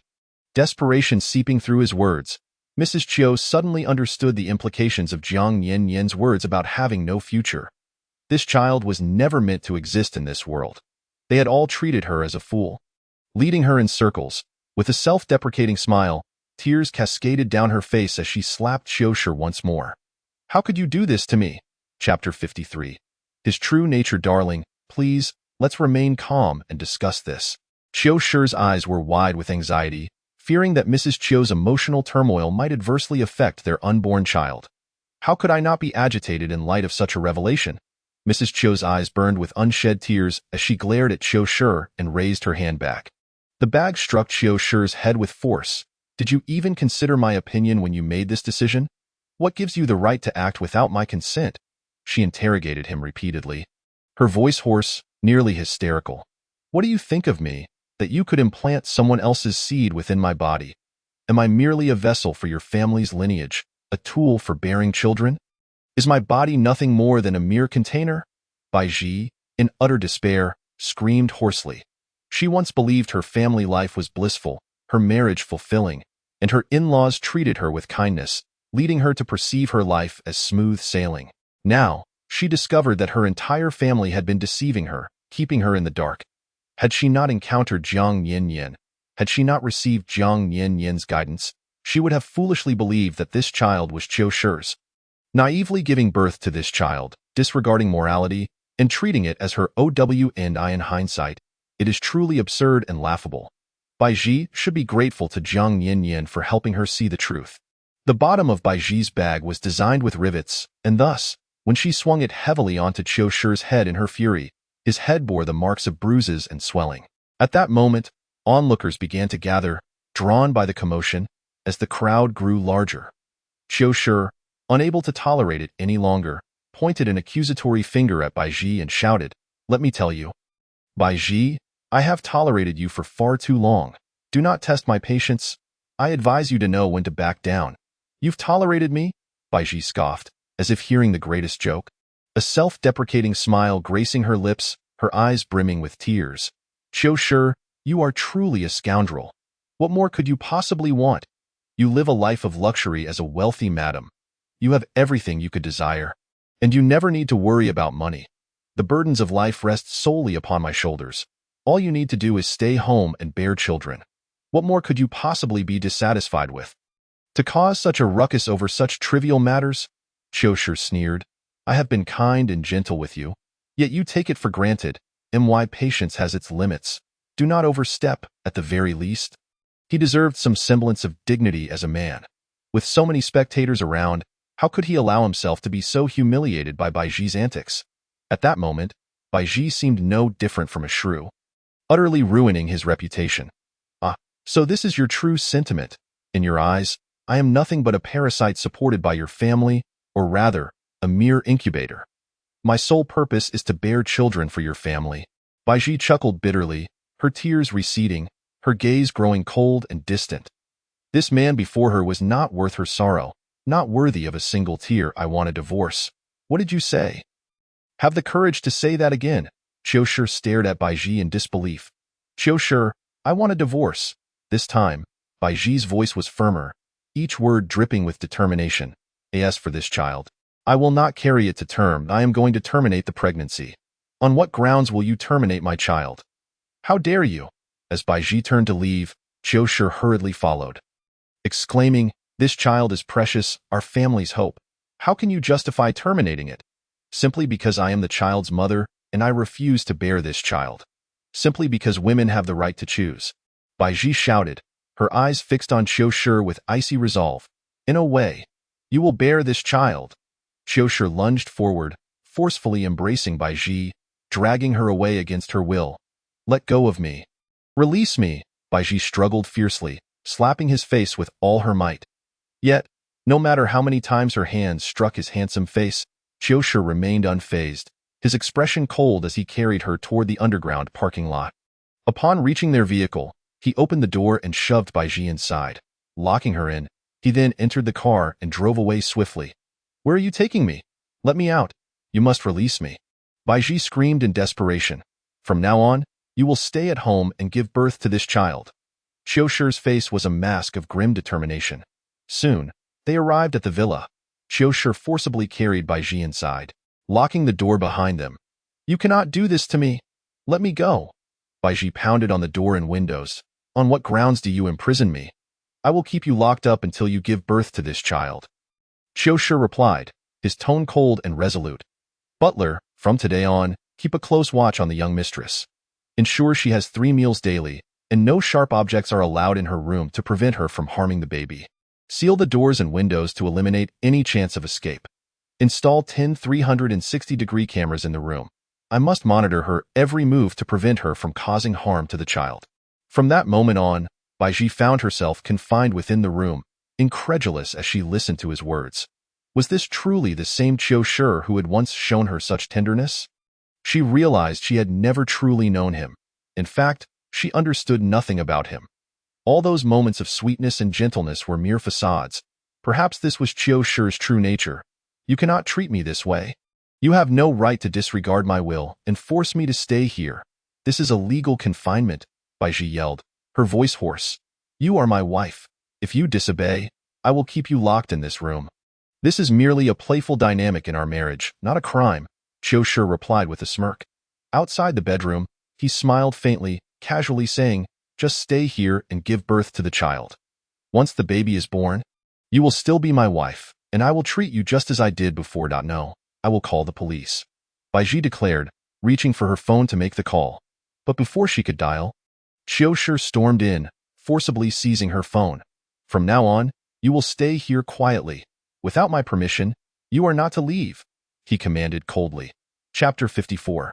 The way she sleeps, soft and adorable. After the auction concluded, everyone began to rise and depart. Jiang Yanyan and Li Beihan prepared to head home when a woman hurriedly approached Jiang Yanyan's side. Mrs. Li, my best friend left the banquet hall after hearing your words.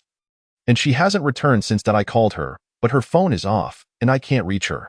This woman was Baiji's close friend, Lin Shuang. Jiang Yanyan delicately pinched her fingers and calculated. Your friend is currently at the Qiu residence, to be precise. She has been imprisoned by her husband. Lin Shuang stared at Jiang Yanyan in shock. Qiushi has imprisoned Baiji? How is that possible? They have always had a good relationship. They are considered a model couple in our circle. Well, if you go there yourself, you'll find out, Jiang Yanyan replied. Lin Shuang stood frozen, watching as Jiang Yin and Li Beihan left together. Although Jiang Yin possessed a sweet appearance, Lin Shuang sensed an otherworldly aura about her. Could it be that Jiang Yin truly knew some hidden truths? Lin Shuang, eager to discuss a business venture involving a large clothing store with Baiji, hurriedly got into her car and headed toward the Chiu residence. Inside a Rolls-Royce Phantom, Jiang Yin and Li Beihan entered the vehicle, accompanied by the butler to assist Li Beihan. The butler occasionally glanced at Jiang Yin, seemingly hesitant to speak. "Speak your mind," Jiang Yin encouraged, comfortably reclining in the car's leather seats, popping a sweet sour plum into her mouth. "Young mistress, you mentioned that the child in Mrs. Chiu's womb should not exist in this world, that the child has no future. What does that mean?" The butler's curiosity was piqued. At that moment, Li Beihan's deep, penetrating gaze fell upon Jiang Yin. Though not a gossiping person, he too was intrigued to learn if there was more to the story. "Well, to put it accurately," Jiang Yin said while savoring the plum, her tone relaxed, "Chiu sure is infertile, and he devised a plan to make his wife pregnant, but the lineage must belong to the Chiu family. His actions completely disregard morality and surpass the boundaries of societal norms. It's rather melodramatic. I feel a certain connection with Mrs. Chiu, as if she is a kindred spirit, so I decided to inform her. I trust that before long, she will come to thank me." "Are you implying that the child in Mrs. Chiu's womb is actually Mr. Chiu's father's?" Li Beihan interjected. "My goodness, what a far-fetched tale," the butler sighed, lamenting the complexities of the high society world. "Indeed," Jiang Yin affirmed, regarding Li Beihan with admiration. She offered him a plum. "You should try this. It's quite delicious." "Our young master never eats sweets," the butler interjected. Li Beihan's deep gaze met Jiang Yin's expectant almond-shaped eyes. With a graceful motion, he picked up the plum and placed it in his mouth. The butler was left in utter astonishment at this scene. The young master has never had a penchant for sweets since childhood, has he? "Is it delicious?" Jiang Yin, with a piece of the same preserved plum nestled in her mouth, gazes at Li Beihan with crescent-shaped eyes, her lips curling into a soft and sweet smile, her voice as soft and sugary as spun sugar. Strangely, the man feels a lingering dryness in his throat, and an inexplicable restlessness begins to stir within him. It is peculiar. Although he has not consumed the revitalizing white plum soup recently, he finds himself beset by impulses he has never experienced before whenever he is near Jiang Yin. Li Beihan attributes all this to the aftereffects of those nourishing soups. "The taste is quite agreeable," he states in a deep voice. "Since it is delicious, you should indulge a little more," Jiang Yin replies with her eyes sparkling in delight. While in the car, she munches on the preserved plums, comfortably cradling her phone as she immerses herself in her favorite Korean dramas. As time passes, fatigue begins to creep over her. She places the box of plums aside, her head tilting slightly to one side, her body becoming a little askew. Meanwhile, as the car turns, Jiang Yin drifts off to sleep, her head lurching heavily to the left due to the car's inertia. Seemingly on the verge of colliding with the door. At that moment, a long, bony hand swiftly cradles her delicate head. The man's warm, dry palm gently supports Jiang Yin's head, preventing it from striking the door. The butler looks on in disbelief at this scene. The young master had always been cold-hearted towards other women. Countless had thrown themselves at him, yearning to ascend to his bed, yet he had scorned them all, showing them nothing but disdain. Those women had never even brushed against the hem of his garment. Yet now, the young master is revealing such tenderness towards the young mistress. Is this man truly the same young master? Could he have been possessed by another? At this moment, the girl remains blissfully unaware of the happenings around her, comfortably rubbing her small head against the man's broad palm, her slender arms wrapped around his long, powerful elbow. Perhaps she dreams of something joyous, her lips curving into a soft, sweet smile. The man's deep, dark eyes remain fixated on her delicate, sleeping face. She looks so serene in slumber, her soft features appearing tranquil and obedient.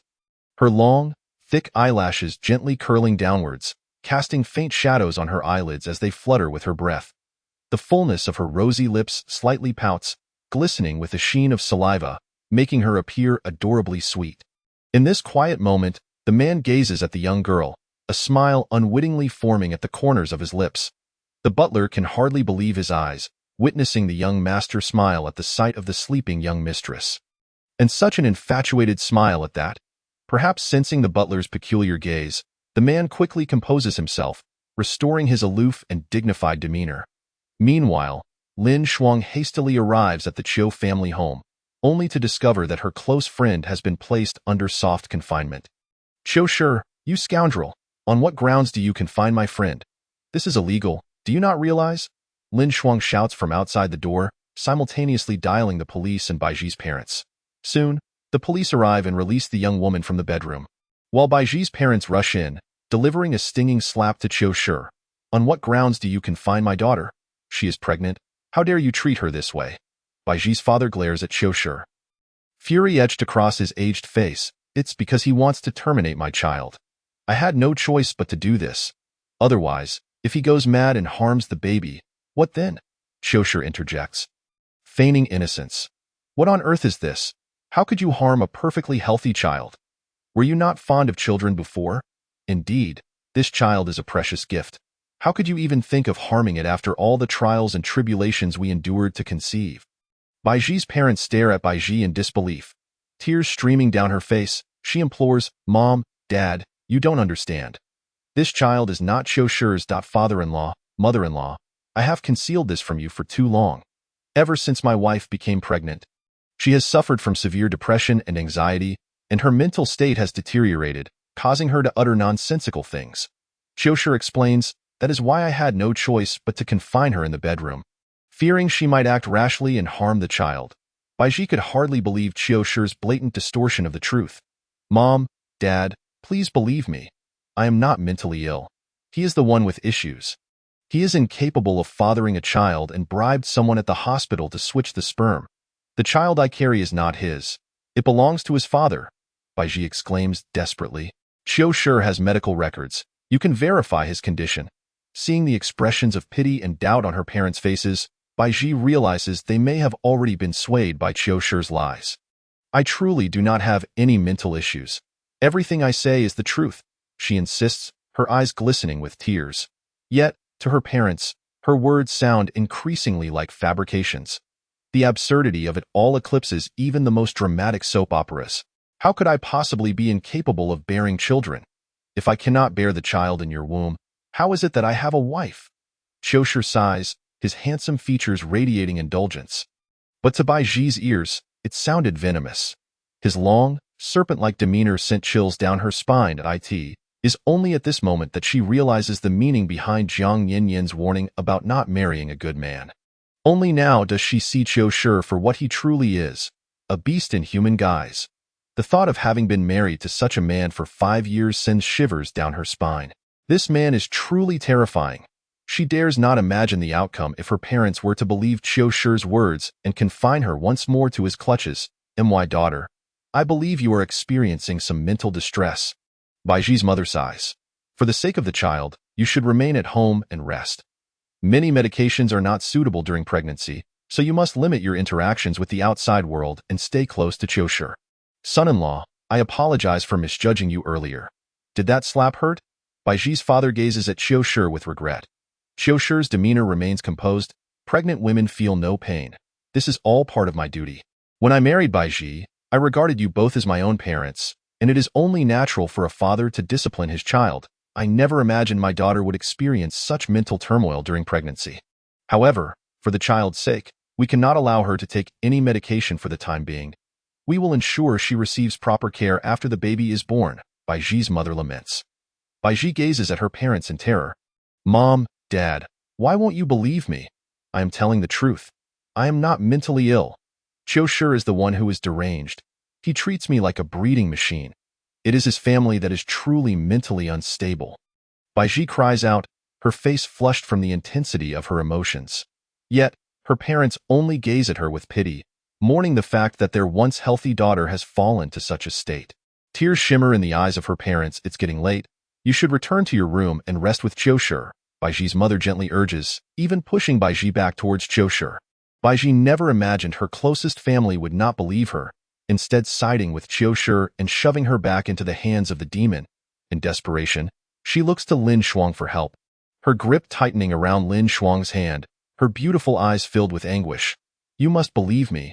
I am not mentally ill. I am telling the truth. Save me, You have to save me. Suddenly, an idea strikes her, and her eyes widen in desperation. You must help me find Jiang Yin. She will surely save me. Lin Shuang, taken aback, nods. All right. Subsequently, Baiji's parents are escorted away by the butler, and Baiji is once again confined to the bedroom by Qiu Shi. As they pass each other, Qiu Shi casts a meaningful glance at Lin Shuang. Miss Lin, will you leave on your own, or shall I escort you out? I will leave myself. Lin Shuang snaps back to reality and stands to depart. Today has been overwhelming. She no longer knows whom to trust. Could it be that her dear friend is truly suffering from prenatal depression and a mental illness? Regardless of the truth, she will follow her friend's words and seek out Jiang Yin. The moment Baiji returns to the room, Qiu Shi seizes her by the neck with a rough grip. He raises his gaze. His cold, piercing eyes lock onto hers, reminiscent of a serpent stalking its prey, sending chills coursing through her body. Let me go. Let go of me. Baiji struggled with all her might. Chapter 56. Rescuing someone. The disparity of strength between men and women soon enveloped Baiji in a suffocating sense of despair. Her face gradually flushed, and breathing became increasingly difficult as the air in her lungs was entirely siphoned away. If this continued, she would surely be choked to death. It was only at this moment that she came to realize the terrifying nature of Qiu Shi. Baiji stared at Qiu Shi in horror, pleading, "Let me go. I beg you, spare me." Just as she was on the brink of suffocating into unconsciousness, Qiu Shi released his grip, looking down upon her with a semblance of mercy. His expression indifferent. If it weren't for the child you carry, I would have dealt with you long ago. Tell me, with such a good life before you, why can't you just enjoy it? Why must you stir up trouble for me? Qiu Shi's cold gaze bore into Baiji. Since you refuse to let me live in peace, do not expect to enjoy a good life yourself. Baiji could hardly believe that the once gentle Qiu Shi could display such a demeanor. It felt as though she were seeing him for the first time. She gasped for breath, struggling. I have endured you for long enough. I have tolerated you solely because your family could bring some business resources to ours. Now that the Qiu family is growing stronger, what kind of woman do you think I cannot have? To remain by my side as my wife is your privilege, and I strongly advise you not to be ungrateful. Qiu Shi's expression was devoid of warmth as he glared at Baiji. You should focus on giving birth to my child, and I will continue to allow you to enjoy the status of Mrs. Qiu. Once this child is born, we can conceive again, and it would be more efficient to implant 3 embryos at once to give birth to triplets. Baiji stared at Qiu Shi in disbelief, her eyes reddening as she hoarsely shouted, "What do you take me for? You plan for me to give birth and then have me continue to bear more children, and all at once. How can you treat me this way? Are you even human?" In his eyes, how was she any different from a sow in a pig pen? I beg you, spare me. Find someone else to bear your children. Please, Baiji pleaded, gazing at Qiu Shi. Go seek out those young and beautiful women outside. As you said, with your conditions, they would eagerly bear your children even for money. There are plenty who would rush to be your wife. Why must you force me? Those women outside cannot compare to you, who I know so well, Qiu Shi remarked nonchalantly. You have a high education, an appealing figure, and a good background. Such women will have better genetics for childbearing. As for those outside women, who knows their cleanliness? Of course, I will take your words into consideration, and I will gradually seek other women to expedite the continuation of our lineage. However, the child you are currently carrying is of utmost importance. You should remain here in this bedroom and focus on nurturing your health. With that, Qiu Shi turned to leave, and Baiji collapsed despondently onto the ground. If only she had met Jiang Yin before marrying Qiu Shi. If only she had consulted Jiang Yin for divination before tying the knot, she would not have had to endure such suffering. Now, with no one to rely on, she could only pin her hopes on Jiang Yin's benevolence to rescue her. Baiji languished in despair on the floor, waiting. Meanwhile, the car swiftly arrived at the Li family's villa. The man sat in a wheelchair, cradling the petite woman in his arms as they approached the villa. With the butler respectfully pushing Li Beihan's wheelchair behind them, that moment, the butler felt like an unnecessary presence. However, he noted that the young master was increasingly attentive to the young mistress. Could it be that the young master had already developed feelings for the young mistress? Li Beihan carried Jiang Yin into the villa, placing her on a soft, comfortable sofa and covering her with a cozy, fluffy blanket. Just then, an urgent voice rang out, "Young madam." At that moment, Lin Shuang was outside the villa, calling out loudly. The man's stern expression darkened slightly. "Butler, take care of this matter. Ensure she does not disturb the young mistress." "Yes." The butler hurriedly left and soon returned. "Young master, the person outside is the eldest daughter of the neighboring family, Lin Shuang. She says her close friend, Bai Ji, has something very important to discuss with the young mistress and hopes for her assistance." The butler reported respectfully, adding that Miss Lin claimed it was a matter of life and death. Li Bei Han's expression turned grim. Even if the matter was urgent, it should wait until the young mistress awoke. "Let her wait outside as for whether to meet or not. That depends on the young mistress's wishes." "Understood." Jiang Yanyan had a comfortable nap, and by the time she awoke, Lin Shuang had already been waiting outside for over 2 hours. "Let her in," Jiang Yanyan said, rubbing her sleepy eyes. She realized she had slept for an unusually long time. "Mr. Li, why didn't you wake me? I've been asleep for ages today." Her sleep duration had reached 10 hours. A luxury she had not experienced in quite some time. "Seeing you sleeping so soundly, I couldn't bear to wake you," the man chuckled, his gaze softening. At that moment, Lin Shuang rushed in as soon as she received permission. "Young madam, please, I beg you to save my friend." "What happened?" Jiang Yanyan asked, sitting on the sofa and popping a pure white strawberry into her mouth. So sweet. This was a variety of organic, ecologically grown strawberries cultivated within the villa. The flavor of these white strawberries was indeed far superior to that of the red ones. Lin Shuang recounted the events of the day to Jiang Yanyan. "I don't know the details, but Bai Ji asked me to find you, so here I am, seeking your help." Lin Shuang explained. "In that case, I shall pay her a visit," Jiang Yanyan replied, standing up and walking towards the door. Suddenly, she turned back to look at Li Bei Han. "Wait for me at home." Once she returned, she would continue administering his medication and acupuncture. "All right." The man's deep gaze lingered on Jiang Yanyan as she slowly departed. Sometimes, having a wife who was too busy was not necessarily a good thing. Before long, Jiang Yanyan and Lin Shuang arrived at the entrance of the Chiu family's villa. "Chiu, let her go." The young woman stood at the entrance, her fair hand on her hip, shouting loudly. "Who dares to cause a ruckus at our doorstep? Don't you know where this is?" The butler interjected, demanding her to leave. "Chiu, don't hide inside and be silent. Come out immediately," Jiang Yanyan shouted back, hands on her hips. Chapter 57, Strange Matters. "Who is shouting here?" Chiu Shi emerged from the villa, his face cold. Upon seeing Jiang Yanyan, he was momentarily taken aback. "Young madam, what brings you here?" "Let her go," Jiang Yanyan stated calmly. "It would be best for you not to meddle in the affairs of others." Chiu Shi smirked coldly. "Young madam, this is a matter of my family. As an outsider, it is inappropriate for you to interfere." Chiu Shi's smile was laced with mockery. "This is imprisonment, not merely a family affair." Jiang Yanyan looked at Chiu Shi with amusement.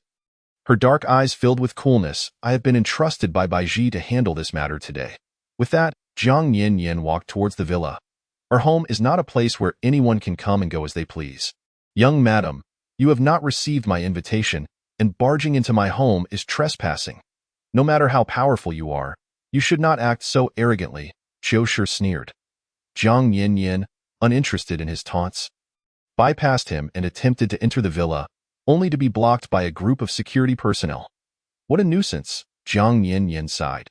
"Young madam, I advise you to back down and return," Chiu Shi urged, his eyes darkening as his voice turned increasingly cold. "And what if I refuse?" Jiang Yanyan replied with a teasing smile. "If that is the case, don't blame us for being rude," Chiu Shi retorted, his voice turning icy. "Get her out of here." The security personnel swiftly advanced towards Jiang Yanyan. Lin Shuang watched helplessly, her anger boiling over. "Chiu Shi, you scoundrel. Why do you treat Bai Ji like this? The Chiu family's current status is due to Bai Ji's contributions. You are tearing down the bridge after crossing it." Just as the security personnel were about to reach Jiang Yanyan, she waved her hand and cast some talismans, freezing all of them in place, including Chiu Shi. Chiu Shi stared at her in disbelief.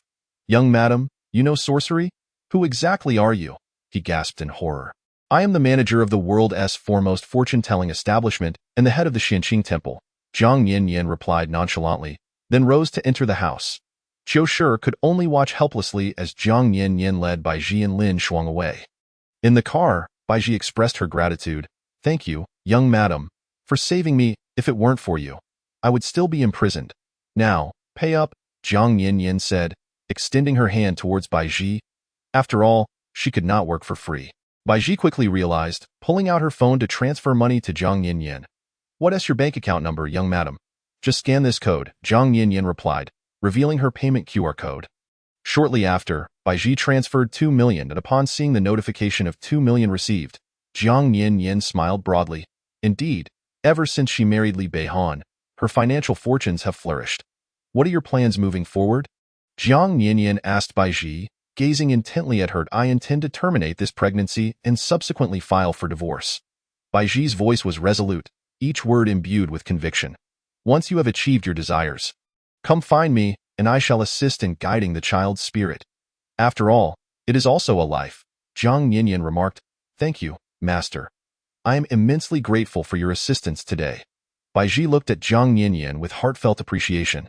After ensuring Bai Ji was safely returned to her premarital villa, Jiang Yinyan took her leave. Upon returning to the Li residence, she found the man seated in his wheelchair, awaiting her arrival. Has everything been resolved? He inquired as he turned his wheelchair toward her.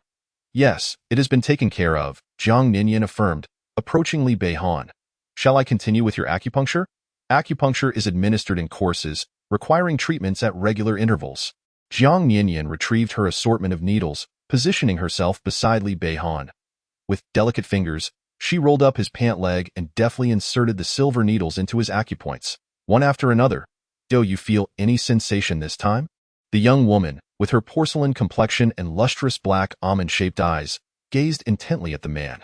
His deep, penetrating gaze gradually settled on Jiang Yinyan's full, crimson lips. The young girl's lips were undeniably beautiful, plump and enticing, evoking thoughts that he could scarcely entertain. Realizing the absurdity of his thoughts, Li Beihan felt a twinge of disdain for himself. For reasons unbeknownst to him, he had been plagued by such indescribable thoughts about Jiang Yinyan during this period. Despite having long ceased taking those medications. What's wrong? What are you thinking about? The girl's clear, dark eyes expressed curiosity as she looked at him. The man averted his gaze, feeling uncomfortable. Nothing. Do you feel any sensation in your legs now? Is there any pain? The soft, sweet tone of her voice echoed in Li Beihan's ears, akin to a delicate confection. His Adam's apple discreetly bobbed, registering a hint of discomfort. That is a good sign. It indicates you are gradually recovering, Jiang Yinyan remarked, observing the silver needles adorning his long, muscular legs like a peculiar hedgehog, a smile gracing her lips. Do my legs look unsightly? Li Beihan asked, pursing his thin lips as he turned to the young woman. Not at all. I merely find it slightly amusing to see your legs adorned with needles, Jiang Yinyan replied, her eyes sparkling with mirth. However, despite the struggle, it is ultimately beneficial for your health. Before long, you shall be restored, and remember to take your medication on time, she added. Understood, thank you. The man nodded, his ink-black eyes deeply fixed on Jiang Yinyan. After the acupuncture session concluded, Jiang Yinyan pushed Li Beihan's wheelchair upstairs. Good night, Mr. Li, she said with a gentle smile, waving her hand. Good night, he replied, his gaze lingering on her until her delicate figure disappeared into the adjacent bedroom. That night, Li Beihan dreamt of countless indescribable scenarios. The following morning, Jiang Yinyan proceeded to her shop as usual. Just as she entered, a distressed customer arrived, urgency etched on her face. Master, I have heard of your profound abilities. Please, I implore you to save my daughter. Please share your daughter's story. Jiang Yinyan poured herself a cup of tea, taking a delicate sip as she listened to my daughter has been exhibiting erratic behavior, as if she is transformed into a different person. Last week, the school contacted me urgently, stating that there was an issue with my daughter. When I arrived, I discovered that her eye had been punctured by a pencil. Initially, I believed she had been bullied and caused quite a scene, but their homeroom teacher presented a surveillance video. The woman's face was a mask of terror as she recounted. In the footage, the students were engaged in class, yet my daughter's expression twisted grotesquely, followed by an eerie laugh that sent chills down my spine. The teacher reprimanded her, and class resumed. But then, the woman's face contorted in anguish as she struggled to continue, her voice thick with emotion. To my horror, my daughter seized a pin from her desk and viciously stabbed it into her own eye. The memory is seared into my mind. Blood erupted, spraying onto the neck of the student in front. I cannot fathom why my daughter would do such a thing. She has always been cherished and pampered by our family. Even the slightest injury would elicit her delicate cries, yet she committed such a frenzied act of self-harm. I watched the footage. The teacher and students were horrified and quickly took her to the infirmary. Realizing it wasn't the school's fault, I rushed my daughter to the best local hospital. The woman's voice broke as tears streamed down her face. However, the pencil had penetrated too deeply into her skull. Her eye cannot be saved. It must be removed. My daughter has lost an eye.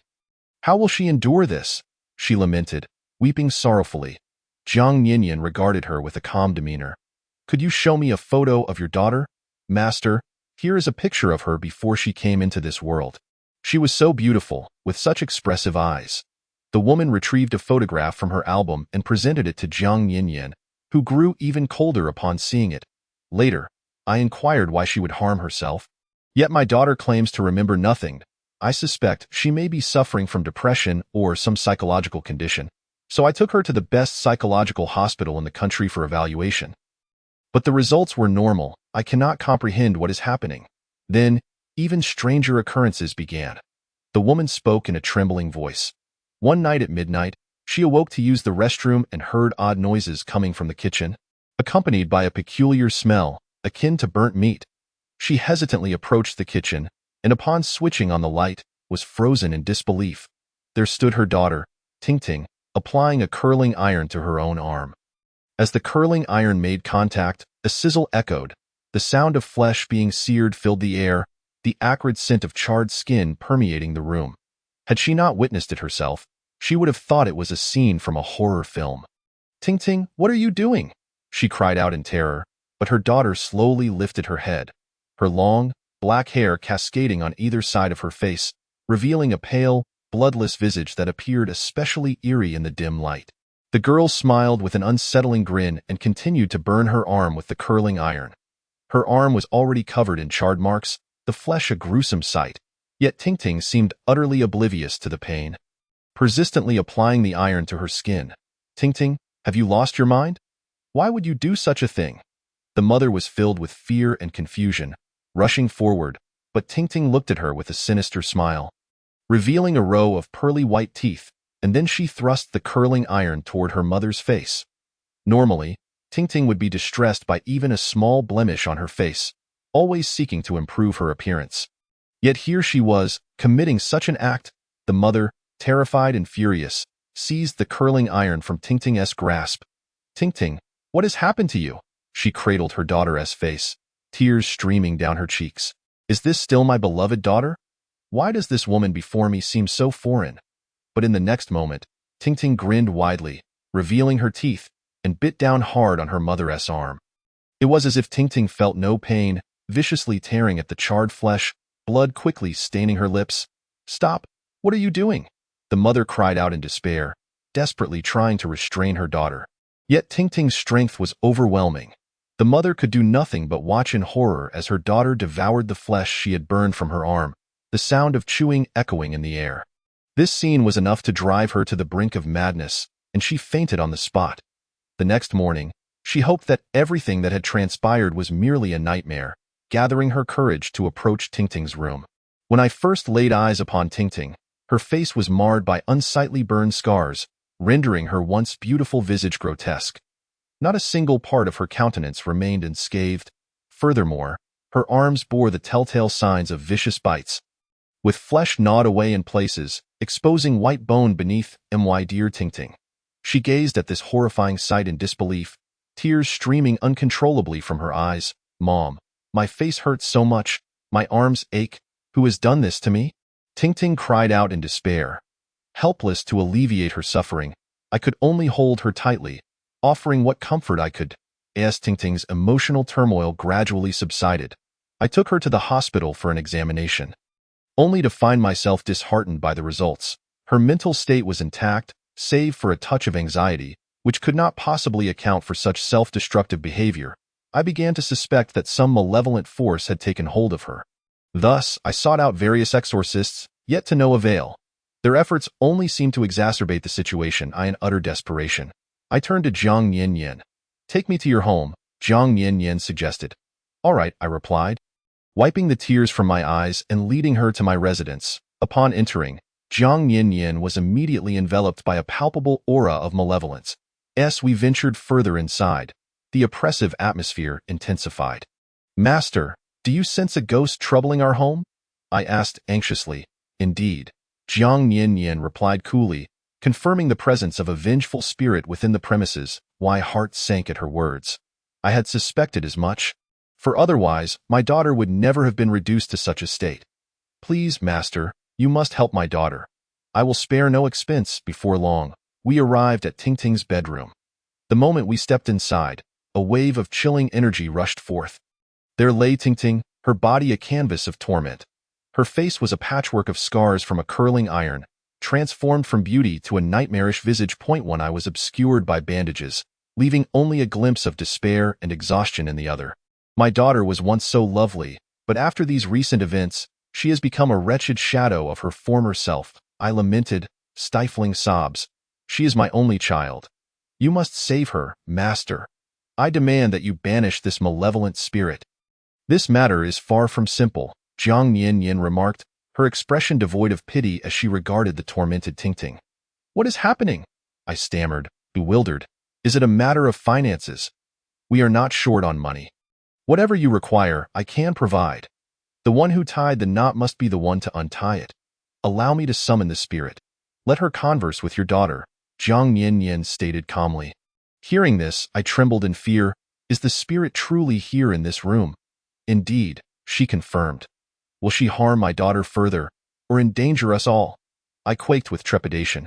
"Rest assured, while I am present, she will not dare to act recklessly," Jiang Yin assured me, though I remained unconvinced, retreating behind her for safety.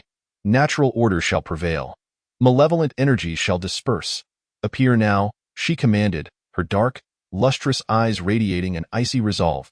In an instant, a figure draped in a blood-red gown, hair disheveled, materialized before us. "Ghost! Ghost!"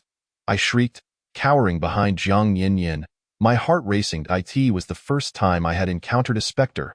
Tingting, too, stared in disbelief at the floating apparition. You. The ghost bore a face grotesquely distorted, enveloped in a shroud of dark energy. "Speak your grievances," Jiang Yin urged the spirit. "How could she have any grievances when she has inflicted such suffering upon my daughter?" I thought, incredulous at Jiang Yin's words. "What is happening?" I exclaimed, bewildered by her demeanor. She's siding with the spirit. Patience. The cycle of cause and effect shall reveal its truths. Let us listen to her tale," Jiang Yin reassured me, her voice imbued with a calming power. Gradually, I felt my anxiety wane, though I still cowered behind her, peering cautiously at the ghostly figure. "Tingting, do you recognize me?" the spirit inquired, a chilling smile gracing her lips. "I am Jiang Mei, the one you tormented to death." This revelation, Tingting's eyes widened in disbelief. "No, stay away, don't hurt me. What is unfolding?" I pondered, glancing between my daughter and the sinister spirit, utterly perplexed.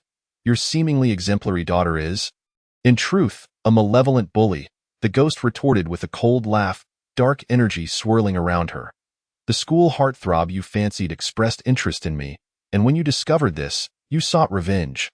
You and your cohorts dragged me into the girls' dormitory, wielding a curling iron to sear my arms, inflicting excruciating pain. I cried out for help, but no one came to my rescue.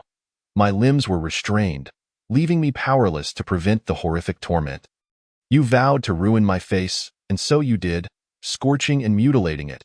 You then proceeded to beat me mercilessly, leaving me bruised and battered. I fell into despair, wanting nothing more than to escape school.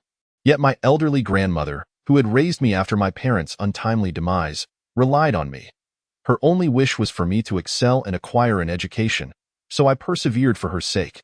When the boy you admired witnessed my disfigurement, he expressed concern and offered me healing ointment, but you saw this and— Stop! Please stop!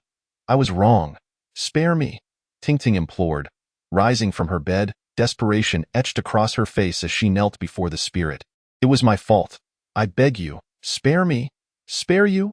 the ghost sneered, tears of blood streaming from her hollow eyes. "When I pleaded for mercy, were you ever inclined to grant it? Tingting's face drained of color as she repeatedly bowed her head to the ground, murmuring, "I was wrong. Please, I beg you, do not torment me further. Can a mere apology erase the malevolence of your actions? Can it undo the destruction you have wrought upon my life? You have condemned me to this existence." The ghost wailed, her voice a chilling echo of anguish. In that moment, she recounted the atrocities Tingting had inflicted upon her, the pain and suffering that had led to her untimely demise. When the heartthrob came to deliver the ointment, his handsome face was filled with concern. "Who did this to you? Tell me, and I will help you." But I could only shake my head, tears streaming down my face. "Thank you, but no." She had sought help from her teacher, only to be dismissed. "Why is it that you are the only target of bullying? Perhaps you should reflect upon your own actions," he had said, even when she attempted to call for aid. The authorities turned a blind eye due to Tingting's age, allowing her tormentor to continue unabated. "Do you remember the day you left me battered and bruised? You threatened me, saying, 'Do you dare to report this?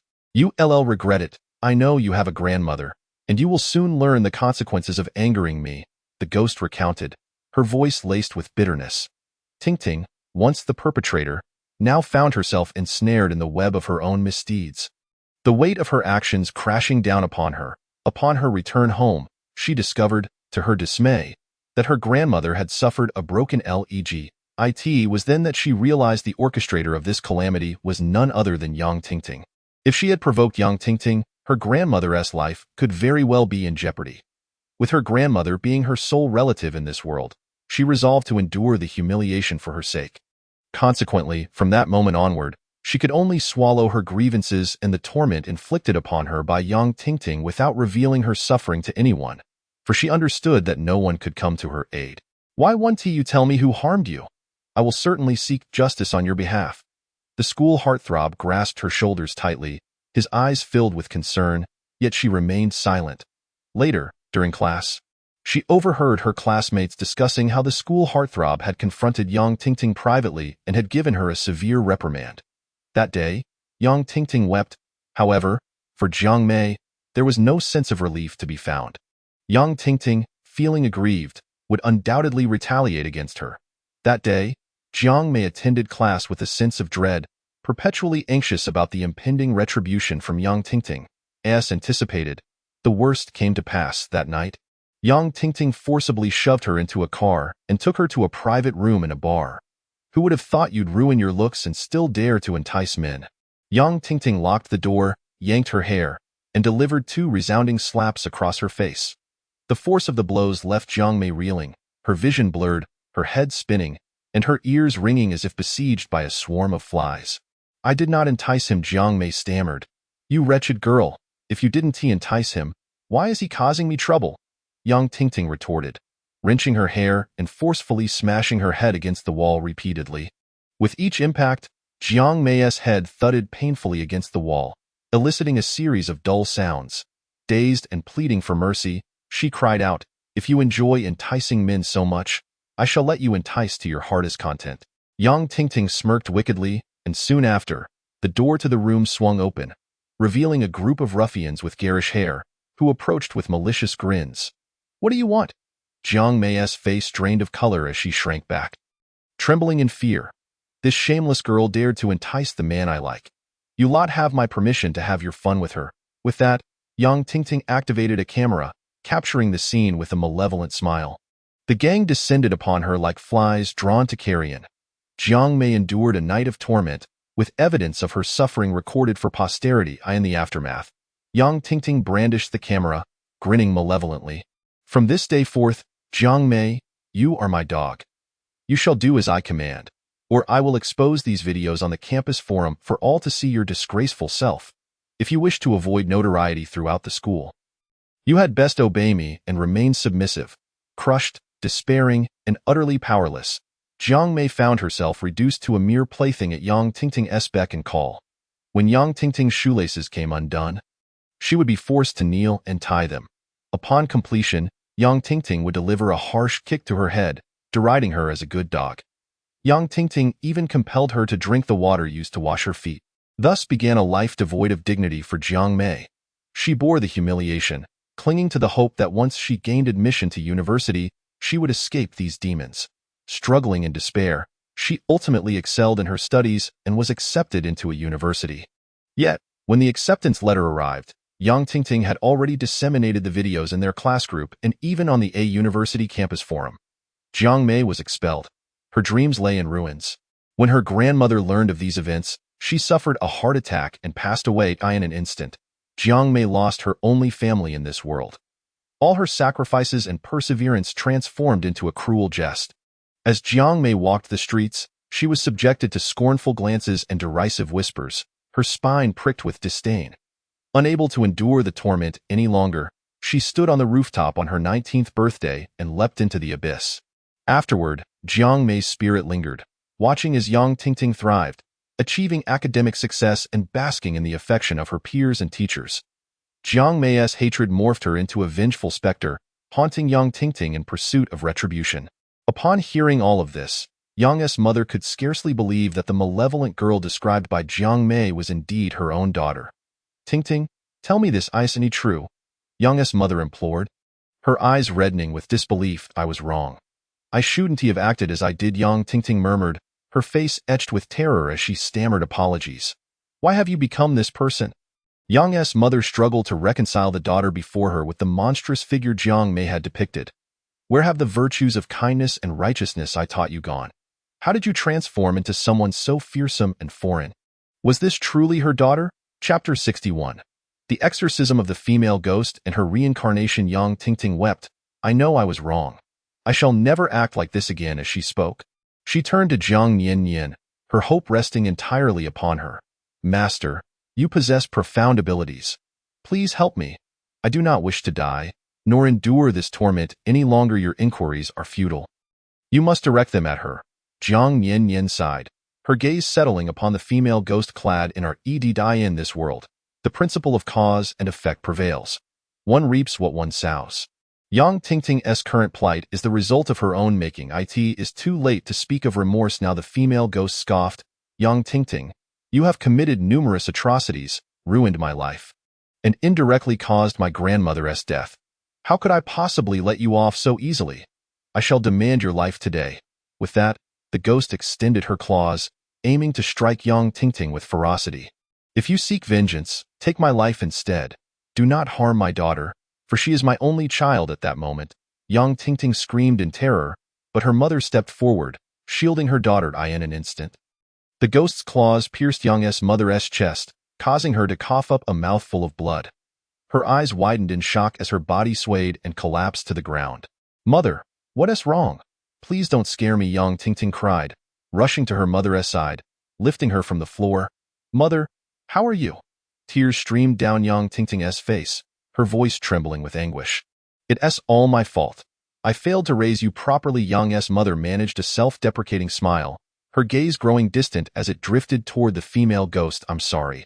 I must apologize for my daughter's actions. It is my failure to nurture you that has led you to commit such heinous acts, harming not only her but also your grandmother. I understand that my apologies may be too late, but I plead for a life in exchange for my daughter's mother.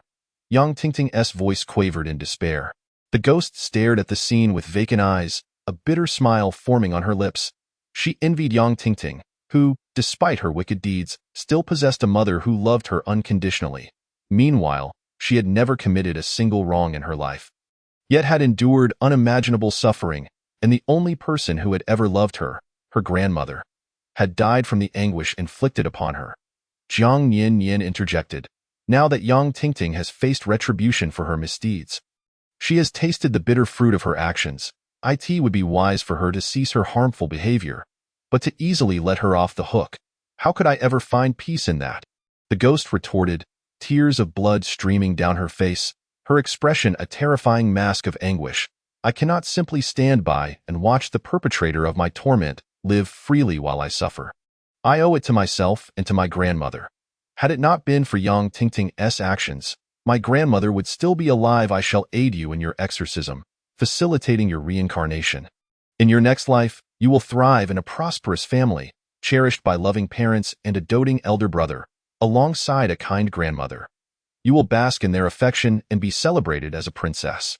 You will stand in the sunlight, destined for a radiant future. Jiang Yin proclaimed. As for Yang Tingting, she must confess her crimes to the authorities and spend her remaining days in prison, atoning for her sins. Do you take me for a child of 3? Do you think that mere words will convince me to relinquish my hatred? The ghost scoffed derisively, casting a scornful look at Jiang Yin. I am of the mystical realm. My promises are unbreakable.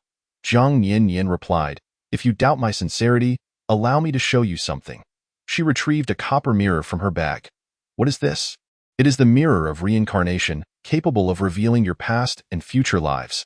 Jiang Yin recited a spell, and the surface of the reincarnation mirror began to ripple as if disturbed by water. Soon, images resembling slides emerged within the mirror, presenting themselves before the female ghost. Upon witnessing her next life, tears streamed down the ghost's face. Her existence had been fraught with suffering. Would her next life truly be so much better? Such a life was something she had never dared to dream of. I assure you it will be, Jiang Yin stated.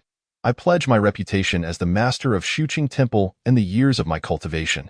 Very well, I shall trust you this time, the ghost responded after a long silence. Subsequently, Jiang Yin guided the ghost towards reincarnation. 9 o'clock in the evening, with the moon shining faintly and the sky shrouded in twilight. The distant neon lights of the city flickered in black city. Jiang Yin bit her fingertip, drawing blood to inscribe the rebirth incantation on a yellow talisman.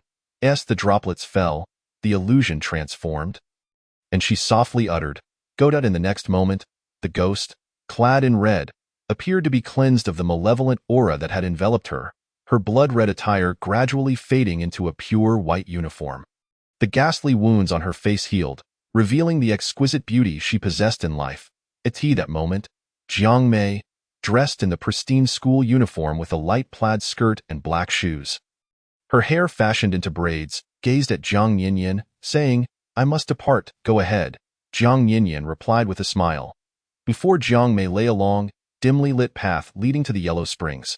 She stepped onto the road, inching closer to her destiny. May you be blessed in your next life, with fortune by your side and all your wishes fulfilled, Jiang Yin murmured softly. Thank you. Goodbye.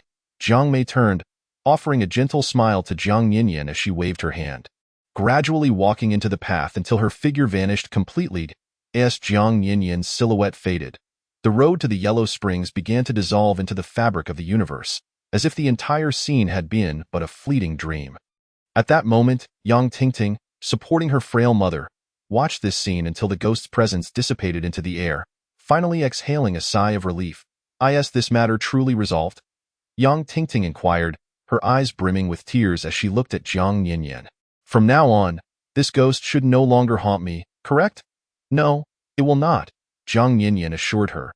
But you must turn yourself in at the police station point. One must bear the consequences of their wrongdoings. Chapter 62. She truly liked him. All right, I will go.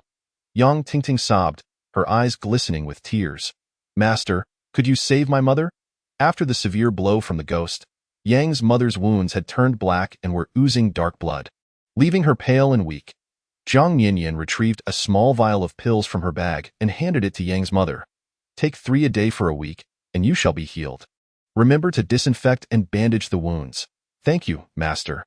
Thank you for saving my life and my daughter's, Yang's mother said weakly, her eyes filled with gratitude.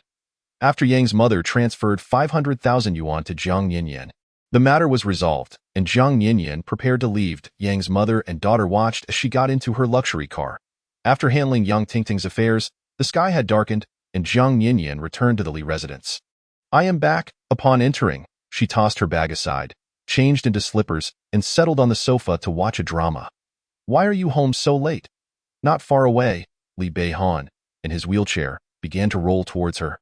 Indeed, Jiang Yin nodded, popping a cherry into her mouth. I was quite busy today. Did you encounter any troubles at work? The man inquired gently, his deep-set eyes filled with concern as he approached her. Jiang Yin shook her head. No troubles, just had to purify a female ghost. It required time and effort to cleanse her malevolent energy. After completing the ritual, she felt a bit fatigued. Did you face any danger? He asked, his tone growing serious. At that moment, the young girl was munching on cherries, her soft face appearing somewhat drowsy as she nibbled like a gluttonous little squirrel, adorably charming. The juice from the cherries glistened on her rosy lips, reminiscent of a glossy lip tint. making her look irresistibly enticing. The man's dark eyes dimmed, as if ignited by two flickering flames, while his grip tightened on the wheelchair's armrest, veins bulging. He suppressed the burgeoning, unspoken desire within that I'm perfectly fine. I wasn't he hurt at all. The girl smiled sweetly, lifting her chin like a proud little peacock. This minor inconvenience couldn't possibly harm me. I'm just a bit tired from the day. Jiang Yinyan reclined back on the sofa, her delicate face showing signs of weariness. She extended her hands toward Li Beihan, her voice soft and sweet, reminiscent of ripe cherries. The gentle sound of her voice brushed against him like the softest feather, stirring something deep within his heart. What is it? His voice unconsciously grew huskier. I feel a bit weary today. Could you hold me? She asked, her tone tender and inviting. The girl gazed up at him with her lustrous eyes, seeking affection. If she could embrace Li Beihan, she could absorb a bit of his energy, washing away her fatigue and enhancing her cultivation. In her eyes, he was like a power bank, recharging her spirit. The man's throat tightened imperceptibly as he wheeled closer to Jiang Yinyan, their proximity reducing. His demeanor remained impassive, yet inside, he felt a surge of joy. The young girl truly liked him. He opened his arms, enveloping her in an embrace. Jiang Yinyan was taken aback by his swift acquiescence. The crisp, fragrant scent of his essence enveloped her, wrapping her in warmth. She nestled against him, her slender arms wrapping tightly around his neck, nuzzling into the crook of his neck and inhaling deeply, savoring the rich energy emanating from him. In that moment, her eyes sparkled with delight. This was intoxicating. The energy flowed through her, invigorating her spirit as if she had been purified in a sacred spring. Li Beihan's aura was a significant boon for her. The closer she was to him, the more she could absorb. Such opportunities were rare, and Jiang Yinyan seized the moment, tightening her grip around his neck, planting her nose against his neck, inhaling deeply once more. The man stiffened, feeling a rush of heat coursing through him. The fragrant, soft girl clung to him, longing to meld her entire being with his, greedily inhaling his essence. Was his scent truly so captivating to her? She genuinely liked him. He gently caressed her silky hair, indulging in the moment. The next instant, he felt her nuzzle closer, inhaling his scent, even playfully biting his neck, her warm tongue tracing along his skin like a curious kitten. In that moment, a surge of desire ignited within him. His grip on the wheelchair tightened, veins standing out prominently on his arms as he tilted his head back, his throat constricting with suppressed need. His deep-set eyes glimmered with a hint of crimson as she bit him.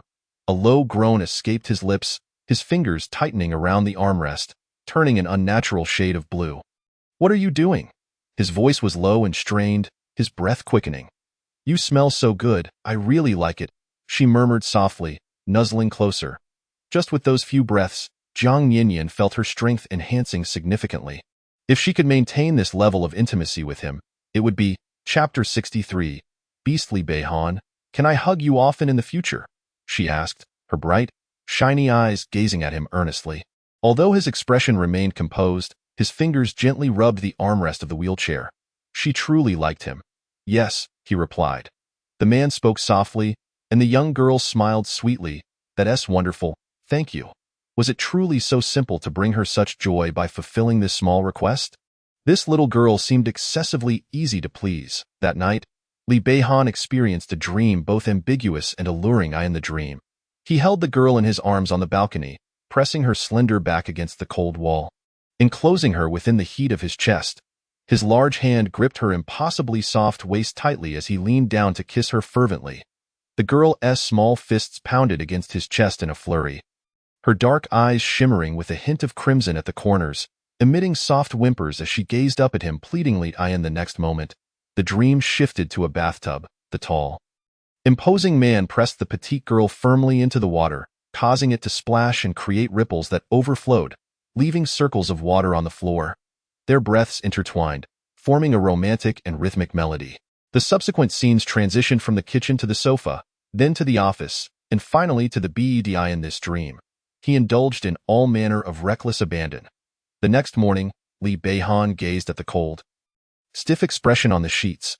What had transpired during this time? Why had he dreamt such absurd fantasies? Why the indulgence? His face darkened as he picked up his phone and anonymously posted online. What does it mean when a man frequently dreams of engaging in indescribable acts with a woman? Numerous netizens responded promptly. What else could it be? This man must have recently developed feelings. Spring has arrived, nature awakens, and creatures enter their mating season. One possibility is that this man has been abstinent for too long, leading to inappropriate thoughts about women. I can relate. But if he dreams only of one woman, it signifies that he harbors a deep desire for her. This man likes her. Li Beihin's gaze lingered on the final statement, deep in contemplation. He liked this girl, Jiang Yin, but she was so sweet, gentle, and adorable, akin to an eternal child, and he was 7 years her senior. Was it not somewhat perverse to have feelings for Jiang Yin? No, that was impossible. He could never like Jiang Yin. He refused to entertain such thoughts any longer. The following morning, Jiang Yin went about her breakfast routine, only to discover that Li Beihan was not at home to share the meal with her. Where is he? She inquired curiously of the butler. Our young master finished breakfast early and has gone to work, the butler replied, noting that the young master had left with a deep, unyielding look in his eyes, suggesting a lack of sleep. Jiang Yin thought little of it as she savored her sandwich. After breakfast, she stumbled upon a news story. It reported that Yang Tingting had turned herself into the police for her involvement in the bullying that led to a classmate's death 2 years prior. On camera, she appeared remorseful, tears streaming down her face. I'm sorry, I regret the foolish acts I committed in my youth. For the rest of my life, I will atone for my past actions in prison. I will redeem myself with my existence. Not only did she confess, but Yang Tingting also implicated several classmates who had participated in bullying Jiang Mei. They faced legal repercussions, with sentences ranging from 3 to 10 years based on the severity of their actions. While the thugs who had tormented Jiang Mei received 10-year sentences, as for Yang Tingting, she was sentenced to 30 years. Her life was effectively ruined. One could only hope that upon her release, she would strive to be a better person. After watching the news, Jiang Yin made her way to her shop, where an unusual guest awaited her. Hello, may I ask if you are Master Jiang? I am. Jiang Yin's gaze fell upon Su Qing, who, by all appearances, should have long since perished, yet here she was. No, I actually have an inquiry. Su Qing took a seat before Jiang Yin. What is it? Su Qing exhaled in relief and continued. It's about a small peachwood sword of mine that has recently become transparent. It used to be a deep color, and I wish to understand why. If I could identify the cause, restoring it would be even better. Becoming transparent? That is indeed quite rare. May I ask about the origins of this peachwood sword? Jiang Yin raised an eyebrow. Of course. This sword was given to me by my grandmother when I was very young. It was specially consecrated by a master for its protective qualities, and I've worn it around my neck ever since. Never removing it even while bathing. Su Qing said, lifting a pendant from around her neck and presenting it to Jiang Yin. Master Jiang, look at this. It was once crimson, but now it has changed. Moreover, its thickness has diminished. It used to be an inch thick, and now it's barely a thin layer. Isn't that peculiar? As she spoke, worry creased Su Qing's brow, yet her grip on the peachwood sword remained firm, clearly showing her deep attachment to it. Jiang Yin scrutinized the sword for a moment before suddenly asking, May I inquire if you encountered a life-threatening event before it became thin? How did you know? Su Qing's eyes widened in surprise. It seems evident. Jiang Yin's lips curled into a slight smile. Yes, the peachwood sword has been my companion since childhood, and I've always had an instinct that it was protecting me, especially after the events of my 20th birthday, which solidified my conviction. Su Qing tightened her grip on the sword. Jiang Yin remained silent, simply gesturing for Su Qing to continue. Su Qing took a deep breath, a distant look in her eyes as she recounted. Looking back on that day, I still feel as if it were a dream. I had plans to go out with friends, but as soon as we got on the highway, we were in a car accident. A large truck crushed my car beneath it. I was prepared to face death, yet miraculously, I survived. Can you imagine, Master Jiang? Underneath the wreckage, I not only survived but emerged with only minor injuries. The firefighters who rescued me were astonished that anyone could have lived through it. Those who knew about the incident said I was lucky, but I knew it was not mere fortune. For it was then that the peachwood sword became transparent, undoubtedly protecting me, just as my grandmother said. Su Qing gazed at the sword with adoration. That's not incorrect. Indeed, it was the peachwood sword that safeguarded you. Jiang Yin nodded, Su Qing's face lit up with joy. I knew my instincts were right. Master Jiang, do you have any methods to restore the Peachwood sword to its original state? She looked at Jiang Yin earnestly. To be honest, I've faced numerous misfortunes throughout my life, and my survival is likely due to this Peachwood sword. Now that it has issues, I'm genuinely worried. I'll pay any price if you can help restore it. With that, Su Qing's gaze was filled with hopeful anticipation. Jiang Yin wished to assist her, but, gazing upon the completely transparent sword that was now just a thin layer, she shook her head sadly. It cannot be done. How could this be? Su Qing's expression immediately paled.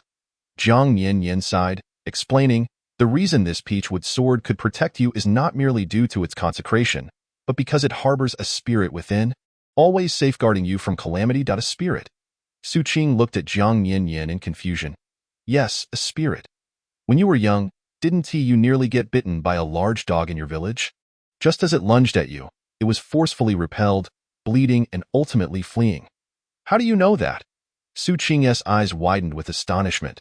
This incident had occurred during her childhood, and because the dog had never actually bitten her, she had found the experience amusing rather than frightening. It was a memory she thought only she recalled. Yet Master Jiang had discerned it effortlessly. Jiang Yin remained silent, continuing to observe the Peachwood sword.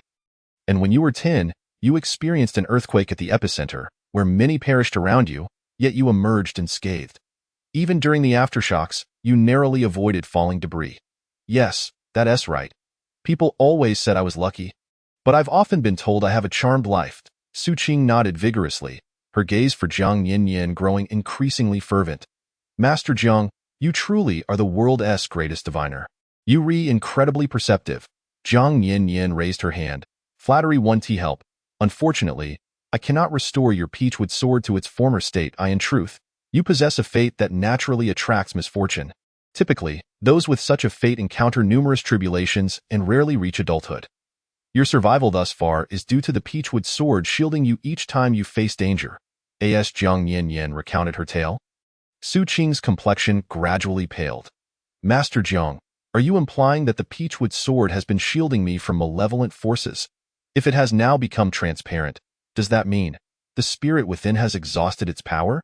Each time it assisted you, the spirit weakened a little more. Having supported you since childhood, it was already quite feeble. Moreover, at the age of 20, it sacrificed itself to protect you from the gravest of calamities, utterly depleting its spiritual energy. Soon, the spirit within will dissipate. Jiang Yin spoke, her gaze towards the Peachwood sword revealing a hint of compassion. What do you mean it will dissipate? Is that akin to the soul being scattered? But why? Why would it go to such lengths for me? Su Qing was shaken by this revelation, feeling as if she were on the brink of collapse. Jiang Yin sighed deeply, her eyes filled with pity as she looked at her. Because he was your beloved in your past life, transformed into a sword spirit solely to protect you. Beloved? Su Qing murmured. For a college student who had just turned 20 and had never experienced love, the term seemed distant. Discovering that she had a beloved from a previous life, who had remained within the Peachwood sword that she had worn closely since childhood, protecting her all along, left her bewildered. So, do you wish to meet him, perhaps for the final time?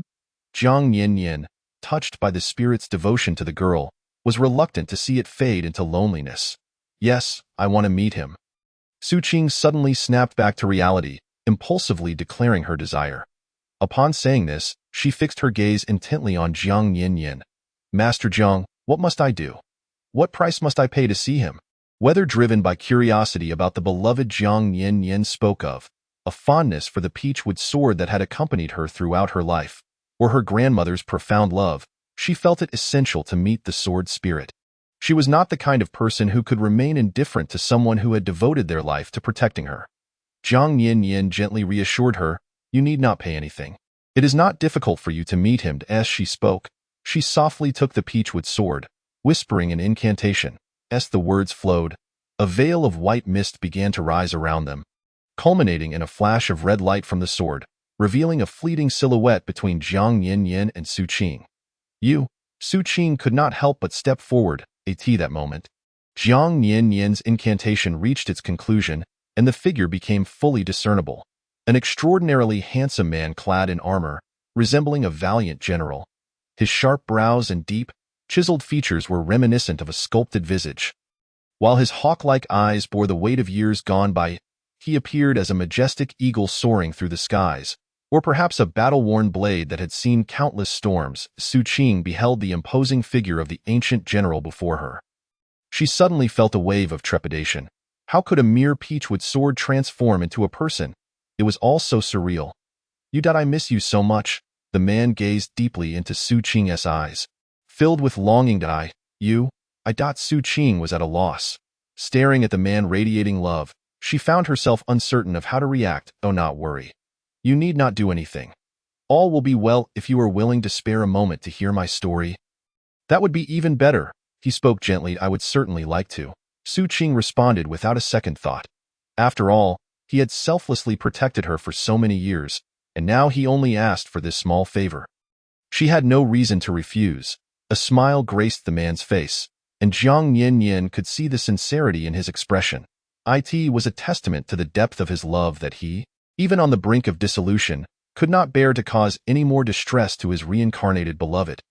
You must have realized that I was a general in my past life, he began, his voice rich and magnetic, and you were the very essence of my motivation. Me? Su Qing pointed at herself, astonished. The man smiled gently at her. Indeed, I have yet to tell you my name. I am Li Hao. You used to affectionately call me a Hao. A Hao. Su Qing whispered the name, unaccountably feeling a sense of familiarity. Qinger, he responded with deep affection. You bear the name Li Hao. What of me? How did we come to know each other? Su Qing suddenly found herself immensely curious about her previous life, eager to uncover all that had transpired in your past life. You were also called Su Qing, and you bore a striking resemblance to your current self. Though your fate was unfortunate, Li Hao's gaze was filled with sympathy as he looked at Su Qing. Unfortunate? In what way? Li Hao paused for a moment, then sighed. In your past life, I first encountered you in a brothel. A brothel? Are you saying that I was a courtesan in my previous life? Su Qing could hardly fathom that her past could have been so dismal. Li Hao fell silent, and Su Qing took a deep breath, striving to compose herself. It's all right. You may speak freely. It's merely a matter of my past, not something I endure now. I can accept it, but may I inquire if I entered willingly? Of course not. Li Hao interjected firmly. Su Qing breathed a sigh of relief. That was a relief. Do not belittle yourself, Qinger. You have never been inferior to anyone. Even if you found yourself in a brothel, you always maintained your dignity, selling your talents but never your body. Even when subjected to repeated abuse, you never yielded. You have always possessed your own pride. Li Hao spoke earnestly. Su Qing felt her cheeks flush with embarrassment at his praise, and she lowered her head, murmuring, Please, do not flatter me. Let us discuss how I ended up in that brothel. Unless she clarified this matter, her heart would remain unsettled. It was due to your father. In your past life, you were born into an official family. Had it not been for that unfortunate incident, you would have lived your life as a cherished young lady. Yet, heaven did not spare you. When you turned 13, your family became embroiled in a struggle for power, leading to your father's exile, and you were subsequently reduced to a servant, Li Hao explained, a hint of remorse in his eyes. I should have found you sooner, he added. Su Qing, still reeling from this cascade of revelations, instinctively replied, It is not your fault. You did not know me then, however. Li Hao shook his head in disagreement. Jiang Yin observed Su Qing's expression and suddenly suggested, Shall I grant you a dream of yellow millet? Yellow millet? Su Qing asked, puzzled. Jiang Yin nodded. A beautiful dream of yellow millet. I will cast a spell to allow you both to traverse back to your past life in dreams, so you may personally explore all that you have forgotten. Would you be willing? Without hesitation, Su Qing answered, I would. Conversely, Li Hao hesitated.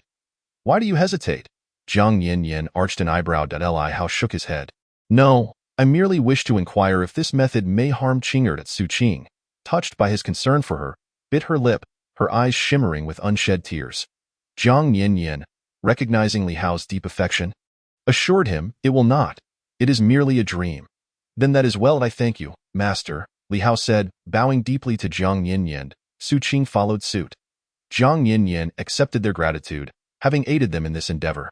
Once they stood upright, Jiang Yin lit a stick of incense and recited another incantation.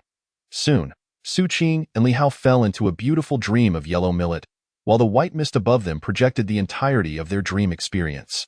In the mist, a younger Li Hao, filled with heartache, entered the brothel. Inside, a battered Su Qing was urged by the madam to comply numbly.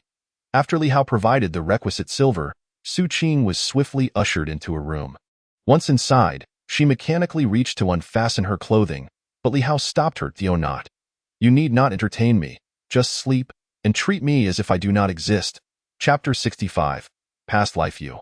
Su Qing was taken aback by his words. Every man who entered such establishments sought pleasure.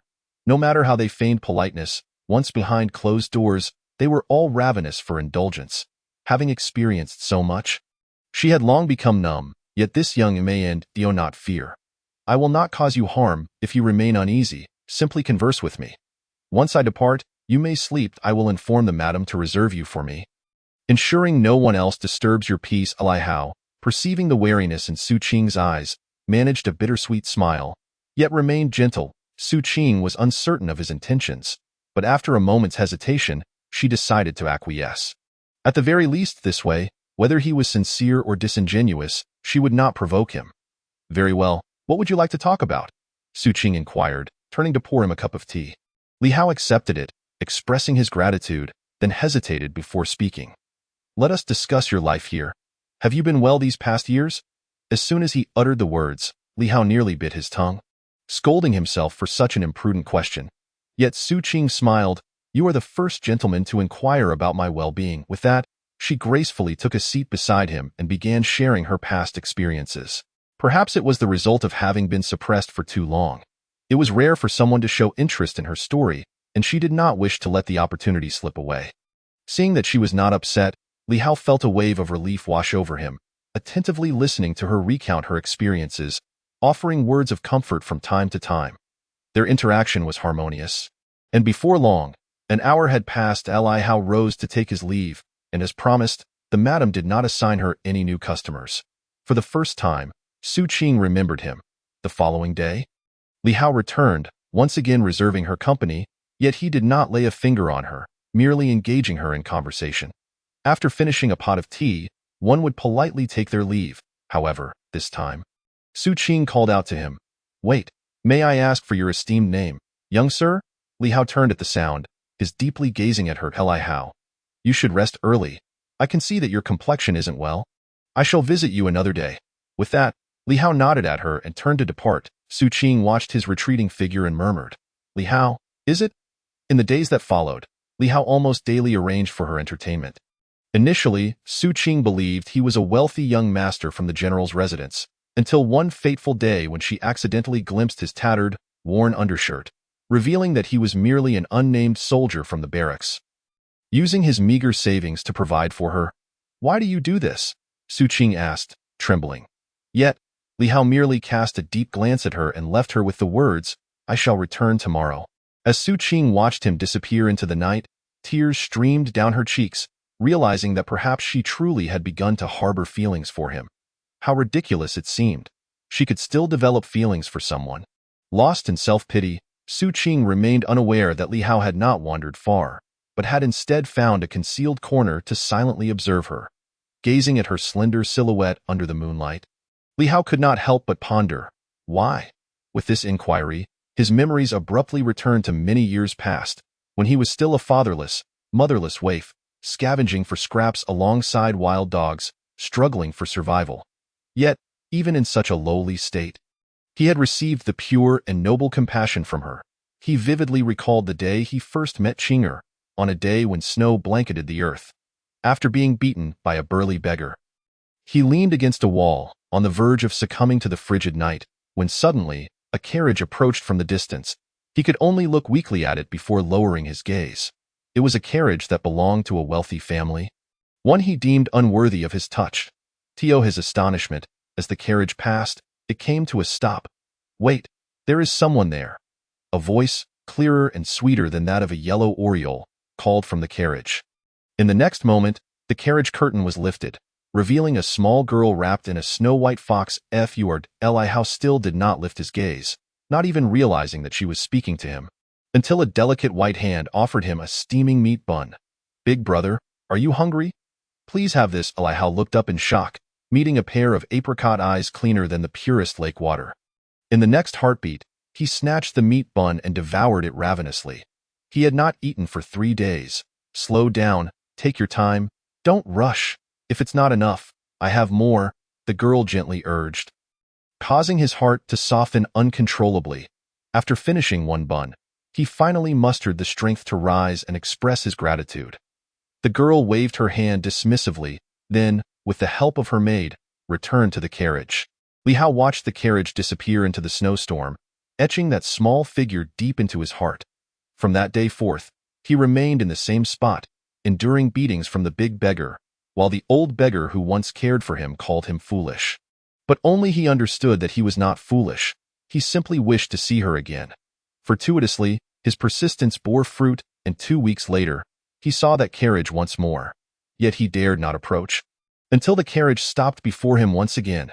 The girl lifted the curtain and looked at him with concern. "Big brother, are your wounds healed? I'm so sorry. I forgot to bring you medicine last time." But this time, Qing'er has brought it. With that, she handed him 2 meat buns along with a bottle of healing salve.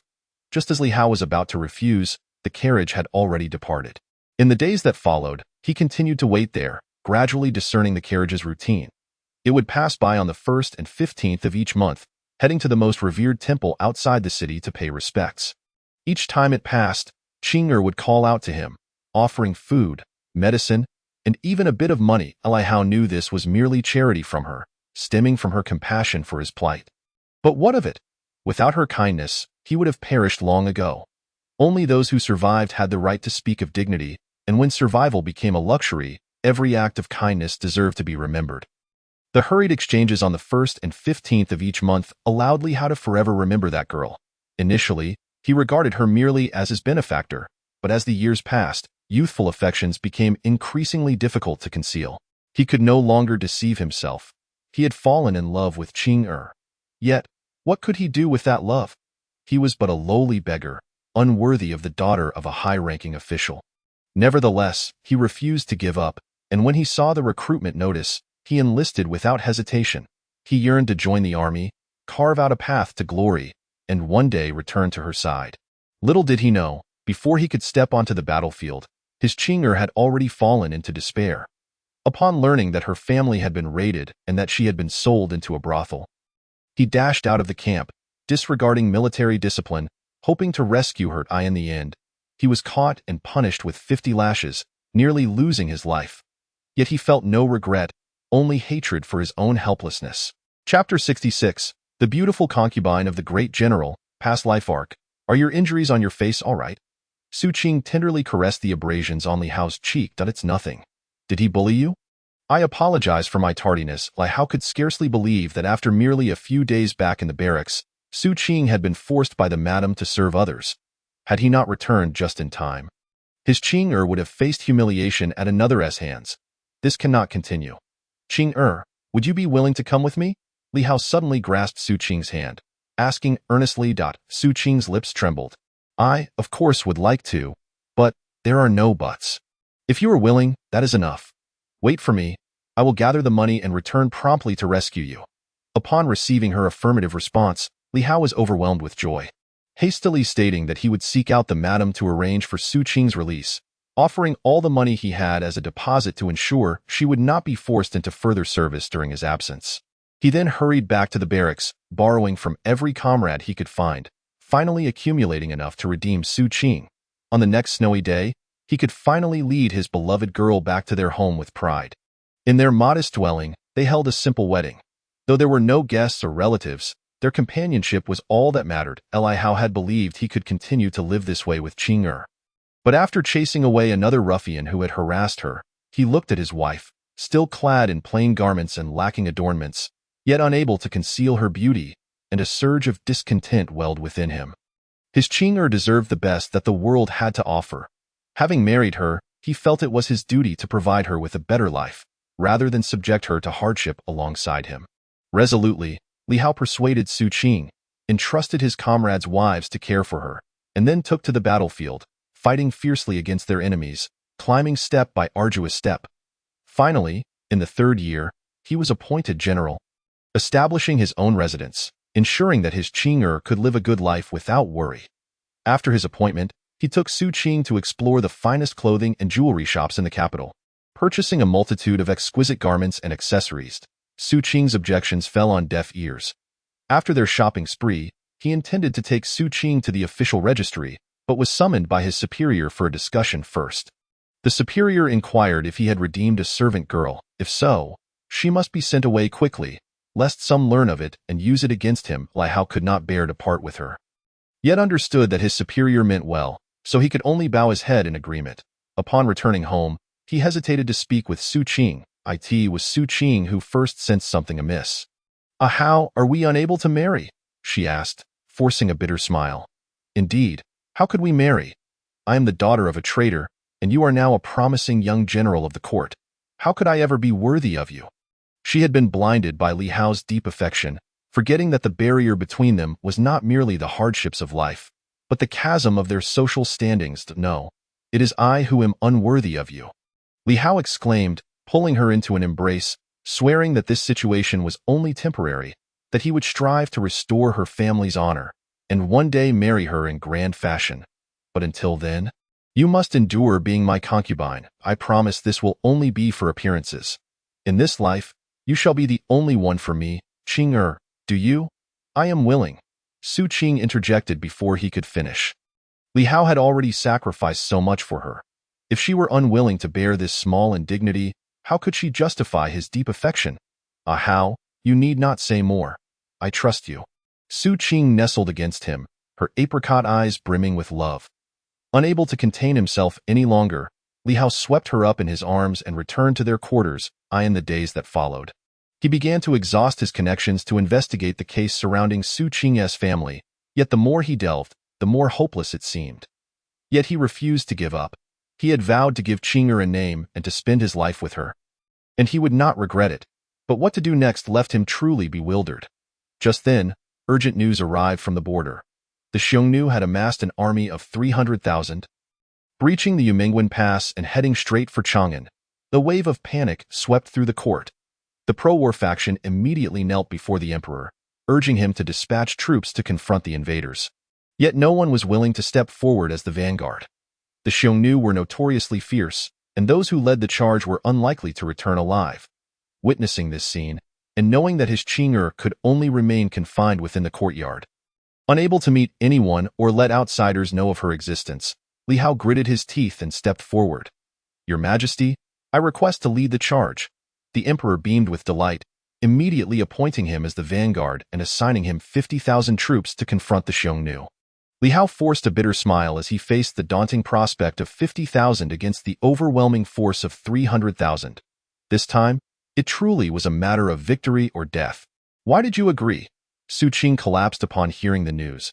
This battle could hardly be described as anything less than a fight for survival, and it was evident that there was no escape. Going meant certain death. "Have you considered my feelings? If you die, what am I to do?" "Li Hao, what am I supposed to do?" Su Qing struck at him in a frenzy. She could no longer imagine life without him. If he truly perished on the battlefield, she would willingly take her own life to join him. Li Hao gently embraced her. "Qing, I wish to give you a rightful name. If I win this battle, I can use my military achievements to secure a pardon for your family from His Majesty. Then, I will be able to take you as my wife, so trust me. For your sake, I will return alive." He understood the perils of this battle better than anyone, yet he had reasons that compelled him to go. Su Qing wept uncontrollably, yet she had no choice but to accept, with the imperial decree in place. To retract now would be to defy it, and their lives would be forfeit. On the final night before departure, they indulged in a passionate farewell. The next day, Su Qing, her body weary and weak, forced herself to see Li Hao off to war. "Hao, take this charm with you. It contains my prayers for your safety. I do not ask for glory, only that you return safely.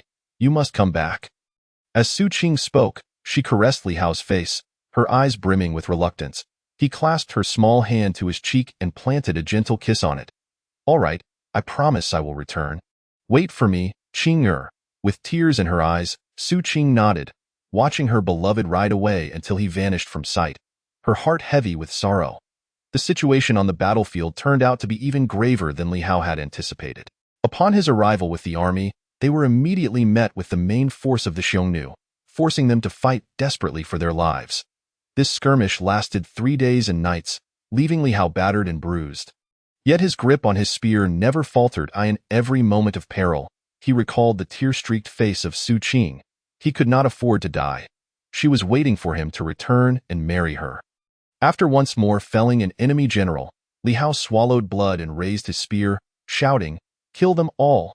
Chapter 67. To have protected her for 10 lifetimes since Li Hao had taken command of the expedition. Su Qing's heart had known no peace. One day, as she returned from the temple after praying for her beloved, the red marks from her head bowing still fresh, she was confronted by a woman clad in fine garments. "Are you the mistress that General Li keeps in his household?" The woman, accompanied by her attendants, looked down at Su Qing with an air of superiority. The term mistress struck Su Qing like a dagger to the heart. But she quickly composed herself and replied politely, "And you are?" This woman clearly hailed from a distinguished background, and with Li Hao still on the battlefield, Su Qing could not afford to make an enemy. "How dare a courtesan like you inquire about my lady's name?" The woman's maidservant rebuked Su Qing before she could speak. Su Qing's face paled at being exposed. This was the very stain she wished to keep hidden, not for herself, but for Li Hao. Now that her Ahau had become the youngest general of the dynasty, what would others think if they learned he had a wife from a brothel? Your expression suggests you possess some sense of shame. If you know shame, why do you cling to General Li? A courtesan like you dares to aspire to be his wife. Do you wish for everyone to mock him? I do not. Su Qing shook her head, her face ashen. The woman sneered, "You know your own worth, and I shall not hesitate to inform you that I am the only daughter of the Minister of War, surnamed Chu, with the singular given name Wan. My father intends to betroth me to General Li, and I have long been enamored with him." Reports from the frontier herald victories. With Ahau's military exploits, once he returns, with my father's backing, he shall be appointed as a great general, wielding command over the empire's armies. Ahau has won. Su Qing's eyes lit with hope. Of course. How could a man I admire possibly lose? Chu Wan declared proudly. Yet Su Qing was beyond caring about the woman's pride. She only knew that her beloved had survived. This is wonderful. Ahau has triumphed. I knew he would never abandon me. She wept tears of joy. Wait, what do you mean by never abandon you? Do you truly think he will return to marry you? How selfish can you be? Li Hao is destined to become a great general, and your existence will only hinder him, burdening him with a lifetime of disgrace. You are a convict's offspring. Your family's case can never be overturned. If he insists on helping you, it will only create a host of enemies for himself. If you truly love him, you should leave him. With each of Chu Wan's words, Su Qing's complexion grew paler. She wanted to argue, but found no counterpoint. Here are 1,000 taels of silver. If you come to your senses, take it and leave the capital. It would be for the best for both you and Li Hao.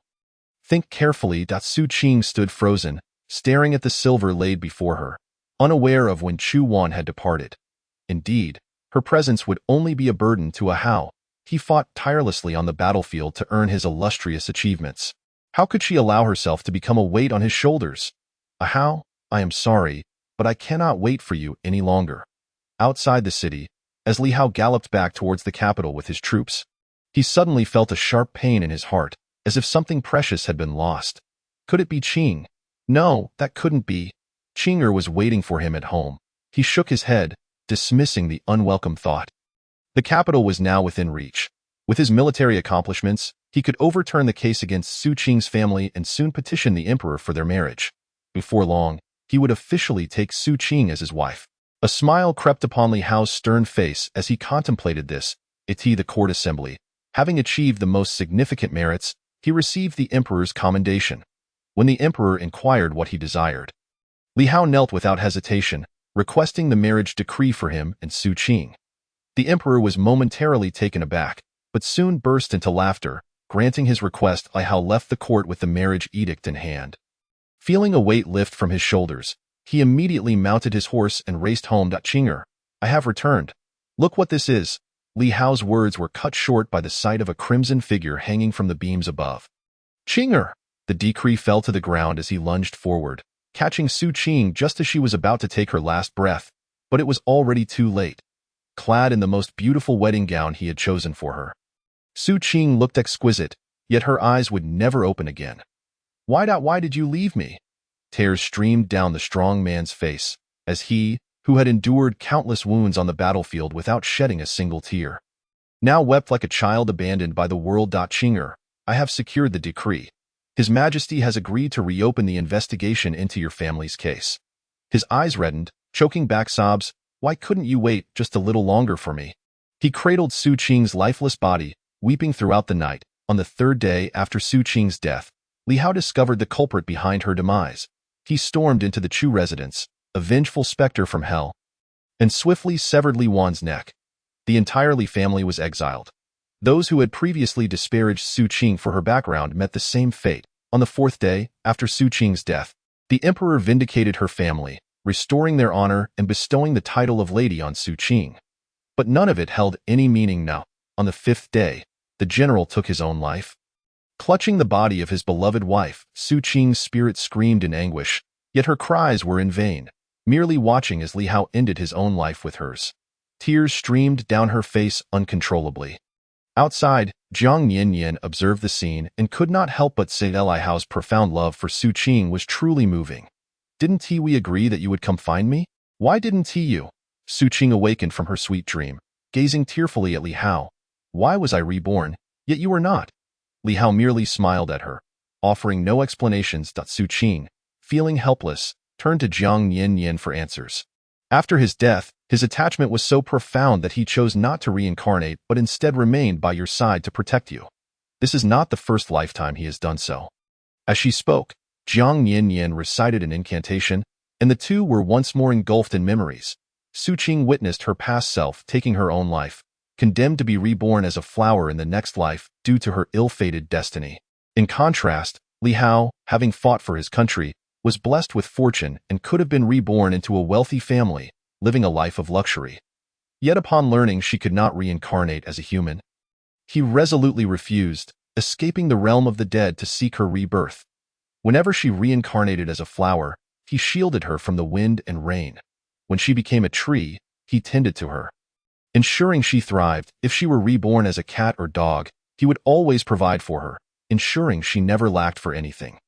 Thus, they spent 10 lifetimes together until she finally returned to human form. Having grown weak, Li Hao seized the moment when his grandmother sought a peachwood sword for her protection and knelt before the master, willingly becoming a sword spirit to guard her for eternity. This dream finally came to an end, and Su Qing found herself unable to stand from crying. Li Hao, wishing to support her, could only reach through her, ultimately turning to Jiang Yanyan with a pleading gaze. Jiang Yanyan reassured him, "Do not worry. I will hold her steady. Stop crying and talk to her. Your time in this world is limited." Yet Su Qing seized Jiang Yanyan's arm, her eyes reddened with tears. "No, I refuse to accept this. Please save him. I beg you, save him. He has done so much for me, and I have not even given him a single embrace. How can I just watch him fade away?" As she spoke, she prepared to kneel before Jiang Yanyan. "Master Jiang, I beg you to save him. I want to be with him. I cannot let him down again. Please." Jiang Yanyan quickly pulled her up. Exasperated, "It is not that I do not wish to save him. His spiritual energy has already been depleted. Even if I intervene, it would be futile this time." Su Qing wished to say more, yet was halted by Li Hao. Chapter 68. Tying the red thread, reincarnation of loved Qinger. You need not trouble the master any longer. Theo converse with you once more before I fade away. I harbor no regrets. How can you have no regrets? I owe you so much, and have yet to repay you. Su Qing's voice trembled as she wept, the corners of her eyes reddening, her nose also tinged with pink. I do not require your repayment. My existence is solely to protect you. Li Hao gently stroked her head, his voice soft and soothing. The warmth in his gaze was deep and tender, though it lacked physical presence. Su Qing felt an overwhelming warmth enveloping her. Through tear-filled eyes, she gazed at him, choking on her words. I cannot bear to part with you. Li Hao forced a bitter smile. And how could I bear to part with you? Qinger, in my absence, you must take good care of yourself. Fortunately, your greatest tribulation in this life has passed, and I can depart with some peace. Tears streamed from Su Qing's eyes, her sobs trembling. Li Hao patiently comforted her. Yet soon his voice began to fade. Ow, Su Qing. watching Li Hao grow increasingly ethereal, panicked and reached out to embrace him, only to grasp at empty AI art. Li Hao's intangible gaze remained fixed upon her, unwilling to divert it for even a moment. Promise me, Qinger, you must take good care that I promise anything. Please, do not leave me, Hao, do not go. Su Qing blurted out without hesitation, yet she could no longer receive the answer she yearned for. With her promise secured, Li Hao's final attachment finally dissipated, and his frail soul faded into the void. Hao, bang! Su Qing lunged toward the vanishing Li Hao, only to stumble and fall to the ground in disarray. Gazing at the now normal shop, she could no longer contain her grief and began to cry uncontrollably. Witnessing this scene, Jiang Yanyan felt a wave of melancholy wash over her. Suddenly, she spoke. What if I told you there's a way for you two to be together in your next life? Would you be willing to try? Their entangled fates spanning so many lifetimes should not end here. I am willing, no matter the cost, Su Qing replied without a second thought. Are you certain? Once you agree, there can be no turning back, Jiang Yanyan cautioned. I am certain. Hao has protected me through so many lifetimes. Now it is my turn to guard him. Master Jiang, I implore you to cast your spell. Whatever the price, I can bear it. Su Qing knelt before Jiang Yanyan, resolute. Life has proven devoid of fate. Thus, she sought it in the next. She could not afford to let Hao down again. Seeing her determination, Jiang Yanyan ceased her teasing and said, I can bind a red thread between you, then send his lingering soul to be reborn. When he reincarnates, should you cross paths, he will regain the memories of your past life. The choices from there will rest in your hands, whether to love or to let go. Such decisions would be theirs alone. Su Qing hesitated, but will I truly encounter Hao again? This world is so vast. Can I really meet his reincarnation? Do not worry. With the red thread connecting you, along with the bond you have shared over 10 lifetimes, as long as you both exist in the same time and space, you will inevitably meet again. That's wonderful. Thank you, Master Jiang. What must I give in return? Su Qing asked, finally at ease, a smile gracing her face as she inquired further. It was clear she had resolved to sacrifice everything to continue this bond. Jiang Yanyan, noticing the depth of feeling between Su Qing and Li Hao, softened her tone. Li Hao's soul is already quite fragile. Sending him to reincarnate will consume a significant amount of my merit. Additionally, binding the red thread for you both contravenes the natural order, necessitating further merit to counteract the repercussions. Thus, you must engage in good deeds to accumulate merit upon your return. Oh, and remember to settle your debts. While your love story is indeed touching, I cannot work for free, can I? Jiang Yanyan said playfully. Su Qing, amused by her words, nodded eagerly. Rest assured, Master Jiang, I will follow your guidance and make donations to charitable organizations. By the way, I have 100,000 here. I wonder if that will suffice. If not, I can call my father for more. She produced a black card and handed it to Jiang Yanyan. Jiang Yanyan accepted without hesitation. Although Su Qing was fated to encounter calamities in this life, her family circumstances were quite favorable. Thus, 100,000 was merely pocket change for her. That is sufficient. Remember your promise. You must engage in good deeds, as this will also bless you. And Li Hao. Su Qing nodded earnestly, acknowledging her understanding, and bowed repeatedly in gratitude to Jiang Yanyan before departing with reddened eyes. After sending Su Qing away, Jiang Yanyan felt elated at the prospect of the merits soon to be accrued. Her assistance to Su Qing and Li Hao was not solely motivated by their poignant love. Rather, she perceived that Su Qing's life, having crossed a death tribulation, would now proceed smoothly. Encouraging such a person to perform good deeds would enable her to acquire more merit through their connection. Otherwise, she would be left waiting indefinitely to gather the necessary merit merely through her fortune-telling. In high spirits, Jiang Yanyan turned to prepare an altar, chanting spells to gather Li Hao's soul and send it forth for reincarnation.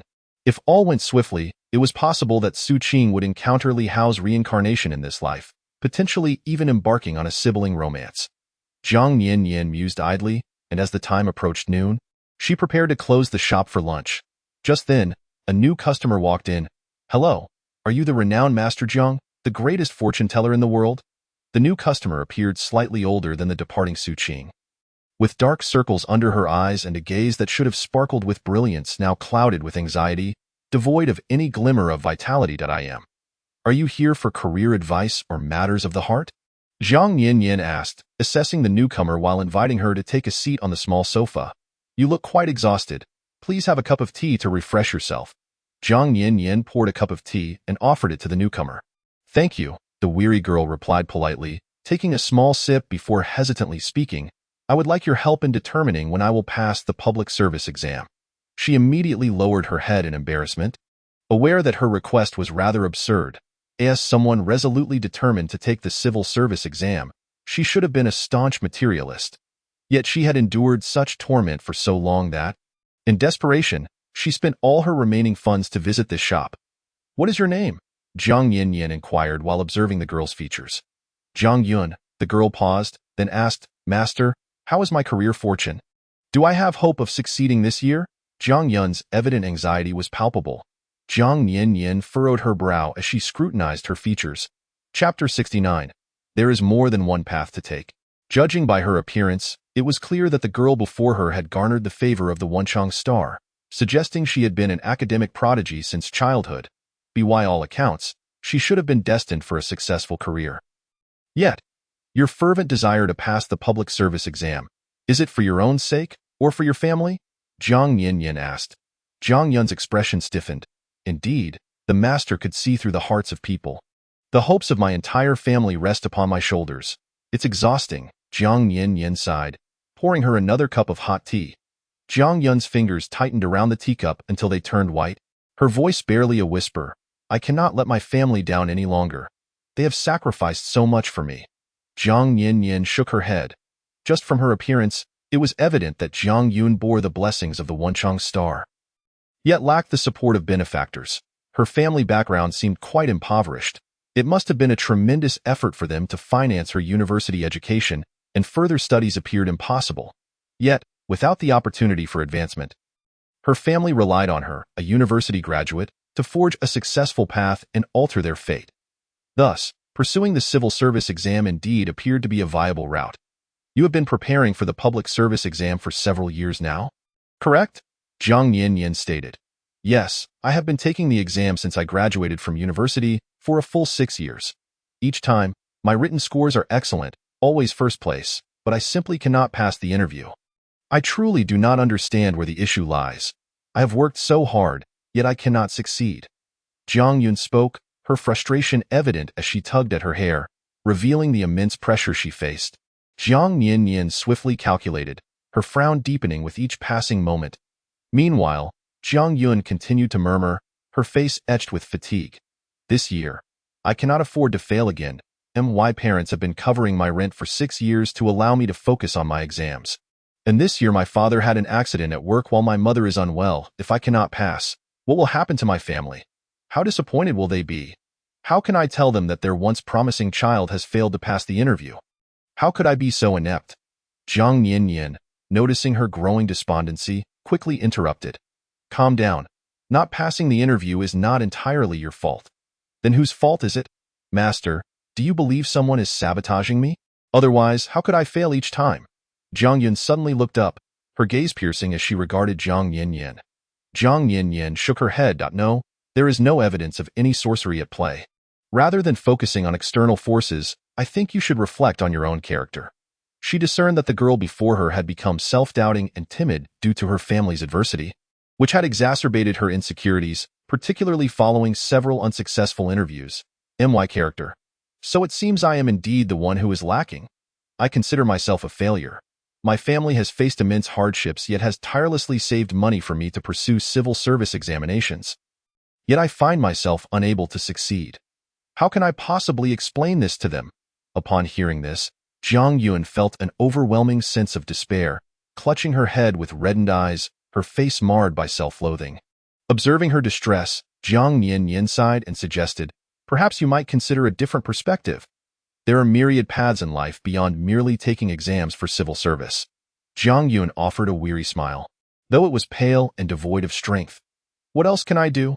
My classmates, who once outperformed me academically, have been working for years now, all enjoying decent jobs. Their social media is filled with gatherings and travels. While I, a once promising student, have spent 6 years laboring in a cramped rental, failing at various tests. They must be laughing at me behind my back if I give up now. that would truly be the end. She had invested her best years post-graduation into these civil service exams. The thought of changing paths now seemed impossible. She no longer dared to participate in class group chats, nor could she face old classmates, fearing they might discover the dire straits of her existence. Only by succeeding could she alter the trajectory of her life. No, I must succeed. I have to succeed. Master, please assist me. Can you foresee whether I will pass this year? Please, I implore you, Jiang Yun exclaimed in a frenzy. Jiang Yin discerned that the pressure had driven her to a severe state of anxiety and depression. To be frank, what you truly need right now is not a master like me, but a mental health professional. Without anyone to guide her through her psychological turmoil, her fate seemed ominously predetermined. You noticed, didn't you? I am aware that my mental state is far from normal, but I feel utterly powerless and lack the funds for treatment. Master, I beseech you to help me predict my outcome. I can accept any result, just please. Jiang Yun claimed she could accept any outcome, yet her gaze towards Jiang Yin was filled with desperate hope. Clearly, her instinct for survival still flickered. She did not wish to succumb to despair. Witnessing this, Jiang Yin resolved to lend her a hand, believing that saving a life is indeed a noble deed. Very well, since you ask so earnestly, I shall cast your fortune. Jiang Yin inquired about Jiang Yun's birth details and, with a sense of ritual, drew a divination using tortoise shells. Jiang Yun watched in rapt attention, immediately pressing for answers as the reading was revealed. What does it say, Master? When will I succeed? Jiang Yin, upon interpreting the reading, shook her head with sorrow. Based on this reading, it appears you will not succeed. Not only that, but according to your fate, your interviews this year will end in failure, and you may even face the dire prospect of taking your own life by the year's end. Failure? Taking my own life? Ha! Taking my own life? Jiang Yun's eyes glazed over, her expression vacant, repeatedly murmuring the words taking my own life. Jiang Yin felt a surge of alarm and quickly interrupted. The interpretation can shift with your mindset and circumstances. It is often said that even in the direst of situations, there exists a glimmer of hope. You must not cling too tightly to your results. The most important thing is to maintain a healthy mindset and continue living. Adjust my mindset? How can I adjust it? If I fail again this year, it will mark my 7th consecutive unsuccessful attempt. My life feels utterly devoid of hope. In that case, wouldn't it be better to take my own life now and spare my parents from further financial burden? Jiang Yun, shoulders slumped, rose wearily as if to leave. Jiang Yin swiftly pulled her back, exclaiming, Wait, how can you think that taking your own life is the only option? Your anxiety stems from feeling unable to repay your parents, yet there are other ways to show your gratitude. You could seek any job, earn some money, support yourself, and gradually repay your family for their sacrifices. Jiang Yun let out a bitter laugh. How could I possibly find work? After 6 years, I am no longer a fresh graduate. And coming from a rural background, I have no connections in this city. What kind of good job could I hope to find? Jiang Yin frowned, about to offer more encouragement, when Jiang Yun interjected. I know you are suggesting I settle for a lower-paying job. I could do that, but my family cannot afford to wait. They are counting on me to succeed and support them if I take such jobs. The meager wages after rent and utilities would barely allow me to survive. What about my family? Besides, after years of diligent study, how can I demean myself by working as a server? What would all my hard work have been for? Chapter 70. Obsession. Jiang Yin, witnessing her spiraling despair, quickly reassured her, do not lose heart. The reading suggests that if you try, you will surely find a job. Trust me. Let it be. There is no chance of finding anything. My life is beyond salvation. Jiang Yun shook her head, clearly believing Jiang Yin was merely offering empty comfort. You are still young. How can you claim to be beyond help? Stop speaking such pessimistic words. Give me your phone number and wait for good news. Fortune will surely come your way. Jiang Yin continued to encourage her. Jiang Yun, feeling drained, recited her phone number and then stood to leave. Jiang Yin did not stop her. Ultimately, finding her a job was of utmost importance. After all, it was a matter of life and death. One could not simply stand by in silence when help was needed, lest one incur a loss of virtue. With this thought, she closed her shop and drove home in her luxury Card. The Li family villa. Li Beihan was home. Noticing her entrance, he looked up and said, You're back. Come and eat. All right. Jiang Yin smiled brightly, hurrying over to sit beside him, then immediately began to check on his leg. Is it feeling better today? Does it hurt anywhere? If it does, you must tell me. She gently tapped on his knee as she spoke. In the next moment, Li Beihan's long, slender fingers gently grasped her hand. I can feel it now. It feels a bit itchy. His deep, magnetic voice resonated from above, causing Jiang Yan's heart to race. She quickly straightened up, returning to her seat, obediently replying, It seems you're recovering well.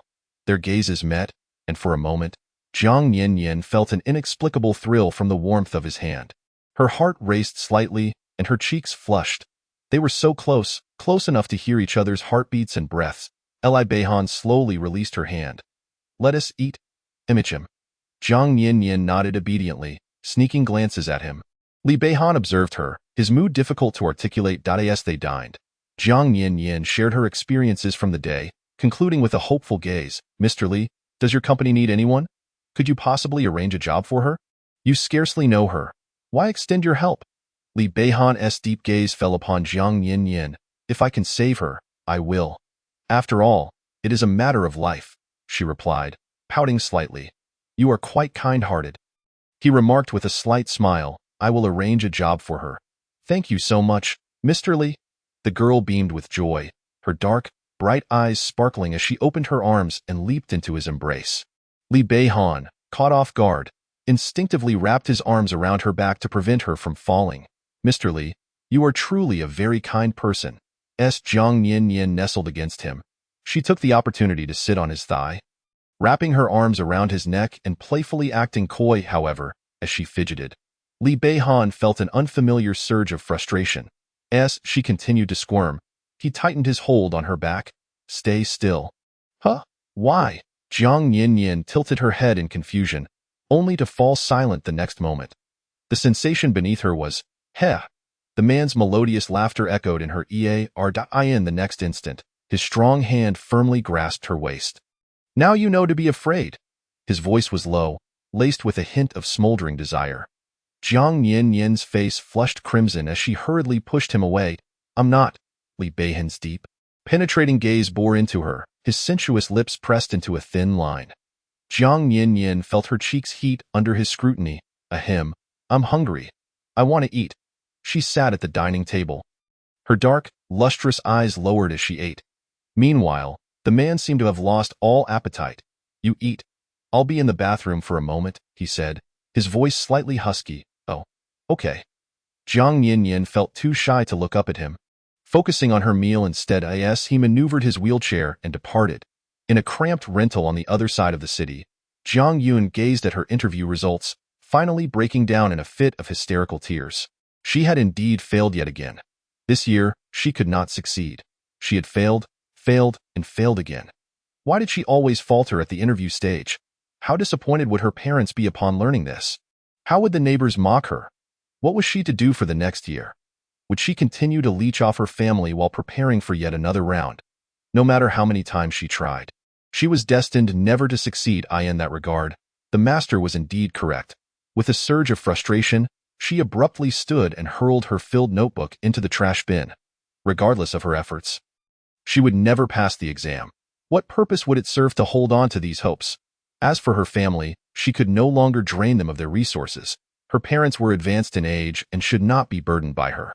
Perhaps it was indeed time for her to abandon the path of civil service examinations and heed the master's advice to seek a proper job. With this thought in mind, she retrieved her phone and opened her inbox. Nothing. Not a single response. How could there be none? Jiang Yun, in disbelief, scrolled through her emails, feeling as though her future was shrouded in darkness. In truth, she had contemplated job hunting before her interviews, sending out numerous resumes. After living in the capital for so many years, she still yearned to establish herself there. Failing the civil service exam meant she could still attempt to find employment. What if a good opportunity awaited her? To this end, she had applied to companies that matched her qualifications, targeting not only renowned corporations but also small firms with only a handful of employees. In the end, she even submitted an application for a cleaning position. She thought that if all else failed, she could at least take on some physical labor to sustain herself and plan for the future. Yet now, staring at the empty inbox, Jiang Yun felt utterly lost. How could she have failed to secure even one position? After years of study, how could she possibly be unable to find a suitable job? How could her life be such a failure? Slumping to the ground, she felt as if her life had come to a complete halt. Chapter 71. A desperate resurgence. Mom and Dad, your daughter has been unfilial. I cannot provide you with a good life anymore.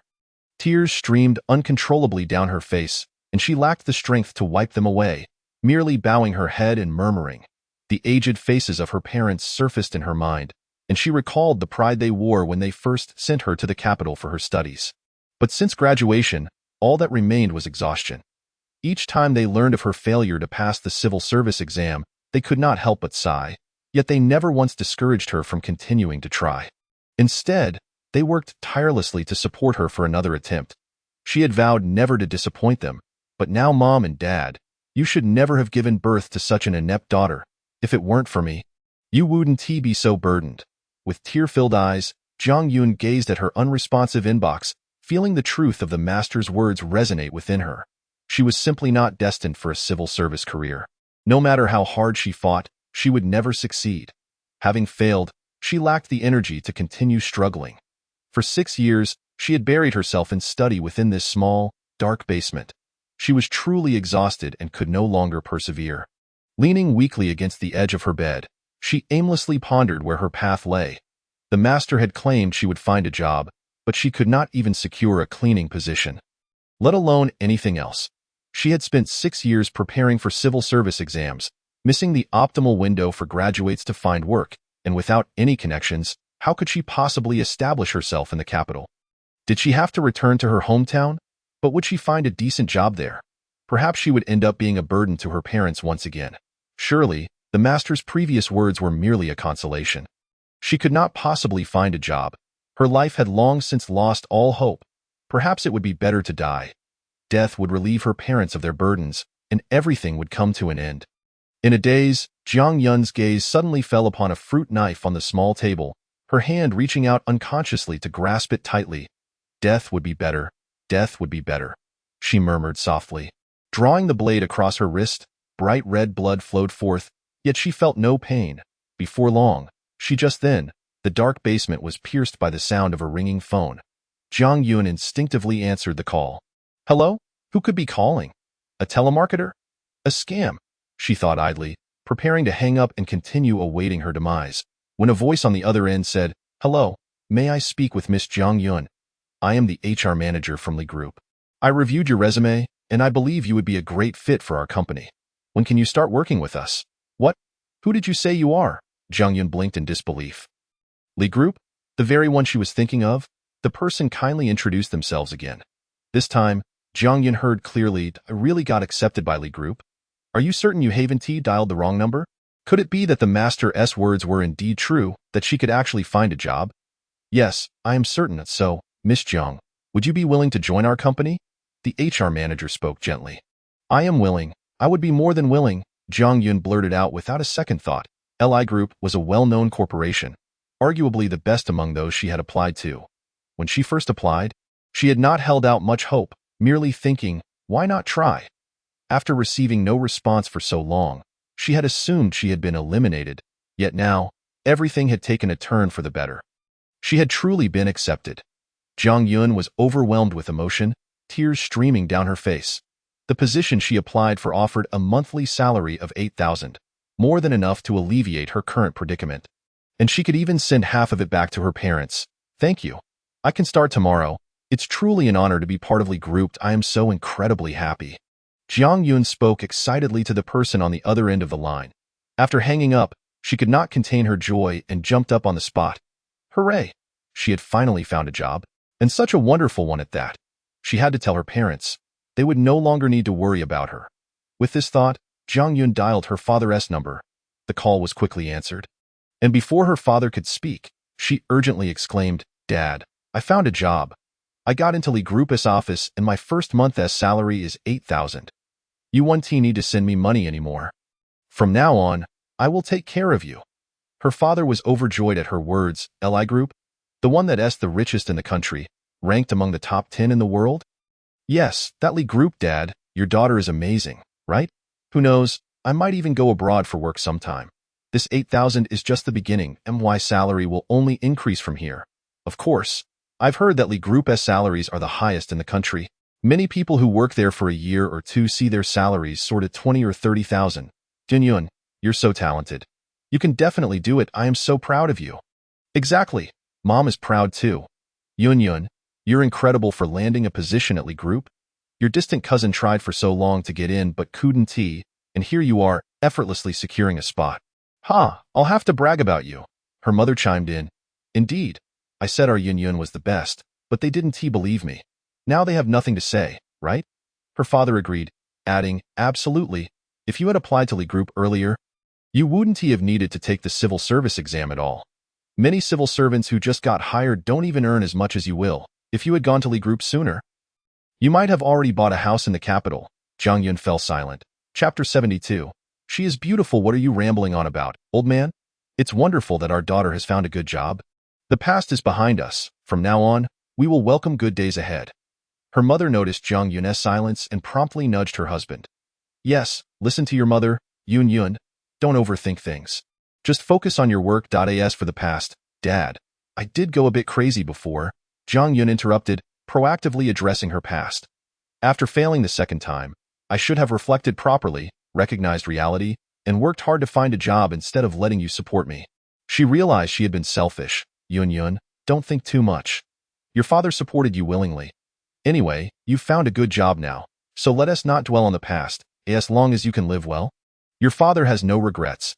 Feeling her father's deep affection, Jiang Yun could not help but tear up, nodding earnestly, yes, Dad, you can rest assured I will work diligently. This 8,000 is just the base salary.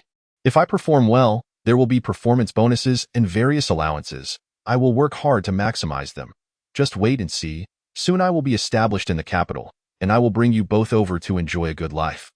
Both her father and mother expressed their agreement, offering her careful reminders before reluctantly hanging up the phone. After finishing the call with her parents, Jiang Yun could not resist reaching out to other relatives. She did not intend to boast.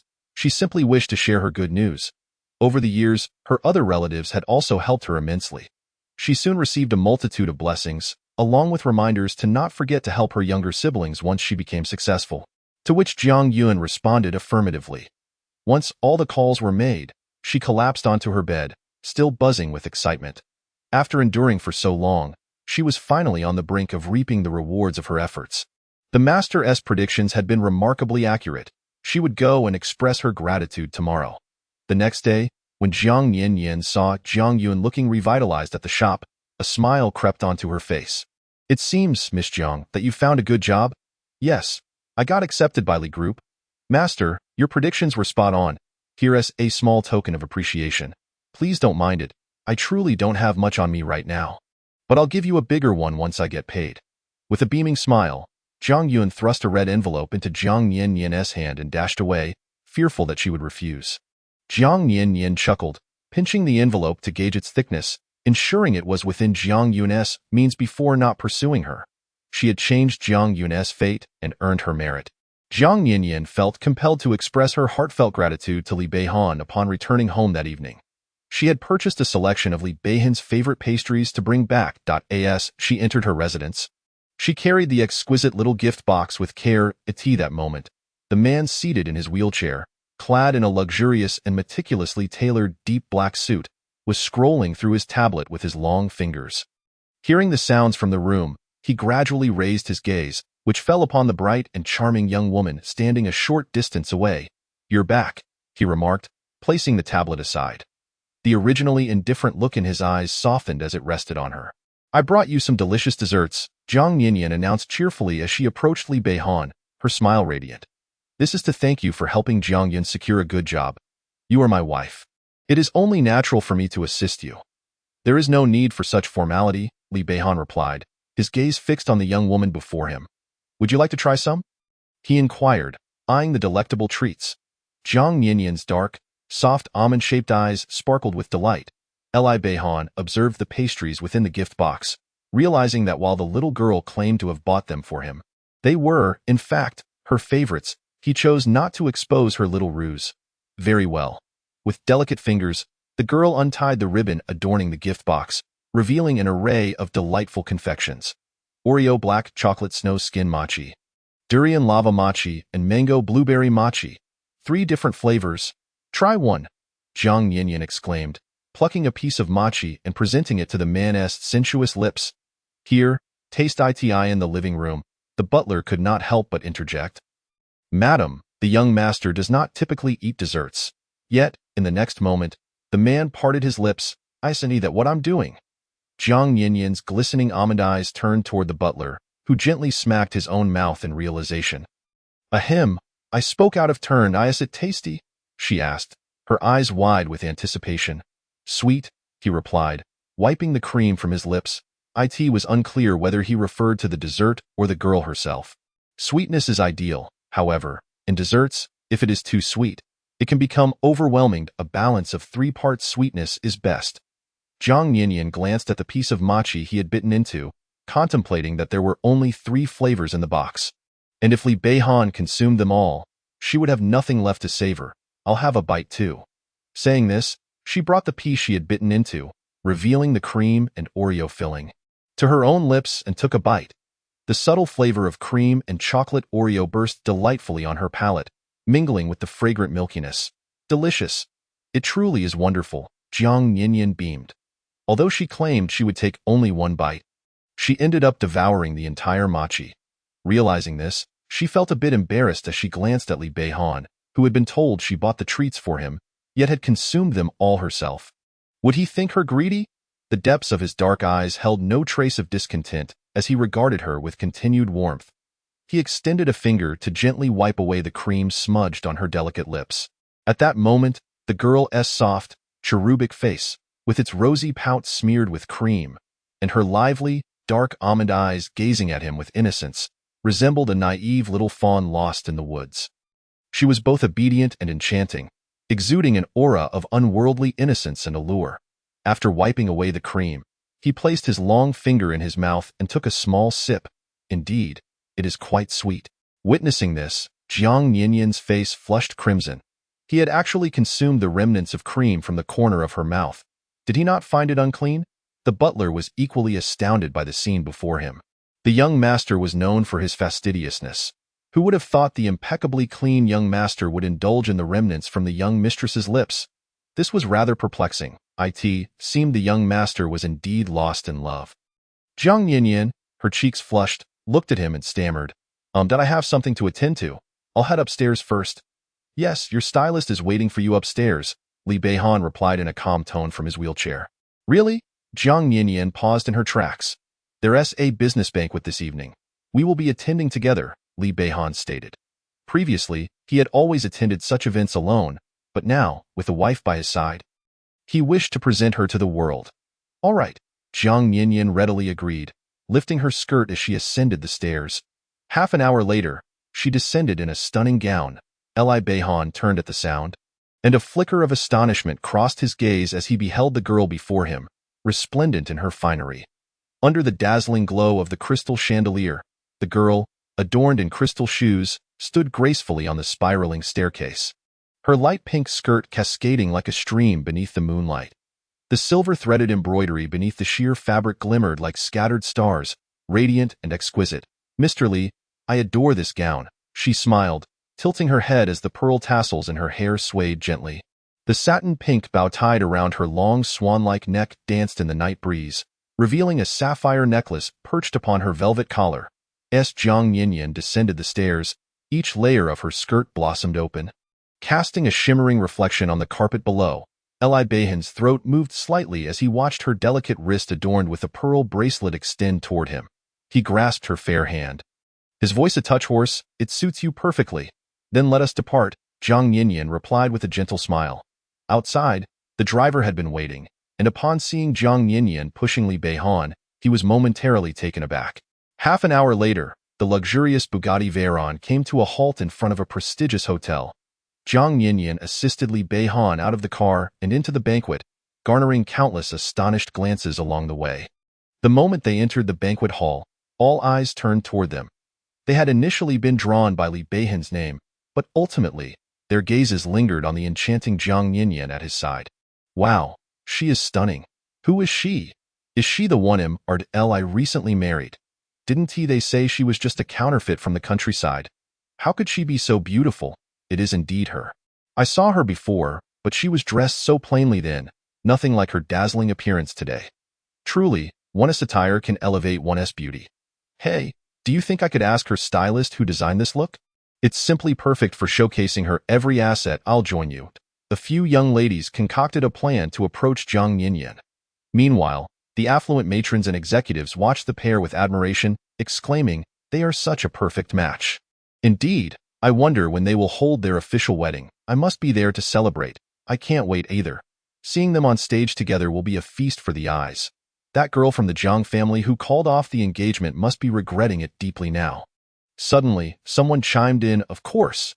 She always wanted to marry into the Li family, thinking she loved Beihan so much. But the moment trouble arose, she fled. It's quite disheartening. The Li family has long since seen through her true nature. No amount of effort on her part will change that." Just as the comment was made, a friend tugged at the speaker's arm. "What's wrong?"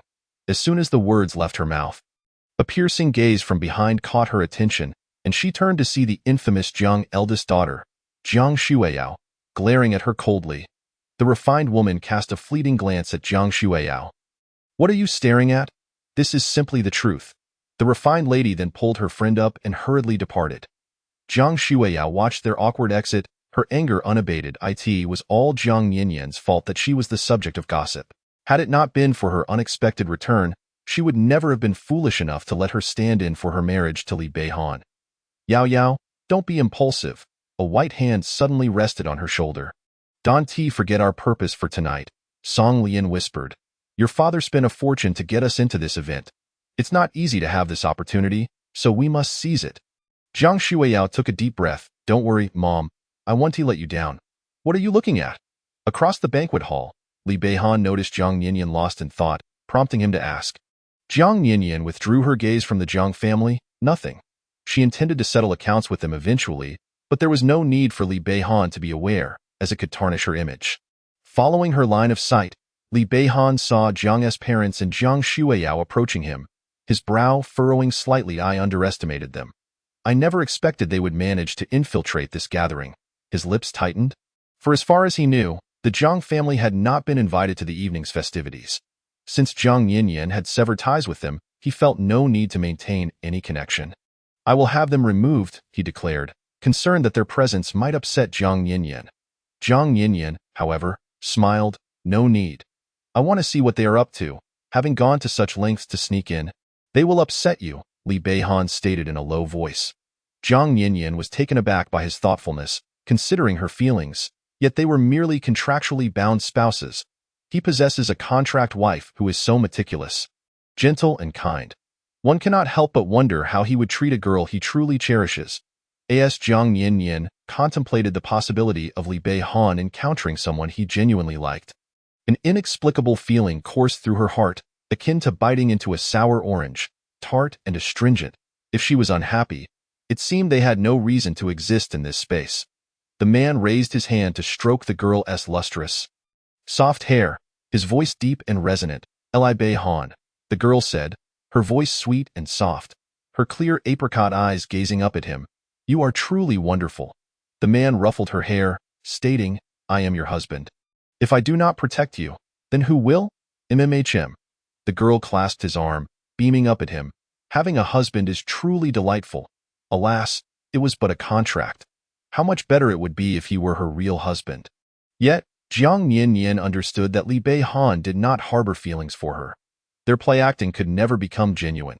Even so, he provided her with money and treated her with such kindness. She ought to feel satisfied.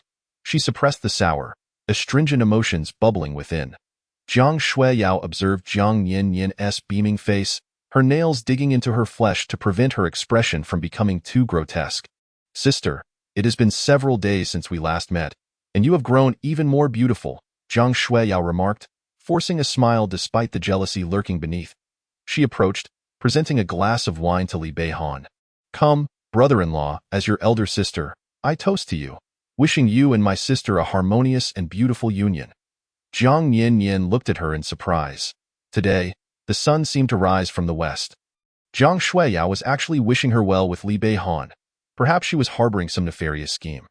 Yao Yao is right, Zhang Dehai interjected. Come, son-in-law, I also raise a glass to you.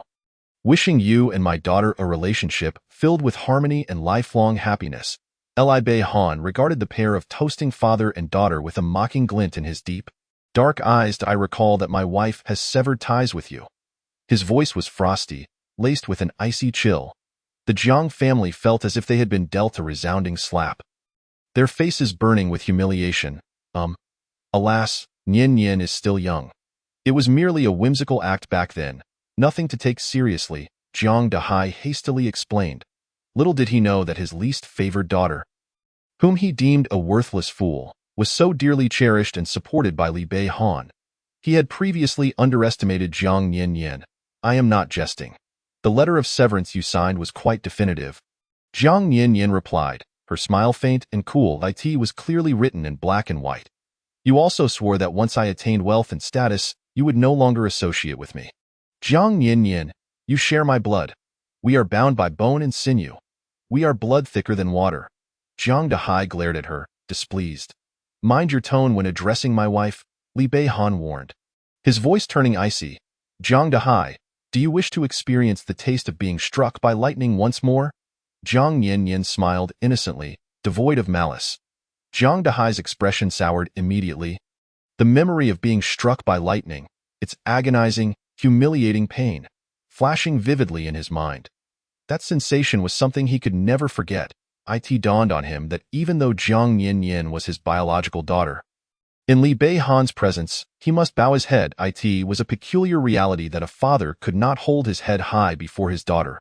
Zhang Dehai seethed, his teeth clenched tight.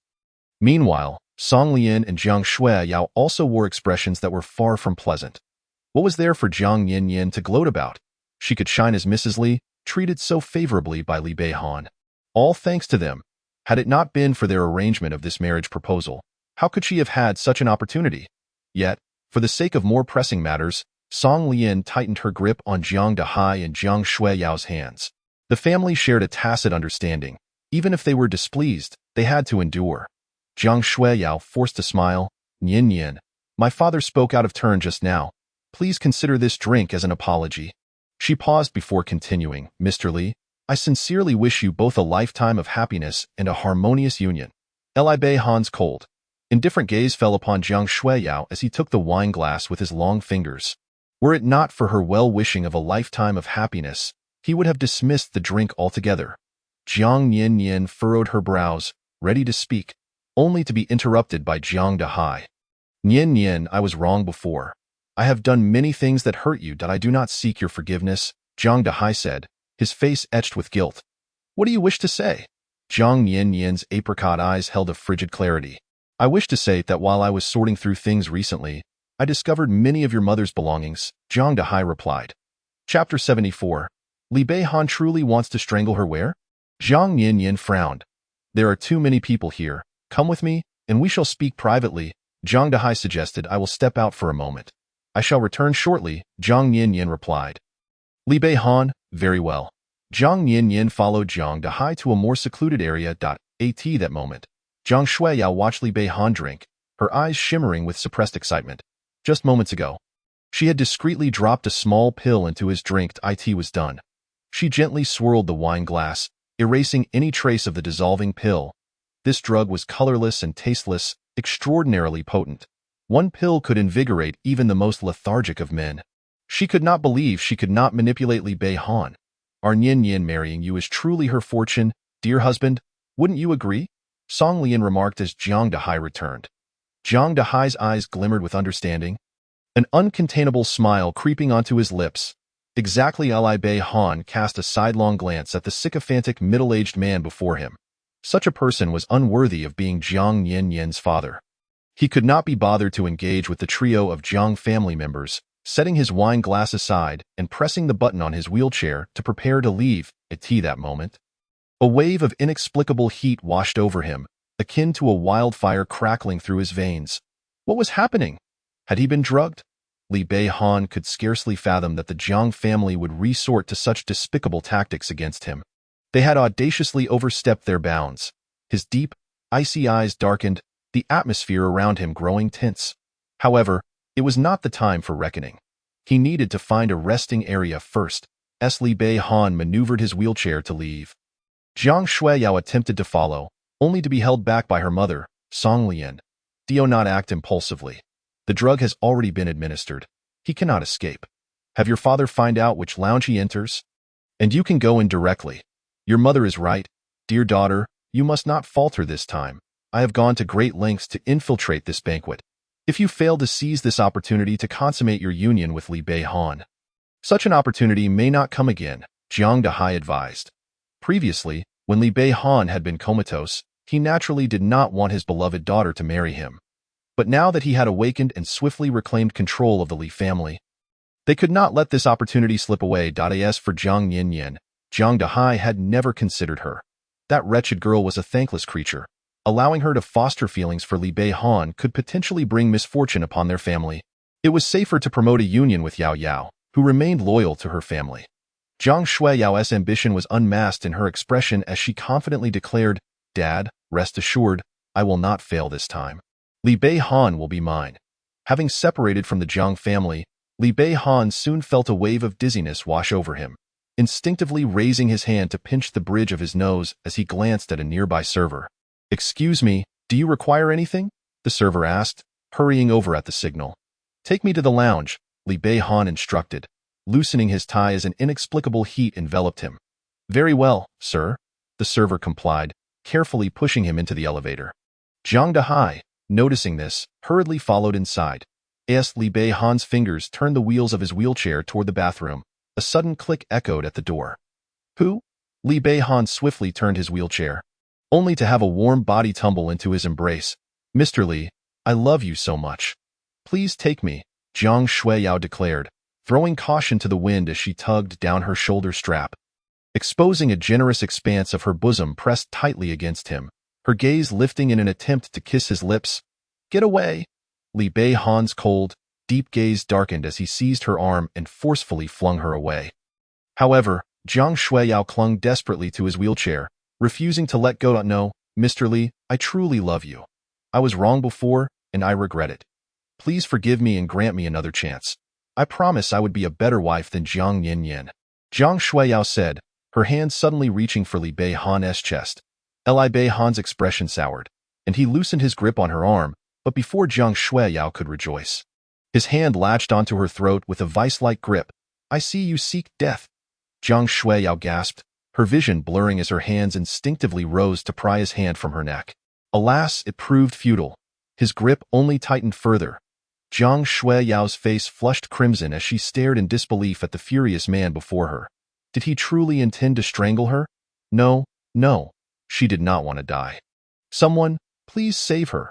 In the fleeting moment before Jiang Shuiyao lost consciousness, her eyes rolling back as she was being choked, Li Bei-han exerted a sudden force with his arm, flinging her away. Coughing violently, Jiang Shuiyao finally breathed in the fresh air, disregarding the pain coursing through her body, gasping deeply despite the cold wind from the window causing her to cough even more. Li Bei-han cast a cold glance in her direction and retrieved his phone to summon his assistant. Lin Hua. Mr. Li, what happened? Lin Hua arrived swiftly, his eyes scanning the room and landing on the additional woman present. If memory served him correctly, this was the Miss Jiang who once had a marriage contract with their president. What was she doing here? Search her. Without a word, Li Bei-han coldly glanced at the fallen Jiang Shuiyao and uttered two words.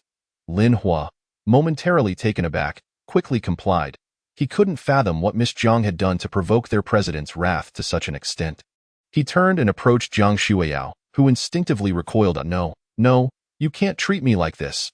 I'm sorry. I admit I was momentarily misguided. I'll leave right now. Jiang Shuiyao retained some semblance of rationality, fully aware that if she departed now without leaving any evidence behind, she could still claim that her infatuation with Li Bei-han had led her astray.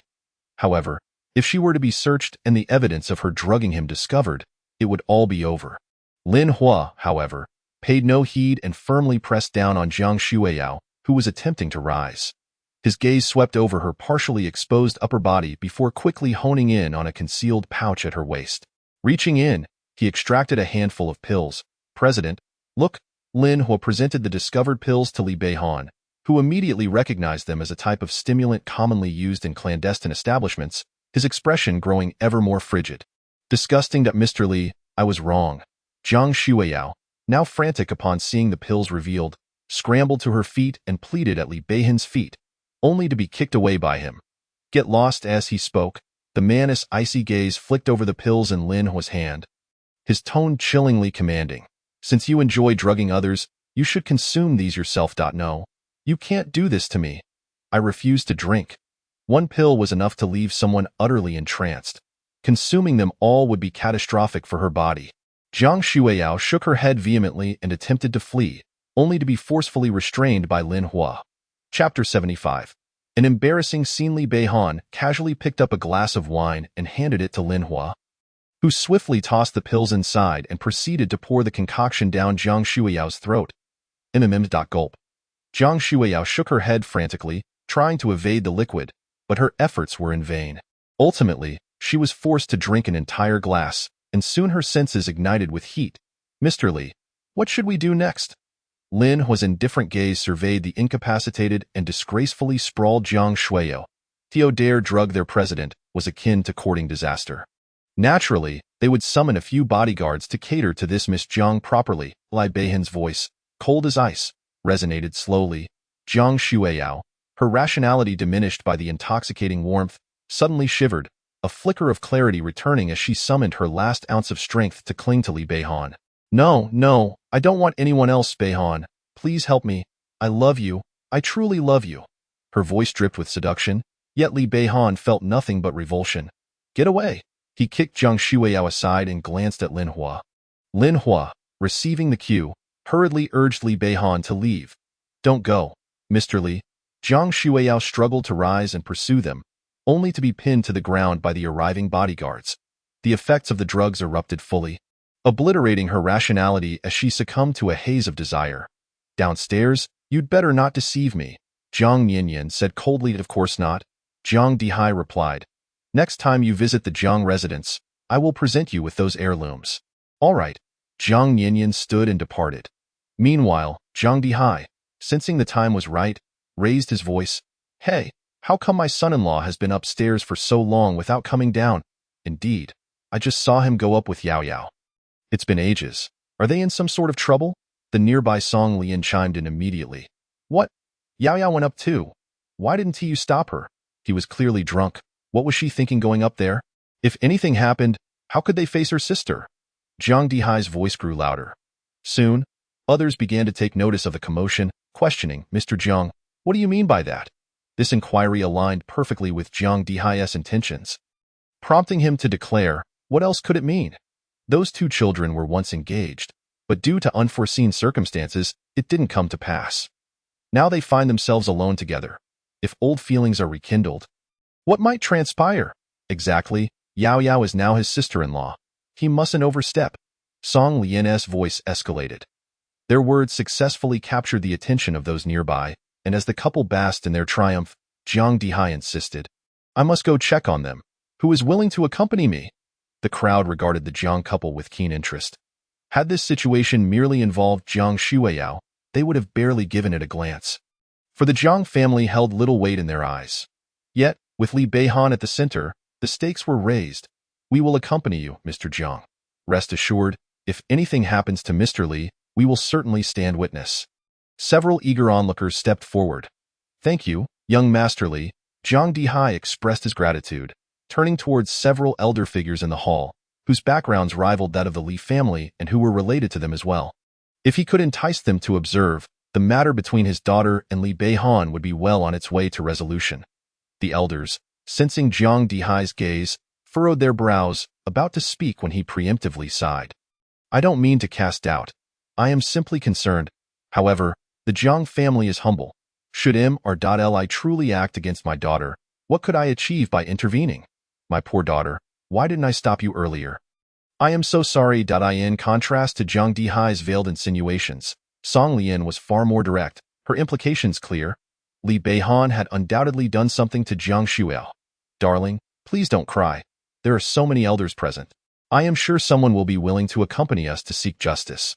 Jiang Dihai embraced Song Lian tightly, declaring, I implore everyone to accompany me just to take a look with that. The moment had come where further refusal would seem inhumane. Ultimately, after a few nods from the elders at the banquet, the group ascended the stairs alongside Jiang Dihai. Internally, he reveled in his triumph while outwardly maintaining a facade of gratitude. Rest assured, should Mr. Li be angered, I will bear the brunt of it and ensure none of you are implicated. This, a sharp-tongued individual quipped. Ha! You'll take responsibility? Are you sending your daughter to sweet-talk him?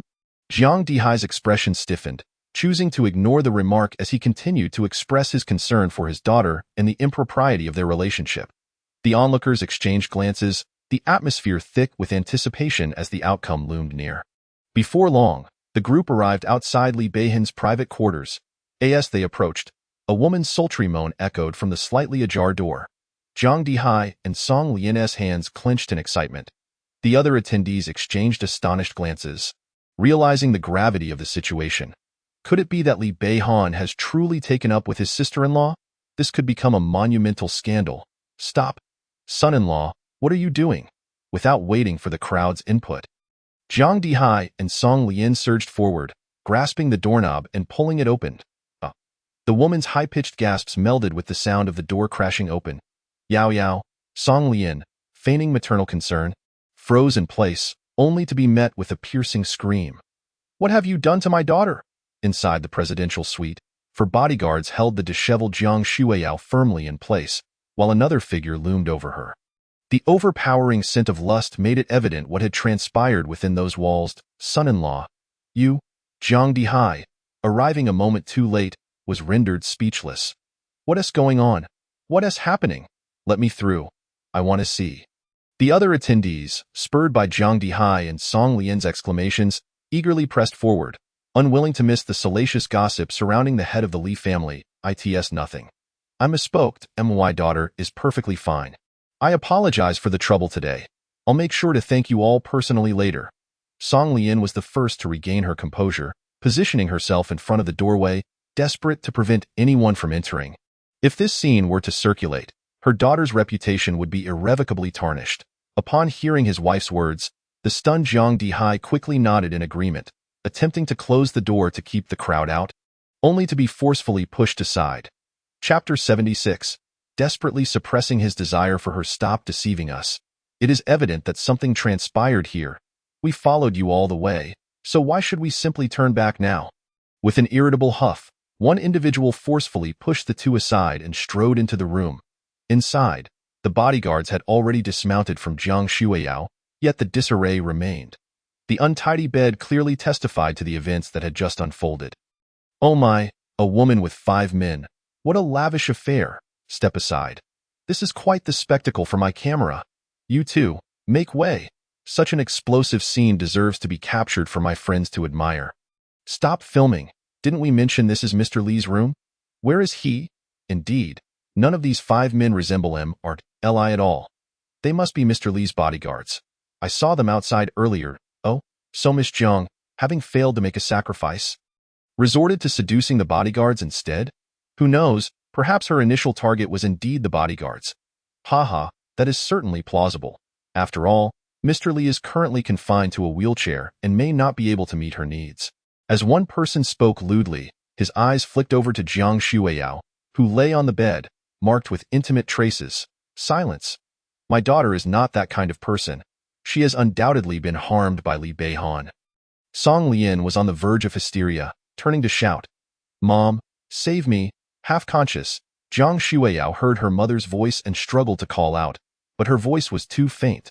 Aside from the nearby bodyguard, no one else could hear her. What do you mean she is not that kind of person? The evidence is right before us. Stop denying it. Your daughter is clearly born to be promiscuous, and she expects Li to be her savior. Does she even consider if she is worthy of him? Exactly. I heard they were engaged. Thank goodness it didn't come to fruition, or poor Beihan would have an abundance of green hats to wear. How did they even get into the gala? What sort of incompetent organizers allow such riffraff in? Indeed, I shall file a complaint. This is utterly disappointing. The wealthy ladies continued to grumble, yet their phones were incessantly capturing the scene. Jiang Dihai's face flushed crimson. He wanted to roar in anger but dared not. None of the individuals present were ones the Jiang family could afford to offend. What are you all staring at? To make matters worse, other guests from the adjoining suites, drawn by the commotion, opened their doors to see what was happening. Upon receiving an explanation from those who had just arrived, they eagerly rushed in with their phones to capture the moment. Soon, the news of Jiang Shuiyao's scandalous encounter with 5 men was trending online. Downstairs, Jiang Yinyan returned after having eaten, only to find no trace of Li Beihan. "Young madam, I finally found you. You must hurry to see the president." At that moment, Lin Hua approached Jiang Yinyan's side, speaking urgently.